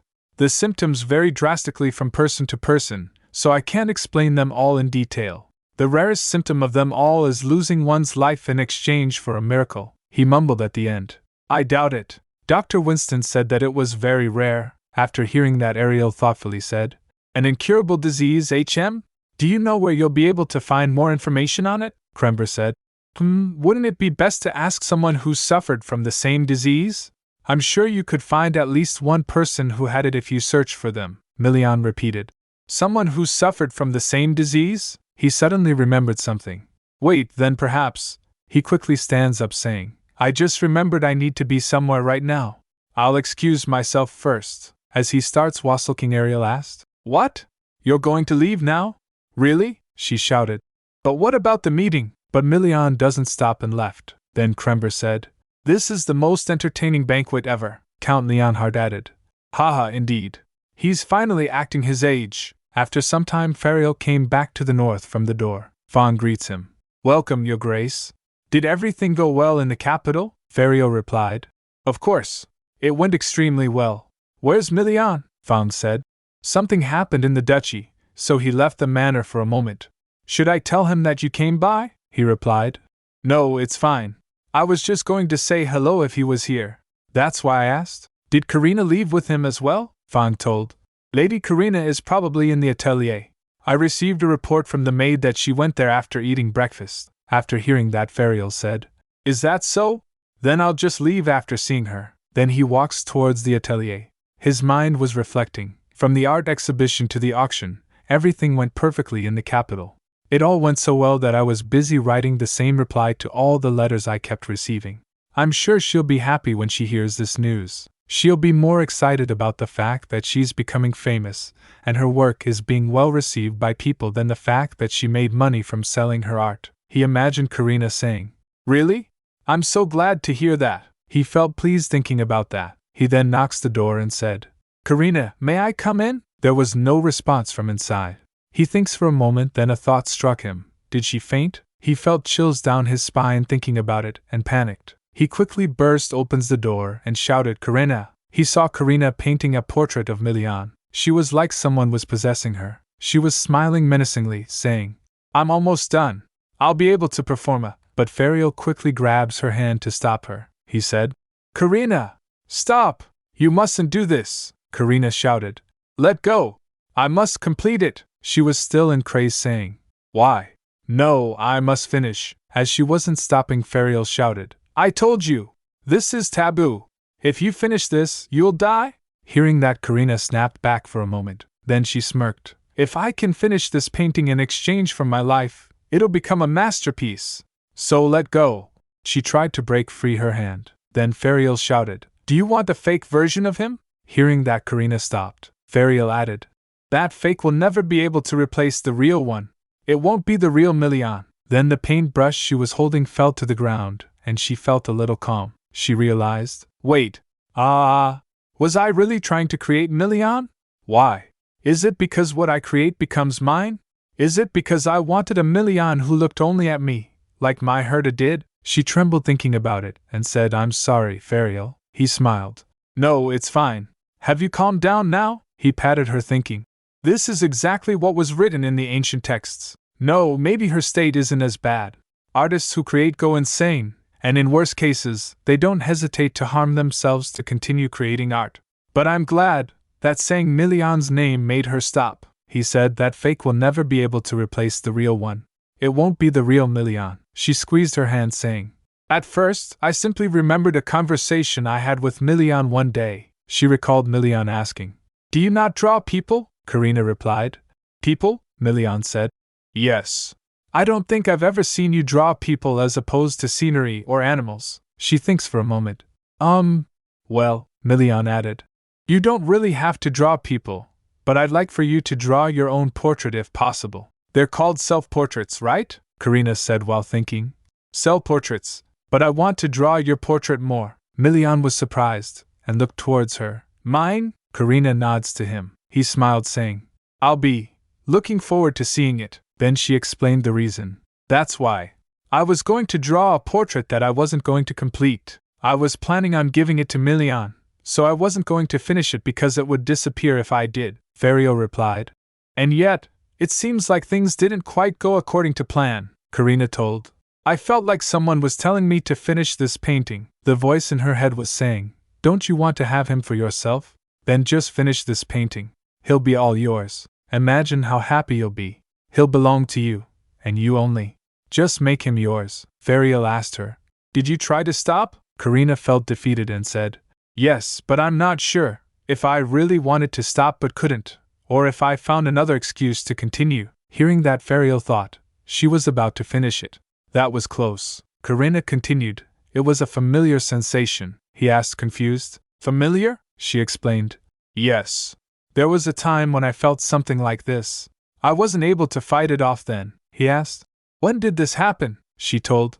When I was little. Fariel was shocked. He asked, Karina, are you saying you've brought someone in your drawings to life before? She averted her gaze and doesn't respond. Fariel grabs her and asked aggressively, I asked you if you've ever created a person using a miracle, she replied, feeling pressured. I didn't know then. Fariel felt regret and thinks, so this is why Karina doesn't have much time left. even though she hasn't drawn that many paintings up till now. It was because she created a person. Creating a human is forbidden. The reason for this is simple. It's because this act challenges God and goes against the principles of this world, Karina added. That's why I said I was going to die. I can't blame anyone for this. I brought this tragedy upon myself when I didn't know anything. Fariel apologized. I raised my voice at you because I was surprised. I'm sorry, he asked. Could you tell me why you did that? She nodded and began to explain. I made my first person when I was very young. My mother scolded me harshly once. She recalled the past. Her mother was saying, Karina, how could you let go of your sister's hand? You're her older sister, Karina replied. I didn't let go. Leah said she wanted to see the teddy bear. Her mother slapped her and shouted, Don't make excuses. Look at Leah's knee. She could have gotten badly hurt. On top of that, she could have gone missing, Karina cried. I am sorry, her mother added angrily. You didn't let go of her hand because she was complaining just a little, did you? Though you're healthy, Leah is. She stopped as Abilia tugged her dress. Then her father said, We got off the carriage to take a closer look around, but we'd better get back on the carriage, Karina requested. No, I couldn't focus and I'll let go. But no one stopped for her. She told, That was the first time my mother hit me. I felt so sad when I returned to the manor. I felt guilty for being born healthy. She was crying alone in her room and then started drawing. Then the voice in her head started echoing. Your parents in this world don't love or care for you. So if you want kind parents, you must. She told, I heard a voice speaking to me. When I came to my senses, I realized I had drawn my parents smiling kindly on a piece of paper. Fariel asked her. You wouldn't have known that was a taboo back then, Karina said. That's right. I didn't know anything. And I spoke to the gentle parents I created with a miracle for only 10 minutes, but I fainted right after that. When I woke up, I found myself lying in bed. Fariel asked. In your bed? She replied. I believe the parents who came from my painting tucked me in. Looking back, I think that's when I slowly began to become sicker, he said. It's not your fault that you didn't know what this would do to you. Don't resent yourself. Karina was feeling down, she said. Of course. I don't resent my younger self, she thinks. If I'd never had that experience, I would have already, Fariel added. But you must never perform a miracle from now on, Karina, she replied. I'll try. Then Fariel said, I'm going to save you no matter what. I'm going to do everything I can to do so. So you must yearn to live as well, Karina, she replied. I want to live. I've never been this desperate. Hearing that, Fariel felt relieved. That's all I need. Then someone knocks on the door. It was Milian. He was saying, Karina? Are you in there? I'm going to go in. He opened the door and saw Fariel kneeling in front of Karina. Milian asked, What are you doing? Fariel thought to himself, seeing the situation. This is going to be complicated. Milian walks to them and asked, What are you doing? Karina replied, Milian. Well, Fariel just returned, so he was chatting with me for a moment. Milian asked, But did he need to be holding your hands while doing that? Fariel awkwardly stands up and said, I was just excited to see her, Karina stammered. All right. It's been so long. Milian stared at them like a wild beast for a moment. Then he snatches away Karina's hand from Fariel and hugged her, saying, I miss you, Karina asked. What? Seeing that, Fariel chuckled, and Milian glares at him. Karina smiled. But we saw each other this morning. Then Fariel chimed in. Are you treating me like I'm invisible? Milian again glares at him. He began. Fariel, but stopped seeing his portrait. That's, he said. So this is what I look like in your eyes. Karina blushed at first, then awkwardly said, Well, I was going to give it to you as a gift, Milian said. This is the first time, Karina asked, confused. What? He said. I've never received a portrait of myself as a present before, so I'm glad.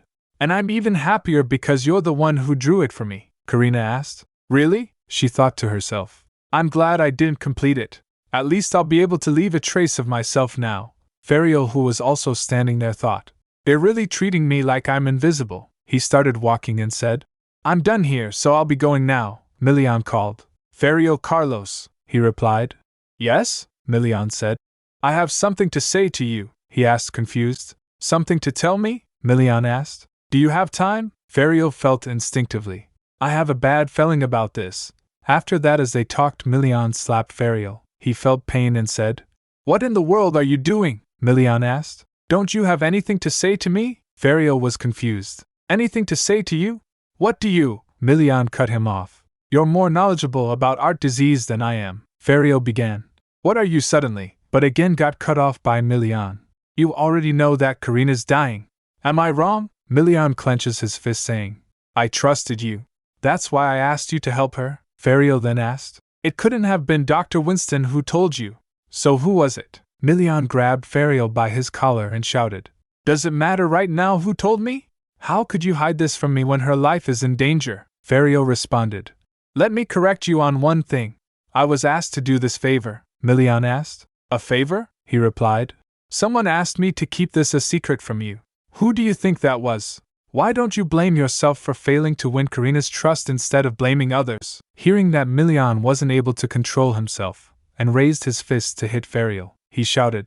You bastard! Fariel covered his face with his arms to avoid hit on the face. But Milian halted in the middle. He stopped for a moment, and then said with serious expressions, Save her, no matter what, Fariel replied. I have no intention of letting her die either. I'm going to do my best even if you tell me not to. He suddenly remembered. The miracle of creation. According to my research, performing such miracles will cost the artist their life. Milian asked. You're not lying, right? The person replied. As far as I know, this is true. I'm not lying to you, Milian said. She's going to die? He quickly stands up and grits his teeth and said, Fariel Carlos. Then Fariel asked, Are you done? I'll get going now, Milian said. I think I need to hit you one more time. Fariel felt annoyed. What? You bastard! Then Milian hit him again. Later Fang knocked the door and asked, Your Grace, are you in there? Milian responded. Come in. Fang opened the door and went inside. As he was entering he was saying, I'm sorry. More packages arrived than expected, so I was late. Milian asked. There were? Fan gets shocked to see Milian's bruised face. He asked. Good heavens! What happened to your face? Milian replied. Don't worry about it. It was just a small skirmish, and I hit him more than he hit me. Fang asked. Who would dare to exchange blows with you, Your Grace? Milian said. He said he wasn't the kind of person who'd let others beat him up, and then he made a counterattack. Fang stammered. Was it Duke Carlos? Milian said. He doesn't even exercise, but his punches were quite strong. Milian recalled the scene. Fariel punched Milian in response and said, You bastard! I'm not the kind of person who just lets someone beat me up. Milian replied.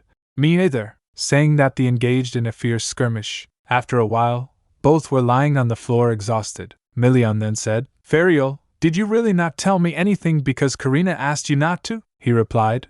There's no reason for me to lie about that now, Milian asked. Then why? Fariel said. She's staying at her fiancé's home when she's not even close to him. What if she told you the truth about her disease and got kicked out? Milian questioned. I understand why you wouldn't have told me at first, but you had plenty of opportunities to tell me later on, Fariel replied. I'm not sure about that. That's your opinion. I imagine she didn't want to feel abandoned, even in the last moments of her life, Milian said. Do you think I'll let her be? Never mind. Then Fariel asked. Are you going to tell Karina? Milian responded. I'm not sure. I need to organize my thoughts first, Fariel said. You're calmer than I thought. But I guess that's no surprise. You must be careful about matters like these. Then Fariel looked at Milian and grinned. He thinks, I'm sure you'll be able to realize soon why she didn't tell you the truth. This is a matter that concerns them, so I should leave and let them resolve it. It wouldn't be fair for me to give him too many hints, he then complained. My face hurts so much. This is a one-sided assault. Look at that face. How frightening. He stands up and started walking. I'll be going now, Milian said. Yes, get lost. Back to present, Fang said. You'll have bruises on your face tomorrow. You must quickly get them treated, Milian told. My face looks worse than it actually is, so don't make a fuss. I'm sure the bruises will fade soon. More importantly, did you receive the packages that arrived? Fang responded. Yes, and I put them in your study like you told me to. Milian stands up and said. Then I'll go there right away, Fang asked. Won't this startle her ladyship? Milian replied. Karina took her medicine and went to bed early. She'll find out tomorrow. Then Fang noticed and asked. Is this Lady Karina's painting? Milian said. Yes. That's what I must look like in her eyes. Isn't it amazing? Fang was in awe seeing the portrait, he said. It's magnificent. Then Milian left, and Fang followed him. As he was walking, he was thinking. As Fariel said, I understand why Karina hid the fact that she was dying. Back then, Karina was merely a bothersome fiancé to me. That's why I promised to call off the engagement. But the circumstances have changed. That's why. It truly pains me to find out about this now. I know why Dr. Winston and Fariel didn't tell me. It certainly wasn't because they looked down on me. Karina, you had been thinking about your death all this time. I can't imagine how lonely you must have been as you endured those torturous moments alone. He imagined Karina sitting in front of the window. He remembered her words. This is my first time being comforted like this, but I feel a lot better thanks to you, Milian thinks. I now understand why you made that expression back then as well. He then ordered. Fawn, don't let anyone in here until I call for you. If someone comes looking for me, tell them I went to patrol the duchy. Fawn complied. Yes, Your Grace. Milian sits down and started analyzing the documents. He thought, I must find out more about art disease. Art disease is an extremely rare illness, which is why there is no cure for it. It's probably because there hasn't been enough research on it, he resolved. It's too early to despair. I'm sure I'll be able to find a solution from here. A storm leaves many things behind. This emotion may have been sympathy at first, but I clearly know what it is now. I'm sure you are aware of this as well. Your expression told me everything. But you drew away because there's nothing more cruel than letting someone fall in love with a person who's about to die. Even so, Karina, I'm afraid of living in a world without you now. After some days, Karina was sitting outside thinking, maybe it's because it'll soon be time for the monster hunt, but Milian and I have hardly talked or shared a proper meal together these days. Whenever I asked if he was busy, he just smiled awkwardly. Then again, Milian being busy is probably natural. In fact, it was unusual for him to have spent so much time with me until now. She then realized. I don't think I've seen Fariel for several days either, she said aloud. I wonder if his face has healed. The last time I saw him, his face was badly injured. She recalled the scene. Fariel was covering himself with a robe. Karina saw and gets shocked. Good heavens! What happened to your face? He chuckled. Nothing, really, Karina asked concerned. What do you mean it's nothing? Did you get beaten up by someone?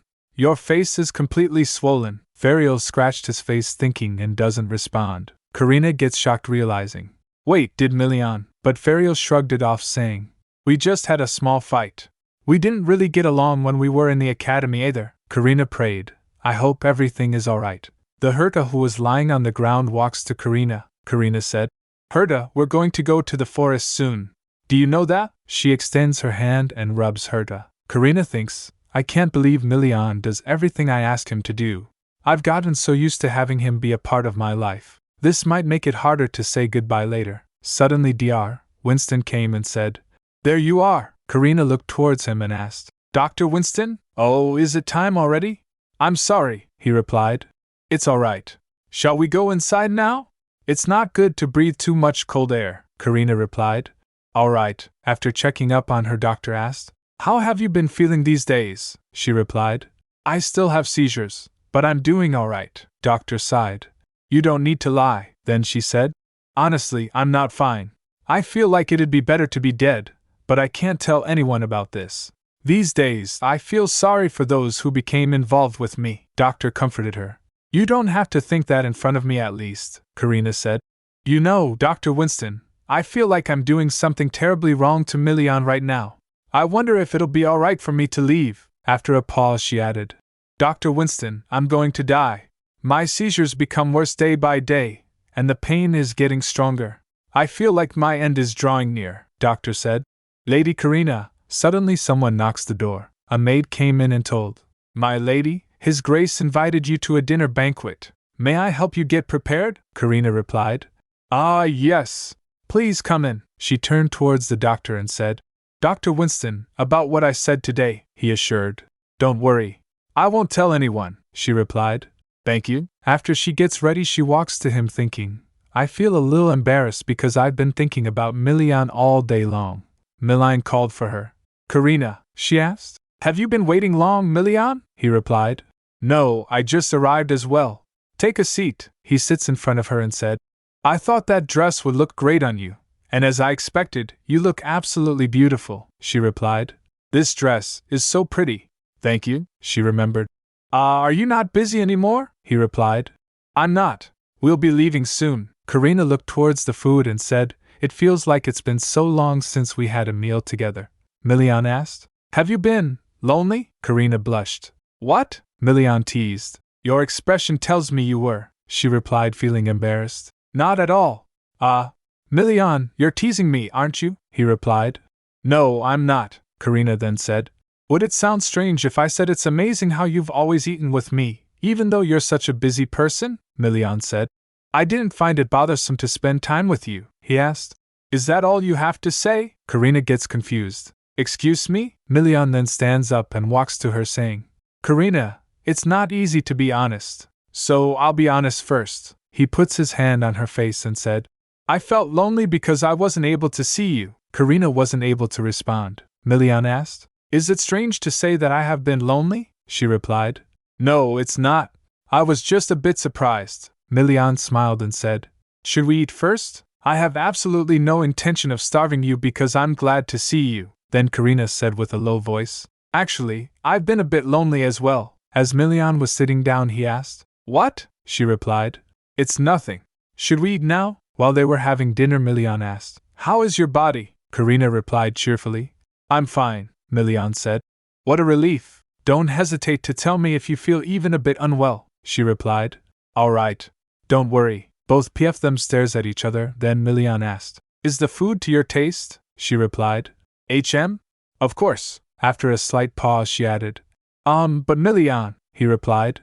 Yes? She asked. Did something happen by any chance? Milian replied. Yes. Something very sad happened. He picked up the glass and began. There was a flower I wanted, so I began taking care of it recently, but I heard it was dying. Karina asked. A flower? He continued.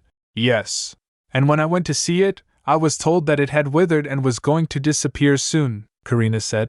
I didn't know that you liked flowers, Milian, he continued. It's a very precious flower, one that I've never seen or heard of before. Karina noticed looking at his eyes. He looks sad for some reason. Then she stands up and walks to him. As she approached him, he called, Karina? She stands behind him and tried to comfort him. It's going to be all right. I'm sure you'll be able to find that flower somewhere else, Milian added. Unfortunately, I can't find it anywhere else. And I don't know how long I need to wait to see it again, Karina suggested. Can't you try to bring it back to life if it hasn't died yet? Or maybe a potion? A potion that I make, she asked. Do you think my potion will be effective? I've never used it on a plant, but, Milian asked her, why don't you drink that potion yourself? Won't your seizures get better if it's like a panacea? She replied. The potions that I make don't work on me, Milian said. I see, he wondered. Is the heron my only hope? Karina added. Anyway, what do you say to using the potion on the flower next time? Milian said. Thank you for your idea. He then pulls out a box from his robe and presents it to Karina. Here. This is a gift for you, Karina asked. A gift? What is it? Milian said. Open it. She opened it and said. Milian, this is, he said. They're bracelets and a necklace made with herons. I told them to compress the stones as much as possible so the jewelry wouldn't be so heavy. It did take a while. Karina squeezed the box close and said, Thank you, Milian, he replied. You're welcome, she then joyfully said. I'm really, really grateful. May I try them on right now? He replied. Of course. Looking at her, he thought. I had no idea she'd like them this much, he offered. Karina, may I put that necklace around your neck? He puts it on her and remarked. It looks lovely on you, she replied. Thank you so much, she thinks in her mind. I'm so happy, because Milian gave these to me. She turned her head towards her and Milian leaned towards her saying, Karina, please don't pull back, she said. Excuse me, he continued. And don't die. Later, Karina prepared her luggage for the hunt. She said to herself, this should be enough. They said they'd bring my clothes later. She was happy thinking, I'm finally leaving for the forest tomorrow. The maids offered to help me pack, but I couldn't possibly let them do that after I've been such an inconvenience all this time. Besides, Milian got me everything I needed. She thinks about him, Milian. He didn't hide the fact that he liked me. Whenever I saw his face filled with such affection, I couldn't bring myself to tell him not to like me any more than he does now. The fact that I feel both apologetic and happy because we feel the same way about each other. My feelings for him have grown immeasurably. She remembered the kiss. Stop thinking about it. She shook her head to clear her thoughts. She was standing at the window when someone called. Hey, lift your head, a soldier was saying. Herta, it's our job to keep track of how many you're eating. They were watching her closely.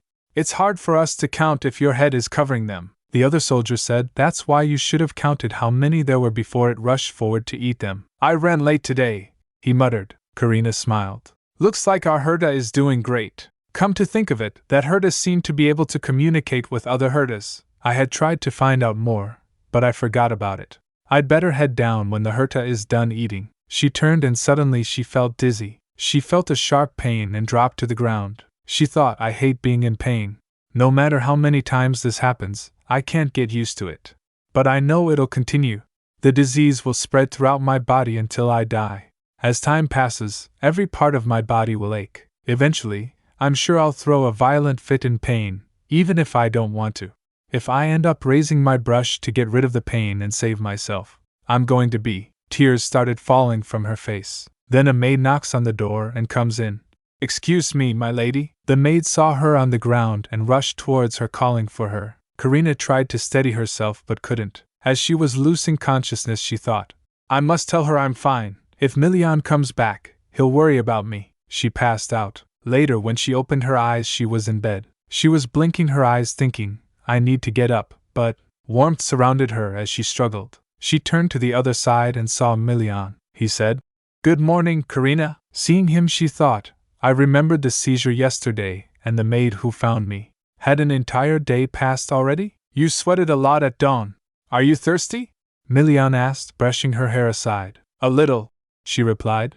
But why did you sleep in my room? Drink some water first, he interrupted. He poured out a glass and offered it to Karina. She took a sip and began. Milian, I fainted again yesterday, so I'm not sure how this may sound, but it's fine, he cut in with a smile. She asked. Excuse me? He added. You're going to say you want to go to the forest with me, aren't you? She wasn't able to respond. Seeing that, Milian laughed. You're terrible at hiding your thoughts. Don't worry, I won't try to stop you. It's only 9 o'clock. I'm leaving first as part of the advance party, and you can join me in the afternoon with Dr. Winston, Ferial, and the second group. Thank you, Milian, she said softly. He smiled. I need to check the location of our camp and patrol the vicinity. I'll come to welcome you before you arrive. He kissed her. Then Karina said, Milian, you're kissing me so often these days. She stammered, flustered. He chuckled. You may run out of energy and faint on your way there, Karina asked. But it's not like my kiss is food. What does this have to do with energy? I'll see you at dinner, he added, heading out. Yes, I'll see you then, she replied, feeling a flutter of joy. He patted her before leaving. After he left, Karina thought, is it all right for me to feel this happy? Just what kind of relationship is this? Are we merely an engaged pair, or are we lovers? He confessed his feelings for me, but I haven't given him an answer yet. And yet we kiss each other. She then resolved. I'd better finish packing my things, she said to herself. I want to hold on to this happiness just a little bit longer. As they were prepared to leave, some soldiers were organizing things. Oh, that's been already sent with the advance party, another asked. Do we have enough blankets? We need extra weapons on this wagon as well. Karina and Ferial were also standing there. Goran came and greeted. Hello, my lady, Karina replied. Captain Gordon. I thought you already left with the advance party, he said. His Grace ordered me to stay. I'm planning on going with the second party and joining the advance party later, she replied.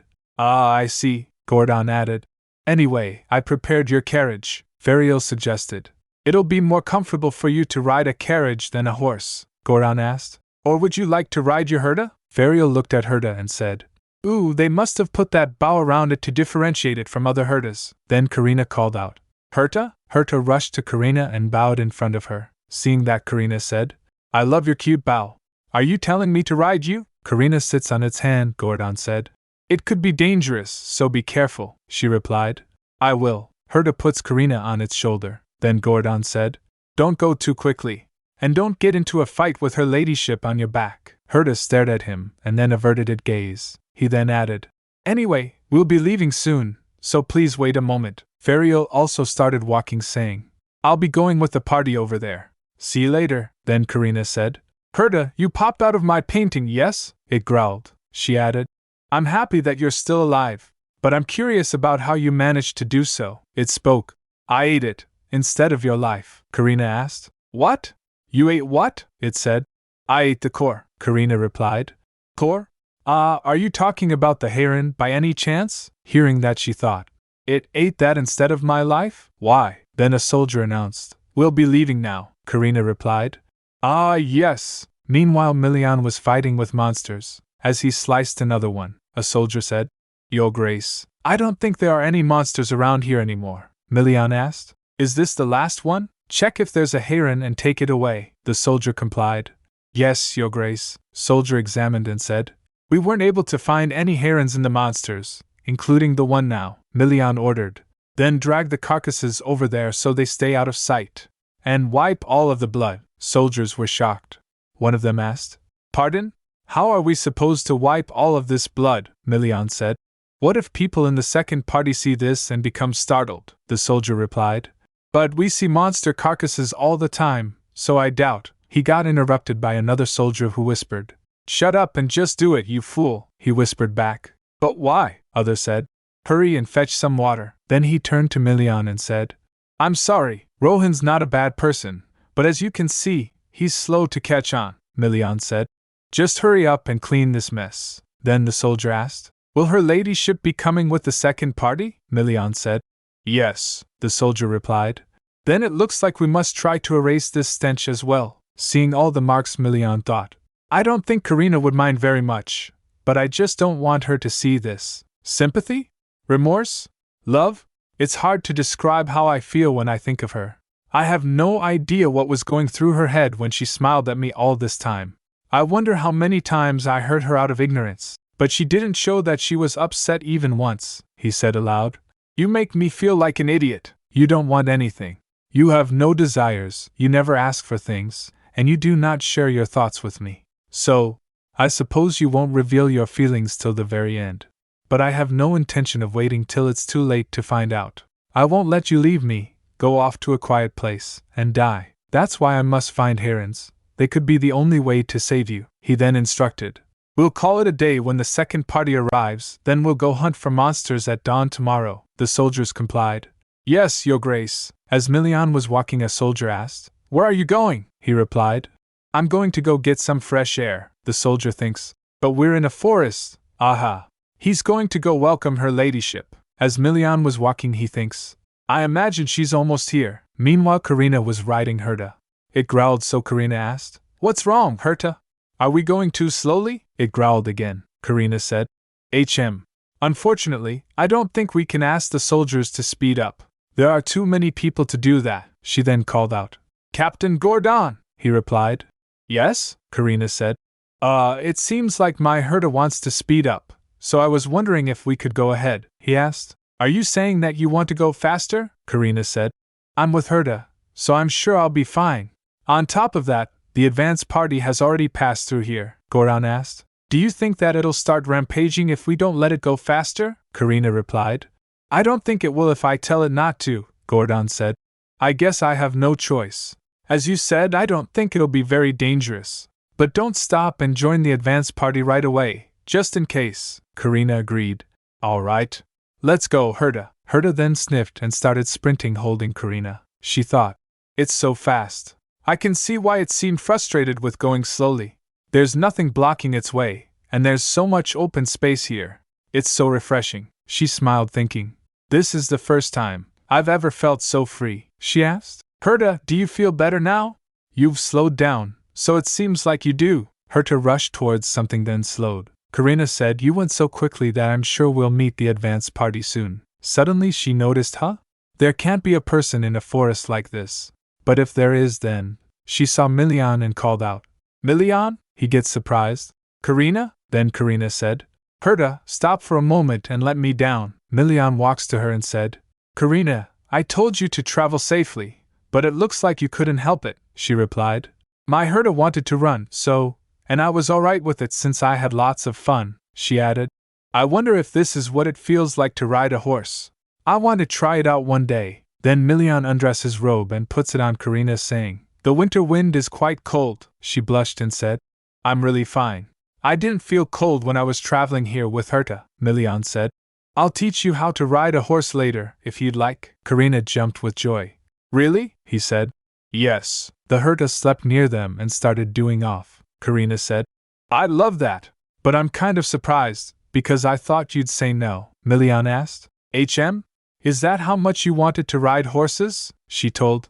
It was on my bucket list, Milian asked. Bucket list? She said. It was very popular in the capital before I left, Milian replied. Is that so? I've never heard of it before. Karina hesitated at first, then added. People eventually die. Milian felt shock. What is she saying? Karina added. But you never know when that will happen.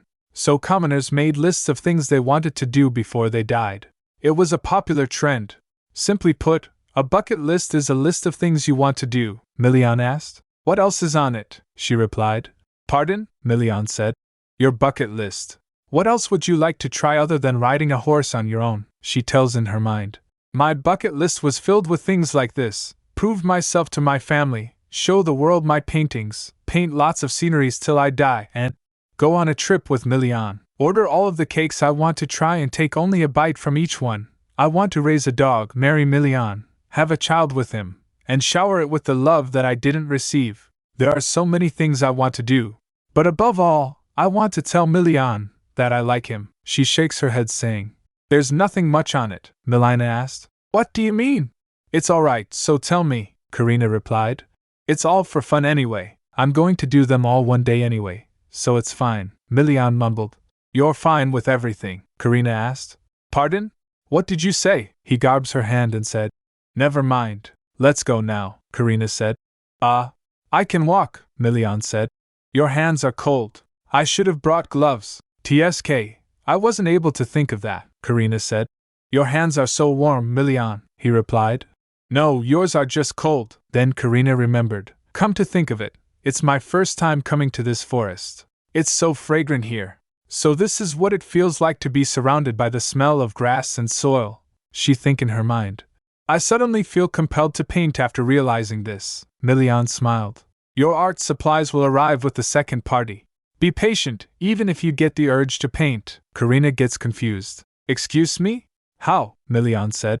I told you that I can tell what you're thinking just by looking at your face. She felt touched and began. One of the things on my bucket list is seeing you become happy, Milian, he asked. Seeing me become happy? She said. Yes. I want to see you get married and have children. He cut her off. With who? Are you in that picture? She averted his gaze. Oh, me? Milian grabs her hand and said. Karina, you keep feigning ignorance, so I want to make it clear to you. I have no intention of loving or marrying anyone else. I've fallen for you, he thought to himself. I feel frustrated and upset. But Karina, you don't seem to feel the same way. You said earlier that you would do all those things from your bucket list one day. You know that your time is limited, so how could you make that face as if everything is all right? Just how in the world am I supposed to support someone who can smile when she's this close to death? I feel so helpless. All I can do right now is, he said. I've fallen for you. I like you, Karina, not anyone else. She was stunned for a moment, then she replied. What you're feeling is probably pity. Of course, I won't deny that I was also interested in you. But that was simply because I felt grateful. And you're confusing pity with love. On top of that, I told you that I would leave. She looked up at his face full of despair and thinks. As soon as I saw Milian's face, I realized how selfish and foolish I had been, dealing with my pain alone, so I tried to distance myself from him. Milian quickly hugged her and said, Karina, I want you to live. I want you to live and stay by my side. She pushed him and was in shock. This can't be. You knew? How? Milian said. I asked the owner of the art supply store what he knew about art disease back then. And I found out that art disease destroys the part of the body that's in pain. You felt pain in your heart, and it seemed like that pain had spread all throughout your body sometimes. Karina felt regret, Milian said. You knew all of this before you came to the north, she replied. No, to me, yes, she thought. Then my efforts to hide the truth all this time were in vain? She started backing away. Suddenly she started breathing heavily, saying, I'm sorry, I was planning on leaving when the time came. She staggers. Milian rushed to her shouting. Karina! Karina was saying. Don't come near me, Milian said. Damn it! Karina! He hugged her and started patting her. He said. It's alright. Karina, it's fine, she began. I'm sorry, he shushed her. Shh. You don't have to hold back your tears. Cry all you want. Tears welled up in her eyes. Why? He said. I've always wanted to tell you that. You don't have to pretend like everything is fine. Cry if you want to. Say that it hurts when you're in pain. It's alright to shout, she asked. Why are you so good to me? I have nothing, and I can't give anything to you. I don't even have much time left to live, Milian said. You don't have to do anything for me. None of that matters anymore, Karina said. I'm not lying, Milian added. Just stay by my side. No, just let me stay by your side. Even if you leave me, I'll chase after you. You don't have to be alright all the time. Saying that you're fine doesn't mean that you're strong. Saying you're alright doesn't make me worry any less. So don't say you're fine if you're not fine. Tears were falling from her face. She cried. Actually, I don't want to die. I've never been alright. He squeezed her. I see, she trembled, saying. HNG. I want to live, but won't you be happy in the time you have left? Didn't you make memories that were worth treasuring before your death? I consoled myself all this time with such thoughts, she said. Milian, there's something that I've always wanted to tell you, he asked. What is it? She confessed. I like you. Hearing that he was stunned, Karina added while crying. I'm sorry for liking you. After some days, a servant from bank greeted. Welcome, Lord Leopold, Count replied while walking. Yes, long time no see, the servant asked. What brings you here today, my lord? Count looked around and said. I heard that the painting of a renowned painter was being displayed at this bank after it was purchased at a famous auction about a month ago. Servant recognized. You must be talking about Karina's painting. Yes, you're right. It's on display in the innermost part of the bank, but, Count asked. But, the servant said. It's a very famous painting, you see. Many people come to see it even though we've doubled the security, the Count said. How popular could it be? He was shocked to see that many people. Wait, what is this? He saw crows gathered in line to see the painting. He was in disbelief. Seeing that, Enfric said. It looks like that rumor was true.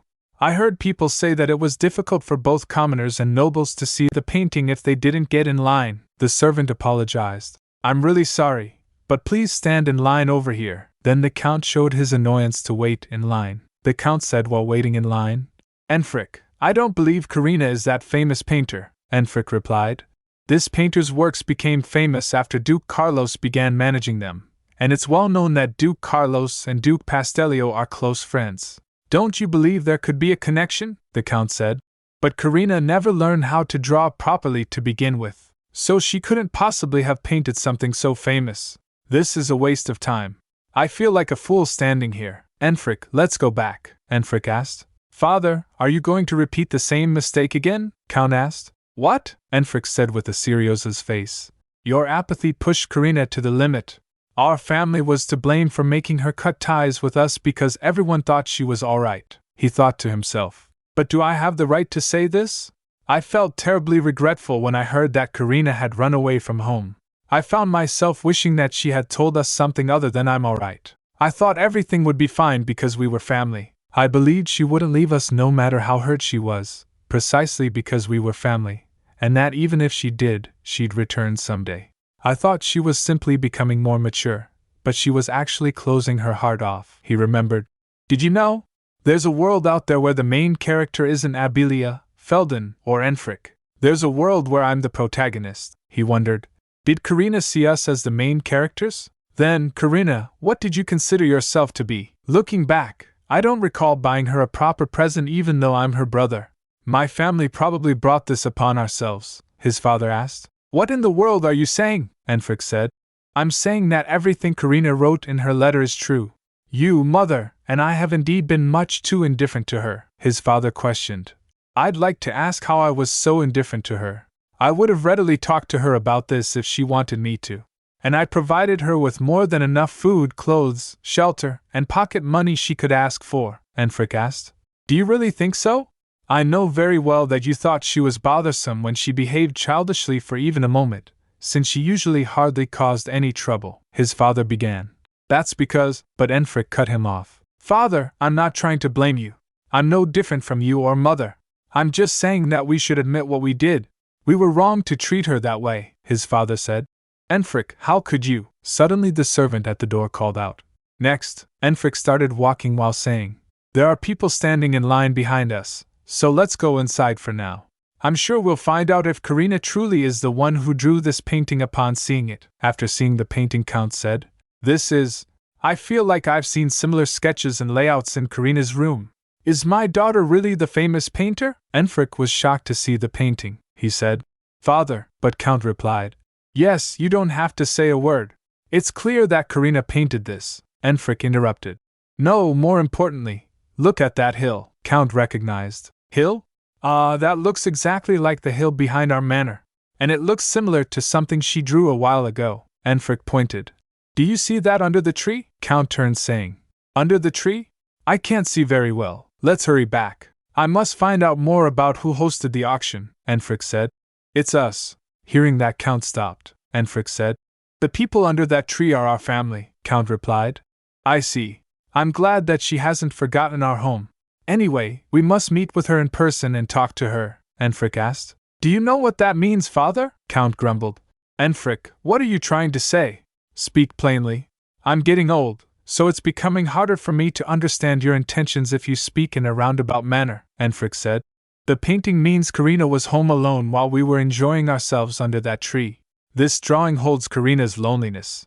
It contains the emotions she must have felt when she watched us from her room, Count said. Well, she wasn't good at socializing, so she was alone often, Enfric said. I felt like I was alone in this world the moment I saw this painting. Hearing that, Count doesn't respond. He thought to himself, Yes. I don't want to admit it, but for some reason my heart hurts when I look at that painting, even though it depicts a warm and happy spring day. It's also stirring up strange emotions within me. The Count spoke, shrugging it off. What kind of answer do you want from me? I think she did a fantastic job of painting that. I had no idea she was so talented. I'm very happy that all of my children are very, but Enfric cut him off. Father, why do you keep trying to deny it? Did you really not feel anything after seeing this painting? Is anger all you felt after reading Karina's letter? The Count said.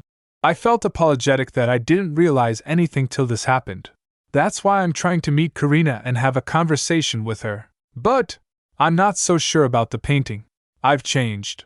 I'm not as emotional as I used to be. Hearing that, Enfric thought. I know it's not easy to change someone who has lived all his life like this. No, there must still be some hope. He's denying it, but I'm sure Father felt something when he saw the painting. Then Enfric said, We must meet Karina as soon as possible and bring her back. Count agreed. Yes, all right, he thinks. I must send a letter to the north and tell Duke Pastellio that I'm going to bring Karina back. At the camp, Milian returned holding Karina. A soldier saw and said, Your Grace, you're here? Milian asked. Are you done setting up the tents? The soldier said. I was told we were almost done, but a nod interrupted him. Set up a bed in a tent at the center. The soldier showed the way. Milian puts Karina on the bed. He remembered her word. I'm sorry for liking you. Then the soldier came and said, Your Grace, I brought a glass of water and a cold wet towel, Milian said. Leave them here and go. The soldier complied.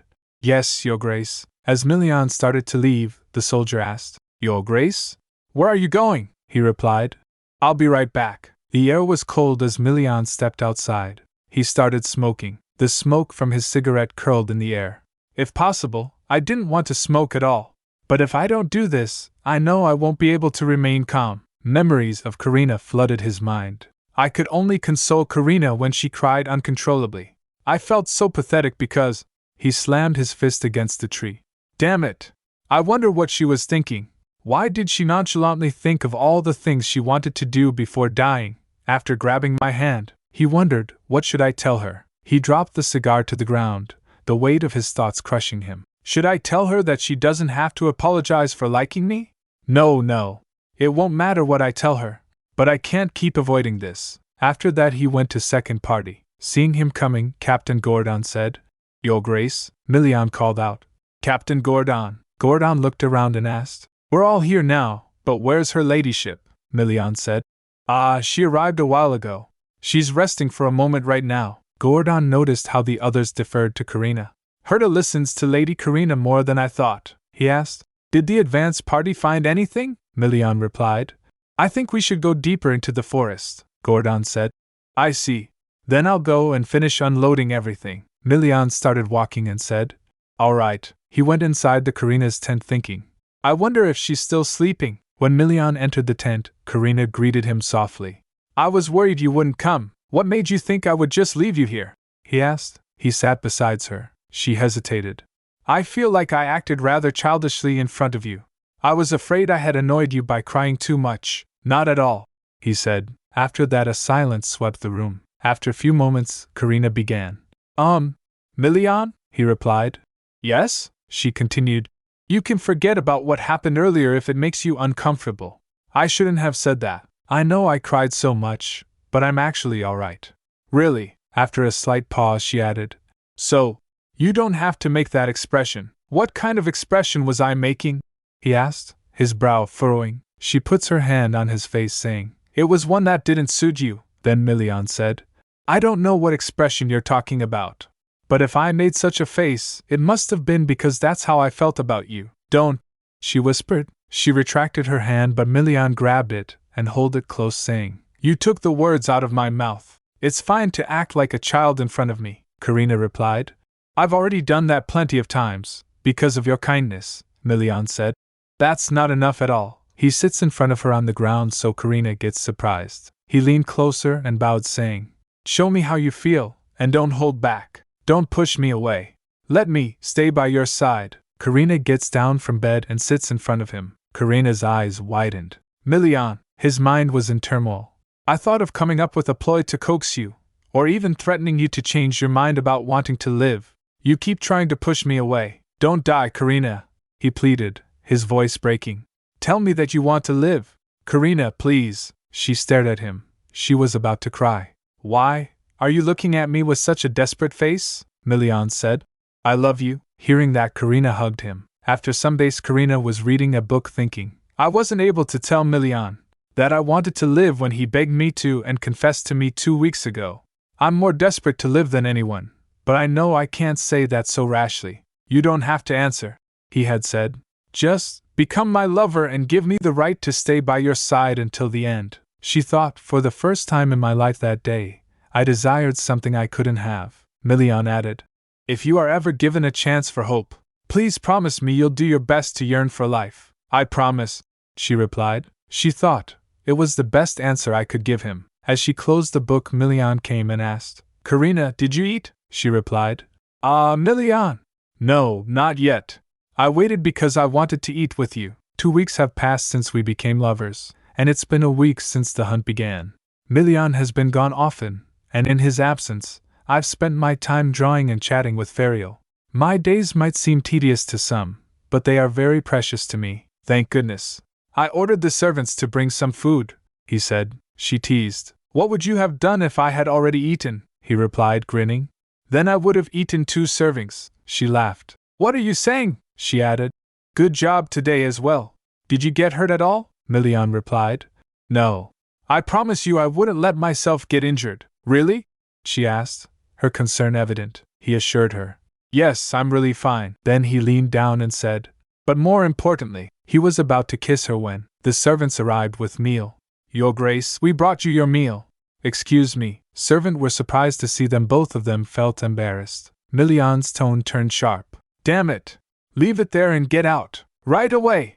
They scurried off. After a few moments they sat down to eat. Milian was thinking, those fools. I didn't like how they smiled at us as they left. Then Karina began. Milian? He replied. Yes? She asked. Will Fong be coming in here again? No, not unless I call for him, he replied. She asked. Then why aren't you doing it? What are you talking about? He said, confused. She said with a low voice. I'm talking about continuing where we left off. Milian froze, his face a mix of shock and disbelief. Am I hearing things? Or am I dreaming? No, you don't have to do it if you don't want to, she said quickly. Let's eat. Milian leaned closer and kissed her. After a pause, Milian called. Karina, she replied. Yes, he said. I love you. She smiled after hearing that. He added, Should we do this again after we eat? Don't make such jokes. She stammered, Her face was heating up. We're going to move the camp deeper into the forest tomorrow, Milian said, changing the subject. So we need to eat a lot, she asked. Really? He replied. Yes. I found a good spot. And though it's a bit far away, you can even see the snow-capped mountains from there. Her eyes lit up at the thought. She said, I bet they'll be magnificent. You want to paint the mountains, don't you? He asked, smiling. Was it that obvious? She replied. Milian's voice grew serious. Did you have any seizures today? Don't think about lying. You promised that you'd be honest with me. She nodded. I had 3 seizures, but they didn't hurt very much. Strangely enough, I think the seizures have become less painful after coming to this forest. Do you think it's because of the heron? Milian wondered. He said hopefully. It'd be great if that's effective. Come to think of it, Fariel told me to bring him the carcass of a monster that had a heron.s. Karina asked. Fariel did? Milian replied. Yes. He said there was something he wanted to check, but the problem is how to find one. Then she asked, and has my herda been behaving? He thought. The herda that accompanied us due to your request was more obedient than we thought. I mean, it went wild when we hunted monsters, but it's getting along with the other soldiers. But, Milian hesitated. She asked. But, he told, that rascal eats herons. It's a bit of a waste, but we're feeding it herons because it won't eat the food we give it. And we don't need herons that have already been researched. She asked suddenly. Is a heron like a monster's core? A monster's core? Milian echoed. She replied. Yes. Herda once told me that it ate a monster's core instead of my life. Milian thought. A monster's core. I feel like I've heard that phrase before, he said.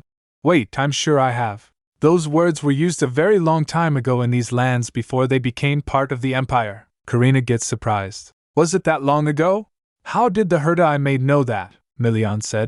Art that manifests a miracle takes your life force in exchange. But a heron was consumed in its place, she confirmed. According to what my herda said, yes. Then, can a heron be a substitute for the cost of performing a miracle?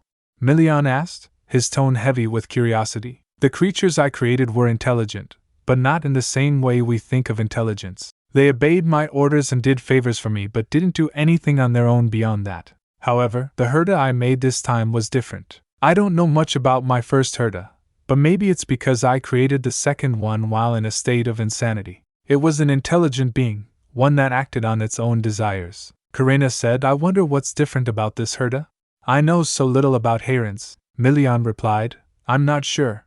Either way, I'll need to tell Fariel, she said. I hope this information will be helpful somehow, he said. Every small hint counts right now. You don't have to worry about that, so stop frowning. Yes, thank you, came the reply. Milian added. Now finish eating. You've eaten only a little bit. He offered another plate. Here. She smiled seeing that. Later at the hunt, Milian slayed lots of monster. He was in a trance. While wiping off the blood he said next. Soldiers besides him were shocked to see him this fierce in hunting. One of them muttered. How many days has it been? Another replied. His Grace said Duke Carlos would join us to collect more herons. A while ago, at the meeting with Fariel, when he was told the new information about Karina's herda and the herons, he seemed surprised. Fariel said thoughtfully, using a heron as a substitute for performing a miracle? That's something worth researching. More importantly, were you really able to converse with your herda? Are you sure it wasn't just your imagination? Karina replied. Yes. It spoke slowly, but we were able to have a proper conversation, Milian added. Do you think this could be a hint as well? Fariel said. I'd better look further into it. So bring me the whole carcasses of monsters with herons in them. I want as many as possible. Back to present, a soldier shouted. How are we supposed to move all of these carcasses? Another plopped to the ground trembling and said, I'm slowly reaching my limit. He groaned. I'm so tired, Captain. Save us! Someone cried. Seeing that Captain Gordon gets concerned, he thinks, everyone is clearly exhausted. I felt like someone might end up dying at this rate. His Grace seemed drained as well. After observing the situation, he went to Milian and said, Your Grace, I think we should return to our base now. Milian turned towards him and asked, Why? Gordon reported. The knights are tired. At this rate, someone may end up dying. Milian turned and replied, Then let's take a break. Then Gordon added, Lady Karina is probably waiting for you to return. It's been 3 days already. Hearing that, Milian puts his sword in sheath and said, That's true. Let's gather however many carcasses we can and go back, he added at first. Karina, the knights must rest. After hearing that, all the knights were in disbelief. Liar, but these carcasses are going to be too heavy, even if we chop them up, one of the knights groaned. I've never hated a monster hunt this much before, another muttered. I should have signed up to stand guard at a checkpoint. Then Milian called. What's taking you so long? Hurry up, they complied. Yes, Your Grace. After walking for a while, Milian said, Come to think of it. Is there a lake nearby? Goran replied. A lake? Yes, but is there a problem? Milian stared at his blood-drenched gloves and said with a low voice. She probably won't like seeing all this blood, right? Excuse me? Goran asked, confused. Milian tossed his load at Goran and said, Take everyone and go. I'll catch up after washing the blood off. Saying that, Milian rushed towards the way of the lake. Captain? A soldier wailed. We're about to die. Please save us. Wah! Goran shouted, shaking them off. Get lost. Stop clinging to me with those bloody limbs. At the lake, Milian cleaned himself, thinking, Has it been 3 days already? Will Karina really be waiting for me? I can't wait to see her. After slicing up the carcasses and examining them, Fario realized. Is this how a demonic monster with a heron is born? Suddenly his gaze fell on his reflection. He was shocked to see his haggard appearance. What's wrong with my face? Wait, what day is it? A few hours ago, Goran called out. Where should I put the monster corpses? Fario replied. You really brought a bunch of them. Line them up at the back of the tent. I'll take a look after a short break. He looked at the pile and said, There were so many monsters I needed to examine. I'd better rest a bit. Then he went outside. As he steps outside the tent, he bumped into Milian. What in the world? He muttered. Milian asked. Where are you going? Fario replied. Huh! When did you get here? I need to rest as well. Wait, did you already wash up? He observed Milian was looking clean. Milian averted his gaze, saying, Well, Fario teased. It looks like you're finally becoming a proper human being if you're being considerate of Karina, he added. Let me tell you some good news. I figured out what herons can be used for. Really? Milian asked. Fario began. Yes. We may be able to save Karina, but the probability is very low, and I'm not sure if Karina really wants that. Above all, there are some very particular conditions we need to fulfill if my hypothesis is correct, Milian repeated. Particular conditions? Fario replied. Yes, but I'll tell you when I'm sure of it, Milian said. Don't deceive me in any way this time. Fario started walking, saying, You'll bash my face in if I fool you again, so of course not. As Fario walked away, Milian thought, I'm sure it's good news. But the fact that he didn't look pleased was unnerving. He rejected those thoughts. No, I'm sure this is great news as well. I'm certain there's a way to boost the probability of treating her. I suppose I should keep this as a secret until it becomes certain. It looks like there's hope, he then said aloud. Then shall I go meet Karina? He tells in his mind. It had already been 2 months since the hunt began. I'd collected so many herons that not even one tent could hold them all. But it was getting harder to find monsters, no matter how much we searched the forest. Everything seemed to be going smoothly until the herd of the leader herder became a big problem. The herd would come to our base and suddenly attack us, becoming more vicious with each passing day. At the same time, Karina's condition worsened. Her excruciating pain and overwhelming desire for art began to consume her, even with a heron placed by her side. She started throwing fits and even hurting herself when prevented from painting. I think she's finally calmed down, someone said. I'm worried because she's getting worse by the day, Milian spoke. I'll be done with the hunt soon. All that's left is the leader herder's herd. We've managed to wipe out half of them, thanks to Karina's herda. We're planning on withdrawing in a few days, Fong suggested. I don't think we should stay in this forest any longer, Milian replied. I agree. Tell Fario we'll leave the woods within 2 or 3 days. We must move Karina to a more comfortable place, he complied. Yes, Your Grace. After they left, Milian sits at her bed and brushes Karina's hair. He called, Karina. She opened her eyes and said, Milian? Milian asked. Oh, did I wake you up? She rises up from her place and said, No. Milian provided her with a glass of water. She grabbed the glass and said, I'm sorry. I had a seizure again, didn't I? He replied. It's fine. No one here blames you for being ill. Milian? Karina looked at him closely. He kissed her on cheek and smiled. You looked like you were low on energy. I feel like this isn't my body sometimes, she admitted. It's quite funny. I'm addicted to painting instead of drugs, he said. Karina, she replied. Yes? He asked. Would you like to go out for some fresh air? She was surprised. Right now, he said. Yes, right now. Karina nods, so Milian puts a blanket around her, saying, You mustn't catch a cold, so let's bring your blanket along. He lifts her up with the blanket, so Karina stammered.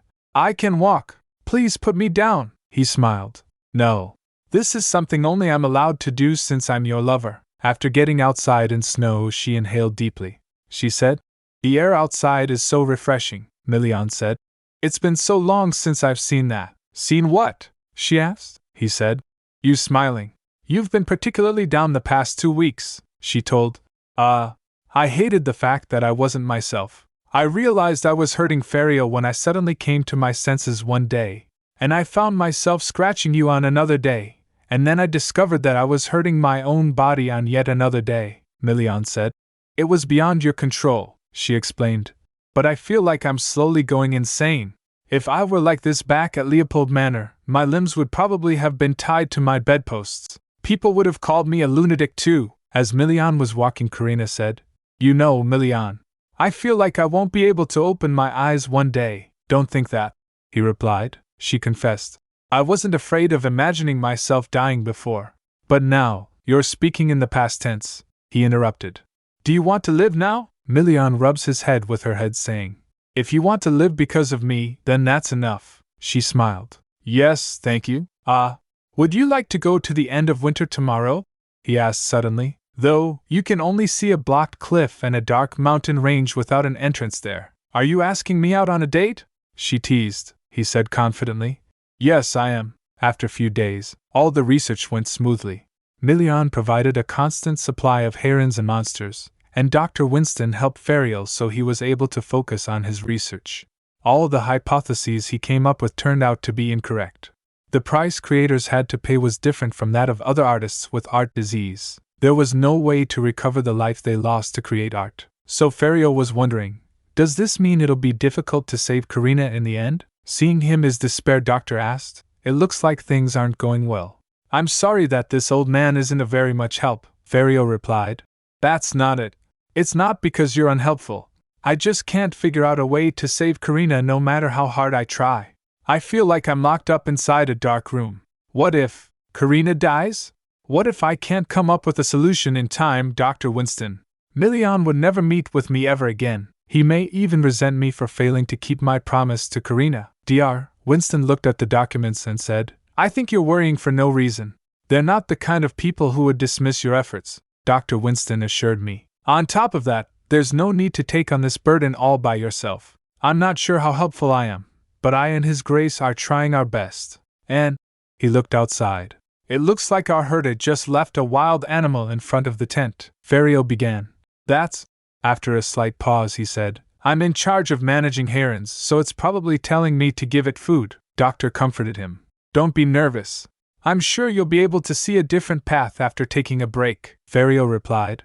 Haha, I feel a bit less pressured now, then the doctor said. I'm glad to hear that. After a moment, Ferio said, Now then, should we prove the last hypothesis? I was curious to know what you'd think about it. He showed it to Doctor. The doctor gasped looking at it. This is, Ferio began. But if this is true, but Doctor cut him off. I think he should quickly discuss it with Duke Pastellio right now, Dr. Winston suggested. By any chance, are you afraid? He asked. You're so quick to catch on. It must be due to your age and experience, Ferio replied with a nervous laugh. Doctor said, As someone who has lived a few years more than you have, let me give you a word of advice. When you grow old, you end up realizing that the things you had been afraid of weren't actually all that special. I'm saying that nothing terrible is going to happen, even if you speak about something you don't agree with, and then get severely reprimanded because of it. Is that so? Ferio asked hesitantly. Dr. Winston said with a smile. It's the privilege of the young to enjoy even fear as an exciting thrill, Ferio noted. I think as if you're young as well, Doctor laughed. Ha ha! I'm so old, it wouldn't be strange if I died tomorrow. Don't say that, and stay with us for a long time, Ferio said earnestly. Meanwhile at Count Leopold's manor, Countess Leopold asked, Are you really thinking about going to the north yourself? What about your duties here? Count replied. I must bring Karina back, and there's no doubt she's in the north. On top of that, Enfric keeps telling me to go, she asked. All right. I heard that Enfric is going to accompany you, the Count said. Nocturne will come with me as well, just in case. I hired another doctor to tend to Lia, so don't worry, he reassured her. Then she turned towards him. My son, you know you're the future of House Leopold. Yes? Must you go? The North's weather is harsh, and the nobles aren't friendly toward the aristocrats of the central region, she insisted. Enfric began.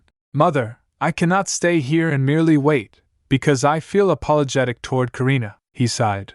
I think it would be better to meet and talk with her in person. Don't you feel this way as well, Mother? He asked. She replied.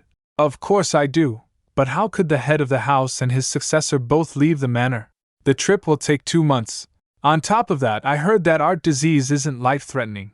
Don't you think Karina lied because she was angry at us? She questioned. Enfric shouted. Mother! I'm aware of that as well. But why would Karina lie about something like that? Even if it's not life-threatening, you could lose your limbs or eyesight. Herwas gets hesitant. Enfric, the Count said. Enfric, that's enough. How could you talk to your mother that way? I'm sorry, he mumbled, the Count said. And your mother is right. I looked into it, and I found out that you can recover from art disease if you don't create art. The treatment is simple. All we must do is prevent her from painting, he added. Hearing that, Enfric realized. They don't get it at all. If the treatment was so simple, why didn't Karina stop painting? It looks like they don't understand the core of the problem. Karina can't stop painting, just like a knight can't put down their sword and a scholar can't stop reading. That's how desperate she is to create art. After they get ready to depart, Abilia called out, Father! Enfric, are you going to go look for Karina? Felden asked. May I come too, Enfric? Hearing that, Count said. It'll be a harsh and long trip, so I can't bring you along. We'll bring Karina back, so stay here. Karina's going to come back, right? Abilia asked again. Yes, she will. We're family, her father assured them. Abilia said. I want to see her soon. I'm so bored without her, her father replied. Yes. Ask her to play with you again when she returns. Looking at them, Enfric said to himself. This is no doubt the picture of a perfect family. No. A family that only becomes perfect when someone vanishes? It doesn't make sense. Karina, if you were here, he scoffed. Do these people really think Karina is going to come back? Then Nocturne said, The horses have arrived at the entrance. Then Enfric said to his father, Let's hurry. We must get going, father, his father instructed. Yes, yes. Protect our home while I'm gone. Say, I heard that your teacher was also in the north, Count added. Ah, yes. He called me because he needed my help with something. This is perfect timing, Nocturne replied. Are you good at riding horses? Count asked. Nocturne replied. I've already learned how, so I'm sure I'll be fine. They gets on horses and then Enfric said, We just need to head straight to the north. Then the Count called out, Let's go. After a few days, Karina and Milian went to their date. After reaching the place and looking around, Karina was amazed. Is this place the end of winter? Milian replied. Yes.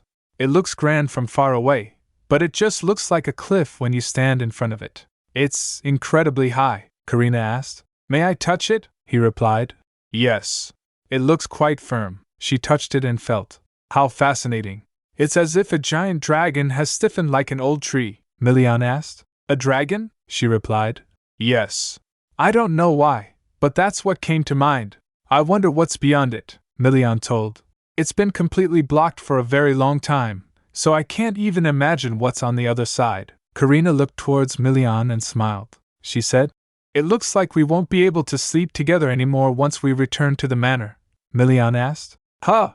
What are you talking about? Of course, we need to continue sleeping together once we return, Karina said. But, she said to herself, I don't want him to see me in pain every time I sleep, Milian said. Karina, we're lovers, she replied. That's right, he said. So what do we have to hide from each other? On top of that, we're engaged, she began. I gave you the documents to call off our… But Milian interrupted her. I spilled coffee on the papers by accident, so I think Fang tossed them out, he said nonchalantly. Karina gets panicked. What? Where did he toss them out? How could he do that when we don't know what may happen? What if… Milian again cut her off. No. There are no what ifs. He lifts her up and kissed her. After that, Milian said, You have a knack for surprising me, she nuzzled and said. You told me to do everything I wanted to, he said. You can do more. What else would you like to try? She said softly. I want to try pouncing on you. After saying that, there was a moment of silence. She felt embarrassed. I'm sorry, that would be difficult, wouldn't it? I just read it in a book I borrowed from a library before, Milian said. What a simple wish. But we're outside right now, so that might be a bit difficult. Let's go back to our tent for now, she asked. Pardon? Milian puts her on the horse back and added. Or should we go straight back to the manor? Karina was surprised. She wondered. What is he saying? He said while squeezing her close on horse. I've never had anyone pounce on me before, but I'm willing to try it if that's what you want, he added with a smile. I'm always ready. Hearing that, Karina blushed and thinks. Ready for what? Later in tent, both of them laid down on each other. After a while, Milian said. So this is what you meant, Karina thought. This is how you do it, right? Milian twitched. I wish you'd pounce on me more often, Karina thinks in her mind. Thank goodness. It looks like pouncing on someone isn't as hard as I thought. I wasn't able to finish the book, so I was worried that I was doing it wrong. She squeezed him and said, Milian, if this was a dream, it wouldn't end. And everything would last forever, right? Hearing that, he thought, it'd be wonderful if this were a dream. Then we wouldn't be confined by time and could be together forever. After that, he began. Karina, He got interrupted by Ferial calling. Karina, are you in here? Karina quickly flinched. That's Ferial's voice, Milian, he said. I know. So what? Karina quickly pushed Milian away and said. Yes, I am. Milian got back and groaned. Honestly, you have such horrible timing, Ferial questioned. What were you doing with a lady who's ill? Milian replied. It's none of your business, Ferial added. I had no idea Milian was in here as well. Anyway, I feel like this conversation will take a while. May I sit down? Karina replied. Of course. Please do. After they sat down at a table, Ferial began. Firstly, you'll find your money from the auction bidding once you arrive at the manor, Karina, she asked. Were all of my paintings sold? Ferial shakes his head saying. That's not all, actually, she asked. What? He told. All kinds of bribes are being delivered to Carlos Manor with requests to reserve your paintings. People are saying they're willing to buy any of your artworks. I'm receiving so many letters that I'm about to lose my mind.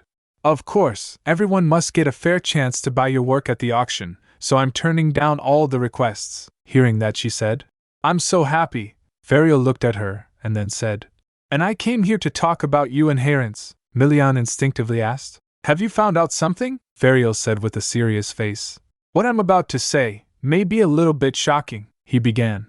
I came up with several hypotheses about Herons. I used animals to conduct experiments, but to prove hypotheses that weren't very dangerous, I used myself as a test subject. Karina gets shocked. You did what? He continued without answering. Several were proven true, and some of them ended up being false. Karina slams on the table. Ferial, have you lost your mind? He replied. What? Karina cut him off. How could you use yourself as a test subject? What if something went wrong? Your body is as important as mine. She went close to him and grabbed his hand, saying, Thank you for being so considerate, but I don't want you to sacrifice your body to help me. Then Ferial said, All right. I only did that because there was something interesting I wanted to try.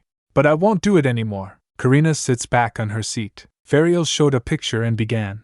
Anyway, there was exactly one hypothesis that I could apply to a creator. First of all, creators offer something that cannot be returned or recovered as the cost of performing a miracle. Helping them recover is different from restoring bad eyesight or senses that have become dull. Hearing that, Milian said, Karina's illness is clearly different from other art diseases. Ferial agreed. That's right. So I found out how monsters with herons here are born, with a few hypotheses and experiments, but... He stopped, and he looked hesitant. Milian said, Stop stalling and spit it out. Ferial blurted. You're so insensitive. Then Karina said, Don't worry, Ferial. I'm ready to hear whatever you have to say, he told. I think monsters with herons have died once already. Karina asked, confused. They died once? He replied, showing the diagram. That's right. A heron is a source of life. I think the monsters here ate something and accumulated herons in their body. And when a monster that saved a certain amount of herons in its body dies, it comes back to life. Then Milian asked. What? Ferial explained. Didn't you think that something was strange? You wipe out a mountain load of monsters every year, but nearly the same number of creatures comes back the next year, Milian thought. He's right. I kill the same number of monsters yearly, but their population always remains the same, Fariel continued. According to my theory, monsters that have herons can be revived, Milian asked. But how could something that died come back to life? Fariel replied. I didn't believe it at first either, but I forced an animal to bear a heron, killed it, and locked it up, Karina asked. Could it be? Fariel told. Its carcass didn't rot, and it came back to life and started moving a week later. This happened 4 times, Karina asked. What? 4 times? Fariel said. And on the 5th time, I made sure to kill it off for good, so it didn't come back to life. After dissecting the animal that had completely died, the heron disappeared. Hearing that, Milian slams his hand on table. You're not asking me to kill Karina, are you? You must be joking, Fariel argued. Does this look like a joke to you? Then Karina grabs his hand and called. Milian, Milian said. Damn it, Karina asked. Fariel, that's the best option we have right now, yes? He replied. It is, she said. You did your best. So why are you hanging your head? Karina said. I'm fine. But I'll think about what you said. I'm sure there's a chance it'll fail, and if it does, that will be the end of me, right? Hearing that, Fariel called. Karina explained. Fariel, I found out what kindness and warmth were for the first time after coming here. I realized what respect was, met a proper adult, and made my first friend as well. The things I only dreamed about all my life became a reality. I'm so happy, and every passing day feels like a dream for me. So, I don't think I can muster up the courage to try your hypothesis. I'm sorry. Then Fariel nods. I understand, he said. Anyway, there's something you'll need if you do want to test this hypothesis later. It'll be a bit difficult to prepare this, though, Milian asked. How so? Fariel told. As a result of analyzing herons, I discovered there are different ranks among herons. The ranks range from rank 1 to rank 3. And this is a rank 1 heron. He showed a heron. Karina stammered. Wow, it's so beautiful, Milian said. It reminds me of an aurora, Karina asked. An aurora? He explained. It's a phenomenon that you can see sometimes in the sky around the time winter ends. It looks like thin, colorful drapes fluttering in the sky. Anyway, this is my first time seeing a heron like this as well, Fariel said. It's very small, so I'm sure it was difficult to find it. I was very lucky to have discovered it at all. The problem is, a heron of this size is alright for small animals, but, Milian asked, are you saying that it's different for humans? How big must it be for humans? He showed his fist, saying, the bigger the better. It must be at least as big as my fist. About this size? Milian asked while showing the heron. Were there any common traits among the monsters you got this from? Fariel said. The monsters that had higher-ranking herons had numerous scars on their body. I think they had suffered lots of fatal wounds as well. I think that the more often they died and came back to life, the more scars they had, Milian said while thinking. Lots of scars, HM? One particular monster does come to mind, Fariel said. Getting a rank 1 heron is our priority, so we must do whatever we can. Then Milian called. Karina, she replied. Yes, he said. I'd better stay in the forest for a bit. Why don't you go back to the manor with Fariel and Dr. Winston, she said. But, Milian said, I felt uncomfortable about letting such a smart monster live. It even suddenly attacked the duchy. I'm sure it'll cause trouble in the future if I don't kill it. Karina hugged him and said, Don't get hurt, and make sure to take my potions, he replied. I won't get hurt, so don't worry, Fariel said inwardly. Someone as skilled as Milian won't get hurt, he said with an annoyed face. But, can't you be this affectionate with each other after I leave? After a few days, Karina was partying. She thinks in her mind, it's been 6 days since Milian and I parted ways in the forest. I must have already gotten used to sleeping with him in the tent every day, because I feel so lonely every time I fall asleep alone at night. But Milian promised me that he'd return safe and sound. I'll wait for him. Suddenly someone knocks the door. My lady, it's me, Fang. May I come in for a moment? She replied. Yes. Come in, he came and said. You know that we closed the checkpoint in the north around this time, yes? She replied. Yes, of course, she said to herself. It's difficult to travel to the north when the checkpoint is closed, so that's why I hurriedly made my way here. Fawn told, the official hunt has ended, so we're going to open the checkpoint again. But, Karina asked. But, he informed, we received a message about a group of people asking to pass through the checkpoint right now. So I came to ask you what we should do, she asked, confused. Me? Fang replied. Yes. His Grace isn't here right now, she asked again. Yes, but why are you asking me for permission? He replied hesitatingly. Well, he said inwardly, because it seems like you'll soon become the lady of the house. Fang hesitated, likely realizing that comment might startle her. He said, I think those who are trying to pass through the checkpoint are coming to see you, Karina asked. Me? Fang told. Yes. According to the report, one of the people claimed that he was Count Leopold, and I remembered that your surname was Leopold. So I came here to ask for your opinion if that's true. This news came as a shock for Karina. She said, Then the man must be my father, she wondered. Father came to the north? Why? She said. Fawn, you know that I'm not on the best of terms with my family, right? He replied. I know about it vaguely, she continued. I'd bet Milian would have secretly chased my father away if he found out. Milian's kind, so he worries needlessly about many things. Fang raised an eyebrow. Have the words kind and Milian Pastellio ever been used in the same sentence before? She said. Let those people in. I must meet with them, Fang complied. As you wish. As he was about to leave, Karina added. And were there any messages from Milian, by any chance? Fang informed. No, not yet, but I'm sure nothing has happened to him, so don't worry too much. Then I'll be going now. Saying that he left. As Fang left, she thought to herself. I thought they'd just send a servant or knight on their behalf. I can't believe father is coming to the north himself. Well, I imagine it'd be good to have a proper chat with him once he's here, for my own sake. She paused, her emotions swirling. I wonder if father knows that this is the first time he's ever gone out of his way to do something for me. Meanwhile, in the forest, Milian was hard at work. Milian, Gordon, and Karina's Herda are continuing the search after the official monster hunt ended, but it was frustrating, as it seems like Milian's party wiped out over half of the monsters, but they can't find any traces of that Herda leader anywhere, he said at the Herda creature beside him. Find it quickly. Don't you want to save your master as well? Isn't that why you've been looking for something else to eat instead of her life force? Herda was sniffing something. Gordon studied the creature. It moved with purpose but seemed almost childlike, he said. The more I look at it, the cuter it seems. It's not aggressive either, Milian scoffed. Cute? I doubt it, Milian muttered. Hey, are you sustaining yourself using a heron? The Herda doesn't respond. Seeing that, Milian said, How frustrating. I can't communicate with it. Suddenly, the creature roared and dashed forward. Seeing that, Milian called. Did it find a clue? Let's follow it. As they were following it, he was thinking.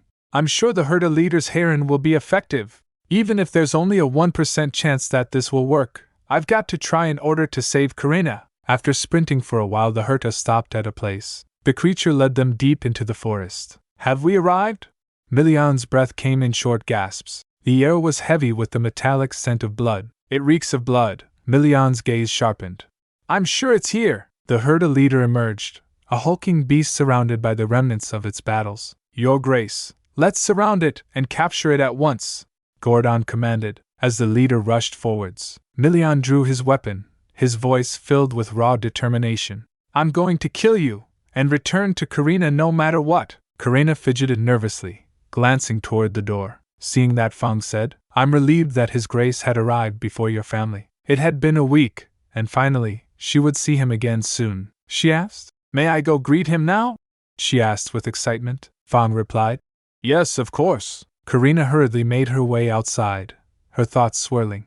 I hope he didn't get hurt. The sight of Milian made her heart race. Milian!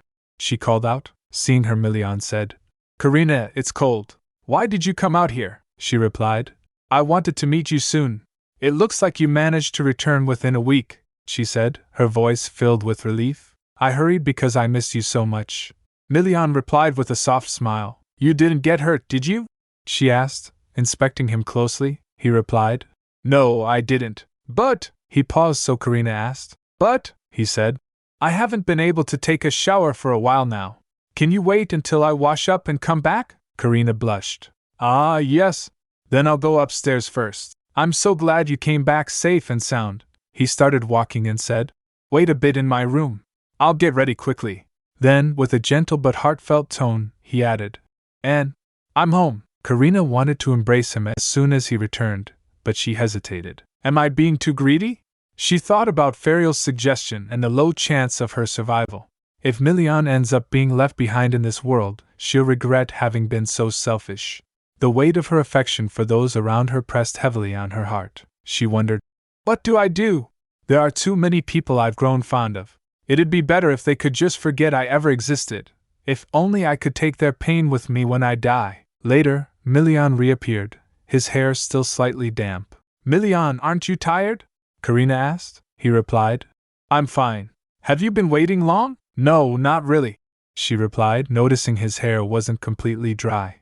Your hair isn't completely dry. Before she could finish, he stepped closer. Can I hold you now? Karina nodded. Of course. He embraced her gently, his voice filled with regret. I wasn't able to capture the Herda leader. I'm sorry. Milian explained how the Herda leader used the others as shields and managed to escape. I returned for a moment because I couldn't leave the duchy unattended for too long. But I'll go back to hunt it again. Karina smiled softly. Good job. I'm sure I wouldn't have been able to wait if you had come any later, he said. I was planning on leaving right away after taking care of the duchy for a few days. Milian hesitated for a moment. But first, I need to address something, he said. Karina, I received a report from Fang that you gave Count Leopold permission to pass through the northern checkpoint. You heard that?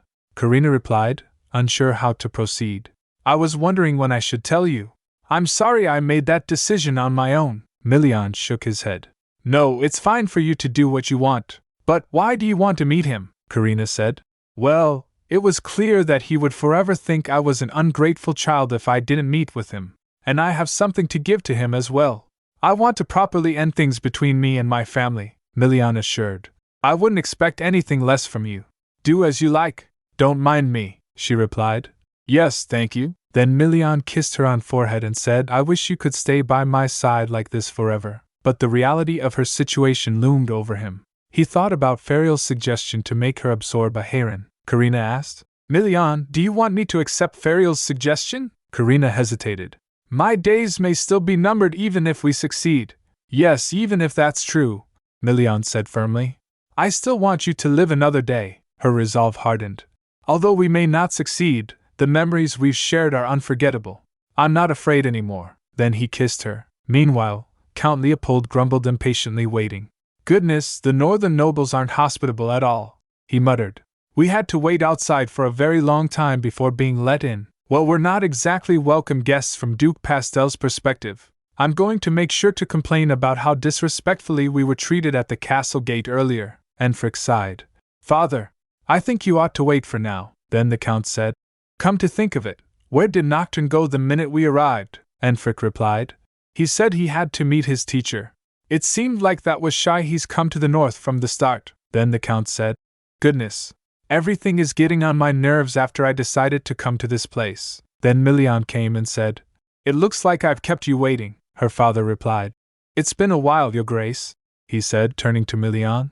We didn't know Duke Carlos was with you as well. Ferial popped out from behind and said, I had some business to take care of here, he said politely. You've come a long way. I'm sure it's been a while since you last saw Karina. Karina stepped forward. Her voice was steady. Hello, father. After that, all of them sat down. The Count began. Firstly, I'd like to apologize for visiting so suddenly, but I couldn't just sit back and do nothing when I heard my daughter was causing you great inconvenience here. Milian replied calmly. Karina wasn't an inconvenience, so you don't need to worry. So, what brings you all the way to the north? You didn't even inform us of your visit beforehand.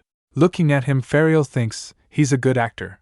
It's been years since I've heard him speak so formally. I'm sure he's absolutely enraged inside, but he's acting like he's not and pretending to be polite. The Count replied. I'm sure you have a hunch as to why I came. I'm here to bring my daughter back. You two may be engaged, but she cannot live with you when you have yet to even marry. I won't allow it. Milian questioned. You won't allow it? Seeing that, Ferial realized, yes, he's mad. Milian asked. Then would us getting married solve the problem? The Count asked. What did you just say? Karina gets shocked. Milian? Milian looked towards her and said, If what you just said is the only problem, then I think marrying Karina will solve it. The Count responded. Even marriages have procedures one must follow. And most importantly, I heard that Karina was unwell. I'm going to take her to the county, to a manor in the capital, to get her treated. So it's too early for you two to get married. Hearing that, Karina thinks. He still doesn't ask what I think. I knew it. People don't change very easily. Then Karina spoke. I have no intention of going to the capital or the county, her father asked. What? Karina replied. Did you not hear what I just said? I said I had no intention of going home or heading for a manor in the capital. Count asked. How dare you talk to your father that way? Karina responded. What do you mean? I'm being very polite. I'm not going. I simply told you what I thought. Seeing that Enfric realized this was what I had been worried about. I must stop him. He squeezed his father's hand. Karina continued. I was the one who gave permission to let you through the northern checkpoint. I was originally planning on making you go back, but I changed my mind. After all, you don't believe in anything you don't see for yourself. I knew you'd interpret things the way you wanted if I didn't tell you myself, and I didn't want that to happen. Hearing that, her father stood up hurriedly and shouted. What? It looks like you've become arrogant while you were here. Enfric tried to stop. Father, calm down, Karina asked calmly. Did you come here because you had something to say to me? Because I remember writing in my letter that you should personally come if you had something to say, her father responded. Of course. How could I do nothing after reading such a letter? No matter how angry you were, how could you tell your parents to treat their daughter as if she was dead? Karina hesitated at first, then smiled. I wanted to hurt you, hearing that, Enfric said. Karina, I understand that you're upset, but don't be like this. Let's have a proper conversation. We came here to talk with you, she replied. Enfric, I think I've already said this dozens of times already. Honestly, I don't have anything more to say, he said. Father and mother were very worried about you, Karina said in her mind. I wanted them to worry about me sooner, even if it was over something trivial. I wanted them to be nice to me, even if they didn't treat me as kindly as they treated my siblings. I wanted their warmth. As she doesn't respond, Enfric began. Karina, I'm sorry. I didn't know. At least, I should have cared about you more. No, saying that I didn't know is an excuse. I only realized that you must have been extremely lonely after seeing your painting that was exhibited in the capital. Then Karina said, Enfric, do you remember what I said before I left the manor? One thing is for certain, I'm not their favorite. I was never loved like you were. I was an outsider in my family, Enfric replied. Karina, that's not true, she told. You were always like that. You always turned a blind eye and pretended like you understood when you didn't. Do you still not know that was the most cowardly thing you could do? I don't want to hate you anymore, so don't say that. Enfric felt regret and wasn't able to respond. Then Karina stands up and said, And father, I've always wanted to ask you this.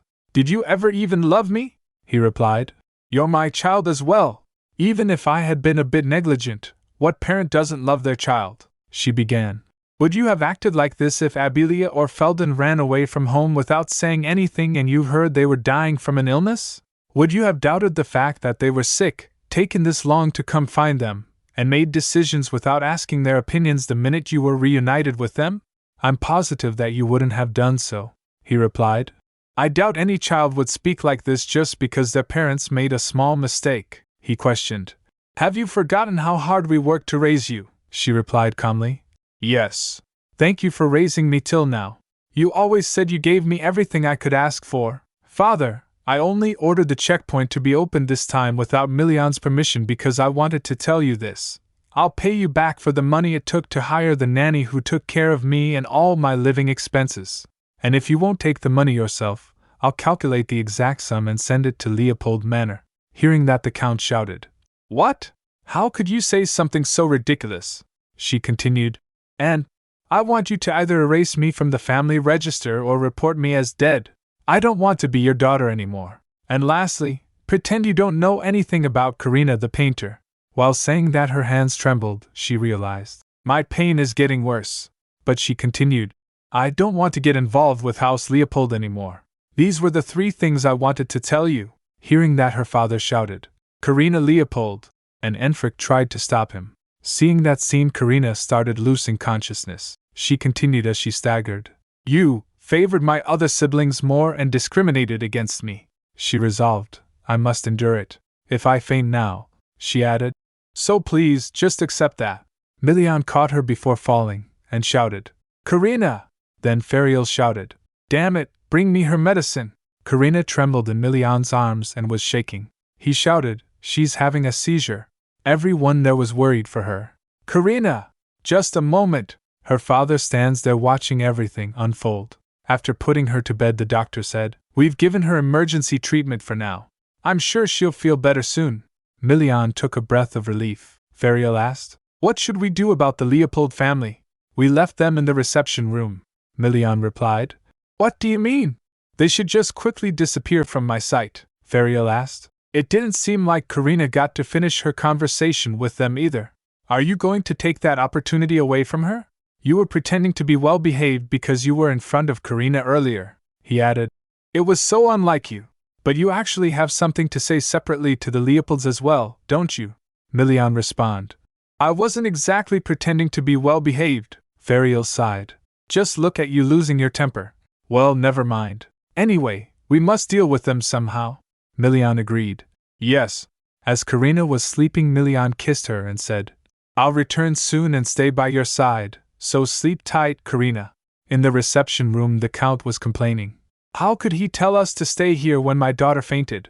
We're her family, so what right does he have to? Suddenly Milian burst open the door and asked, You were still here? The Count said while standing. Your Grace, how could you do this to us? I'm Karina's father. Even if you're a duke, you have no right to stop us from. Milian took a long breath and said, Get lost. The Count was confused. What did you say? Milian replied. Do you have difficulty hearing? Get out of my manor at once if you don't want to die. Then Enfric asked, looking concerned. Is Karina all right? He asked while twitching. What does that matter to you? He replied. Karina's my younger sister. As Milian walks, Count said. Do you realize that you're being incredibly rude right now, Your Grace? How could you coldly chase us out when we're worried about our own family? Milian repeated. Rude? Rude, He sits down and began. Firstly, you barged into my home without permission. And then, you shouted at Karina and badgered her, although she's someone even I treat with the utmost caution because I'm worried she'll break. But it seems that's your idea of what being polite is. You'd better be glad that Karina told me you were coming beforehand, or else you wouldn't have been able to even set foot in this land. Of course, you wouldn't have been able to go home with all your limbs intact either, the Count said. I'm sorry I came here without telling you in advance. But I had no choice since I wasn't able to reach my daughter for several months. I had no idea she was ill either. Hearing that, Ferial said inwardly. This is absurd, he recalled saying. It sounds like you're not even aware that your daughter is suffering from heart disease. Count then responded. That can't be, Ferial scoffed, thinking about it. How can he say that when the very person who informed him about Karina's illness is here? It's just like what Karina said.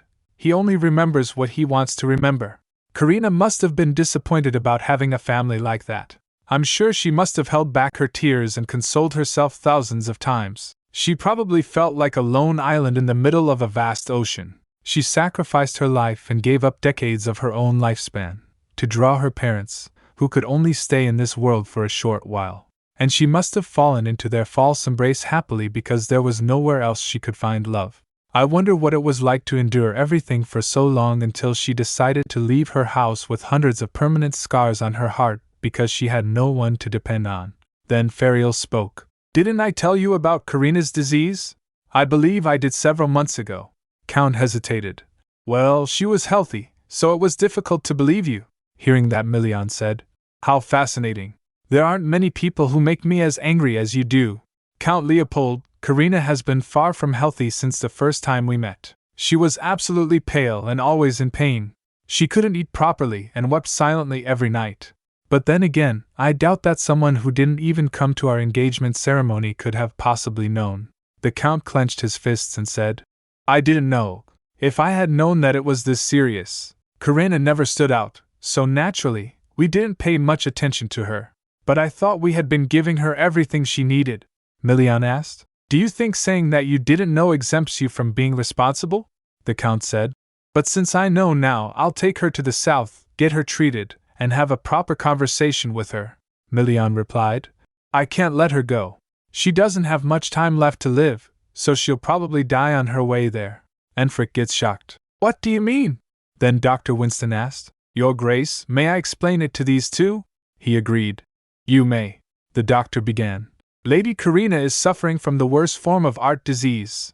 Every time she performs a miracle, it eats away at her life. Actually, it's easiest to tell if someone has art disease or not from seeing the miracles they perform, so the patient's parents are the ones who generally find out first. But no one discovered Karina's condition, and she kept drawing without realizing what it was doing to her. Hearing that, the Count tried to remember.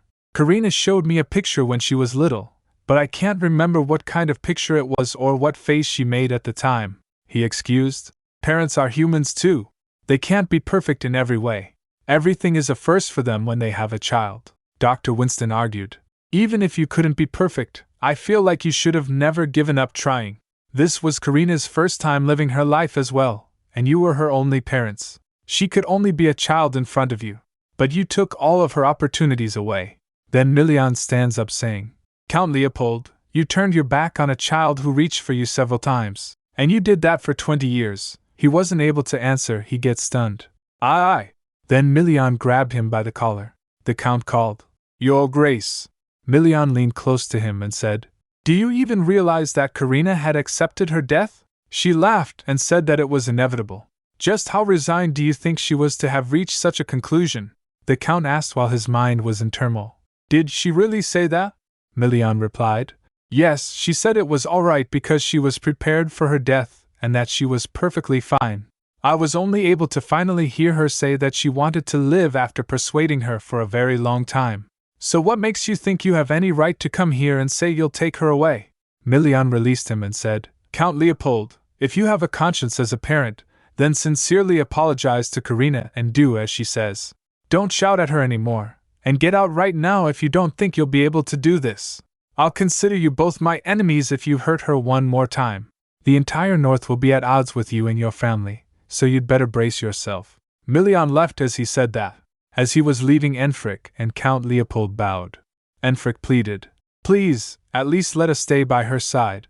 Milian replied, That's not for me to decide. It's up to Karina, he ordered. Fawn, prepare rooms for them to stay in. Fawn complied. Yes, Your Grace. I'll escort them to the annex. As Milian left, Nocturne was standing outside the room.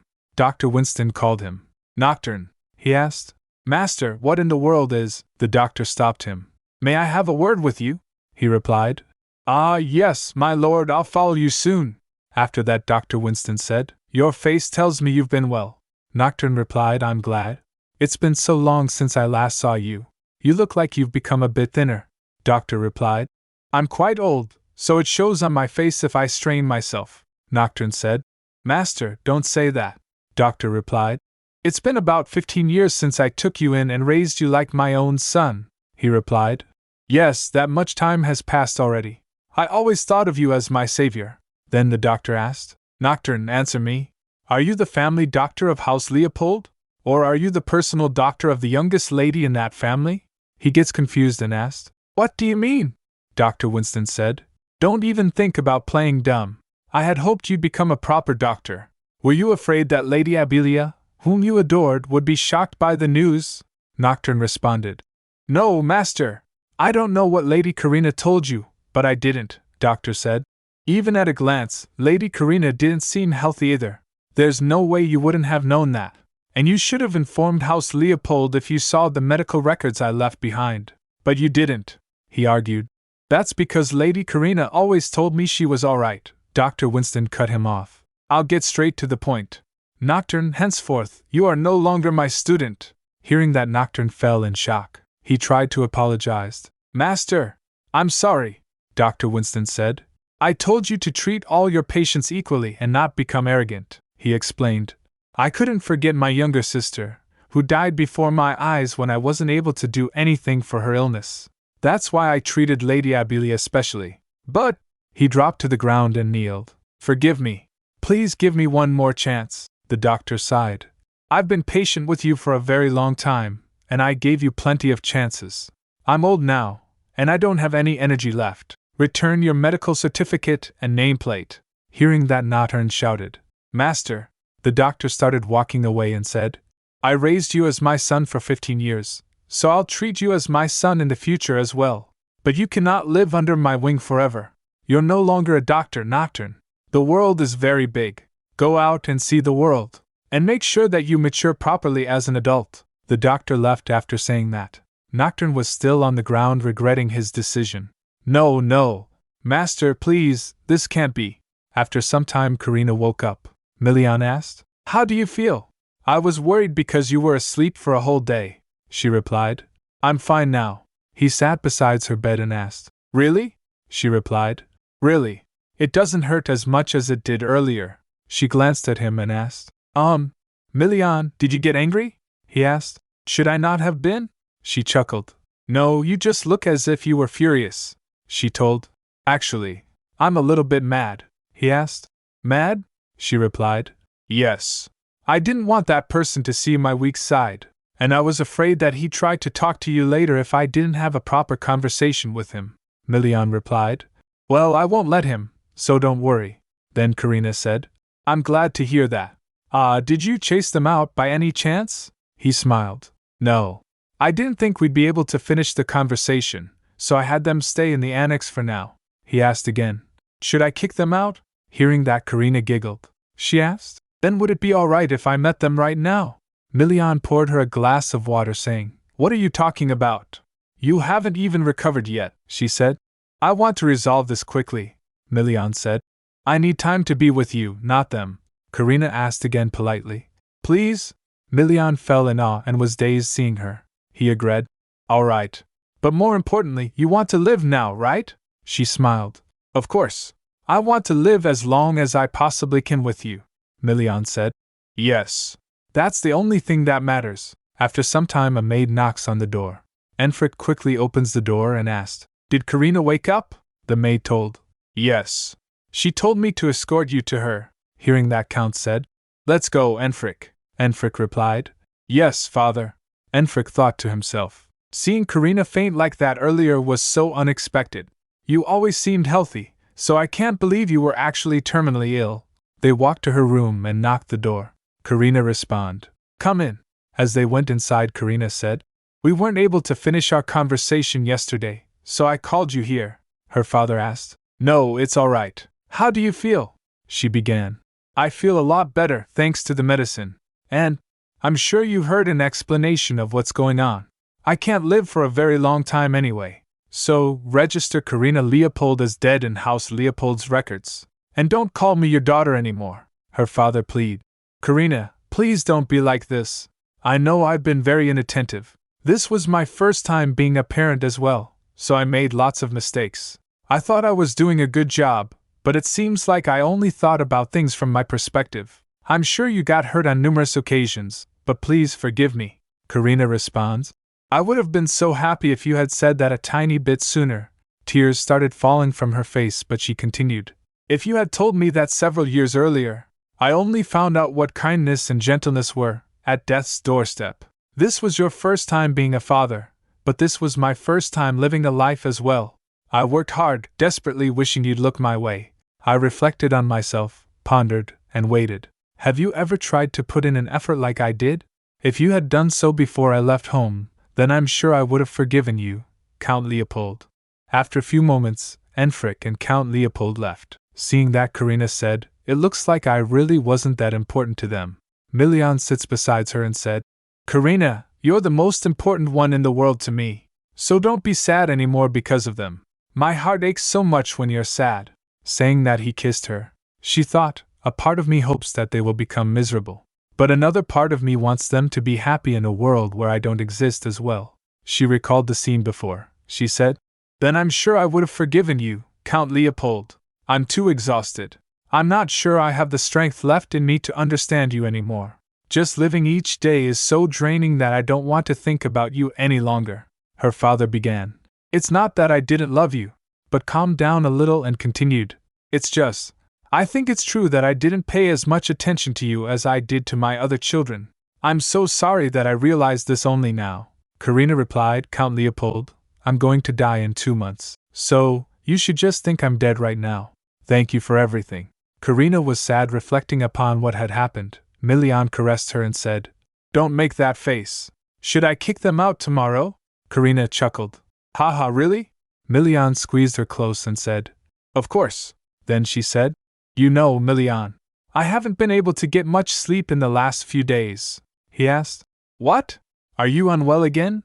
She rubbed her head against him, saying, It was because you weren't here. Hearing that, Milian said, You're really trying to test my patience, aren't you? Karina requested. So please sleep with me today. He smiled. Of course. The day after they finished their conversation, Count Leopold and Enfric were put on a carriage early at dawn and chased out of the north. Later at dining table, Milian told Karina about his departure. She asked, What? You're leaving already? He replied while eating. Yes. She thinks. It's only been 3 days since he returned, and he's going back to the forest this soon? She pouted. You said that you'd stay for a few days, Milian replied. We nearly got the herd a leader, and we don't have that much time. She asked. When will you be leaving? Milian said. I have something urgent to take care of during the day, so I think I'm going to leave tonight. Hearing that, Karina drooped. Seeing that, Milian said, I promise I'll be back soon, so please wait just a week. She nodded. All right, please don't get hurt, he said. Of course. You told me not to. Looking at her, Milian thought, She reminds me of a sad rabbit. He said, Come to think of it, I believe his name was Nocturne, yes? The strange doctor who came here with Count Leopold. He was still here this morning. Karina asked. Nocturne? Did he come here as well? Milian replied. Ah, he came after you collapsed, so you must not have seen him. Do you know him? She told. He's the family doctor of House Leopold. Hearing that, he said, I see, he thought. He seemed to have something to say to Winston, but I suppose it won't matter as long as his actions don't harm Karina. Karina was looking sad and concerned. Seeing that, Milian asked, Karina, did I tell you? She said. Tell me what? He told. You're my first love, so I want you to be my first for everything. At first Karina's wasn't able to respond, then she averted her gaze, saying, Yes, thank you. There was a moment of awkwardness. Realizing that, Milian recalled. Ferial said that one's lover would like it when they heard this. He remembered. You need to be more honest. Look at the lines from these romance novels. People love it when they hear things like this from their lover, he concluded. I knew it. I bet that bastard tricked me. He looked at Karina, and she was looking hesitant and was sweating. He called. Karina? She replied. Yes? He quickly stands up, concerned, and asked, Why are you sweating so much? Are you unwell? She stammered. And no, I'm fine, he asked again. You're not lying, are you? She replied. I'm not, he asked.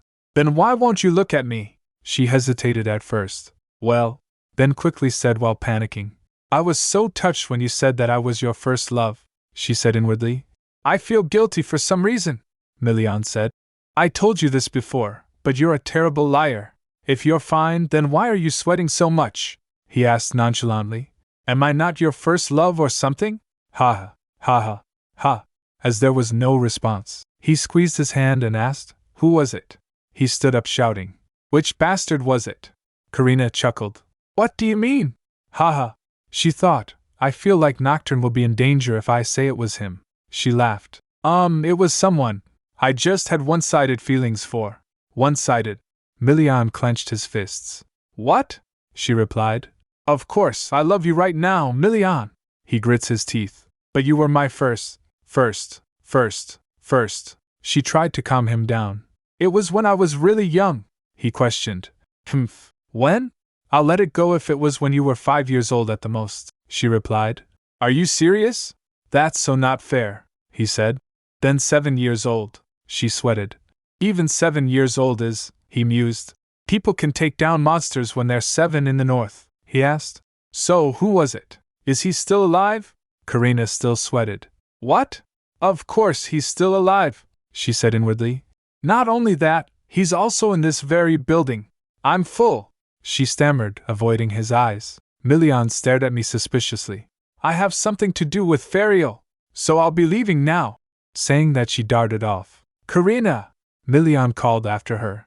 After she left, Milian wondered, who in the world could it be? How dare they be Karina's first love? Fang asked as he approached. You look displeased, Your Grace. Did something happen? Lady Karina is very energetic today, Milian replied, still brooding. Fang, I heard that a woman's first love holds great meaning to her. Is that right? Fang replied. Pardon? Of course. A lady's first love is very important. So you must be good to Lady Karina. Let me ask you one more thing. Milian interrupted. I heard that you can't forget your first love. Is this true? Fang replied. Yes, generally. Then what must I do to make Karina forget about her first love? Milian's tone turned serious. It's not like she'll forget him if I chop off his head and bring it to her as if he's a monster. And Karina would be shocked at the sight, Fang mused. Aha! His Grace and Lady Karina must have talked about their first love, he began. It's simple to forget your first love. All you must do is fall in love with someone else. They say that you can get over someone by seeing another person. Milian crossed his arms. Ahem. What if she's already in love with someone else? Fang continued. Then she has probably forgotten about her first love. The best case scenario would be if she already began a relationship with the one she loves now. I see. Milian's expression softened. Then, go and find out who Karina used to like. Fang was flabbergasted. What will you do if I do?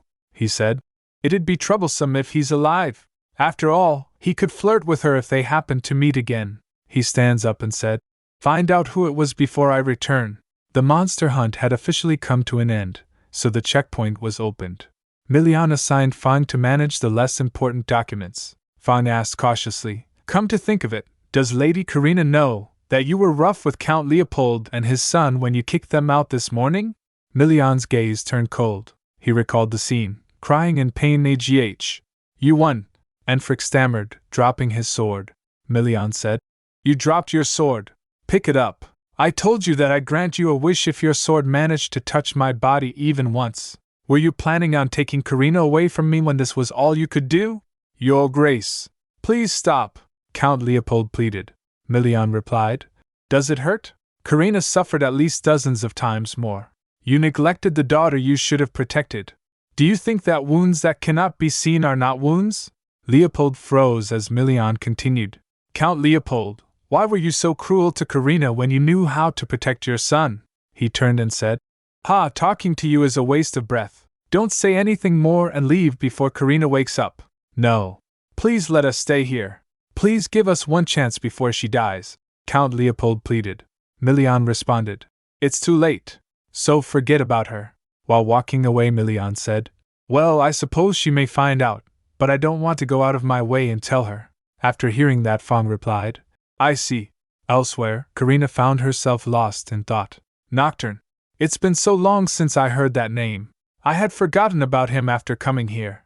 Come to think of it, I wasn't one of the people that he had to look after as the doctor of House Leopold. I was never a part of my family to begin with. Abilia. I wonder if she's still waiting for me. The Nocturne I know would never leave Abilia behind due to his concern for her. Even if Father had ordered Nocturne to accompany him, I'd bet Nocturne would have tried to return to the south as soon as possible. So why did he stay behind here? More importantly, what if he said something weird to Milian? Karina panicked. Must I go and stop him from saying anything? I don't want them to meet. But then she realized something. How strange. I thought I had gotten over Nocturne a long time ago, but my heart ached every time I thought of him. But the wound in my heart that wouldn't heal doesn't hurt anymore, even when I think of him now. Milian is all that I think about at this moment. She blushed, thinking, I thought that one's last love is more important than one's first love, but stupid Milian. Karina smiled. Milian was cute when he was upset, but I can't let him remain like that. So what should I do? Maybe he'll stop being upset if I gift him another painting, she resolved. Yes, I'll paint the end of winter that we saw together. I should try to remember the aura that I heard about then. She started drawing, a thin, colorful sheet in the sky, and the cliff that looked like a dragon. It sounded as if something moved swiftly through the air. She halted, thinking, come to think of it, why did a dragon come to mind as soon as I saw that cliff? She remembered, it's as if a giant dragon had stiffened like an old tree. She thinks, a dragon, huh? I've never really heard about dragons in the south, and compared to other monsters, it's not a very well-known one either.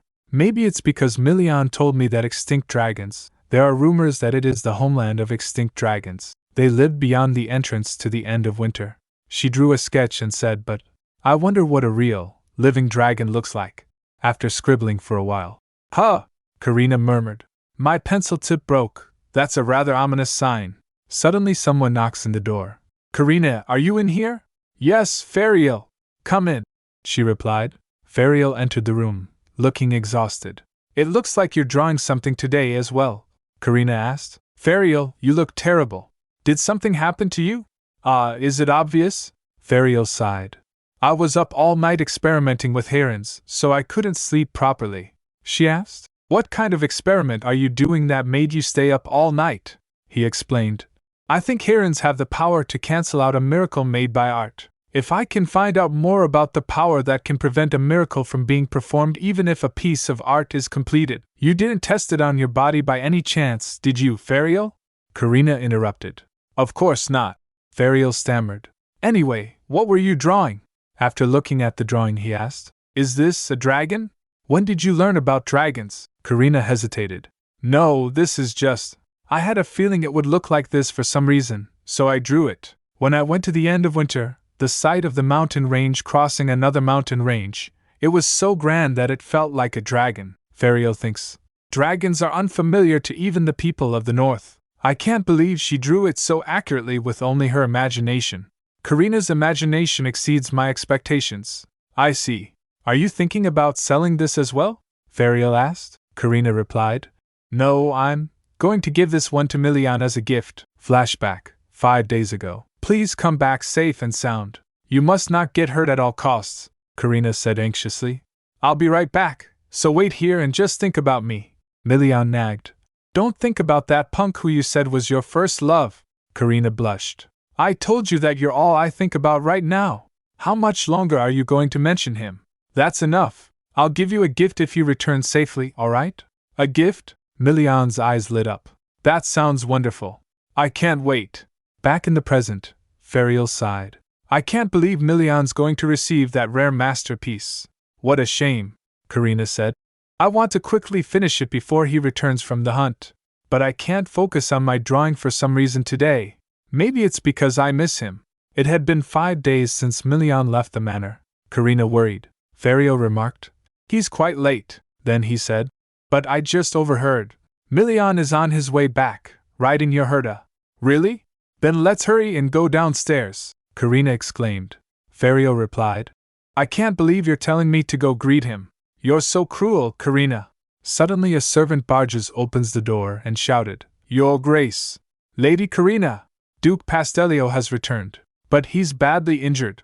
Karina's heart sank. The servant added, I think you should quickly come downstairs. As they were rushing, Karina's mind was in turmoil. Milian got injured? His life isn't in danger, is it?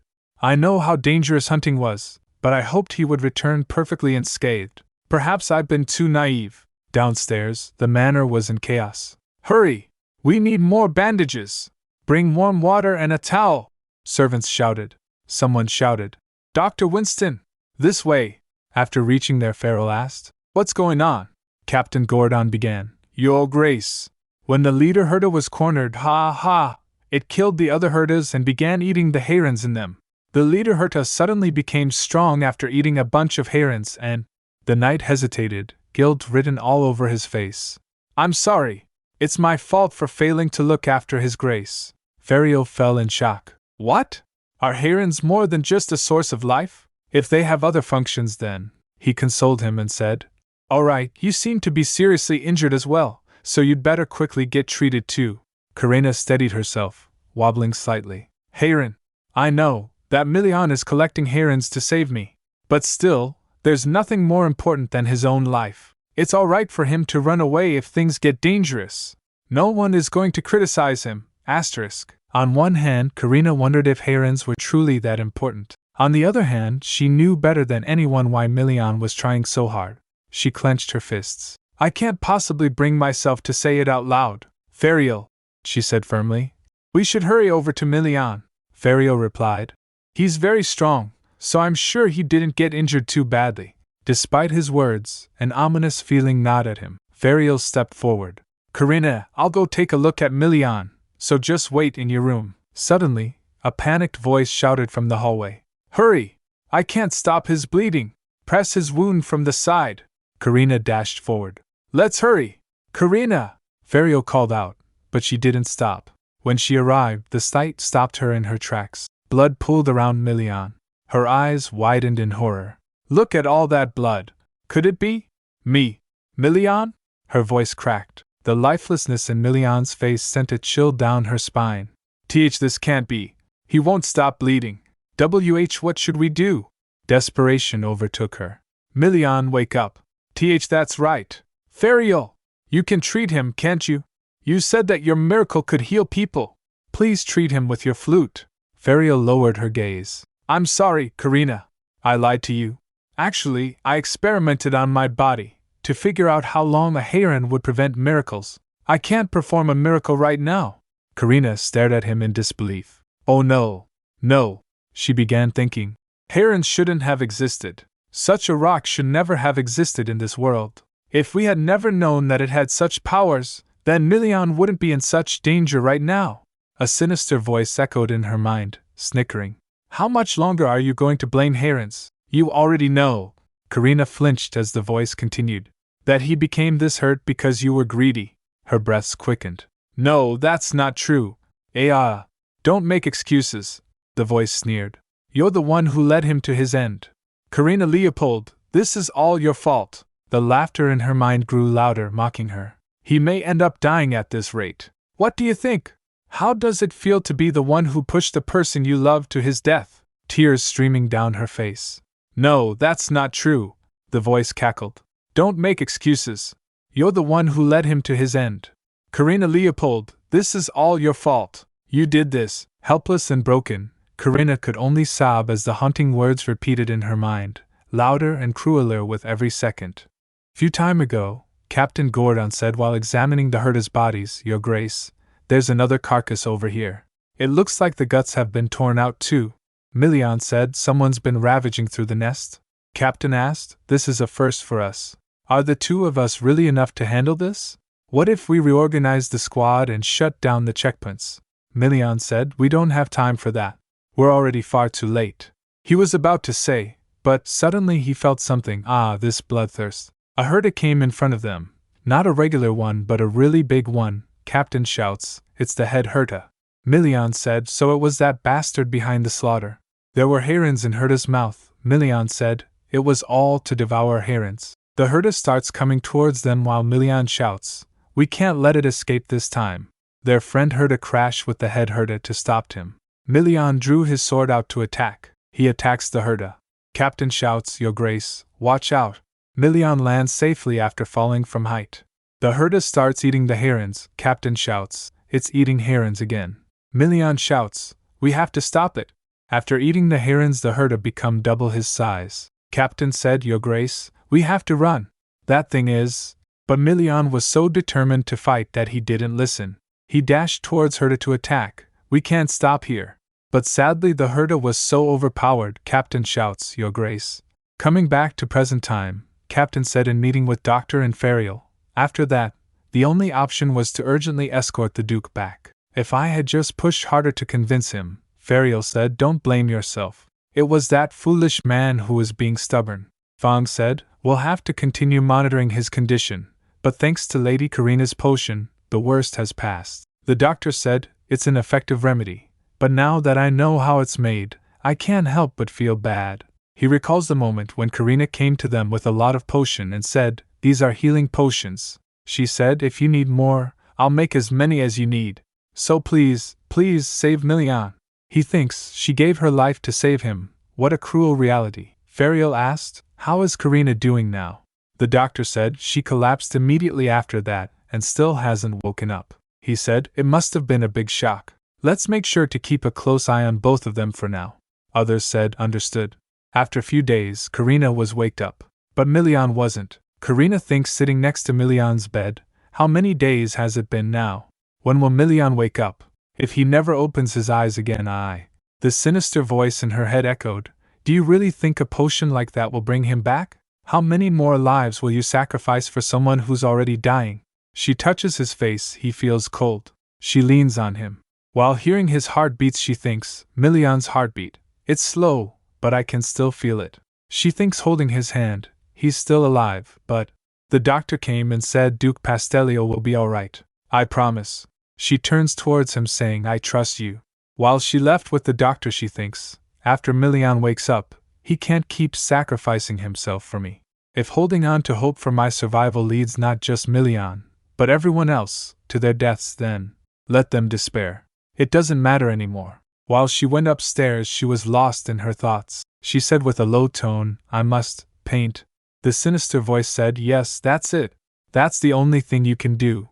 Come on, hurry. She ran towards her room thinking, Milian won't die. He'll recover. And then what? She thinks, he'll return to the forest again. Then all I have to do is make sure he has no reason to go back there. It'll all be over, if I kill the head herder and all the monsters that follow it. She starts painting while the voice said, move your brush. Faster. Breathe life into the painting. Once this is complete, you'll get what you want. While she draw a dragon, she said, yes, once I finish this, I'll summon a being strong enough to kill them all. The strongest species. That's the answer. There was a strange smile on her face saying this, but then someone knocks at the door. It was Fariel. He came and said, Karina. Milian finally woke, but he stopped noticing Karina. Karina? She said, oh, Fariel. She said, I've found a way to stop Milian. He rushed to stop her while thinking, don't tell me she used the miracle of creation again. He shouts, Karina, no, don't do this. She said, fishing the drawing, I just don't want him to get hurt. It's the first time in my life I've ever wanted something for myself. He shouts, please, just stop. But it was already too late, she said, he's mine. No one can take him away. She completes the painting of the dragon. A bright light appears from the painting. This will grant my wish. Karina collapsed and fell on the ground while Fariel rushed towards her. Karina! The light that comes from the painting went through the jungle and reached at mountains. It reached the body of dragon, which wakes him up. He said, I thought my life had ended, how strange. His heart was restored. He said, I can feel life flowing through me. Who brought me back? Suddenly he felt something, he thinks, a scene of carnage. Am I supposed to kill the demonic monsters of this forest? It must be the wish of the one who revived me. The dragon said, TSK, what a cruel master, to ask me to kill these creatures who are no different than my own children. He starts to fly saying, still, it's time I took back what's mine. At Manor, Milian was waked up. He said, I can move now. Was there really a need to wrap me in so many bandages? Fang said, you say that because you don't realize how serious your condition was. Please bear with the discomfort a little longer. Suddenly a loud roar shocked them. Milian turns towards the voice. What was that? He thinks, this horrifying bloodlust, it's not a beast or a herda. I've never felt anything like this before. Fariel came and said, Milian. He turns asking, Fariel. Fariel was carrying Karina while he said, Milian. He said while tears fell down his cheeks, Karina is dying. Hearing this, Milian got shocked. He rushed to grab her while asking, what are you talking about? Stop with the nonsense. Give her here.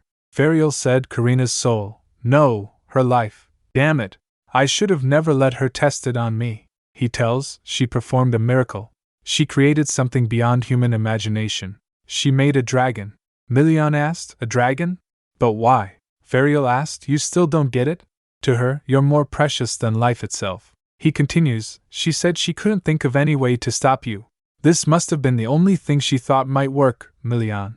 You, he shouts, you were going to charge back into the forest and risk everything again to save her. Milian got shocked. Fariel said, don't play the fool. Just as you treasure Karina more than anything, she's completely consumed by you. You're the only thing that matters to her. Meanwhile he thinks, neither of them did anything wrong. They just care about each other too deeply. Milian opens her mouth to say something, but a loud voice interrupts them. Milian said, Fang, grab your sword and come with me. Fariel said, don't tell me you're planning to fight. Look at the condition you're in. He left saying, I'm fine. Meanwhile outside the manor, the servants looked up shocked. What is that? One said, there's a hole in the mountain range. Other said, no, more importantly, what is that thing? Fariel and Milian also came out to see. Milian said, damn it, I hoped I was wrong. He asked, seeing the dragon, Fariel, is that the dragon Karina created? He replied, rather than created. It's more accurate to say she revived it. He asked, was there a dragon corpse on your land? Milian replied, I just thought it was a legend. Meanwhile he thinks, I can smell the blood from here. Is it coming from the northern forest? It's overpowering.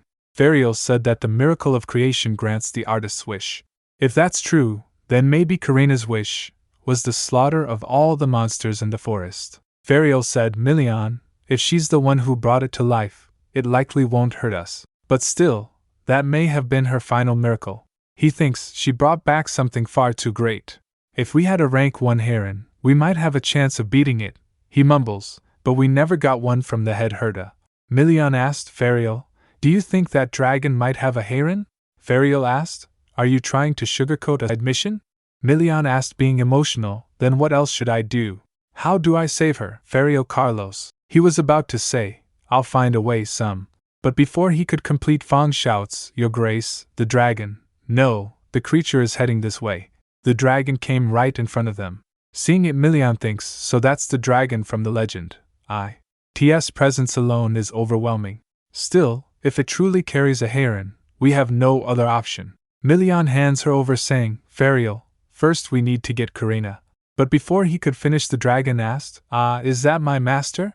The one who breathed life into me? They both got shocked hearing it. Fariel asked, am I losing my mind, or is that dragon actually speaking? Milian said, I can hear it too. The dragon said, good. At least some of you can understand me. Milian asked, you're saying Karina is your master? He asked, what do you want? The dragon recalled Karina's wish. I want the monsters in the forest to disappear. All of them. Please protect Milian. He said to Milian, so the human in her wish was you. He scoffed, saying, you needn't worry, mere mortal. You have my word that I will not act within your domain. My master's wish was for me to eliminate the monsters and protect you.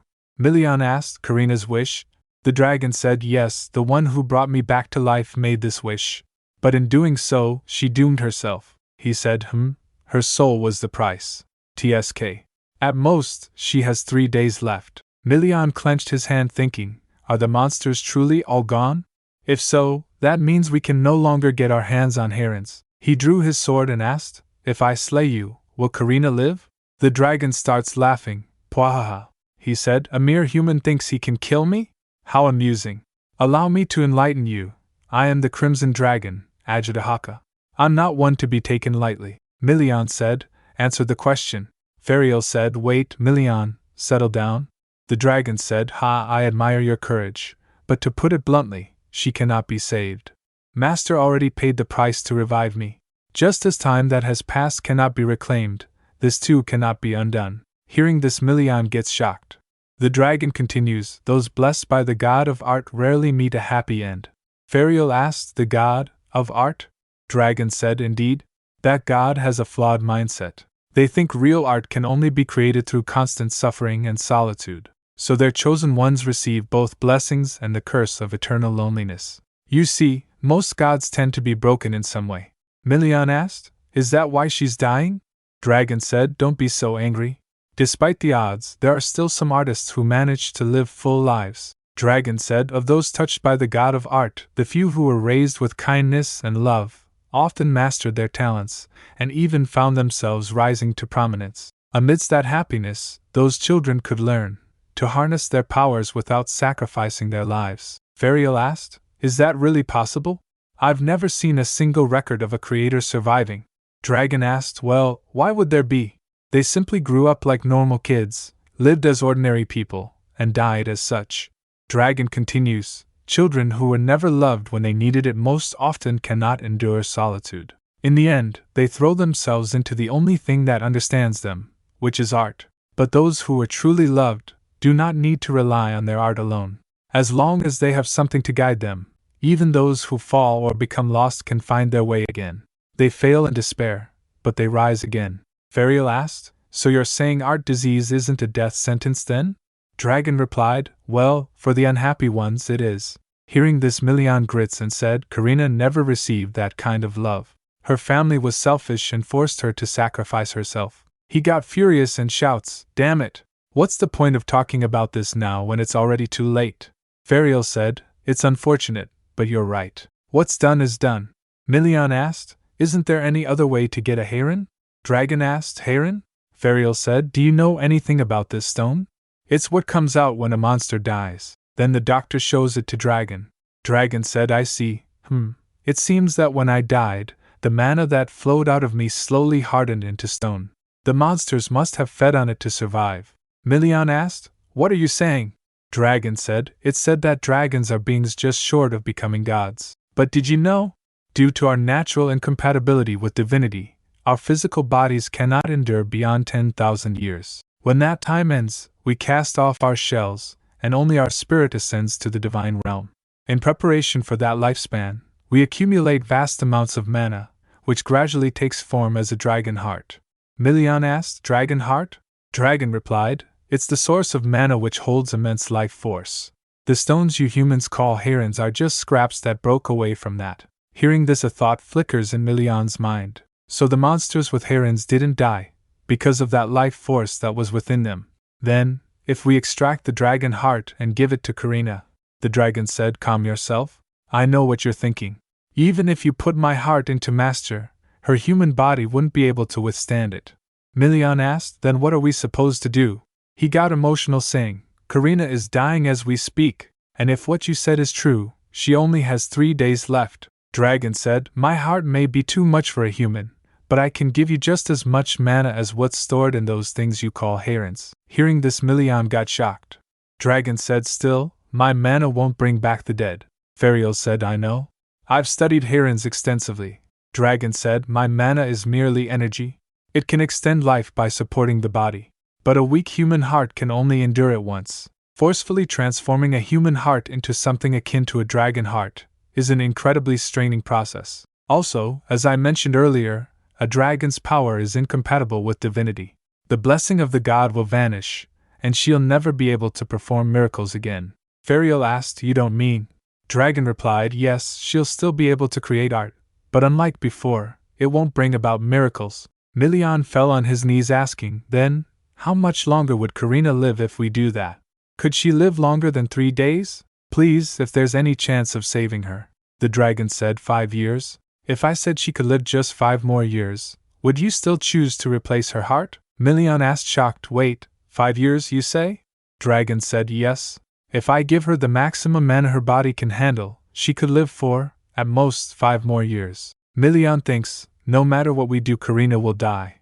The dragon just confirmed that it is an inevitable fate. It even gave us a specific time frame of 5 years. He grits his teeth, being furious. He thinks, this is driving me mad. He stands again asking, "Why?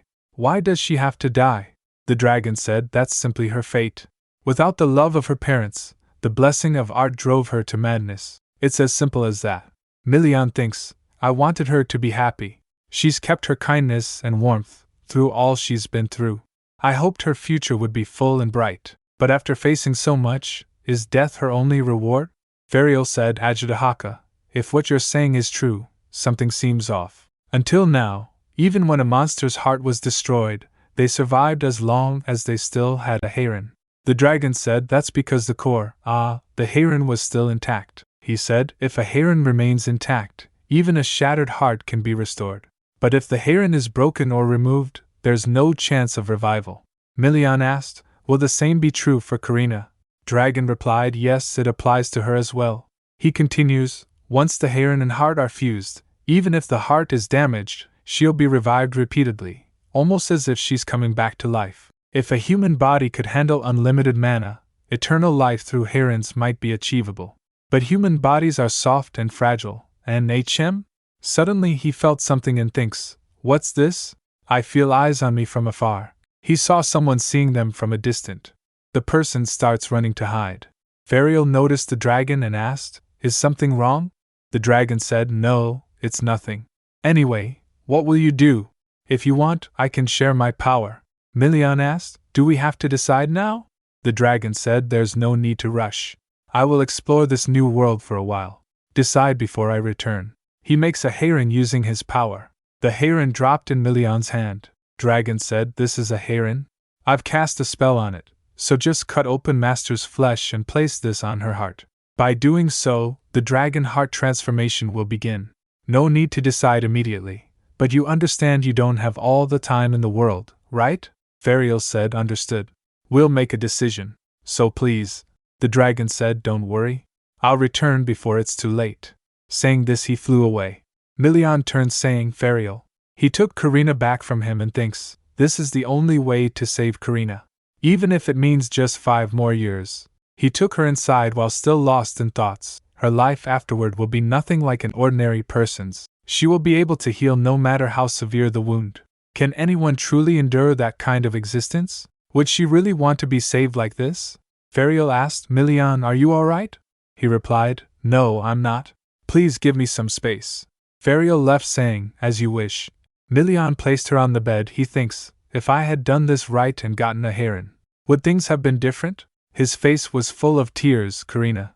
If she resented me for bringing her back, how could I ever face her? He said, please don't die, stay with me. He cried out loud, don't leave me behind. He thinks, Karina, you must have already been prepared to die. You must have known what would happen when you painted that picture. I can't forgive myself for pushing you to that point. The person whose gaze met with the dragon was none other than Nocturne. He thinks, what do I do? Our eyes clearly met. He recalled hearing, if a human body could handle unlimited mana, eternal life through herons might be achievable. He thinks, these so-called herons are something I've heard being mentioned often around here, but no one has ever explained what they actually are. He grabs a maid's hand asking, what exactly is a heron? Everyone keeps talking about it. The maid said, why do you want to know? That's not something we disclose to outsiders. He asked himself, but eternal life, really? They said the Duke was seriously injured, yet he looked completely fine. And now they're talking about saving Karina from dying using one as well. He thinks, is it the ultimate remedy? Is it a means to save someone who is on the brink of death? In that case, could a heron cure Abilia's illness too? He thinks, if I learn how to properly use it, Master might look at me again. He might even give me back the medical license he revoked. He said with an evil smile, I'm sorry, Lady Karina, but isn't it right to put the needs of a child first? He said, I'm sure Master would understand. The one who needs the most help should take priority. No? He thinks, I need to get my hands on that heron. He looked for the doctor's room. Master's room was this way, wasn't it? He rummaged through the bookshelf searching for something. He thinks, on any other day, approaching the main building would have been impossible. But today, perhaps due to the dragon, there seems to be fewer guards around the manor. I can't believe there's a dragon in the north, and it even talks like a human. Anyway, why isn't it here? He said, heron, I need to find it quickly. Suddenly he heard some footsteps. It was Fong. He asked, what are you doing in here? Nocturne said, oh, I came to see Dr. Winston. Fong said, you're lying through your teeth. No proper disciple would go through his master's room in his absence, and as far as I know, your ties with him have already been severed. Nocturne said, it's all a misunderstanding. Dr. Winston is a kind and compassionate man. He just has the wrong idea. Fong said, you're right. He's a man of character. Fong scoffed, thinking, which is why he hasn't thrown out someone as insolent as you. Nocturne said, I am sure that once I cure Abilia and develop a universal remedy, then. Fong asked, a universal remedy? Nocturne said, yes. Even in the north, monopolizing something like that wouldn't go unnoticed by the imperial family. Fong said, I have no idea what you're talking about. Nocturne shouts, don't play dumb. I need that jewel called heron. Fong said, surely you know that's our only hope for saving Lady Karina. Nocturne said, this is the north. If we need more, we can just get another. Lady Karina's younger sister is gravely ill, and there are so many sick in the capital too.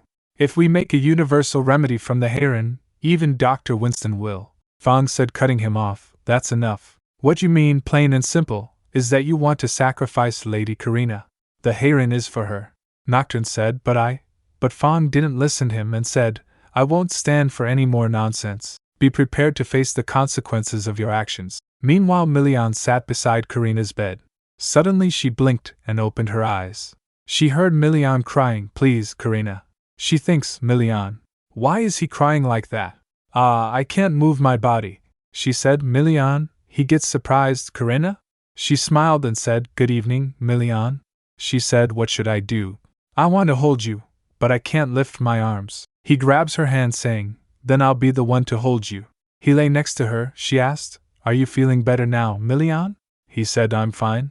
I wish you'd care for yourself more than you do for me. Tears fell down his cheek. She wiped them saying, it turns out I'm more in love with you than I ever could have expected. I don't want to be apart from you. He grasped her hand, saying, "You won't have to. You'll survive. So don't worry." She asked, surprised, "You didn't get the heron, did you?" He kissed her hand, replying, "No, I didn't. But," he tells, "you revived the dragon that was slumbering in this land." She thinks, "Was that what I drew back then? My memory is hazy." He tells, "That dragon devoured all the monsters in the forest. Was that really what you wanted, Karina?" She thinks, "Yes, at that time, I was only thinking about one thing. Milian," she said, "I never wanted you to push yourself too hard because of me." He said, "Thanks to you, I'm safe now." She asked, "Really? But you were crying." He said, "That's because my heart hurts too much. It's easier to bear physical wounds." She said, "Milian," he said, "Karina, please don't try to protect me. Don't put others before yourself." She said, "You're the only one I'd do that for, Milian. You're the only one I'd give my life to protect." He said, "That's exactly what I wanted to say." She asked, "What happened to the dragon? Did it disappear?" He replied, "No, it's fine. It's still here. We even spoke to it," he said, "and it gave us a heron. It also told me how to save you." "But," she wobbles after he paused saying that. She asked, "Even if I get past this, will I still be destined to die soon?" He clenched the bedsheet, saying, "No, you won't die, although we can't bring back life that's already gone. If we fuse your heart with a heron, you'll live for 5 more years." She said, "That's good news. But why do you look so grim?" He said, "Because in exchange for extending your life, you'll never be able to use the miracle of creation again." She said, "You never liked when I used it anyway, Milian." He said, "That's true, but you do." She tells, "That's because it was the only thing that gave me air when I felt like I couldn't breathe. It held me up when I struggled and comforted me when I cried. It granted whatever I wished for, however I wanted it." She continues, "But that was only possible because I paid a price and made a wish. I asked to be saved from loneliness. But now, you're here beside me, Milian. Whether or not I pay a price or perform miracles, you've always been there. Everything is alright now." He thinks, "What do I do? I can't bring myself to say it." She said, "There's more you're not telling me, isn't there?" He turns towards her. Hearing this, she said, "No wonder you've looked like you're on the brink of tears." She said, "I'm alright, so just say it." He grabs her hand, saying, "Karina, once your heart fuses with the heron, you'll gain a body that won't die, no matter the wound, until your heart itself is destroyed.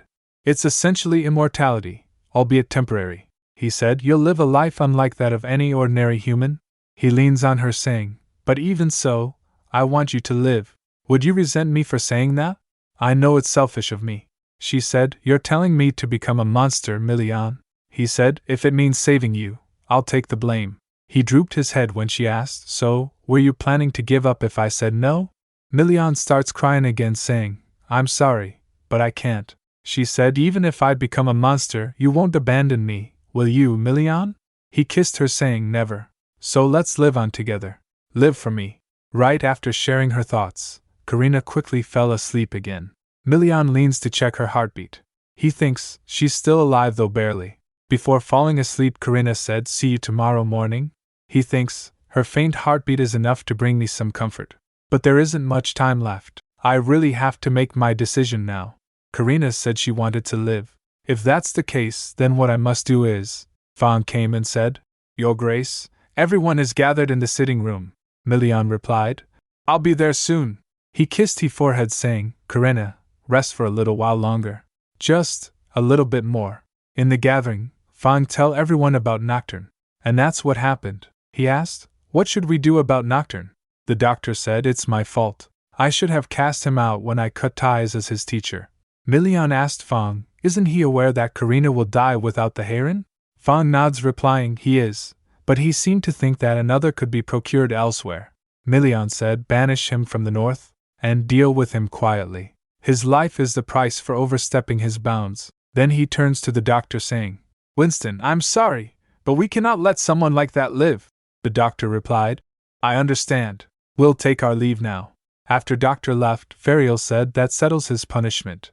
He asked, "So did you ask Karina?" Milian replied, "Yes. She clearly said she wants to live." Ferial sighed, saying, "Then we must begin the preparations at once. Ajudahaka, we don't know when exactly it'll return, but it will before it's too late." Milian sighed and said, "I'm counting on you."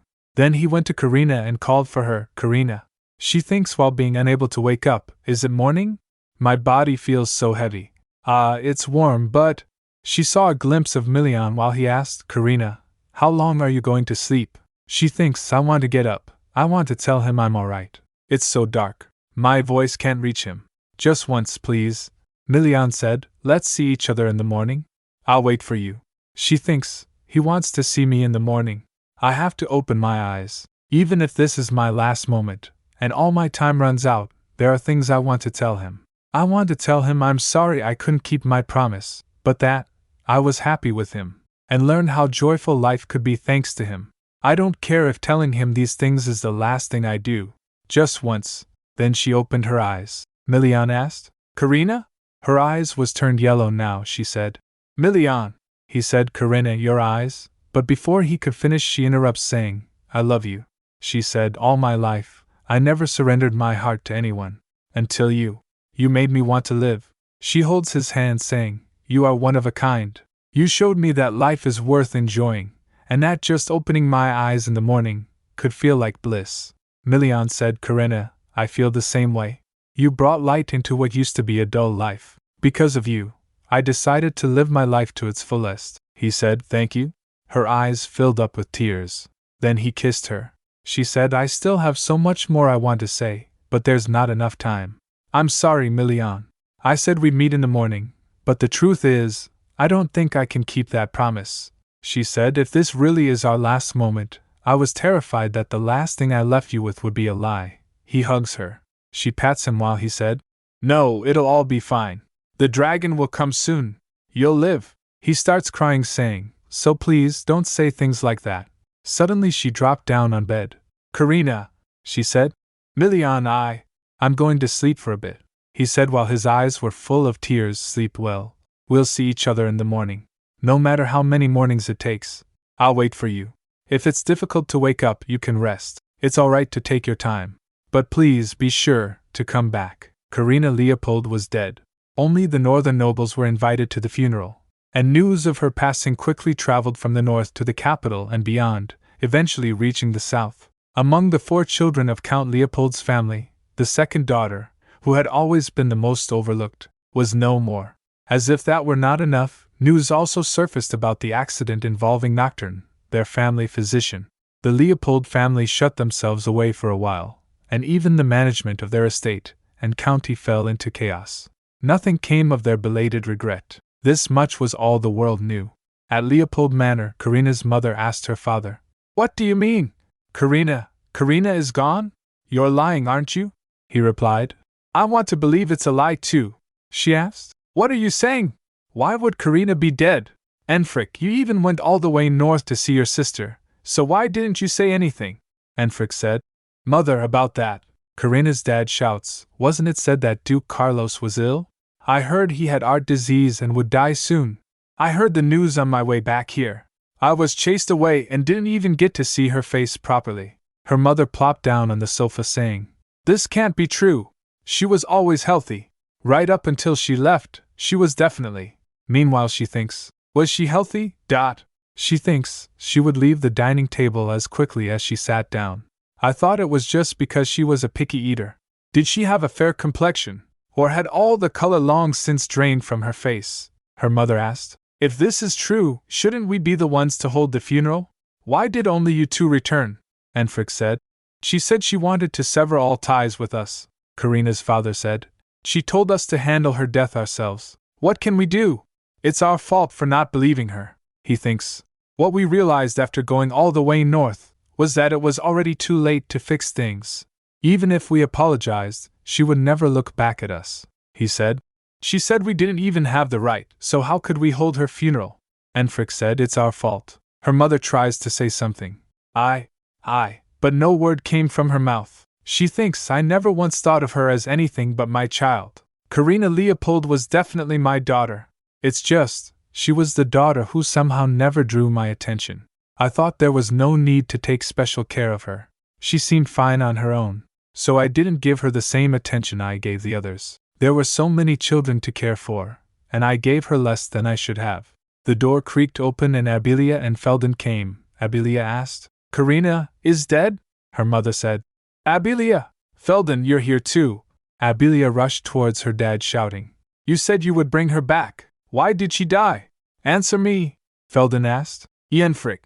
Karina's dad stood still while Abilia asked. Either Karina, nor Nocturne, came back. Why? His face was full of tears. She shouts while crying. Please tell me this is all a lie, her dad said. Ha! Karina filled a whole carriage with gold bars for us and said it was the price for raising her. Abilia stood crying. Her dad said she had changed a lot. She looked so much more at ease than when she was with us. It didn't feel like she was nervous. Enfrick said even if she was sick, she seemed happy. Then Karina's dad turns to ask, Dahlia, do you remember the last time that child smiled brightly in front of us? Her mother asked confused. What? Her dad left the room saying, I honestly can't recall. At North, Milian sat on the bed, while Ferial came and said, Milian, the noise has settled down somewhat. He said, I see. Ferial said, just as she wished, Karina Leopold's existence will disappear, and the preparations to bring her back are already complete. Milian said, even though she won't be gone forever, seeing her like this now is unbearable. The doctor came and said, it'll be fine. Ajitahaka has already infused the heron with magic. Now, I will perform the final surgery myself, Milian said. Ah, yes, I'm counting on you, Fawn asked. Shall we step outside and wait? Milian asked. Why should we leave? Fawn replied. Well, if you keep glaring at Winston like that, it'll make him nervous too, the doctor said. Fawn is right. I'll have to ask you both to step outside. I'll inform you as soon as the procedure is complete, Ferial said. Very well. We'll place our trust in you and wait, the doctor said. Lady Karina will be fine. You can leave it to me. Milian turns to leave saying, Ha, fine. Fawn asked the doctor, can you do it? He replied, I must. That's why I'm here. Milian and Ferial stood outside the door waiting. Milian said, it's quiet. Ferial said, it is. Milian said, if we had something to talk about, maybe time would go by faster. Ferial said, honestly, it's a simple procedure, so it shouldn't take that long. But my hands are shaking so much I could never do it myself. He clenched his hand to stop it from trembling. He asked Milian, what will you do when Karina comes back? He replied, marry her. Then he asked, Milian, are you sure you won't regret saving Karina? It means she'll be living on borrowed time again. I'm terrified of stepping into a future where the farewell has already been decided. Milian said, you're right. Karina will die before we do. I'll probably regret it hundreds of thousands of times, and live in fear daily. It's even harder because I've been through this kind of grief before. But even so, I want her by my side. I want her to live, and I want the pain she's carried so far to never overshadow the good. There's so much Karina and I haven't experienced yet. He thinks, like quiet mornings filled with loving words, and trips to the sea or the mountains. I want her to experience everything her heart desires. Ferial said, indeed, it would be good to do as much as possible in the time left. Milian clenched his hand saying, we've carved out 5 years together through sheer will. We'll make the most of it. Then the door creaked opened. Fawn came and said, it's done, Your Grace. Milian and Ferial looked at each other and nods. They went inside where Doctor tells, the heron has been secured in her heart. The incision healed almost instantly and vanished. She's still unconscious, but her vital signs and responses are all normal. She may just be staying asleep for now to adapt to her new body, so I think it's best to wait a little longer. Ferial said, that means there's no telling when she'll wake up. The doctor said, correct. We might know if we could ask the dragon. Milian said, but it left after just tossing us the heron. Ferial said, still, she seems to be regaining some color. For now, I think we can breathe a little easier. Milian said, Fang, escort Winston to his room. Good work, both of you. Doctor said, I'll be here to check on her every day moving forward. Milian said, Ha, you've worked hard too, so go and rest for the time being. Ferial said, all right. Everyone left the room, leaving Milian and Karina alone. He thinks, just the fact that she's breathing makes me feel so relieved. My heart truly lies with her. He said, holding her hand, I love you, Karina. It's already been a month since they placed the heron in Karina's body. Time has passed and the calendar has turned to a new page, but she still hasn't opened her eyes. Milian went to her room and said while moving the curtains aside, Good morning, Karina. He thinks countless doctors, including Winston, have come and gone. Her breathing is steady. She seems to be getting enough nutrition too. In the end, all I can do is wait for Karina, and then wait some more. He sat beside her bed and asked, What should I tell you about today? Oh, the first ships will leave the north soon, he said. Viscountess Ariel said that if you get better someday, we should go visit her. You said you wanted to see the sea, right? It feels like the perfect opportunity. He holds her hand thinking, I can feel your warmth, along with the gentle rhythm of your heart and breathing. Milian said, and my beard grew a little today. I want you to fall for me when you wake up and see me looking my best, but I keep neglecting to tidy myself up. It will be spring soon. Even here, in this cold northern region, the weeds have started to sprout. What else? Oh, I'll be busy today, so I won't be able to come in the afternoon. I'll come at night. I hope you're having sweet dreams. Saying this, he left and then came after some time and said, Karina, how much longer do I have to wait for you to open your eyes? He squeezed her hand, saying, I really miss you. I want you to look at me, and I want to hear your cheerful voice. You're lovely even lying here asleep, but I want to see you awake. He shakes his head, asking, I'm being needy again, aren't I? He kissed her hand, saying, I trust you're slowly making your way back to me. It's all right to take your time, but please don't ever stop. Karina in her unconscious heard Milian's voice. It's all right to take your time, but please don't ever stop. She said in her mind, I won't stop, so just wait a bit more. How much time has passed? Every day I hear Milian's voice from afar, but it's like I'm in a deep sleep and can't wake up. If this is a dream, when will I be able to wake? I want to wake up, please. She opened her eyes with a flash of light, but instead of waking up she was in a random place, and some strings made up of light were holding her. She touched one, saying, What is this? String. The string takes her to a memory. Little Karina said while drawing, If I draw well, they'll pay attention to me again. Karina thinks, seeing it, that's from the day of the first miracle, isn't it? Then some more memories came in front of her. I hate my siblings. You're the only ones who understand me. That's the day I got jealous of the twins. I want to be loved too. And this is, the man I'm engaged to must have lived a life of freedom, right? Then in one memory she said, just once, I want to live freely too. In one, Milian saying, I love you, Karina. I love you too. Milian, these are all my memories. I went through a lot of pain and hardship, but experienced happiness at the end of it.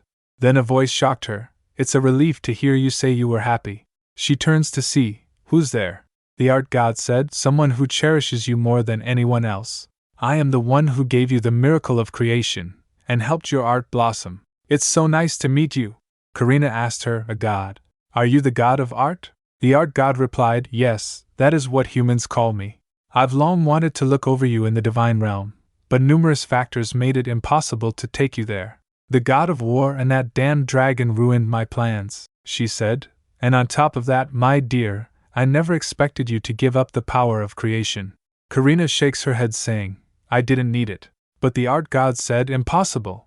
She came near Karina, asking, you used that power to discover happiness and the beauty of art, didn't you? Your loneliness honed your artistic sensibility, and your intense desire even brought a being with self-awareness into existence. That's something few creators achieve. You are truly special. If there hadn't been needless interference, you would have lived out the fate I set for you, she said. You're my precious child, created for art, and fated to sacrifice for it. Karina thinks, this conversation isn't going anywhere. This selfish being is supposed to be a god? Karina asked, is there even a point in saying more? Suddenly her gaze felt on a light behind the god. Huh? What's that? She thinks, is that a door? For some reason, I feel like I have to go through it. She clenched her hand, making the strings broke, and she said, I'm sorry, but I must leave. Someone is desperately awaiting my return. She rushed towards the door, and the art god turned, saying, if you leave now, you'll never be able to use the power of creation again. Do you think you can live without it? Karina said, leaving, yes, I'll be just fine. I've found something more precious than art. The art god mumbles, more precious than me? How cruel. Karina said, also, give me 5 years. The art god asked, 5 years? Karina left, saying, the next time we meet, you'll have to pay the price for having toyed with my life. Meanwhile, Milian stood in hallway thinking, when will Karina wake up? How much longer can I wait before I go mad? He thinks, still, I should appear happy. When Karina wakes, I want to greet her with a smile. He went to her room. Good evening, Karina. Suddenly he got surprised when Karina replied him. Good evening, Milian. He asked, Karina? She said, I'm sorry for making you wait. He runs towards her while his step stumbles. Karina, Karina. He hugged her. She pats him, saying, I miss you. His word stumbles while he said, how? I know, I miss you. She said, I'm back. Milian said, thank you for coming back to me. Sunlight streams through the window, illuminating the scene as Milian takes a shaky breath, held tightly in Karina's arms. MMH, she sighs softly. Milian holds Milian close, her gaze intense. Karina. Karina looks up at him, a question in her eyes. Yes? Milian's eyes soften as he pulls back, and a small box clicks open, revealing a beautiful ring. Will you marry me? Karina stares at the ring, speechless. But Milian. Milian interrupts, her voice filled with emotion. I don't care how much time you have left to live. Be it a week, a day, or a year, the thought of losing you will undoubtedly terrify me. But even so, I love you. I can endure anything as long as I'm with you. Karina mumbled, Milian. He continues, so until you take your final breath, let me be by your side. Allow me to share that time with you. Karina buries her face in Milian's shoulder. You'll worry every time you see me. Milian smiles softly. It's all right. The happiness I'll feel will overshadow my anxiety. Karina shakes her head, still hesitant. You'll feel guilty, watching me go first. Milian takes Karina's hands in his. Even so, I'll stay by your side. I won't give you a reason to be anxious. She asked, Milian, what if life is too tough for us to ever be truly happy? There will be even more reasons for us not to be together. But looking back now, maybe I fell in love with you from the moment I met you and saw those red eyes. Milian said. What an honor, Karina said. A god I met in a dream said I defied fate. Since it's already come to this, what harm could a bit more defiance do? Karina gazes at Milian. I love you, Milian. A soft smile gracing her lips. Let's get married. Milian's eyes widen, and he can only manage one word. Gladly. They exchange rings, sealing their promise. And so at last, the long winter passed, and spring arrived. Slowly, Karina began to return to everyday life. Fario cried his eyes out when he saw her. Nobles from the north came to visit, and the herd she created was happy to see her. For the first time since before she experienced the miracle of creation, she feel healthy. She don't get winded when she walk fast, and she don't vomit blood or collapse. Every day was precious and filled with so much happiness. A maid, while helping Karina to get ready, asked her, You're not tired already, are you, my lady? The maids are all abuzz with wedding preparations, others said. There's the dress for the wedding ceremony, but we also have to prepare a dress for the banquet afterward. One of the maids gushes. There isn't a color that doesn't suit you. His Grace is so lucky to be marrying such a beautiful lady. Another maid chimes in. Wait, shouldn't we be addressing you as the Duchess-to-be now? The days will start to get warmer soon. Another maid says, holding up a dress. You said you were going to visit Viscountess Ariel this summer, right? You'll need more dresses and jewelry. Is there anything else you need? Karina smiles warmly. No, you always do such a good job preparing everything for me. Meanwhile, she thinks, everyone seems so excited. The maid said after seeing Karina. Goodness, you're absolutely stunning. Karina blushes. Really? Thank you. She thinks, I still haven't gotten used to my new eye color. The maids continue to fuss over her. Now that it's all right for you to go out, why not go on a date with His Grace? Yes, tell him you want to go somewhere. He'll be delighted. A D-date? Karina asks, a blush creeping up her cheeks. One of the maids speaks up. Excuse me. He stepped out early this morning, so he should be returning. Suddenly someone knocks the door. Karina turns, saying, Yes, come in. She turns to see Fang enter. I see you're in the middle of selecting a wedding dress. Yes, Karina replies. The attendants are so helpful that I don't need to do much. Is something the matter? Fang frowns. A red-haired man showed up and asked to see you. She asked, confused. Me? Fang steps forward. He didn't identify himself, but do you have any idea who he might be? Suddenly the person came in and said, There you are. Fang turns and asked, What do you think you're doing right now? Leave this room at once. Ajitahaka strides into the room, his eyes fixed on Karina. You were making me wait so long that I had no choice but to come here myself. Fang bristles. How can you barge in like this? Quick, fetch the knights. A maid rushed, saying, Yes, right away. Meanwhile Karina thinks, seeing him. Who is he? I've never seen him before. Ajitahaka ignores Fang. Your name is Karina, isn't it? This is probably the first time you've seen me like this. Actually, You've never really seen my true form, have you? Karina thinks, oddly enough, I get the feeling he's not dangerous. Fang warns, Don't go near him, my lady. Karina studies Ajitahaka, suspicion in her voice. I don't think you're one of the nobles I met at the banquet. How do you know me? And how did you know where to find me? Ajitahaka chuckles, a dangerous glint in his eyes. Brave, aren't you? You must be curious about me. But first, let me say thank you. Thank you? Karina echoes, confused. Yes, Ajitahaka confirms. You woke me from my slumber. It's not exactly repayment, but I made you a heart in return. How do you like it? She thinks, what is he saying? He says I woke him up, and he made me a heart? Could it be? Ajitahaka smiles, revealing sharp teeth. Do you know who I am now? I am the Crimson Dragon, Ajitahaka, he said. Nice to meet you, master, Ajitahaka said to Karina. Nice to meet you, master. Karina, surprised, wonders, Are you really the dragon I created? I didn't know dragons could take human form.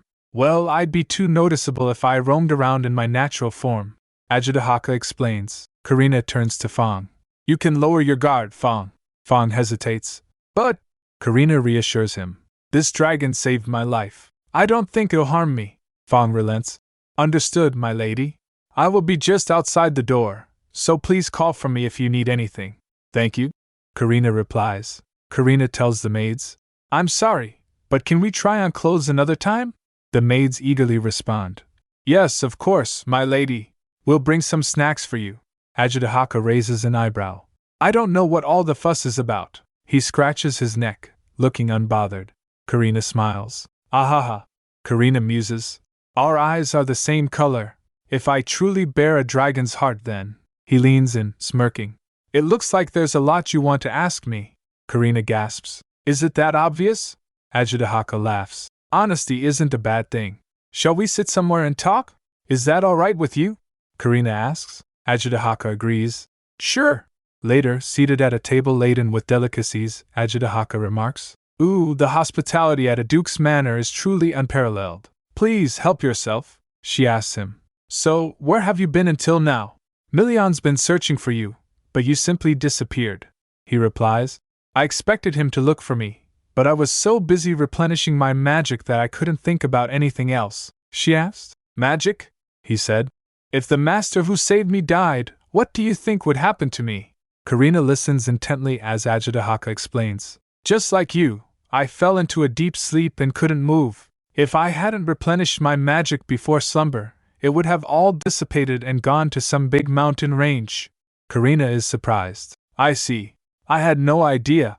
I'm sorry you had to hurry over here as soon as you woke, Karina says. Ajitahaka waves it off. I didn't come right away. I wandered a bit because I wanted to see how things had changed. The world has become a better place. I'm glad I have the chance to live in this world again. He gazes at her, thinking. I wanted to come and give my thanks. Karina bows her head slightly. I should be the one thanking you. I wouldn't be here if it weren't for you. Ajitahaka asks. How are you feeling now? Karina replied, raising her fists in the air. I was asleep for quite a while after the new heart was put in, but I haven't experienced any problems since waking up. In fact, it hardly feels like I died. I feel healthier than ever. You probably fell into a deep sleep because my power and the blessing you received collided, Ajitahaka explains. He thinks. Seeing my magic replenish like this, the fusion seems to have succeeded.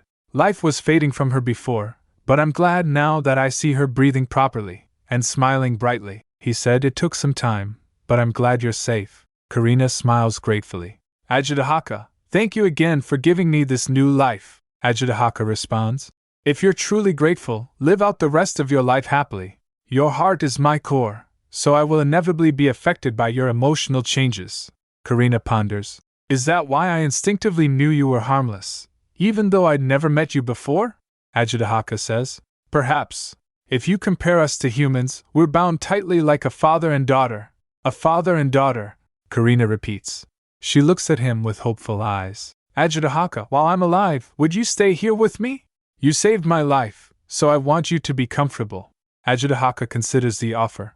I appreciate the offer, but I want to explore this changed world a bit more. But above all, your partner might not like it, Karina said. Milian? No, I think he'd be happy to have you here. Ajudahaka's eyes narrow. It seems you still don't know him well, master, Ajudahaka warns. That guy is brazen. It makes no difference to him whether one is a god or a mortal. Karina tilts her head in confusion. Huh. Meanwhile, back at the Duke's manor, Milian sweeps into Ferial's room. What did you say you were going to do? Milian declares. I'm going to marry her. Come prepared with a wedding gift next time. Ferial is shocked. Are you insane? Even if she's much healthier now, she was bedridden until recently, Milian retorts. I already proposed while she was bedridden. What's the problem? Ferial said. I thought you called me here for something important. Milian replied.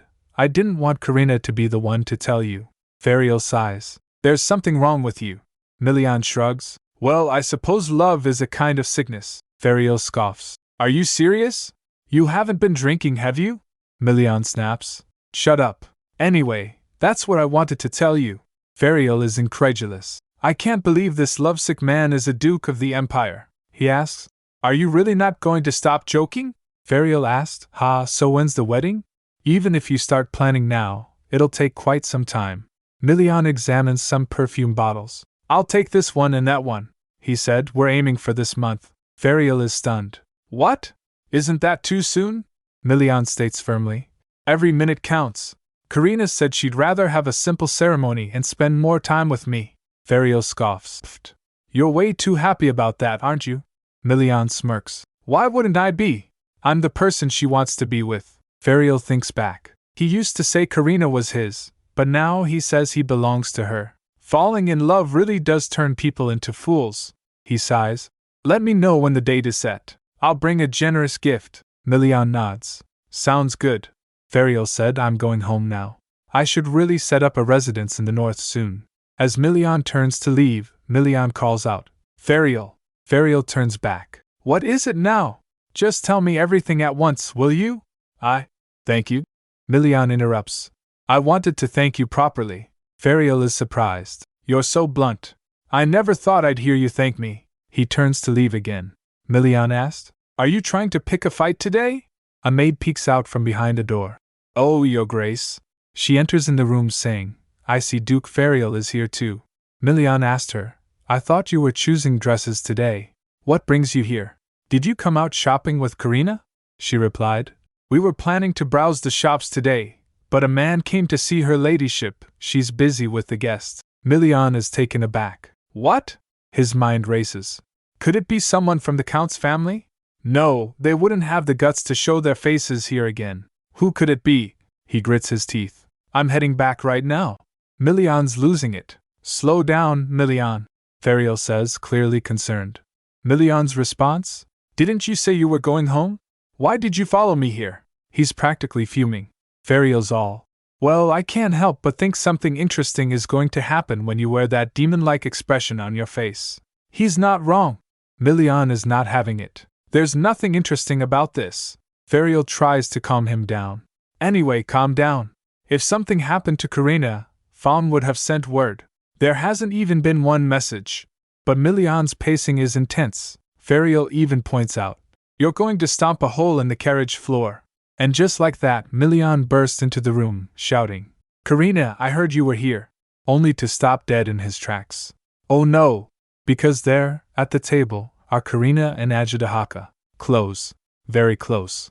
Milian's face. He's so shocked. Karina, all smiles, greets them. Oh, Milian! And Ferial, you're here too, Ajudahaka simply says. Oh, hello. Milian strides toward them, and without a word, he hugs Karina from behind, a possessive grip that screams, She's mine! Ferial is immediately on alert. Good grief, you don't care whether guests are here or not, do you? And just as I thought, there doesn't seem to be any danger in sight. Ferial raises an eyebrow. Karina, are you having an affair here at the manor? That's quite bold of you. What? Karina shout. What do you think is going on here? You've got it all wrong. Ajudahaka, trying to smooth things over, says. Affair? That's a new one. Karina said. Milian, this is the dragon who saved me. Milian asked. Dragon? You mean Ajudahaka? He smiles warmly. It's been a while, hasn't it?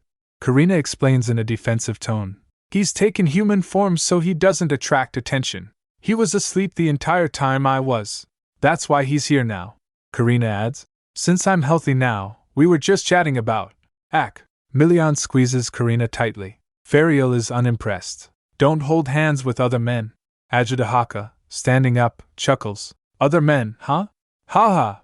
Your desire to protect your partner is admirable. He reaches out and ruffles Milian's hair. Milian is clearly annoyed. Karina giggles. Fariel observes. It's amazing that you can take human form. And of course, your very existence is astonishing. Ajitahaka shrugs. This is nothing. I am the mighty Crimson Dragon, after all. Awe-inspiring, aren't I? He announces. Oh my, would you look at the time. I've seen all I needed to see, so I should be going. Karina is disappointed. Already? You came all this way, won't you at least stay for dinner? Milian turns towards him and said. Oh, how nice of you to excuse yourself. Goodbye now, Ajitahaka said. I'll visit my master often. Before I go, there's something I want to tell you. Come here for a moment. Milian is clearly annoyed. What is it? How annoying. Ajitahaka leans in close, his eyes intense. The time given to my master is but an instant to me, and it's not long for a human either. If you decide to be with her, don't let her go. Artists blessed with creation crave love, so it's hard to win their hearts at first. But if they're ever disappointed by another, you know what happens, don't you? Milian thinks they neglect not only others but also themselves, and sink back into art. Ajitahaka said. However, I'm not worried about you. Your resolve to protect her is admirable. And more than that, you really suit my master. He pats Milian on the shoulder. Ajitahaka grabs his coat. Oh, you created the monster down there too, right? Can I take it with me? Karina asked Herta. Why? He said. If you die, it will die too, Karina said. If Herta's alright with it, fine. He said. Great. See you next time. Fariel chimes in. I'm leaving too. I'll show you the way. Ajitahaka said. Oh my, just look at this hospitality. The door closes. Milian comments. Ha, he's so rude, she said. He has a strong personality. Anyway, did you really think I was having an affair? I would never ever. Before she could finish, he kisses her tenderly. I love you. He pulls her close. She said. Don't try to get out of this. He said. I'm sorry. But more importantly, how are you feeling? Karina assures him. I'm fine. Ajitahaka says I have no health issues, so don't worry. He already checked me earlier. Milian said. I don't feel comfortable with that dragon. But if what he says is true, then I'm glad. Karina perks up. Haha, this means we can go on a trip. We can go to the beach or the mountains, he said. A trip sounds nice. But first, let's have a wedding. Karina is surprised. Are we really going to do it this month? Milian's face drops. Do you not want to? Karina quickly reassures him. Of course I want to. Milian grabs her hand. Then let's do it. Time is not infinite. Everyone feels that way, but time moves especially fast for Milian. You look beautiful. It's perfect. We see Karina in her wedding dress. Thank you. This is only possible because of you all. As her maid adjusts her veil, she complains. Don't keep hiding your face, Karina said. Sorry. The maid retouches her lipstick. I'll retouch your lips. Please stay still, Karina asked. Will Milian like this? The maid said. I wish you could see yourself how others see you, my lady. Other said. Of course he'll like it. Eek. His Grace is here. Karina thinks. Oh no, I'm so nervous. Milian enters. Karina, are you all ready? He stops, completely captivated. You're so beautiful. Karina smiles, her eyes sparkling. You too, Milian. They stare at each other, lost in the moment. We're finally getting married. Karina's heart is pounding like crazy, and she's convinced everyone can hear it. Milian notices her nervousness, telling her, Karina, don't be so nervous. Karina, flustered, denies it. What? I am not nervous. But Milian teases. Haha, as I always say, you're terrible at lying. Well, Karina admits, it's my first time getting married. Milian, with a tender look, responds, it's my first time as well. Karina, still blushing, says, but you're so calm. I feel embarrassed. Milian pulls her closer, asking softly, do I seem calm? His eyes darken, and he confesses, ever since I saw you, I've been forcing myself to hide how hard my heart's pounding. Karina smiles, replying, then we're the same. Milian takes her hand. Shall we get going? And Karina, full of love, answers, "Yes." The wedding guests are in awe. "Everyone, please welcome the bride and groom." "Wow! Just look at them. They're beautiful." The ceremony begins. "We gather here in this noble and sacred place to celebrate the bride and groom." Over at the tables, Fario remarks to Doctor, "You'd never guess this was put together in a hurry." Doctor chuckles, "Haha, I heard the servants stayed up all night to get everything ready." Fario said, "I feel a bit bad for them." But Doctor disagrees. "You shouldn't. You can see in their eyes how genuinely happy they are. You can tell how much they adore their masters," Fario said. "Milian really did become a proper human being thanks to Karina."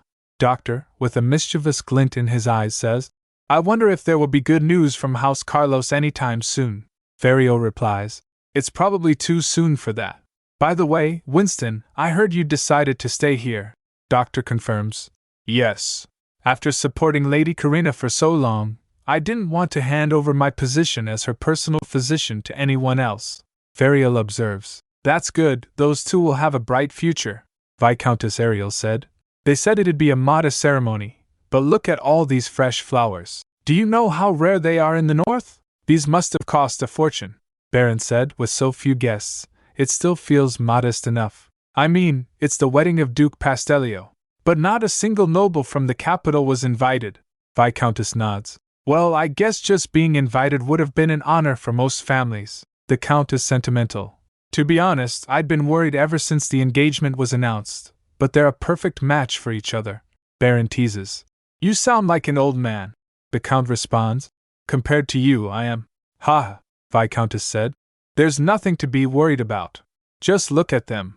They look like they've already got the whole world." The vows begin. The officiant asks, "Duke Milian Pastellio, do you vow to take Lady Karina Leopold as your wife, to love and protect for the rest of your life?" Milian, with a loving look at Karina, answers, "I do." Then, to Karina, "Lady Karina Leopold, do you vow to take Duke Milian Pastellio as your husband, to cherish and love for the rest of your life?" Karina responds, "Yes, I do." The officiant pronounces, "Then I hereby pronounce you husband and wife." As the guests applaud, Fang said, "Congratulations." Fang wipes away tears. Milian said, "Stop crying already." Fang said, "If the late Duke and Duchess were still with us, they would have cried even more than I am." Milian smiles gratefully. "Thank you." The officiant concludes, "May you both live happily ever after." Karina thinks, "There was a time when I had nothing to look forward to, but now, I can finally look forward to the future." Karina adds in her thoughts, "Even if my days are numbered, I've come to realize there are too many things to be happy and hopeful about, for me to despair over lost time. As long as I'm with Milian." The scene shifts to their wedding night. Karina stirs in Milian's arms. "Is it morning already?" she murmurs. Milian brushed through her hairs while thinking, "After the ceremony, we had a small reception." Karina looked happy. "Then we returned to the manor and we… Are you awake?" Karina rubs her eyes. Milian asks, "I am. Did you sleep well? How are you feeling?" Karina blushes. "How am I feeling? Karina squirms in his embrace. Milian worries. "I might have pushed you too hard, so…" Karina interrupts. "I am fine." Milian smiles. "My wife is endearing and lovable this morning as well." Karina retorts, "I could say the same thing about you. Why do you have to look so handsome first thing in the morning?" Milian teases. "Well, I have to make you fall for me today too, don't I?" Karina, with a soft smile, replies, "I already fell for you anyway." The morning light streams into the room as Karina stirs awake. Milian, already up, offers her a glass of water. "Good morning, Karina. Do you want some water?" Karina nods, accepting the water. Yes, please." She gulps it down, clearly parched. Milian watches her, a soft smile on his face. "You look beautiful every morning." Karina giggles, a little embarrassed. "What? Goodness, Milian." She gazes at him, a wistful expression on her face. "It still feels like a dream sometimes." Milian, intrigued, asks, "What does?" Karina smiles. "When I open my eyes, you're always right here beside me. And I'm still alive." They share a tender moment, both still finding it hard to believe their newfound happiness. "I also can't believe that I've been living this carefree life for months now." Milian squeezes her hand gently. "Well, we have some free time these days. Is there anywhere you've wanted to visit? Let's take this chance to go." Karina thinks for a moment, then mentions, I'd like to go to the Northern Sea since we couldn't visit last time. Marin invited us too, so. Milian readily agrees. All right, I'll talk to her about it. Thank you. Karina responds. But soon, Karina's stomach rumbles, breaking the peaceful atmosphere. I think I'm getting a little hungry. Milian said I'll have someone prepare breakfast. He suggests they freshen up together, but Karina quickly shuts that down. No, if we wash up together, we'll never make it out of the bathroom. She gets up and rushes towards the bathroom, leaving a disappointed Milian behind. But Karina soaks in the tub, letting out a contented sigh. Ha! She reflects on how much time has passed since their wedding. It feels like just yesterday we had our wedding, but it's been months already. A thoughtful expression crosses her face. I suppose we should visit the capital at least once. I've never really had the chance to explore it, and we've never gone to see Fariel despite receiving so much help from him. A tinge of sadness enters her voice. The capital, huh? It's a bit sad though. Now that I can't use my power, I can no longer witness the birth of new life. She thinks about the price she paid. However, in exchange for giving up the miracle of creation, I met Milian and many others. When I think of all that I've gained, it doesn't seem like I've lost much. Besides, I can still paint with these hands. She looks down at her hands, a peaceful smile gracing her lips. Right now, I couldn't be happier. After some time, Fawn greets Karina. Good morning, Your Grace. The Duke will be joining you soon. Karina still feels a bit awkward with the formal address. It still feels awkward when you call me that, Fawn. Fawn chuckles. Haha, you'll have to get used to it.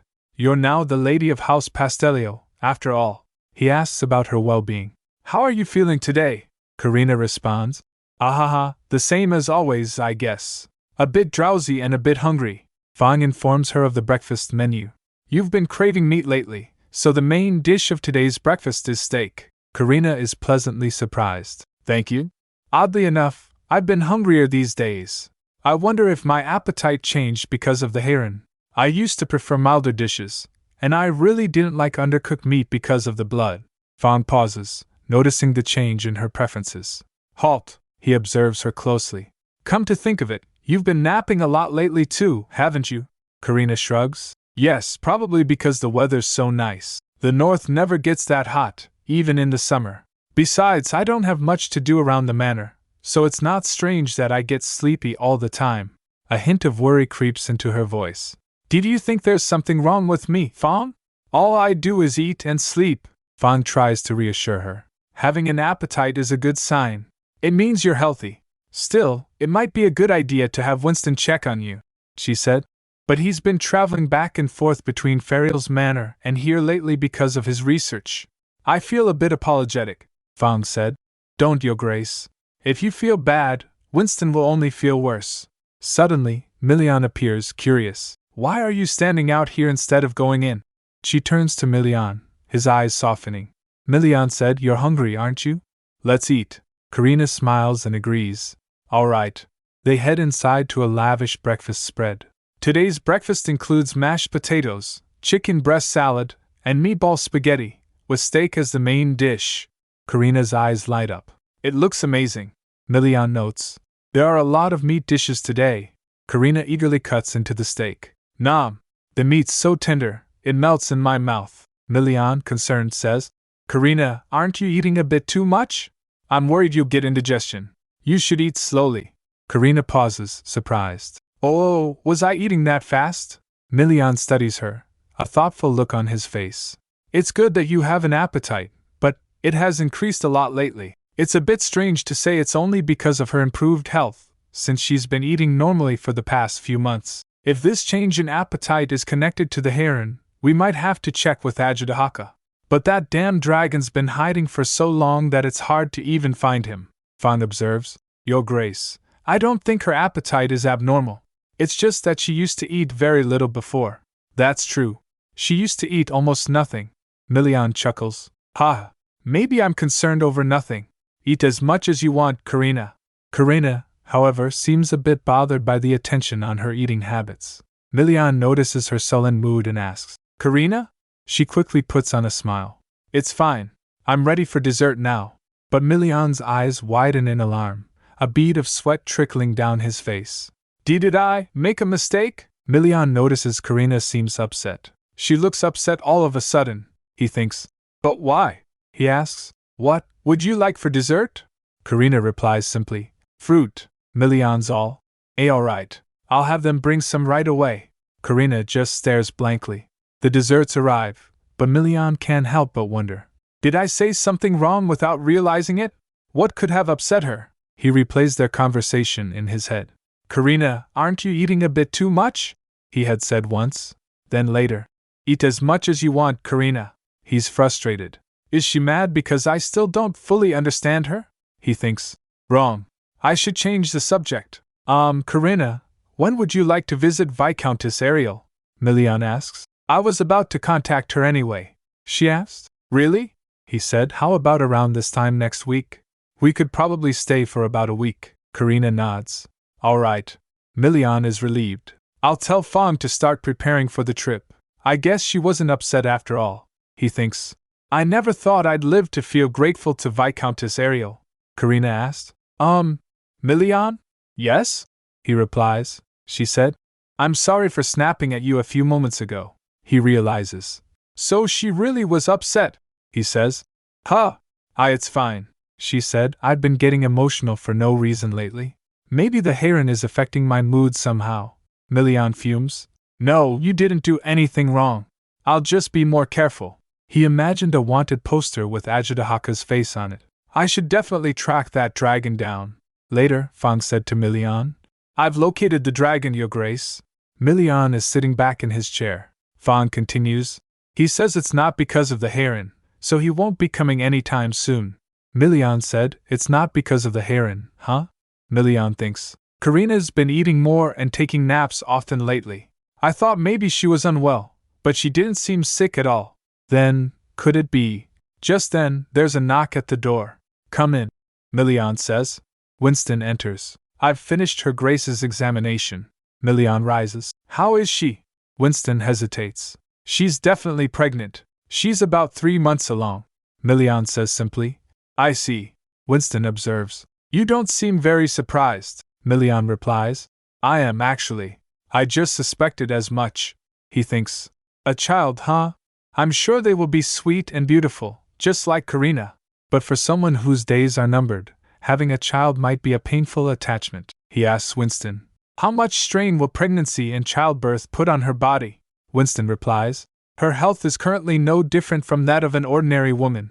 Still, no matter how healthy the mother, childbirth always comes with pain and risks. Milian thinks. It's not like I never thought about having a child, but wishing for one with her felt like I was being selfish.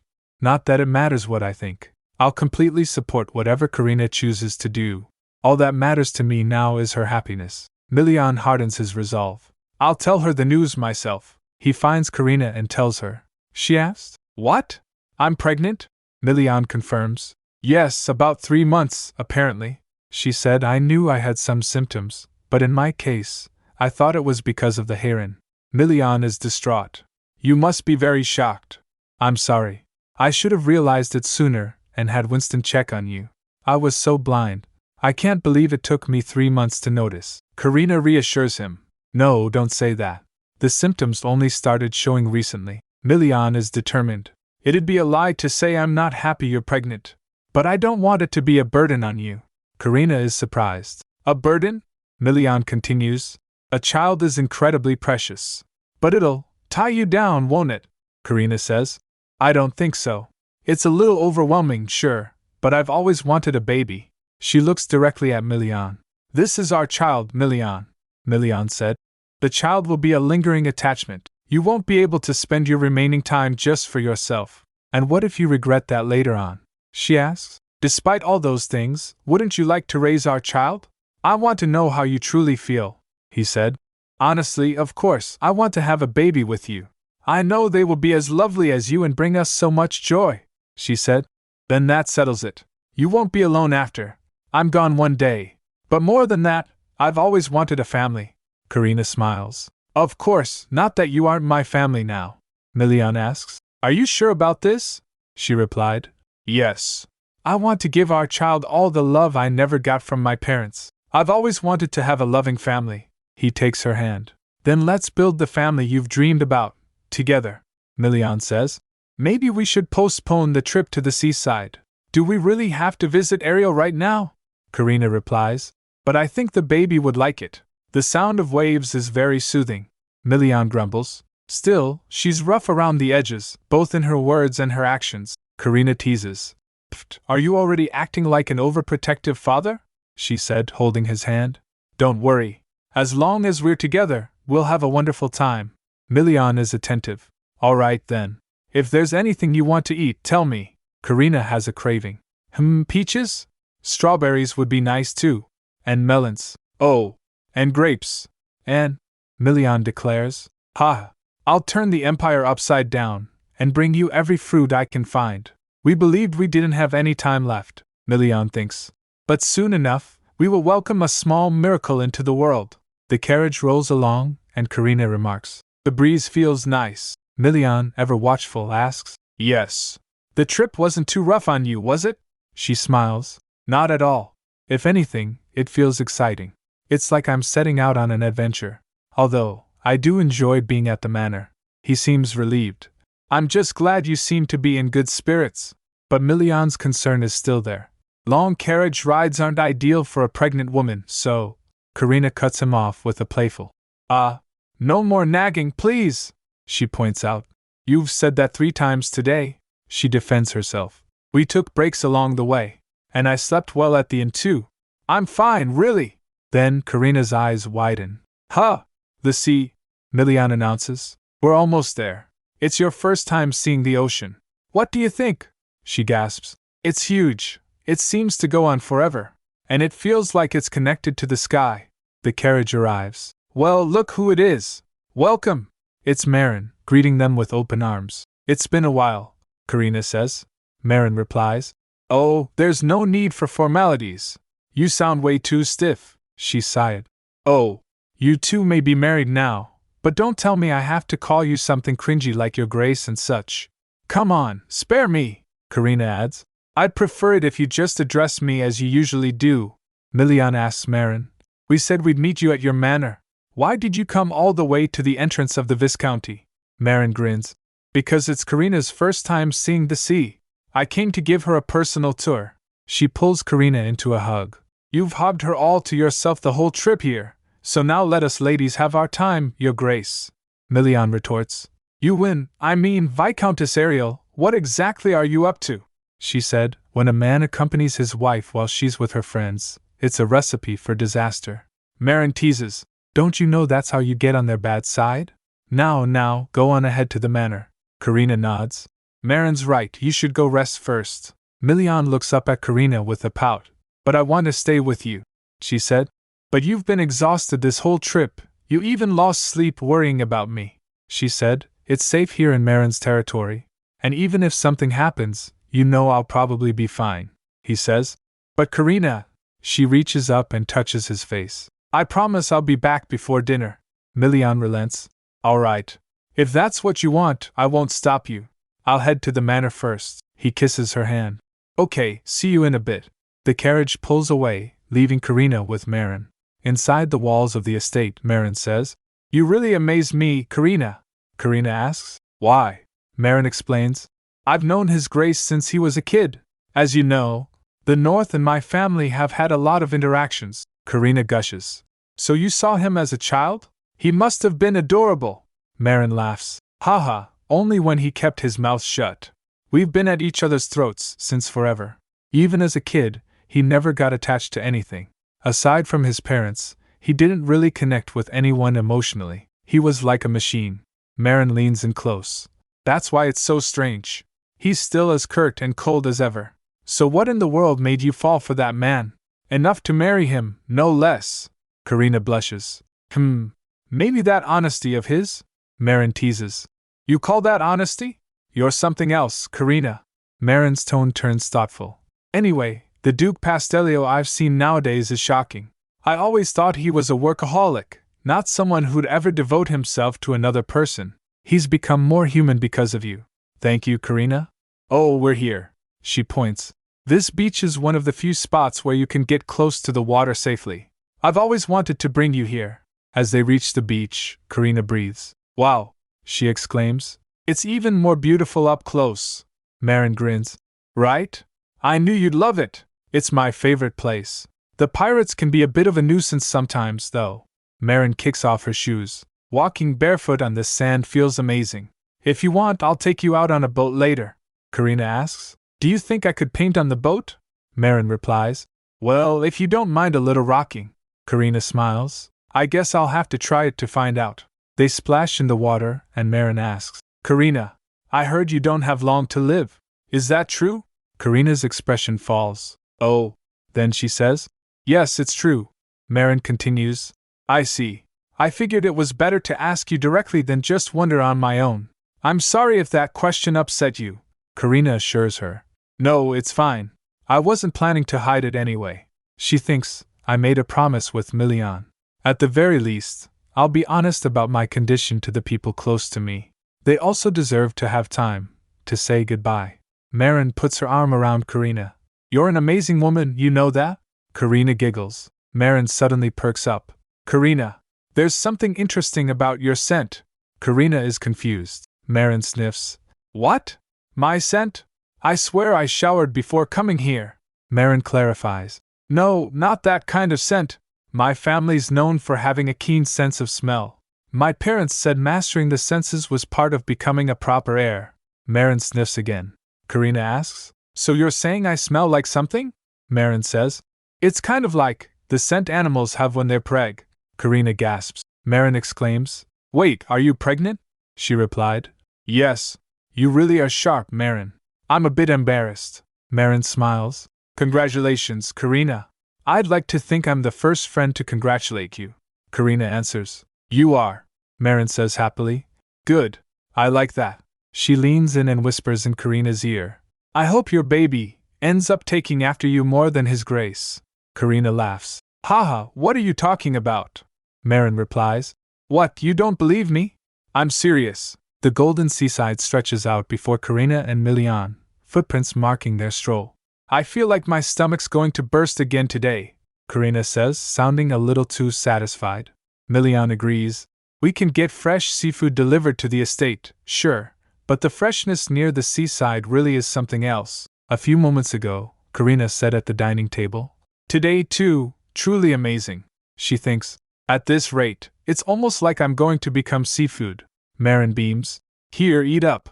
Marin explains she personally selected all the ingredients. Milian says, This is the most extravagant hospitality I've ever received in my life. Back on the beach, Karina is pensive. I still can't believe we're leaving tomorrow. Milian asks, You must be really sad about it. She replies, Of course. I should have come sightseeing a little earlier. Milian takes her hand. You can come again next time. Maybe next time there'll be 3 of us instead of 2. Karina's mood shifts. But before that, there's something you need to give Marin a proper answer about. He turns serious, thinking. You really dropped a bomb earlier. At the dinner table, Marin reflects. Not something to bring up during a meal, but I figured I wouldn't get another chance. Karina eats, seemingly unconcerned, as Milian looks on. What nonsense are you spouting again? Marin leans in. Don't you think the 2 children who'll be born will need a godmother? And the perfect candidate is me. Of course. Karina is touched. Marin as our child's godmother. If Karina agrees, I'd be delighted. Karina immediately responds. I'd love that. Marin beams. Then I'm sure His Grace will approve too, right? Milian's inner turmoil is visible. Godmother, he thinks. That's not a bad idea, but don't want to die. But then he looks at Karina's happy face. For me, Karina's smile is far more precious than any petty jealousy or pride could ever be. Back on the beach at sunset, Karina asks, You still don't like it? About Marin becoming our child's godmother? He gives a soft smile. No. If that's what you want, then so be it. As long as it's not a decision that puts you in danger, I'll always go along with what you wish. Karina's face lights up. Really? He confirms. Of course. The right to choose the godmother is yours to begin with, isn't it? Karina throws her arms around him. Thank you, he says. Wait, careful. Karina finds a seashell. This seashell is so pretty, Milian suggests. If you take it and dry it well, maybe you can make a necklace out of it. Karina sighs contentedly. Hee hee. I think I've seen enough of the sea to last a lifetime this week, Milian asks. So you're tired of it? Karina shakes her head, her hair billowing in the wind. Not at all. No matter how much I look at it, I never get tired of it. Especially where the sky and sea meet. It always looks so mysterious, like the sea becomes the sky, and the sky becomes the sea. It's always breathtaking. Milian gazes at her, captivated. Just like your eyes. When I look into your eyes, it's like seeing the sky and the sea together. And at night, you're my only guide in the darkness. She asked. Don't you consider this strange? He said. Not at all. I just wish you'd keep those eyes fixed only on me forever. If those eyes would keep shining only toward me, filled with life, I'd have nothing more to wish for. Milian embraces Karina, his heart swelling with love. My greed keeps growing endlessly. The more time I spend by her side, the more love we share. The more I learn the warmth of her heart. He looks at her tenderly. Karina, let's go to the Winter Mountains anytime you want. Aren't you curious to see what's left where the dragon once was? She asks. Do you think anything would still be there? He pauses, lost in thought. He touches her face as she said, Milian? He pulls her closer, and they kiss. He said, Every moment I spend with you, I feel like I grow a little happier. She said, Me too. Milian reflects on his deep love for Karina. She's the only one who can make me laugh or cry, feel true happiness in my life. Even if this woman someday disappears, I'll cherish this happiness to the fullest, with her. A week passes. The estate is bustling with preparations for departure. The week went by in the blink of an eye. Marin sighs. Milian retorts, Really? It felt long to me. Milian gets playfully pummeled by Marin. Karina observes, Even Milian said it felt short. He's just saying that because he's embarrassed. Marin said, Honestly, your grace always acts so different around Karina. Milian bristles. Different? Marin teases. You obviously didn't like the idea of me being the godmother. But when Karina asked, you agreed without a single complaint. You've already been caught, you know?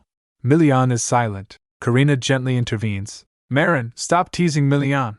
Marin smiles. Well, it's only natural to want to look good for someone you like. I understand completely. Milian said, still saying useless things, I see. Karina blushes. Hee hee, maybe, but I meant it. Marin said, I guess I got too excited at the thought of being a godmother. Karina said, Marine, next time, we'll come visit together, the three of us. Marin responds, I'm already looking forward to that. Marin has a surprise for Karina. Oh, right. Before you go, I have something to give you. Hold out your hand. She hands Karina a seashell. Here, it's called a conch. Put it to your ear. Karina listens intently. I can hear the sound of the ocean. How did you make this? Marin laughs.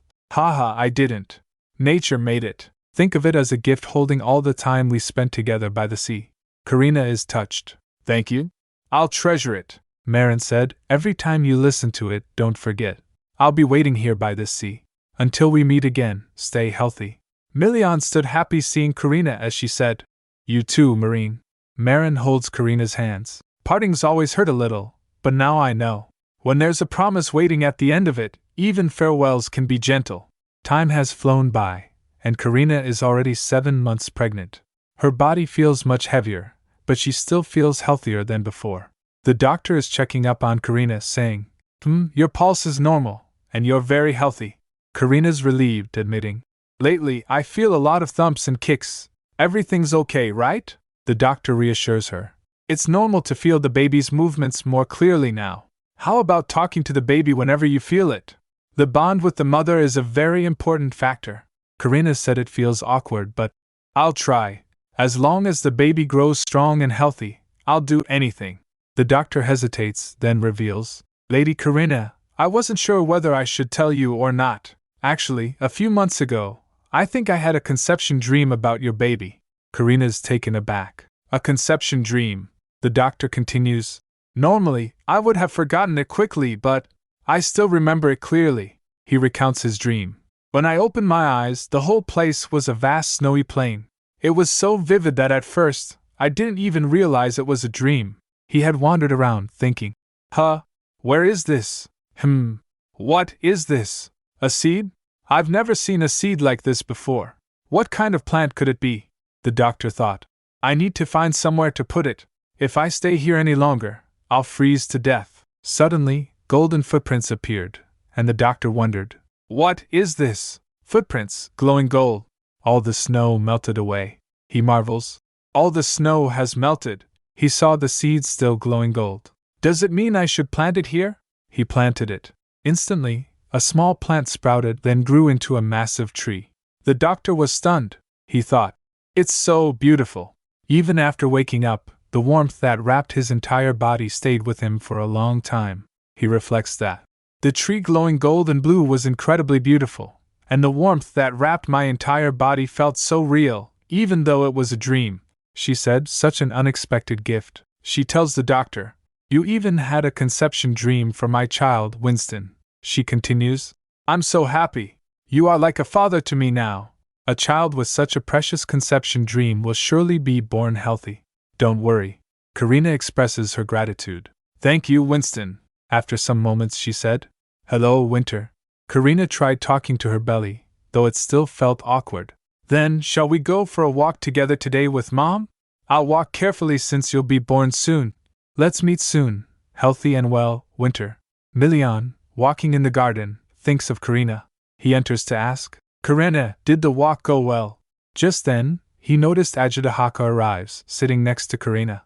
"You! Finally here! The weather is really nice, isn't it?" He offers Milian some cake. "Here, sit and try this.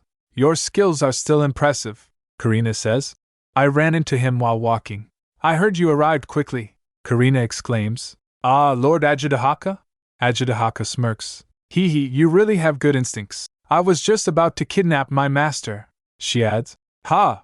Milian might actually believe it. By the way, Milian, I have good news." Milian asks. "Good news?"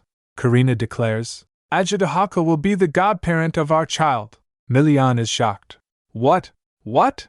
Ajitahaka explains. "It's my master's request, so there's no way I could refuse."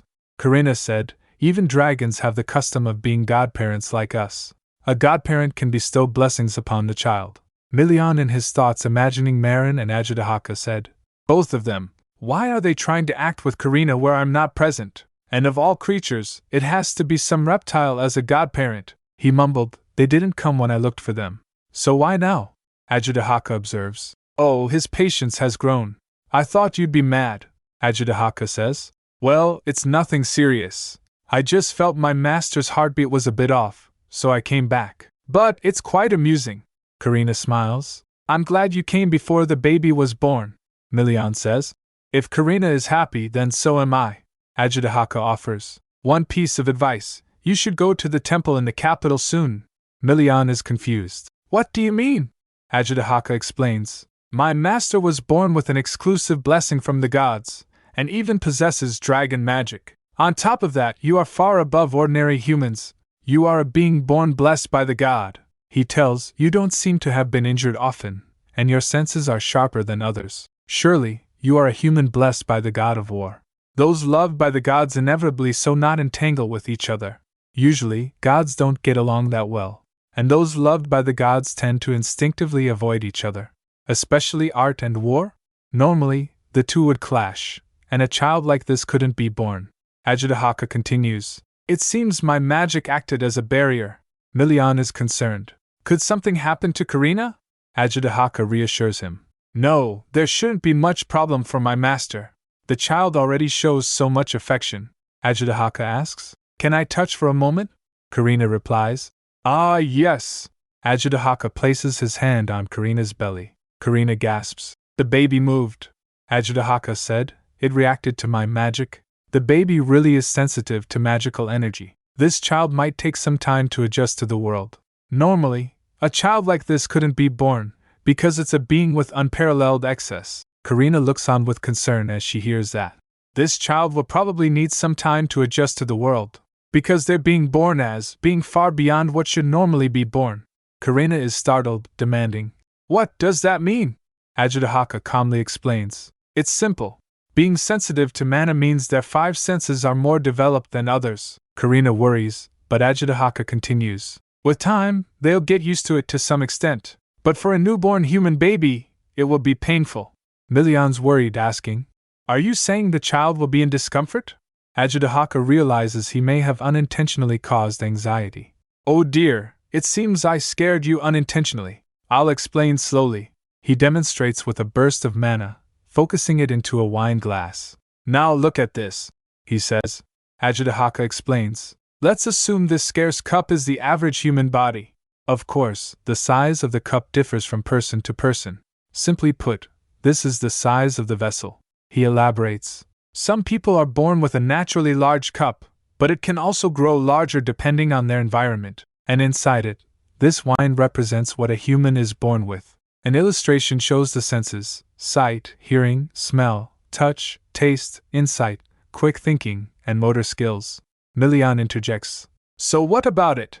Ajitahaka continues. Some people are born receiving them excessively. Like this, the ones commonly called geniuses. They're born filled with their abilities to the limit of what a human can hold. Milian asked, is it similar to Asperger's syndrome? He answers, well, similar, but with a difference. To put it simply, Ajitahaka says, their wine doesn't overflow outside the cup. They possess the maximum ability within the range they can handle. Ajitahaka then adds, but in your case, it's like too much wine was poured into a normal cup and overflowed. Milian looks grave. Ajitahaka continues, meanwhile, your partner, who was born as an average human, but fortunately, their cup was much larger so nothing overflowed. But your child is on another level. What they're born with is so immense, not so matter how large your cup is, it won't be enough. Ajitahaka states ominously. It will inevitably overflow. Karina looks concerned. Are you saying they might develop something like autistic syndrome, or fall ill somehow? Ajitahaka responds. If they grow well, they'll be unusually excessively healthy. But you'll need to keep enlarging the cup to match their strength that grows with them. Every stimulus in the ordinary world will feel far more intense. You should go to the temple. Ajitahaka explains. The temple is filled with humans overflowing with divine power close to the child's, so it'll be better than other noise. Karina worries as he said. I recommend going right after birth if possible. She thinks, but the temple is only in the capital. What if I run into my family? I'm supposed to be dead. Will it be okay? Milian, having been silent, finally speaks. He continues. You're due soon, so we can't travel all the way to the capital. Ajitahaka chimes in. Come on, don't you have a villa in the capital? Ajitahaka offers helpfully. If distance is the problem, I can teleport you there, so don't worry. I was getting tired of wandering around anyway, so a trip to the capital with her sounds perfect. What do you think? Ajitahaka laughs as Milian said. Do you want to die? Ajitahaka said, if you could kill me, it would be the greatest honor. Milian considers. Even if traveling isn't difficult, going to the capital might. Karina might find it emotionally overwhelming. Milian reassures Karina, placing his hand on her shoulder. Karina, you don't have to force yourself. There are many quiet temples here in this province. You can go to those. Karina wonders, putting a hand on her stomach. But what if something happens to the baby? Milian reassures her. Didn't the dragon say it? That the child will be healthy. Ajitahaka said yes, the explanation was long, but in the end, time is the answer. Ajitahaka adds. It's natural that it won't be easy at first, but they'll quickly adjust to their senses and learn to control them. Even among newborn dragons, because their senses are too developed, they often can't handle even loud voices or movements and suffer numerous breakdowns. But with time, they'll get used to it. Your child will too, so don't worry. Karina replies softly. Yes, thank you. Ajitahaka tells her. Whatever the case, they're born with abundant divine blessings, and they're the child of someone who broke a taboo yet survived, a powerful miracle. They'll surely resemble their mother. Karina's eyes widen with realization. Milian looks at Karina and she said, Milian, let's go to the capital. He asked, Are you really sure? The baby is important, but you are also very important to me, she said. But if there's a better way, isn't it unlike us not to try it? Milian nods. All right. Ajitahaka adds, then it's decided. Tell me when you're going to depart. Fortunately, there were no more beasts left to subjugate, so it was easier for Milian to leave his territory than before. And they decided to stay in the capital for a while, the place she thought she would never return to again. The scene shifts to a teleportation portal. Karina, Milian, and Ajitahaka are teleported. After about 2 years since leaving the capital for the north, it was our return.